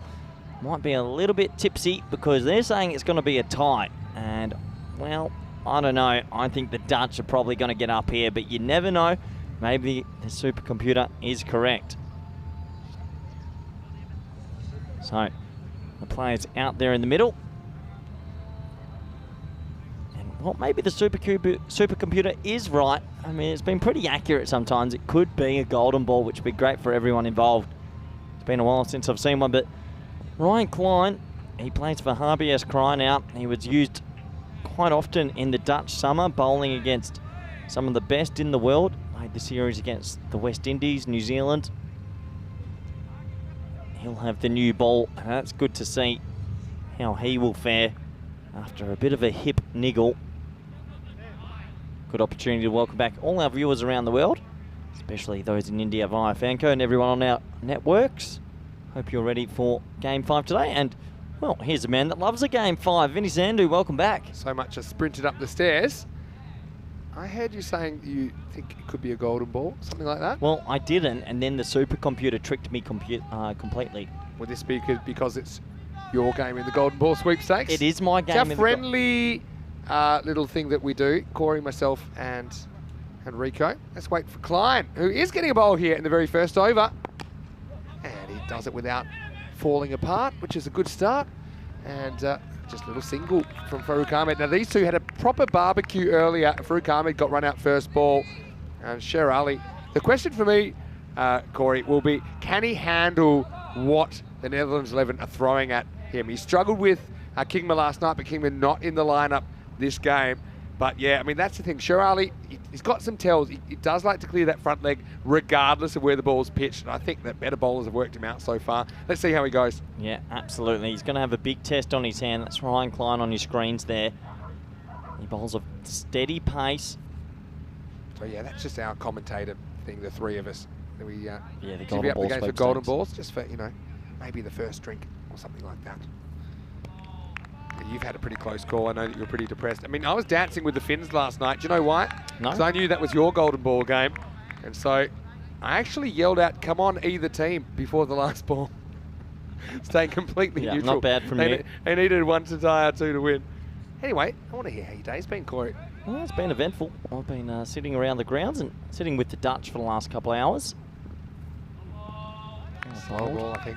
Yeah, so Luke saying in the chat, Hungary nearly did it under lights last night. Can Sweden push the Netherlands and hand them their first loss of the tournament? He wonders. I mean, it's gonna be tough, isn't it? They're going to need to get to 100 odd. Yeah. If they can get to 100 odd, then potentially anything under that, you'd imagine this strong Dutch lineup would canter to a victory. I know that Sebastian Brunt was pretty keen to bat second just so he could experience batting under lights. Full toss. Wasservat handles it. And if Klein wasn't already injured, he almost gets another injury there as that ball was horned in pretty hard from point. Yeah, nice start for the Netherlands though. No boundaries just yet. They've had a couple of hours off just sitting around and enjoying the games. They had a few things to catch up in. This is cut away. And well, it gets on the full to the fielder down there. And that's Floyd. He had the cowboy hat on. Yeah, I think he's surprised his carry so far off the bat. That was a real hand stinger. And Sher Ali has dropped on 0. Well, that was a tracer bullet. He hit it so hard and so flat, deep backward point. Well, Floyd's one of the better fielders in the Netherlands setup. He'll be super disappointed to drop that. Yeah, I mean, it's a tough catch, but I think it's one that Clayton expects to take. Nice looking shot. Some bounces off Klein. It will be the end of the first over. So, bit of everything first up. And Sweden just get 2 runs though. It's 2 for no loss after 1. Yeah, I have to admit, Vinny, I do enjoy this evening fixture. We look at some of the statistics for both sides, and this is why, for Sweden, their top batters, S. Ali, so important. He's already striking at 200 and 100 runs over in the comp. And, well, the bowlers for the Netherlands in the bottom left of your screen there, Clayton Floyd, 6 wickets already. He's already got the MVP watch once. He'll be wanting another one. Sebastian Brunt, he's been very good as well. 4 wickets, and he's already made 50 runs in the comp. And best catch of the year? Probably one of the Right better up ones there. you'll see. Right Where up were there. you when it happened? I was in the fan zone, already rocked in. And yeah, I mean, it was quite incredible. I think I said to you when we got a chance to chat in a short break that he didn't go zombie style, turn and run with the ball. He ran running backwards, but that also meant he had no idea where the boundary was. Yeah. We've actually seen fielders clonk into the fence doing that because they run out of room. But yeah, it's certainly a moment of the tournament so far. Here's Ollie Ellenbus, who's going to bowl over number 2. I see him getting a bit more of a role this year compared to last year. In the air, and this is gone. Ellenbus rocks him, puts in the slot, and Sher Ali makes it disappear. Abracadabra, the first 6 of this innings. Maximo time for Sweden. Yeah, this is why Sher Ali is so important to this Swedish lineup. That's a good shot. I mean, it's a full ball, but you still got to put it away. 6 runs. Vinny, why does he have 786 on his back? Yeah, I can tell you why. Okay. That in the Islamic culture, there's a passage in the Quran. It's quite a key passage, and it's significant because if you add up all of the letters in it, so if A is 1, B is 2, C is 3, etc., then all of those letters add up to 786, and that's why you will occasionally see that number used. There you go. Obviously, feels it brings him good fortune. What was your number when you played? 23, my birthday. You wore 28, your birthday. True story? True story. Is it also the pin of your And red we colour? will not be entering that stage. How do you know that? I know a lot more than you think. Anyway, let's get back to the action. Here's Ellenbus. Yeah. This is Corey darts to his statement to check any disputed transactions. We'll see this one. And it's just knocked out to the leg side. Well, it's actually well played because that swung back in late. Well bowled from Ellenbus. Yeah, it is good to see him get more of a role this year. And trusting him with the new ball, but Yeah. I do think if Kingma was playing, it would be Kingma. Do you think, and Klein. I mean, Luke's saying is Kingma dropped or rested? I think it's just a rotation thing with Viv. Definitely not dropped. And has he found his glasses yet? That was my question. It's a bit short and it's smashed. And the margin of error at this level is so little. And in the end, you see Sher Ali, he loves it here, and he goes Maximo into the jungle. Yeah, nice shot this. I mean, he loves banging it in, does Ellenbus, but he gets every piece of it. Sher Ali, when he hits it, it does stay hit. 2 sixes in this second over. Yeah, well, if there wasn't one man that had to have the 3 digits across the back, it probably is Sher Ali. He fit pretty comfortably. Ellenbus with a comeback ball. Yeah, and this is in the air. Oh, could it be another one? Well, Brutt, he gets a fingertip on this, and I just hope he didn't get fenced. What a good effort. I think it's got all the way. Maximo time. I've got to say it's a better shot by Sherali first things first, because he doesn't back away too much. He stands and hits it, and you can see there, what an effort. I mean, he does get a fingernail on that. He couldn't have done any more there, Sebastian Brunt. Yeah, might be one of those ones you just mentioned about fielders almost going into the fence. Yeah. I mean, could he run outside the ring when the ball's bowled? Because it does happen a lot. Yeah, I know that you like that, but I've got to say that you get pop-ups that can go forward as well. I don't think you want to be uber defensive. You can still get run-outs, for example, that you're giving up if you're just totally giving up the one. Ellen Bass has gone magical here in the second. Oh! Vinny Sandu, that is absolutely massive. He got every piece of that. Maybe a little bit more height than distance, but 4 sixes in the over. Yeah, it was a trip to the driving range with Sher Ali, really, because Ellen Bass gets it wrong to him. This is exactly what Sher Ali is looking for, and that's exactly what he wanted to happen to that ball.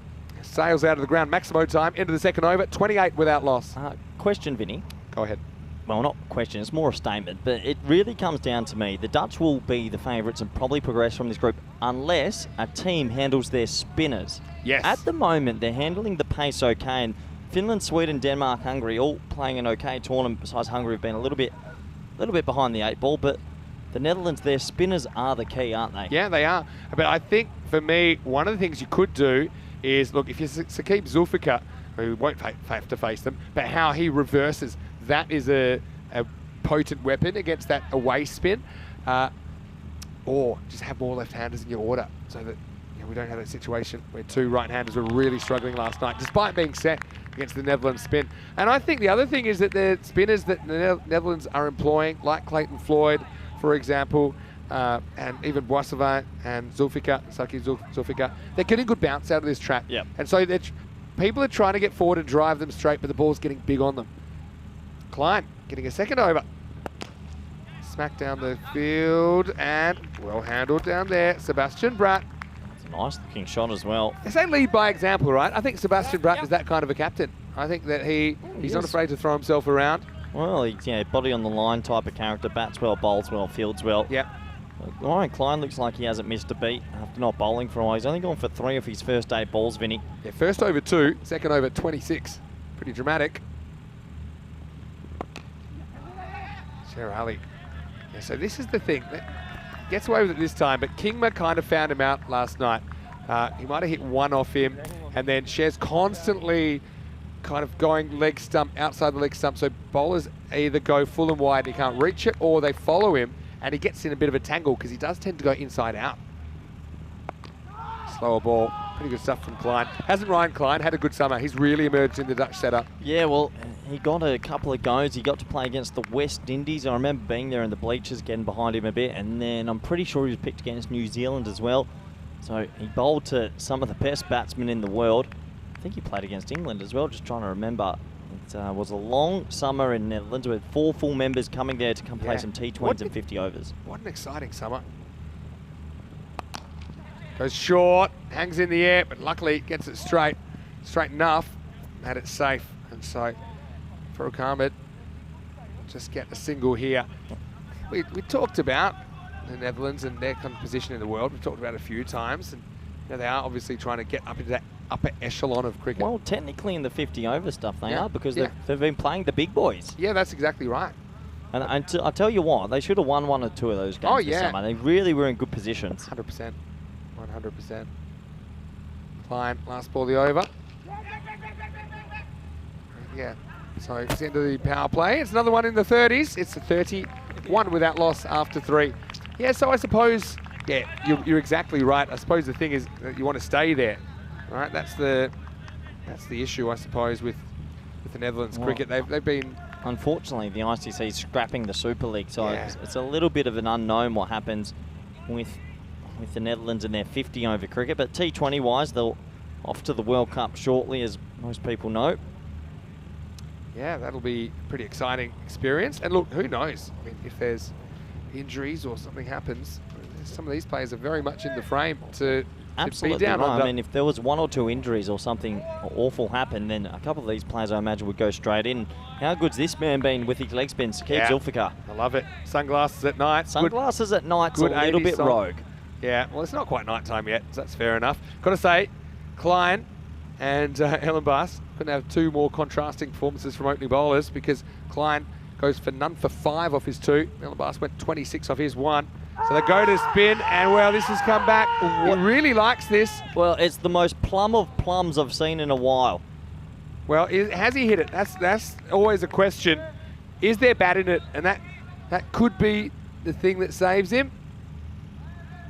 It's pretty close to the inside edge.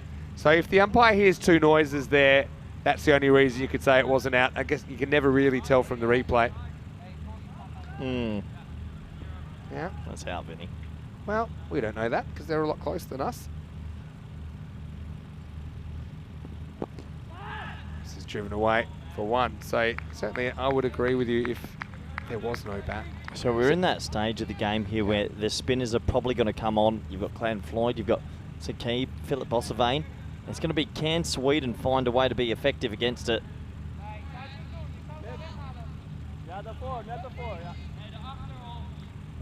Yeah. I wonder at what point he would take those sunglasses off. I suppose it is the kind of the day where in some parts of the field, particularly the kind of top right of the field as you look from behind the bowler. Well, when you're bowling as good as he is, why would you take them off? Yeah, fair enough. Bright. Well bowled. Also, good shot. This is slammed by Sher Ali with the movement. And he says leg spin. Who cares? That's out of here. Maximo time. Well, just a small word on Sher Ali's body size. He is a brute force, and that is a brute force shot. That's a big 6, Vinny. Wowee. I go blunt force trauma. That's probably the 3 words I'd use to describe that blast from Sher Ali. He's 33 off 12. Can he stick around though? And now he just times this very, very well. And excellent fielding there from Philip Wassavat. That's a very good shot. And it might sound crazy I'm saying it for a single. A lot of people have been playing their leg spinners across the line and playing and missing.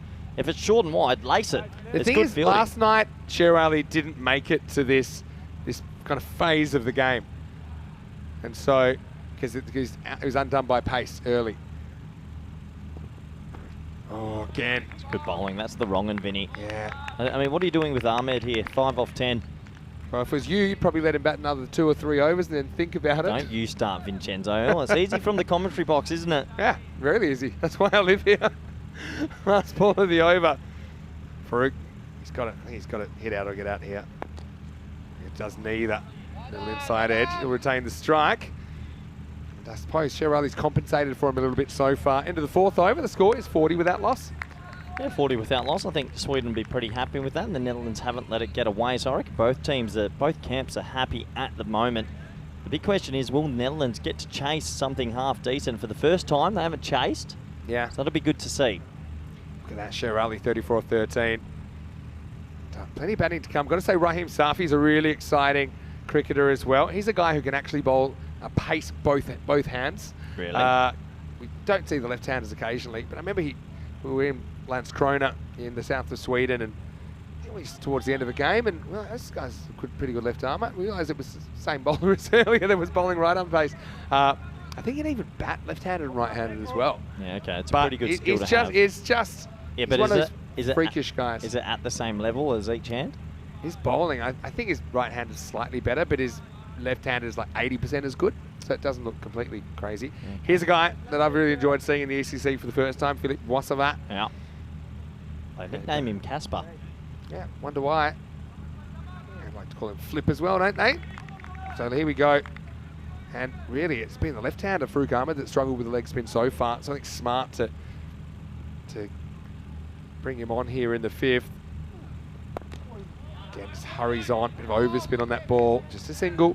I want to say hello to all our Dutch viewers. I know there's plenty of them out there, plenty of our Swedish viewers as well. But why don't you jump in the viewer comment section and say hello, because it is the last game of the day. So we like to take random questions. Might even put up the social media in a second, and people can send us questions as well. Because my phone's dead, Vinny. Give us a few minutes. I can cover you as usual. Here's a good contest. Sher Ali, who's 34 off 13 balls against Flip Bossavane. Good contest, this.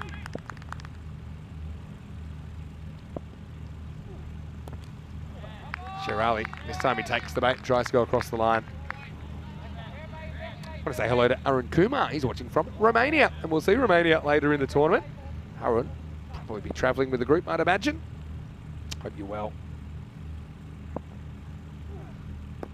Oh, bold. You see, that's a step away. Well, this is the tail of the tape so far in this Group B.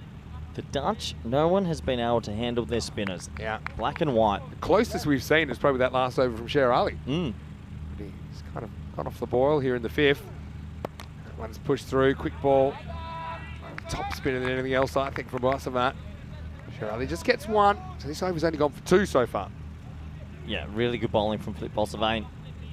Just struggling to get away. I mean, Ahmed's got to try and take the leg spinner on. You'd imagine that Flippy will maybe produce the wrong note, take it away from him, but he's got to be brave here. He's only 7 off 12.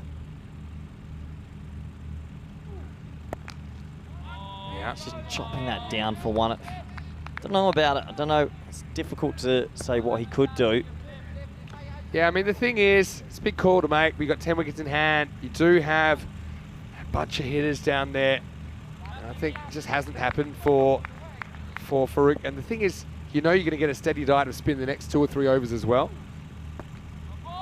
But I've got to say, pretty good over from Bosavat. Executes his skills well.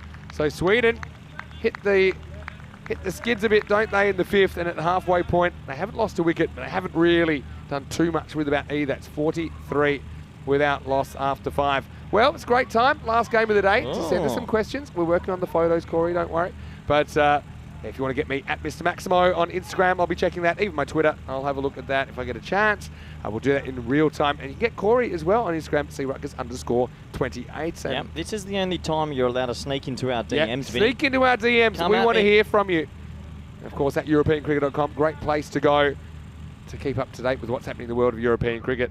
So yeah, we'd love to answer your questions and read out your comments. It's one of the unique and special things about watching cricket on the European Cricket Network and all of our international broadcasters, and of course over fan code in the Indian subcontinent. So also, drop us a line and let us know where you're watching from as well. We always love that. Hello to Rezwan Rabi, who's watching. He's in the comment section. Arun Kumar's got a good question for you coming up as we see Farouk Ahmed hit a pretty decent ball, but straight down to Brunt for 1. Arun's question is, Corey, as a coach, what would be your blueprint in T10 when you're batting first? What is your blueprint? Well, we're going on about our intent, and 50 out of 60 balls need to be looking to hit the boundary or clear the ropes, to be honest. And then if you're hitting everyone 2.5 out of 50 green dots to the boundary, it's around about 20 boundaries. Yeah, so you were scoring them not on result, but on intent. Yeah. Well, this is hit hard, it's hit high, and it's into the twilight sky. Maximal! Sher Ali has been much better in the even overs. Floyd, he hasn't been driven down the ground too much because he's getting good bounce, but Sher certainly catches up with that one, 6 runs. Well, it's a one-man show at the moment. He's doing everything to fight back against this Dutch team.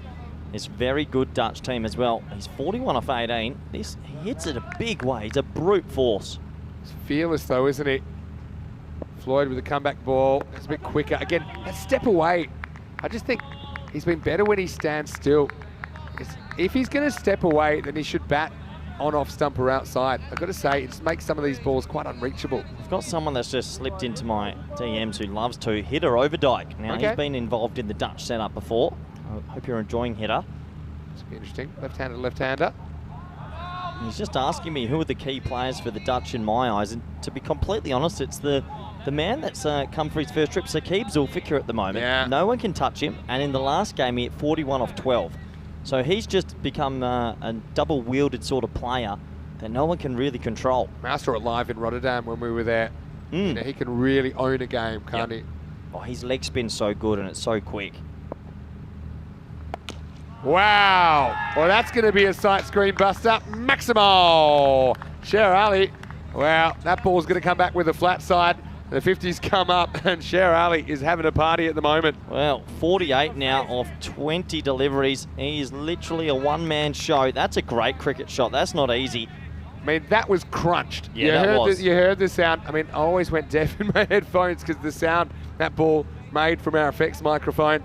Sher Ali, again, reads that so well. Very low margin of error for the bowler here. Floyd has gone for 15 last ball of the over. Shot. And he'll get a little nick away. Take it. I don't know how intentional this is, but it's not intentional. He'll take the result, and so it'll be his 50 as well. What a good innings from Sher Ali. Even with a little bit of a wobble in the middle, he scores 52 off 21 here in match 10 with not a single 4, but 7 Maximos. And not a single 4 until that one, which brings up his 50. So 7 6s and 1 4. Yeah. Yeah, so 46 in boundaries. Well done. And I mean, he's doing this against guys that have played Pakistan, West Indies, England this year. Well done to him. And, well, the Dutch, no wickets yet. They're on 62 for none, but I still think both camps are pretty okay at the moment. It's a funny one. It is a funny one. I mean, the bowling figures, quite polarising there. Those that went the journey and those that didn't. Yeah, the question for me was Sher Ali, and I said it before, can he handle kind of technically better bowling? So far, he's shown that he can. Farouk Ahmed hits this hard, just gets one. Now Sher's got to go on a boundary hitting bonanza, really, you'd imagine. Rajas Harklane's come in with a question asking, if you've got 100 runs to defend, who are your 11 best spinners, 11 best seamers? Let's just go down to one. Wow. Name one spinner and one seamer, if you had to defend 100 runs of any. Okay, I'm going to say Rashid Khan and Lasith Malinga. I thought we were talking T10. I'm just saying you can use them. Let's have a look at this one. Yeah, I think the pre-movements kept this one. The tramline moves with the batsman, you can see there. That's a big pre-movement, so yeah, spot on. And it's clever bowling. Philip Bossavain been very good. His control's been excellent. Well. Yeah, I mean, I like that intent because I think that's a legitimate... If I was 110 kg and could hit the ball 90 metres straight, I think I'm only doing that. Maybe. At least it gets the bowler thinking. Oh, you can just do this, but it's a miss hit. It's going to be gone. Brunt will take care of it. So, Sher Ali goes to 50, but he'll go no further than 52. And Bossavain, I think he deserves that. I mean, look how economical he's been. It's really the classic blueprint, isn't it? Where you build up pressure, and then the false shot came from Sher Ali, who makes a brisk 52 off 24 balls. But he's the first wicket to fall here in match 10, 63 for 1. Yeah, really good innings from him. It's been a one-man show so far. And, well, Philip Bossavain, once again, the leg spinner's doing the trick. He lands it on a good length consistently. That's what makes it difficult. Just clothed it a little bit. I think if I look at that shot, and being very technical here, maybe a bit too technical, but that's the ball he tries to hit leg side, but before that he's been hitting over mid-off of the leg spinners. But still, nonetheless, a good display of power hitting from Sher Ali. He goes for 52 and it's 63 for 1. Yeah, really good innings from him. He'll be pretty proud with that. And well, it does give a new man a chance at the crease. Here's the thing. Nasratullah Sultan. Nasratullah Sultan, again, he's a bit of a cult figure, if you ask me. So one replaces another. Sher Ali going for a very good half century. But Nasratullah did struggle a little bit with a leg spin in this tournament, and he's going to have to deal with them straight away. They are using him in the number 3 position. They've got a few options. They use Safi, Raheem Safi at 3 earlier. It's, right now. Is he going at this first ball, Vinny? If it's in his zone, he will be. He's got a pretty big zone, Vinny. Don't you? Some people, I mean, there's a lot of them. Well, Nasratullah is not running, so if you're Farouk, you better go back to your end. Some people you just love to see bat for no particular reason. Nasratullah just has a magnetism about him that I love. He was once a golden ball hero. I might even try and find that clip where it was a big fumble from the keeper and he banged his chest when he dived in. I don't think the ground was ever the same. Farouk again seems to be picking out the outfielders. Think of a second, it's not there. End of 7 overs. And so it is 65 for 1. Well, if you're enjoying T10 cricket, you're not alone. And the good news is we have it 7 days a week at the moment from Cartama and coming up tomorrow. I think it'll be moving day in Group B because the teams are starting to settle at different stages in the ladder, and we do have 5 more matches. Denmark versus Netherlands 11. That's going to be a banger, I think, considering how well Denmark played against Hungary. Netherlands 11. I hope they can continue their early form, and of course it goes all the way through the day. Join us from 9:30 a.m. GMT, which is 11:30 in Central Europe, and 3 p.m. in India for more Dream 11 European Cricket Championship. Cricket just keeps on coming, Corey. Yeah, it does. I'll be here for that early fixture as well. Looking forward to that. So, Sebastian Brunt now, the captain's going to give himself the ball.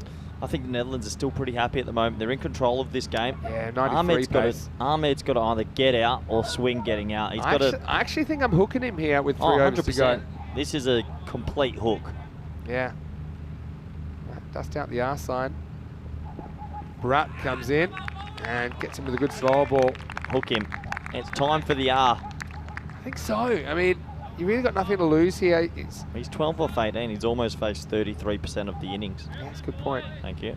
Mathematics. What if I was told my strong Corey, I'm going to make your day, because I think tomorrow you'll find that you're only on from game 3. So, I wish you could see Corey's face, but he's happy.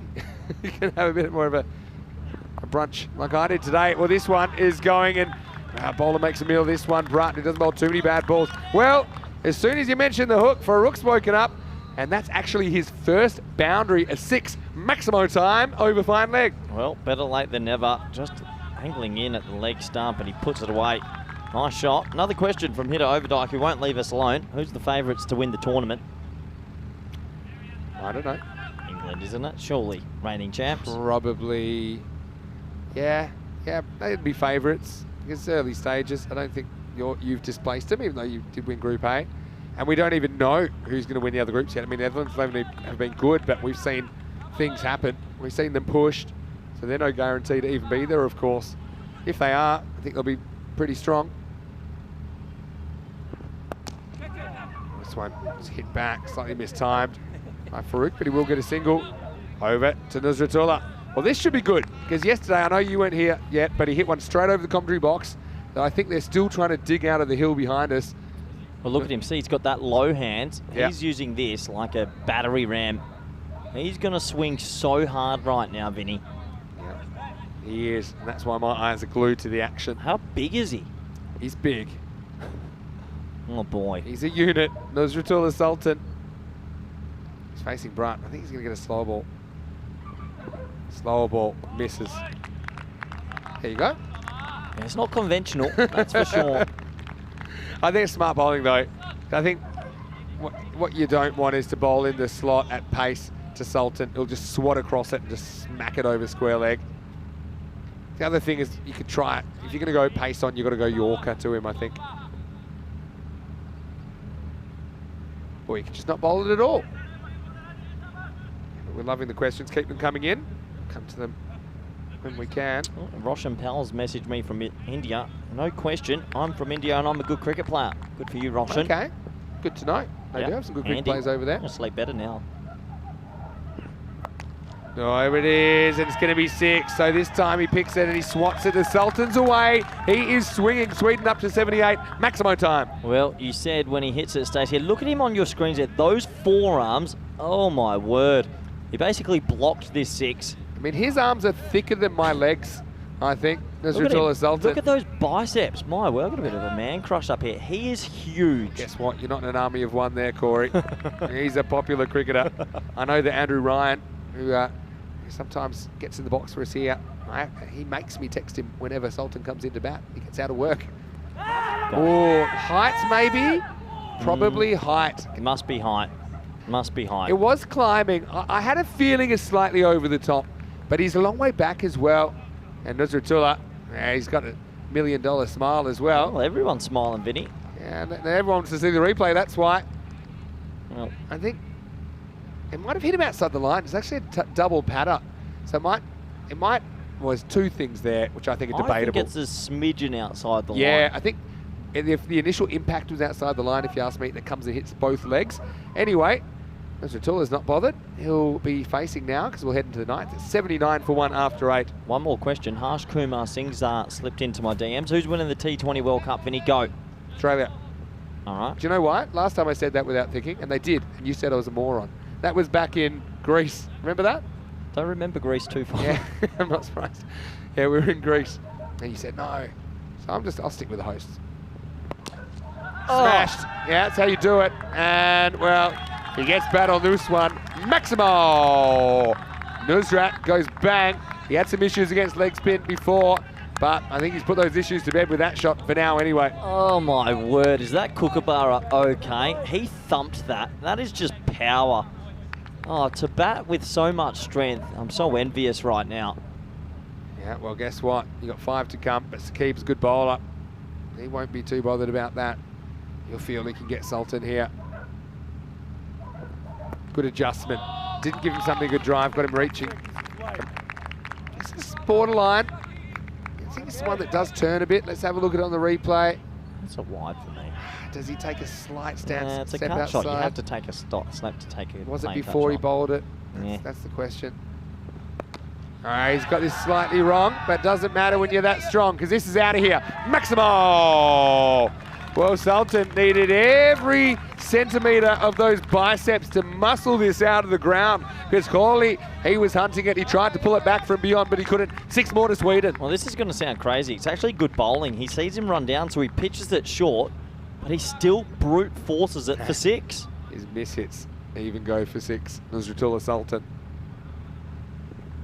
Oh, yeah. Oh, yeah. When a plan comes together, the Sultan's swinging, and Sweden trying to get a competitive total on the board, move to 97. Maximo, and he's taking down Zulfiqar here in the 9th. Well, I know who my new favourite European cricket player is. It's this man, Zoltan. He builds houses for a living. He's just huge. Well, he's built like a certain kind of house, as we'd say in Australia.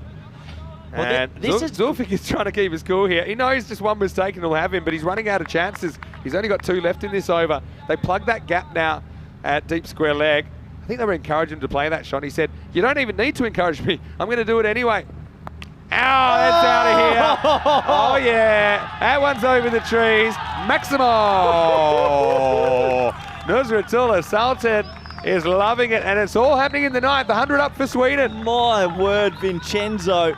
That has gone over the trees on the right of your screen.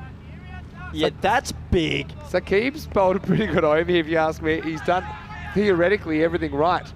But I tell you what, if you thought the Sultan was going to slow down and take the 1 here, I think you got another thing coming. He's on a heater. He's got 4 out of 5. Wants to go again in the air. This is going to sail over the ropes, and another 6. Maximo! What an over for Sweden. I'm going to have to see exactly what happened, but I can tell you, Nusratullah is gone bang, bang, bang, bang, bang. It goes supersonic. 30 off the over, 5 6s and a dot. And, well, Sweden, that's an over to remember for them. 109 for 1 after 9. Well, we were just saying that not many teams have played the leg spin too well. Mr. Sultan, hats off to you. This is great for the game, Vinny, because Netherlands are going to have their first chase under lights. This is going to be a pressure game all of a sudden. I can't wait to see how they respond. What a game. Nusratullah Sultan. You beauty. Oh, man. And look, I love Saqib, don't get me wrong, but you got to love watching a big unit just not care where the ball is and start smacking it everywhere. Ahmed, you've got to get a minimum of 1, please. Got to run here. Well, they'll get away with it, and they do not want 2 here. No. Sultan, the good thing about him is he hates running. Well, so there was no chance that he was going to turn for 2. Well, buses don't turn quickly, and he wasn't moving then. So he's 37 off 10. I think we had a 50 off 12 balls last week.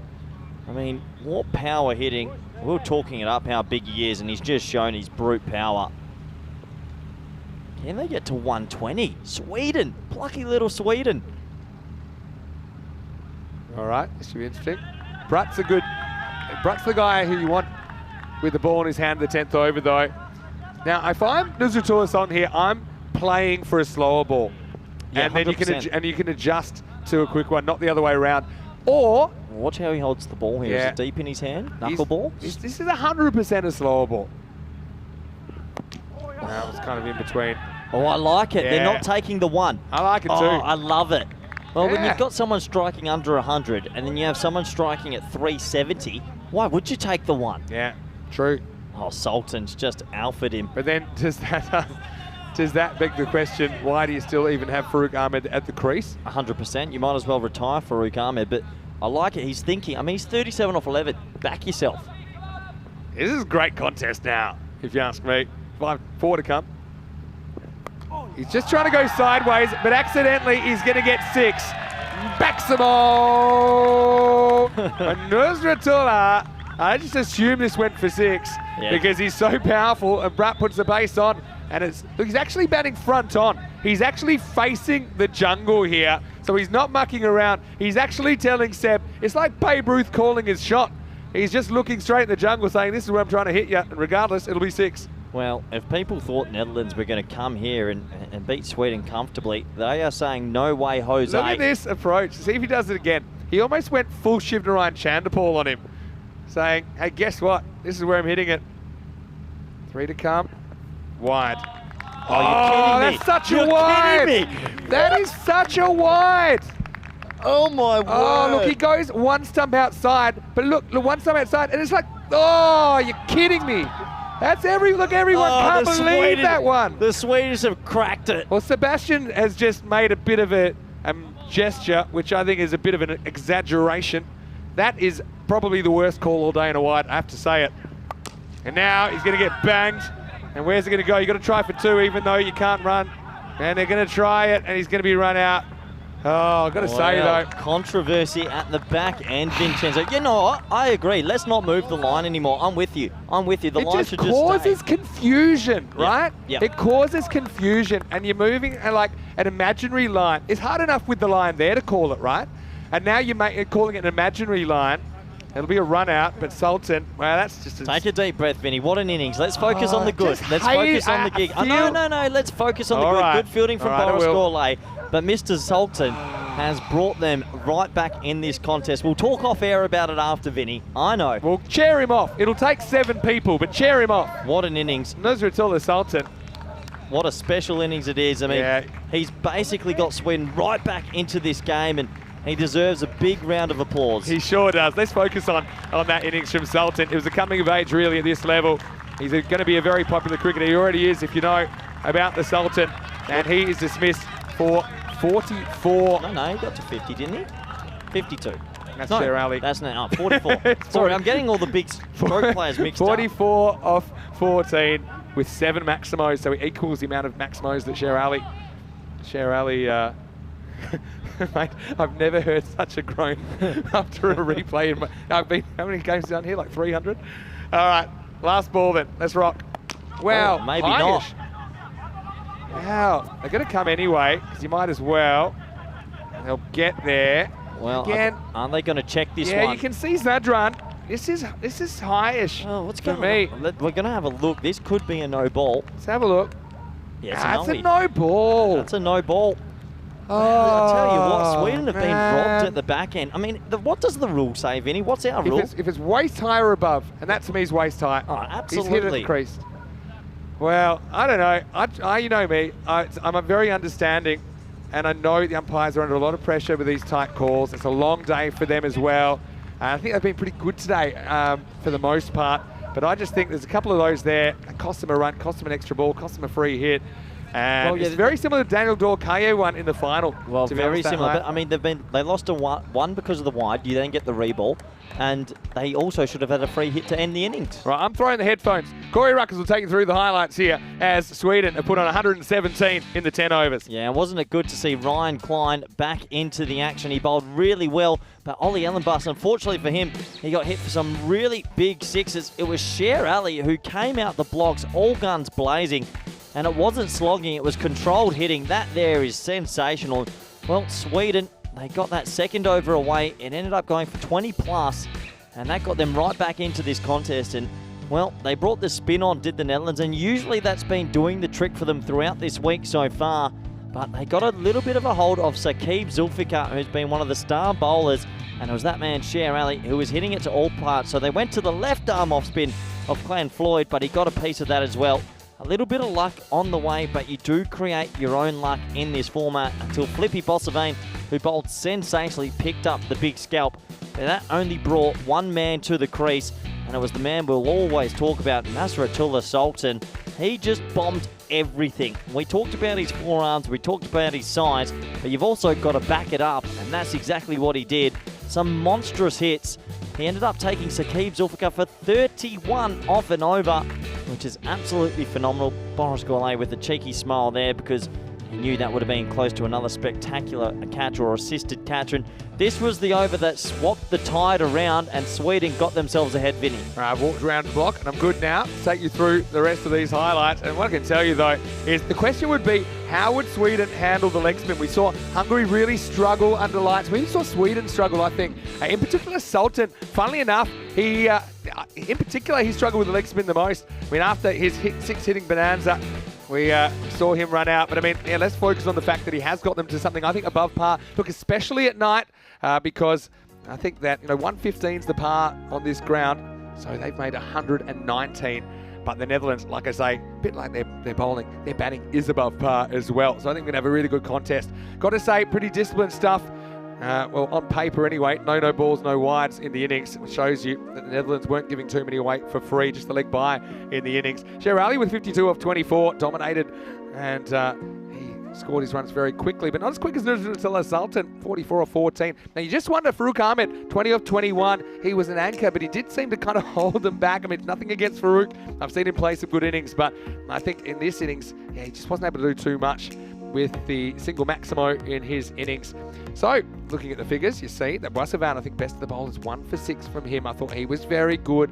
Not everyone was able to escape punishment though. Ryan Klein only conceded 5 off his 2 overs. Didn't pick up a wicket, but was very economical. We'll have a quick break. We'll be back. And when we are, it will be the second half of this game. And even 120 at 2 a ball for the Netherlands 11 to keep their perfect record intact. Vinny Sando here, Mr. Maximo. Corey Ruckers with me. We'll see you shortly for the final innings of day 2 of Group B in this Dream 11 European Cricket Championship.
Hello and welcome back, everyone around the world. And looking forward to the second half of this T10 match here. Well, do we have an upset on the cards? Sweden got themselves up to a pretty competitive score with some impressive hitting right at the back end. And with that bombing right at the back end, they ended up on 119 for 2. So the Netherlands, I think this is a blessing in disguise because they're going to have to get on with it from ball 1. That might loosen the shackles. That's Aryan Dutt on the screen. And Clayton Floyd, he's back at the top. I like that. So 120 to win. Welcome back everyone in India, around the world, and those on fan code. And everyone on our network providers. This promises to be a good game under lights. The sun is gone on another great day. So we're almost ready to go here. And it's Sweden, maybe with their noses ahead, but you sort of feel this Dutch batting lineup still very dangerous. Welcome back, Vinny Sandu. Vinny, here we go. Momand to open the bowling, bowled really well against the Dutch yesterday. Here he is opening up and he gets it completely wrong. Wow. Just for a guy that's had such good control, he gets the release point wrong here and it swings way past Jyoti. He couldn't go gadget arms and the Dutch get a bonus 5. Well, all of a sudden you're chasing 115. That's a perfect result if you're the Dutch. I think it's a blessing in disguise, Vinny. They get to chase something under the lights. They get to feel some pressure, and I think it's a good thing. I think so. I mean, these guys are pretty experienced as well in the cricket world. Clayton Floyd, who was the MVP of ECC 21. And so, Momand has to get it right and quickly. Floyd at the top of the order. T10 Centurion last year. And Momand, it's funny, rhythm is one of those things. A bit like timing when you're batting. It can come and it can go. Right now, Momand just doesn't quite look rhythmic. Got that release point right. You kind of even see it, the release point. That he was trying to swing it back, but just got the direction wrong. Hello to everyone watching on fan code, of course, in the subcontinent, as well as those of you watching on ECN, and those of you watching on one of our international broadcast partners. Again, well, it's an imperfect 10 really to start. As he gets it wrong again, getting the body angle wrong here, Momand, and Jyoti gets a double bouncer this time. 10 wides on the board before an actual ball's bowled. Well, that sort of sucks the life out of it a bit because now they're only chasing 109 and that's under par. You're 110 now, and don't forget, Sweden had those couple of calls, which we're not going to discuss because you know, everyone was getting a bit emotional about it because Sultan was in a moment. That's it. It's kind of got taken away a bit too soon, I felt. Anyway, can Momand get it right here? Needs to start again. Well, now he bowls a big filthy full toss, and this is going to get cracked away from the boundary. He's yipped up, Vinny. He's completely yipped up. That's 14 off 1. Well, I didn't expect this, and all of a sudden, this chase doesn't look like it's too many. Oh, it really sucks the life. It does a bit. Of the start. That's probably a no ball as well. At least they're consistent on that one, I suppose. That's waist high. Yeah, I mean, well, this does. Got to give those to the batters, though. He needs to get this right now. He needs to take a breath. He's telling his teammates, don't worry, I'm good. And you probably don't need to give those to the batters because that was pretty much similar to the one we had in the first innings. All right, here we go. Wow. Same guy, Momand? No, that's a different bowler, Vinny. Well, the thing is, yeah, go on. Sorry, for Sweden, I mean, we've seen some upsets in this ECC previous year and year. The ones I can remember, Portugal beat the Netherlands once. Yes. After being 0-6. Yeah. England lost to Italy. Yes. England lost to Belgium. Yes. This year, Spain beat Ireland. I mean, for Sweden, this is a huge opportunity. It really is. Shot themselves in the foot. Actually, both feet so far in this innings. Now closer, but still not close enough. Another wide. Well, what do you do here? I mean, they're going to be behind the over rate as well pretty badly. Momand's the guy's really impressed me. I mean, how well did he bowl when he kind of bumped out Musa yesterday? Musa Ahmed, who's on strikers end. Oh, he's not, pardon me. Have you ever had the yips in cricket? Yes, once. How? What were you doing? When I came back from Indoor Cricket National Championships, which is slightly different run-up, and I never bowled wides. Bowled 11 ball over, first ball back. Just couldn't locate it. Go down the leg side, like a lot of the balls in this over. This will be a leg bite. We can see Aryan Dutt for the first time on strike. Yeah, so Aryan Dutt's a good technical player. He hits it hard. As you see, this was going miles down the leg side. The radar's still wrong. Giving him a go at the top, I don't mind it. Would like to see him get on with it though. What a great start for the Netherlands, though, and they haven't even had to raise a sweat, Vinny. Well, they've just literally had to turn up and hold a bat. Just stand there and... Except for that one that did come off the bat of Floyd. Anyway, look, the skill is putting it out of your mind and starting again. Another wide down the leg side. Moman has absolutely lost it here in the first over. Yeah, he's yipping up real badly, and it's not easy when you're playing in front of so many people around the world. Now I'll almost be going straight to cutters now. Cutters are more accurate. Can roll his fingers. Not even a cutter, just go cross seam. Just control it just a little bit better. Get out the over. How long does he persist with trying to swing the ball? Okay, I know. They need wickets though. Actually, I take it back. Okay. He's still your spearhead. Yeah. He's got to swing it. He has to get wickets. They're going to need wickets now, so you take the gamble. I changed my mind. At what point do you kind of take your medicine, just try and get out of the over? He does roll his fingers a little bit on this one. Yeah, definitely. That was a cutter. Oh, no. There's a big mix-up here. And it's going to be gone. Oh, wow. Wow. What a mix-up. Well, the Netherlands open up a door. That was horrendous running. And Clayton Floyd, he's going to have to go. Aryan Dutt's been known for poor running before. Whose fault was this one? Oh, we're about to find out. What a weird first over. Well, maybe they're werewolves here because it's all come out to play as the sun's gone down on the Costa del Sol. And Joti had to deal with an awkward bounce there as well. But it is Clayton Floyd that's going to have to go. We'll see it on the replay thanks to Spring Productions. But what a bizarre moment. It's the Sultan who knocks it down. And then the throw comes in. You see, Aryan's ball watching. Yeah, they're not watching each other. And then bat plug, but he was never going to get there anyway. Yeah, so I just think Clayton Floyd's calling it. He's pushing for it here. But Aryan, he says no and then hopes that, Clayton Floyd will disappear when he doesn't look at him. But Clayton was still coming. And so Joti does the rest. Nice bit of keeping just to take that in the end because he did get a bit of an awkward bounce. So the Netherlands are 18 for 1. Well, they get a bit of a lifeline here after what's been a really poor start. Does bring Boris Gourlay to the crease. He's looked in a rich vein of form. I'll give you a hypothetical in a second. Gourlay, well, this almost carries but doesn't to Azam Khalil. And it will be a single. I mean, we're still not out of the first over or even close because there's still 2 to come. Would you spend 16 runs to get rid of Clayton Floyd?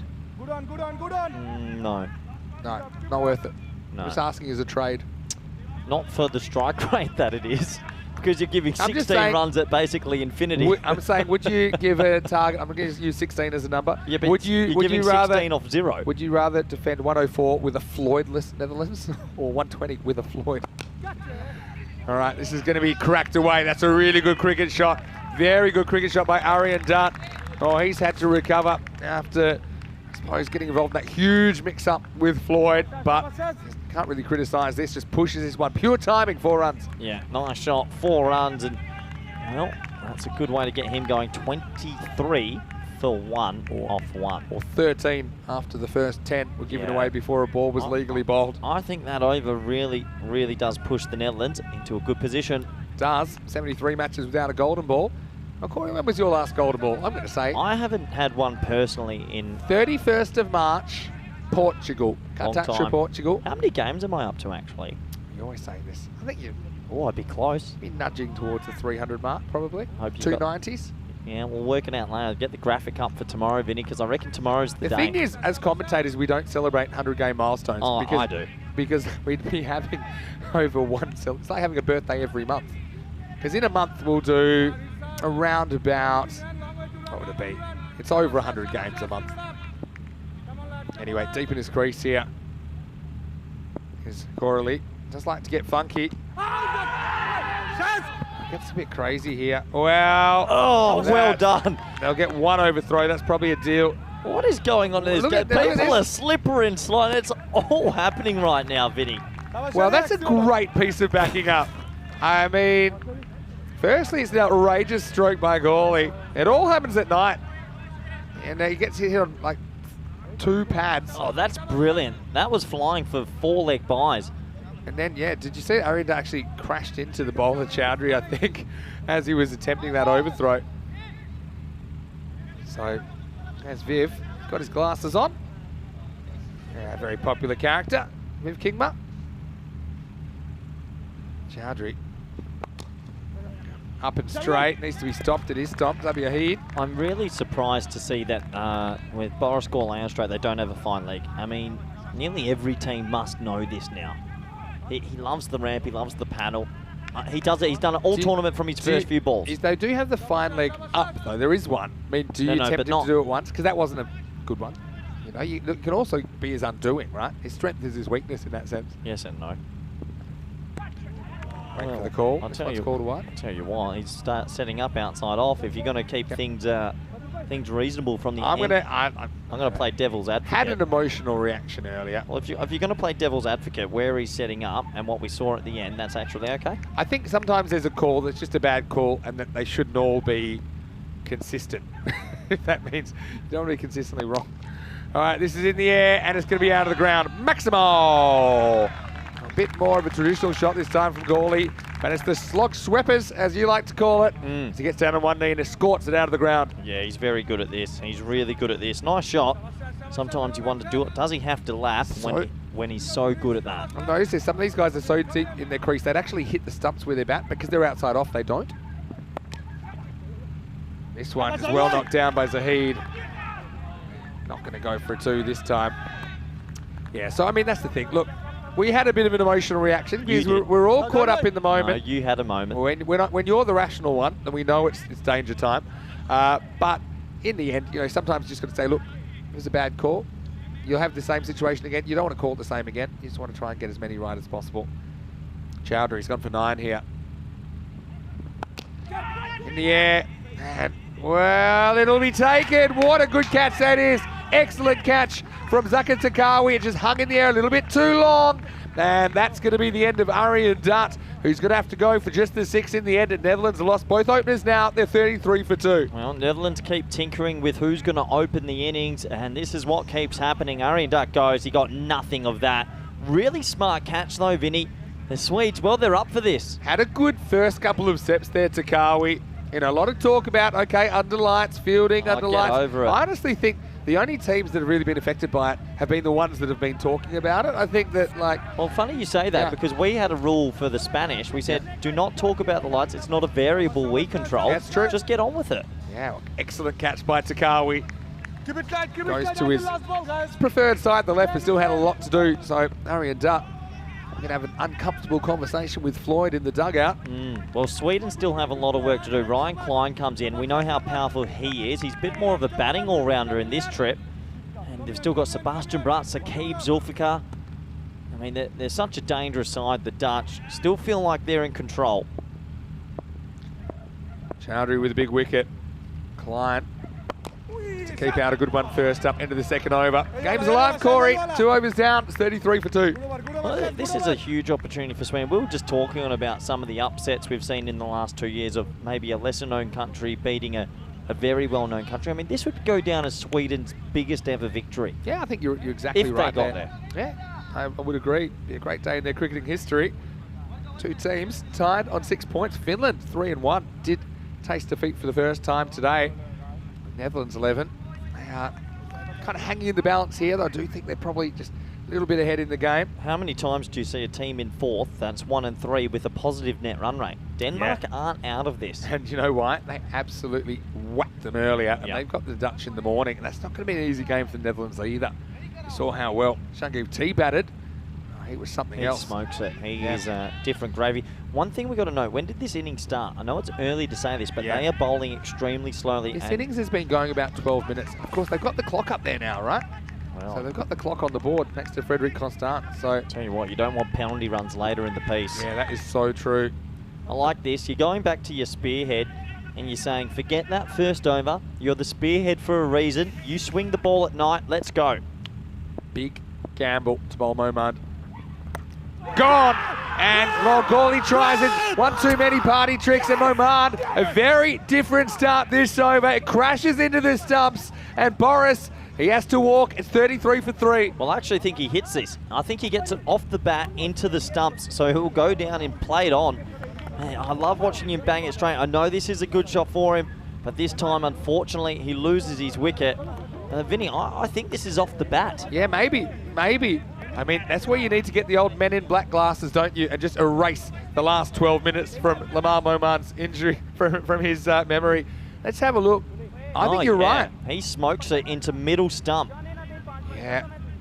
This is where, you know, Corley, I love watching the way he approaches innings because it's interesting, but I also think it's not really the optimum strategy for him. I think he does overdo it a little bit. I mean, hindsight's an easy thing to say because he does hit this shot effectively a lot, but he actually plays it well. But this is what I'm saying.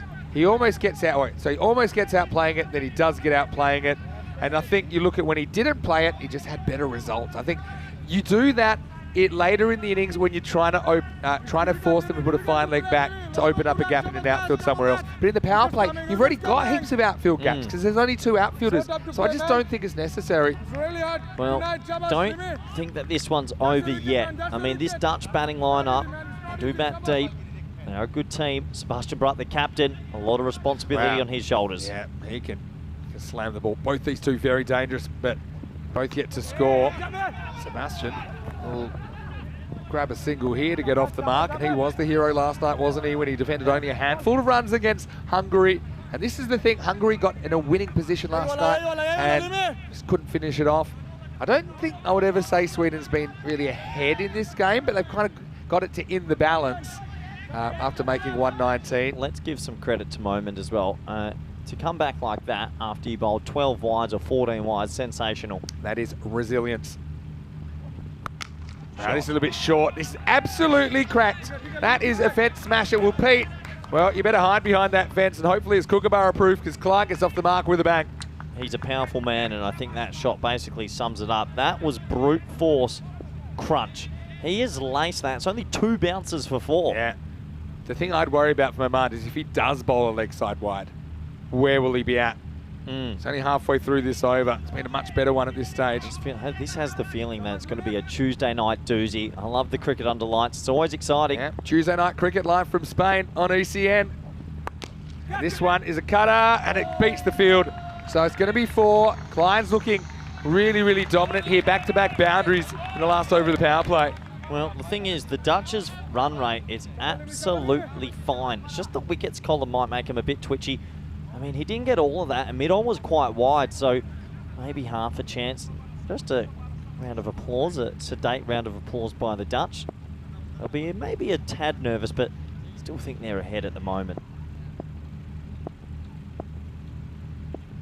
Momant, it'd be a huge risk if he could get him, and he sprays it. This is almost off the pitch. This one doesn't swing at all. Jyoti gets a fingernail on it, but this is going to be probably another 5. That's a no ball for off the pitch. Well, did it not land on the pitch? He's yipped up. It was super close to the edge of the pitch, and so we'll have a look at it on the replay. So he'll only have 1 against his figures here. It'll go down as 4 byes. Yep, that's off the pitch. My word. I mean... I mean, this what it is, okay, now the ball's not swinging for him. So now he's putting it out there for it to swing. This is where I thought it's going to be hard for him. If one gets away from him, he's still got to get out of this over. And there's a free hit coming up as well. Oh, no. What a weird game this has been. Now, not a bad ball, but not a bad shot either, as it's muscled out of the ground. Maximal. Basically, that one goes for legs 11. Yeah, I'm a bit in shock at the moment because Sweden are their own worst enemies at the moment. I mean, to get 3 wickets in the power play, but to concede as many as they have, and mostly through extras. What's the extra count at, Vinny? I really don't want to look, but I can tell you we've had 20 extras already. 2 of them leg byes, so take those off. 18 avoidables. Did you say 20? 20. Yeah, wow, 20 in the power. They should be on 33. Brings up. It's a game swinger. Yeah, brings up the 50 as well for the Netherlands 11 with that shot. Oh, they're still well ahead, the Netherlands 11, with that run rate. It's also just a morale sapper, isn't it? All those extras. Last ball for Momant, hopefully. Will be. Goes over the offside this time, doesn't get all of it. Probably should be cut off. You got to find it again. He does.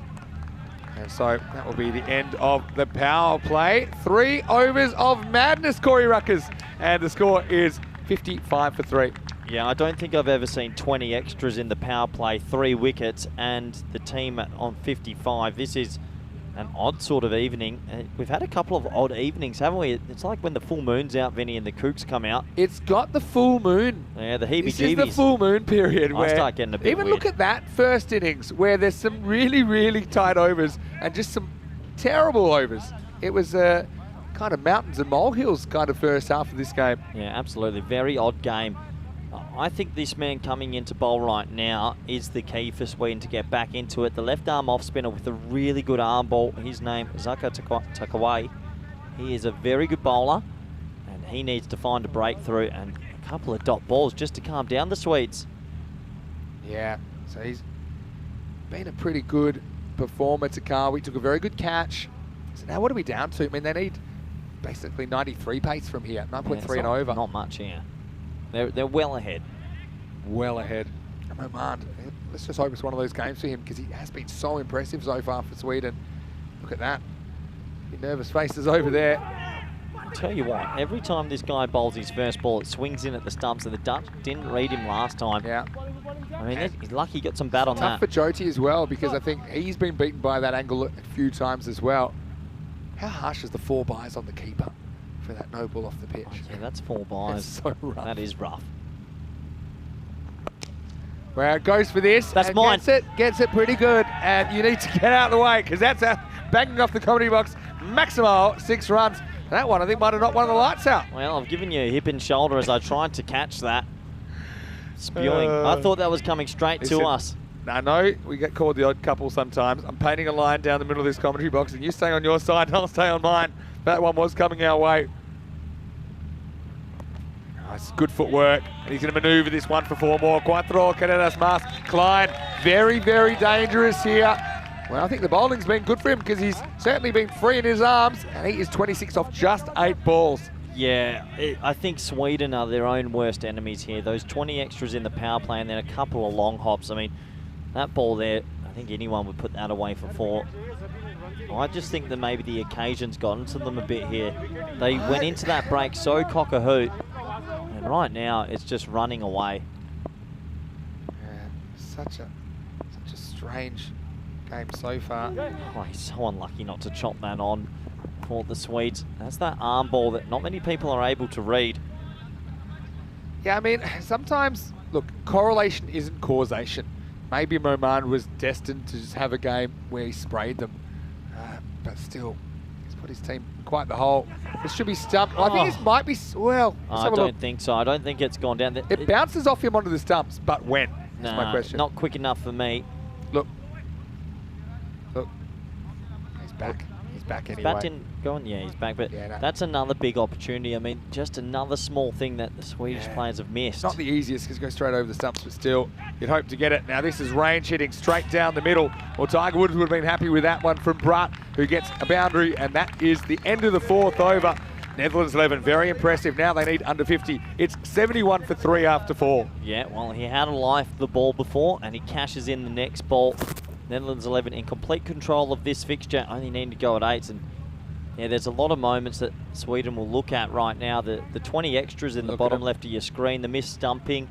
Yeah, I mean, it's not as easy of a stumping as it looks on TV, that one, because has to keep it, he's kind of slung it through a bit. You're not really sure if it'll turn or not. And I think he thought it was going to hit the stumps. Yeah, that's the thing. When they're around the stumps, you still have to pretend the stumps aren't there. I think it was a slightly awkward one for Jyoti. He'll be disappointed he wasn't able to take it. So now, I'm going to see Raheem Safi. He's a guy I'm always looking forward to seeing participate in the match, and here he is. Now, do they have a window back into this? 2 quick wickets, fifth, and maybe leave 50 off 5, get it back up to 10s. Wow, that surprised him. Now, Jyoti, is this off the bat? And I think it is. He walks. And so, a big moment in the game. And you've got to say, Safi, I told you, he's slippery. This first ball is on climb before he knows it. A little bit of a top edge. It might have caught some of the shoulder on the way up as well, but it will be out. And, well, maybe a turning point for Sweden as Netherlands lose Klein for 27. Of just 10 balls, the score is 71 for 4. That absolutely hurried him up. He wasn't expecting him to be that quick. And that's exactly what they need, not only just for the wicket, to get the boys together in a huddle, just to have a chat and say, calm it down. But what a good innings from Ryan Klein. Yeah, it was a really good innings, wasn't it? Counter-attack. after a bit of chaos in the first couple of overs. But Ryan Klein, certainly a cricketer that we love to see here at the Cartama Oval. Leaves his team in a pretty good position. Yeah, straight off the gloves, that one, I think, in the end. But Safi, I kind of mentioned it earlier, there's not much to him, but he really kind of loads up and uncoils in his action.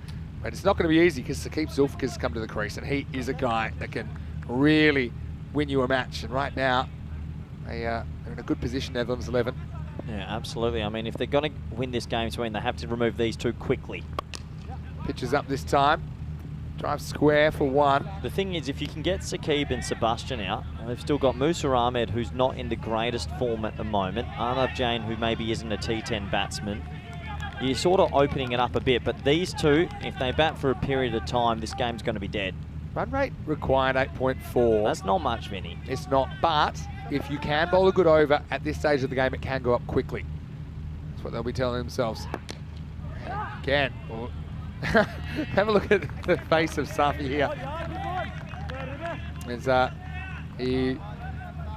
he doesn't know where this ball's gone, and he looks worried. Look, he looks back at the umpire saying, "Can you tell me where it is?" In the end, it was good block hole delivery. I mean, I still can't take away the fact 20 extras. If they were 53 right now, Sweden's ahead. You are not wrong. Wow, again, this is on before he knew much about it. Well, this is close-ish, you know. Brilliant fielding. I reckon he's safe, but sensational work from Safi and a great dive by Sebastian Braat. Wow, great fielding. Yeah, they probably have a look at this. I mean, it was a race. Yeah, so you see, this is one where I think it's pretty close. I think he's safe. Dive saves him. Just bat didn't bobble. Yeah, it's good. That's a good clean dive. Lucky it was. Yeah, good dive, good fielding from the bowler. Both of them showing commitment for their nation. You love to see it. Yeah. What an over this is, just quietly. He moves the dangerous Ryan Klein. He's landing his Yorker. And the good thing is he's still got one after this because Safi's just started bowling. Tell you what, good move from Saqib Zulfikar to run in that line as well. Good genuine race though between bowler and batter there. This will just be one. Did you pick up on that? That Saqib Zulfikar just ran a little bit right, makes the bowler go round him. It's a small margin game, but that's a big thing. I mean, yeah, whether it was on purpose or not, because normally you would kind of get off the middle of the pitch anyway. That's your instinct. But I reckon that's a little bit of byplay. I think that's well done from him. All right. Next level stuff. Under lights. Now. I love under lights. This is the best form of cricket, Vinny. No arguments from me. Well bowled. What an over. Safi's just throwing himself at his feet, but what a fantastic over that has been. So he takes 1 for 5, almost burgles the run out as well, and maybe bringing Sweden back into the conversation. 76 for 4 after 5. Vinny Sandu here, Mr. Maximo. Alongside me is Corey Rutgers. This is the late shift on ECN. Well, you always wanted ECN after dark. Well, Corey, now you've got it. Yeah, we do have it. I love it. I think the Knights give it a little bit of a different aspect. The players have to adjust, and it's always good to see who can adjust and who can't. Yeah, that's true. I think what we're seeing as well, and you mentioned it earlier, is that teams that just get out there and don't worry about the fact it's under lights aren't having too many problems. So I mean, you said something I thought was very smart when you were coaching Spain. It wasn't a variable, so let's not spend any energy about it. And that's something I've heard coaches say before. Yeah, absolutely. Like, why do you talk about the weather? Why do you talk about lights? Just get on with it and enjoy the game. Yeah, that's so true. Anyway, getting ready for another guy. This is Zabi Zahid. He's been good at the death, and he will do the same thing Safi tried to do there. Just go block hole. Doesn't have a lot of variations that he'll use, but he'll just try and locate. Misses. Full. And good fielding. Down. Yeah, good fielding. I thought he spliced that perfectly in the gap. But Zabi's been good, really good with the ball. He's been probably the most consistent performer for Sweden with the ball through the back end of the innings, and he's still got 2 to spend. So you got 3 overs from here, assuming Zahid bowls well, which we don't know yet. Yeah. You got 1 from Safi. Okay. Rate's crept out a little bit towards 9. Knocks him over. What a ball, Vinny. Well, you just said he loves bowling block hole, and that is a bit of you can't see me. See you later. What a Yorker that is. I mean, this is absolute textbook. You look up Yorker in the dictionary, you will see this, because it completely blindsides the batter, who just has to try and jam down on this. Sebastian Braat. Oh, he's fiery. He's a very, very good player. But right now, he's not so happy with some of the antics. Well, he's given him, to be fair, it's the you can't see me John Cena celebration. it doesn't touch him. Yeah, I don't think there's a problem with that, really. It's a bit of theatrics. I don't think it's really directed at Sebastian Bratt personally or anything in particular. Well, it was directed at him, but I don't think it's the worst thing I've ever seen on a cricket field. Have a look. Bowls him. He just jogs through and... Yeah, sort of runs in his line. He runs at him a little bit. Yeah, okay, you shouldn't. Right, you know what? It's not the worst thing I've ever seen. Do you think we're a bit precious in cricket sometimes? I do, but it's when you're in the heat of the moment. The problem is... I would have thumped him. This is the problem. When batters get out, like sane people can see the red mist, right? And you can get incidents from that. But Bratt, I mean, say now you see me, now you don't. I don't think you saw much of that. That was a really slippery Yorker. You know what? It's probably not in the spirit of the game, but there's a lot of emotion on the line. And I mean, for Sweden, this could go down as one of the greatest wins in their cricketing history. So you sort of understand it. Anyway, Musa Ahmed, well, that's got to be wide. Musa Ahmed, for me, hasn't looked in form at all so far. He's had 3 innings and been a bit aloof in all of them. Yeah, it's a strange one. Okay, here's what I will say. This is my general philosophy, is when you get out in a T10 match, because in this tournament, batters will have up to 8 or more chances to bat. It's not like you're ruining their whole weekend like when we played cricket. So I think, I don't mind a bit of the byplay. Oh, Musa again. Doesn't know too much about this one. Leading edge, out for 1. Yeah, we're not used to seeing Musa not time the ball as well. So maybe he's going to come good in this one. Tell you what, there's a bit of pressure now on Saqib Zulfikar. We said that if they moved Klein and Sebastian Bratt together, they're back in. They're back in. So that's your window. That's your window basically open. I mean, you pick up another wicket here. We're starting to get into Ellen Bass, Arnav Jain. You never know. That rate's just crept above 9 again. Well bowled. Well bowled. I just had a feeling he'd fumble that. They may think of it too. They will. He fumbles it a second time. Well, it's disappointing for the Sultan. I mean, it's not easy to get down to the ground when you've got biceps that big, but they do leak the second. He just checked his bicep as well. I hope that ball's okay. It's the second fumble for me. He said, okay, I'm going to... Actually, I can't run you out. Slower ball. That is the variation from Zahid. But yeah, I like that he hasn't over-bowled that slower ball because you can see his genuine just block hole pace on delivery has been pretty effective because he's landed it. Yeah, good on Sweden for getting themselves back in the game here. I mean, this is 2 nights in a row that people wouldn't have thought, but Hungary and Sweden are pushing the Dutch who, I mean, this team, a lot of them played some high level cricket this year. Yeah, no doubt about it. Oh, a little bottom edge into the ground. So Musa still just struggling to come to terms with the conditions here. At the end of the 6th over, it's 82 for 538 required off the last 24 balls. Do we have another big finish on the cards here under lights at the Cartama Oval?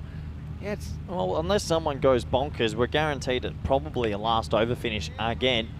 And I mean, they've got all the bowling options there. I mean, Moment, their spearhead went for 40. It's just mind-boggling how this game's been. I don't want to play Harry Hindsight, but wouldn't you love, 10 runs back right now? Hindsight. Just the 10 before you started. What is it? 23 extras? So it's like 38 off 24. Wouldn't you love 48 off 24 if you're Sweden? Even just those first 2. Anyway, can't change the past. What will the future bring? Raheem Safi, no surprises, coming back after delivering a top-class first over. Well, this is what wickets do. Saqib Zulfikar playing a little bit within himself this time. In the previous game, he would have hit that ball for 6. He hit 40-odd of about 10. Just a couple of wickets have made them get a little bit tight. Great match, this. Yeah, it is. Ebbs and flows. We are having some brilliant... Night games have been the closest so far. Maybe we should just start it this time. Yeah, I wouldn't mind working till 5 a.m. Well, we have talked about doing a 48-hour T10 kind of cricket marathon. No contact here. He's got 2 left-handers at the crease now. Well, one thing Musa Ahmed can't do is get out there and choke up an end and choke up dot balls. He has struggled so far, which is very uncharacteristic for him. I mean, he's missing out on those wide balls of off-stump this tournament where he's usually very efficient. There's no one at backward point. There's only actually 4 people on the offside. Left-hand right combination out there now. Left-hander Musa goes for this one and is missed. And I think this has gone for 4. I got to say, that's we are playing under lights. I feel like he doesn't see too much of this one. Zabiul Lazandran. So Musa gets a bit lucky here. Doesn't get all of that. You see the fielder Stuck straight through the hands, 4 runs. They're just their own worst enemy at the moment, Sweden. If they had taken their chances and bowled a little straight, they'd be well ahead. They're still in it. That's a life for Musa, and he needs that just to get him going. I do think that you're always going to lose the ball in light sometimes. I feel like that was one of those times. Just the height it was hit. Wow, this one is not a miss hit, and this one is disappearing. Maximo! Well, be careful if you give Musa a life, because he could click at any moment. The first Maximo of his innings. Yeah, that's more like the Musa we know and we've watched play on the ECS series out in Capella a few times. Back of a length, and he absolutely carts that one. And it's just another momentum swing. Should have been caught. The previous ball, it gives him 4 free runs, and then the next one goes for 6. It's a 10-run swing again. Oh, it really is. Oh, Sweden. It's a common theme we're seeing when teams play the Netherlands is they just seem to shoot themselves in the foot. We saw with Hungary last night, just kind of dawdled for a couple of overs. Goes full toss. This is okay. I mean, there's no third man, no point, no cover point. He just had to get bat on that. Just late on it, I think, on those full deliveries. That's probably what I've noticed Yeah, so you're far. right. Why are they shooting themselves? I mean, Hungary last night, after 5 overs, should have won. Is it something mental? That Maybe. You're thinking you're playing a superior opponent? I just think it's maybe not the amount of cricket they've played as well. I mean, how much cricket have these guys played against this sort of opposition? It's true. Safi, last ball of his spell. A pretty good one. It's going to go straight through the fielder. Oh, well, Corey, you're a coach. I wouldn't want to be one, to be honest, because it looks like hard work. The Netherlands 11, 97 for 5 after 7 overs. That makes it 23 off the last 3 overs. Yeah, look, you feel for him a little bit. I hate to say it, but if you add up the wides, the missed fields, the missed chances, I think they've given him about 40 runs. This is tomorrow, though, Vinny. It's the early start, eh? You and me? Yeah, no, I'll be with Rico for the first couple of games. I know you keep wanting to come in early, but it is Wednesday tomorrow. Am I on the 3rd game? Yeah, Corey, you'll join us for Hungary-Denmark, match 13. Strange things happen in match 13, right? And then Netherlands, they've got Denmark and Finland tomorrow. Look at Sweden, they've got Finland, and they've got Hungary in match 15 under lights again. So the Swedes, they'll be hoping to rack up a couple of wins. And Hungary for them, I think it's a really important day for them. You've got me on the night game all week, Vinny. I don't want to give me an early night, do you? I know that you hate mornings. I think I might have done that on purpose. Anyway, here we go with over number 8. Zabi is going to try a slow ball first up, and I think this will go to the boundary. 100 up for Netherlands. And just a couple of 2 or 3 minute lapses in this innings has really cost Sweden a bunch of runs. And right now, it would seem like a formality that the Dutch are going to knock these runs over. Yeah, the Dutch aren't going to mess up from here. Unfortunately, it's going to be a good learning curve for the Swedes. We've pushed them a bit, but just too many errors. Sweden split their matches yesterday, 1-1. Looks like it'll be the same story today. Backs away and reaches this time. Sakib Zulfikar. And well done out there by the Sultan. Gets down this time. They do get a couple. They do get a couple. Let's do this so we don't have to do it at the end, because it could take a while. 5 wides, 5 wides. No ball plus 4 buys off the pitch. Yeah. Miss stumping, drop catch. Missed field for 4. Missed field for 4. Yeah, pretty long list, and that's just the ones that we can think of right now. Yeah, and look, it's no one means to make mistakes, but it's going to be what's cost them this game, or at least being extra competitive in it, because I think it's around the 35 to 40 runs they've given them. Yeah. So cricket's an easy thing in hindsight, but the Netherlands just doing enough to keep their neck ahead of the crop of all the opposition at the moment. Yeah, you're exactly right. And this, I mean, let's be fair to the Netherlands. They've also not played to their potential so far in this 2 days. Oh, wow. Tell you what. All right. Well, how's that? I love it. Well, when you've got nothing else going for you, why not? It's like, once you're the villain, Zabi Zahid's going, you know what? If I'm the villain, but you know what? This is how you deal with it. He's actually too quick there. Well, it's a keep, Zulf, because he's held off a deal. I love it. Why not? Zahid. Yeah. Polarising figure. No ball called now. Well, let's just say that's one of the bigger cheers you'll hear from the Netherlands bench today. They're loving this. Maximo Musa goes deep. Well, people saying the Dutch don't care. Look at him. Philip Bossevain's losing the plot out there. I mean, the Dutch, they've been tested here by the Swedes, and the passion is showing now. Let's have a look at the foot here. Well, it's not a no ball for front foot. It'll be a no ball for something else. And I'm guessing it was for too many fielders outside the circle. So Yeah, that's all the hand pointing around tells me it was for too many outfielders. Well, if people think that the bigger nations don't care about playing the small nations, the Netherlands are all on their feet. So I just wish these guys could play again, because this time it's personal. Here's Zahid with the free hit, and it's clonked onto the body of Musa.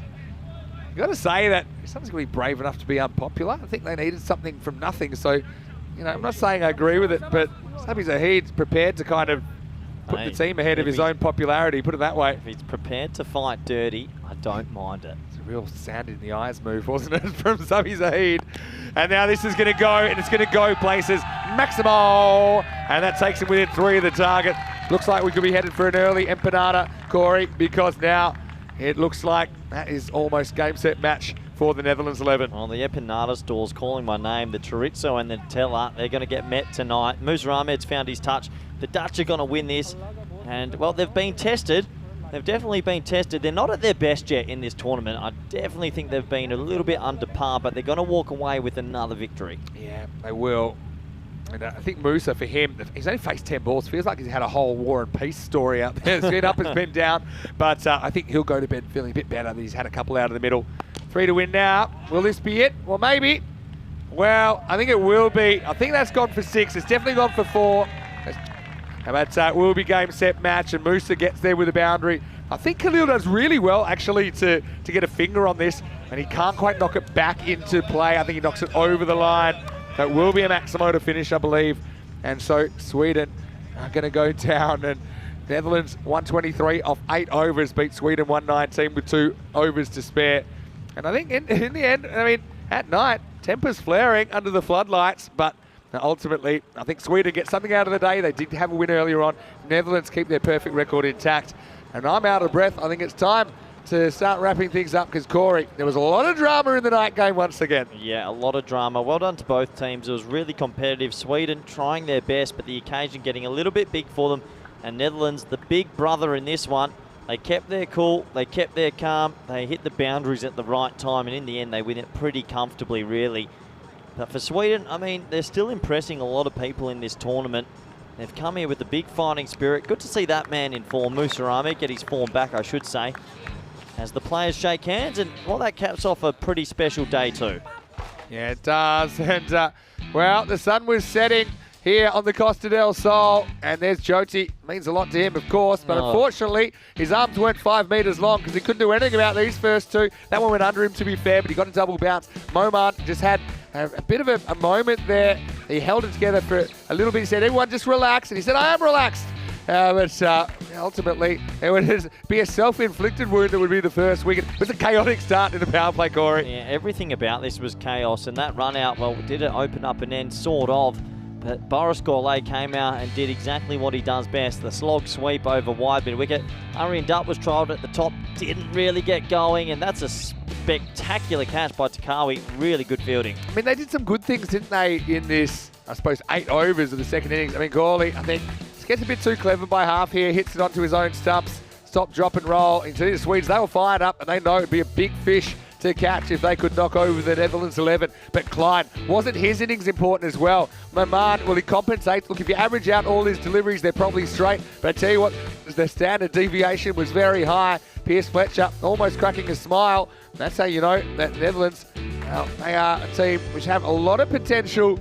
And even though they lose Klein there, they still had some batting to come. And that was a cracking Yorker that got rid of Bratt. And then, well, things took a bit of a turn towards some street ball, Corey, in the last few overs. Yeah, it was one of those ones, can you celebrate, can you not? But it didn't matter. Musa Ahmed came out and he put them to sort of, people say the Dutch should win this group easily. Well, they're still pretty passionate about it. They're jumping up on their feet. Just little misfields crept in for Sweden. That's just, well, that's maybe a bit of nerves and the occasion getting to them. Yeah, well, I think also for the Netherlands, they've seen enough of this cricket now to know that anything can happen, right? So they cannot afford to coast. They cannot afford to take it easy. And I think obviously they're here to win, and they've got the players to do it, but they know they still have to perform their potential, because the margin's not as big as you think here between them and some of the other continental nations that are being shown this week. Well, I've got to say, time to take a breath, but we can tell you we have more cricket coming up tomorrow. And And we'll give you those fixtures in a second. First, we'll take you to the scorecards, and you can see that Klein top scores actually doesn't in the end, because Musa with that 6 actually takes him to 33 off 11, 33 not out. That's despite probably not looking particularly convincing in the first bit. So if we get all chaos around him, but he ends up with 15 off 10. Klein with 27 earlier was pretty good. No one else gets out of single figures, and Floyd is disappointed to get run out. And I think Momard, well, he had a real hit and miss from his 2 overs. Couldn't hit a barn door in the first couple of balls. 1 for 40, his figures. Chowdhury, 1 for 9. Got to say, Safi bowled really well. Got the wicket they needed to keep them in the game. And then Zabi Zahid, he started well, but just kind of lost the plot as they were desperate for a wicket and desperate to try and change the narratives. But it will be a Netherlands victory, and they go 4-0. Sweden 2-2. Well, they literally are kind of the only team that have been hit and missed, because they have split their games both days 1-1. Well, Corey, once again, want to be saying a big thank you to all of our wonderful viewers out there. We've got the best viewers in world cricket. They're very enthusiastic, as we are, about what we're doing here, trying to develop the game. I mean, we're constantly doing new things like the night series, like the ECC as well, which is only the second time we've held this event. And tomorrow we'll come back and we'll do it all over again. Yep, we will. Looking forward to it. Day 3's moving day, basically here in the group stages. So Netherlands, they've gone ahead. Hungary are a little bit low, but that loggerhead in the middle going to be interesting. Yeah, sure will. And look, Hungary, it's a big day for them tomorrow, because they've got 4 matches to go. Essentially, with teams, most teams haven't played each other twice. You've got these return matches, I suppose, to come, where you've got a few teams that are I suppose, in the mix, and they're going to want to get some revenge, some of these teams, I think, as well. But ultimately, I think all teams just trying to survive, getting into that top 4, and of course the top 2. You'd feel it's only one more spot in that double chance up for grabs. Netherlands 11, it's pretty much a short of one, I'd imagine. But it's going to be competitive. We're going to see some more close contests. Go to our social media at European Cricket if you want to see what's been going on. We've seen some big highlights today. Of course, the player of the day, for me, it had to be Sebastian Brutt's catch. But there were plenty to choose from. The other thing is go to the crickathon.com webpage, answer the question of the day, and you can also answer the question of the week, be in the running for that internship with HCL Software. And I suppose our website, europeancricket.com, is the home of European Cricket. You can see all the stats, fixtures and standings. So, look, a lot to talk about, but ultimately we'll be back tomorrow. On behalf of all of us at the ECN, it's Vinny Sandu here, Mr. Maximo, on behalf of Corey Ruckers and Rico Fool, of course. Hope you have a happy and safe evening. Here's some highlights of the day, thanks to our wonderful media partners at Big Productions. We'll see you tomorrow for more Dream11 European Cricket Championship. Hasta mañana!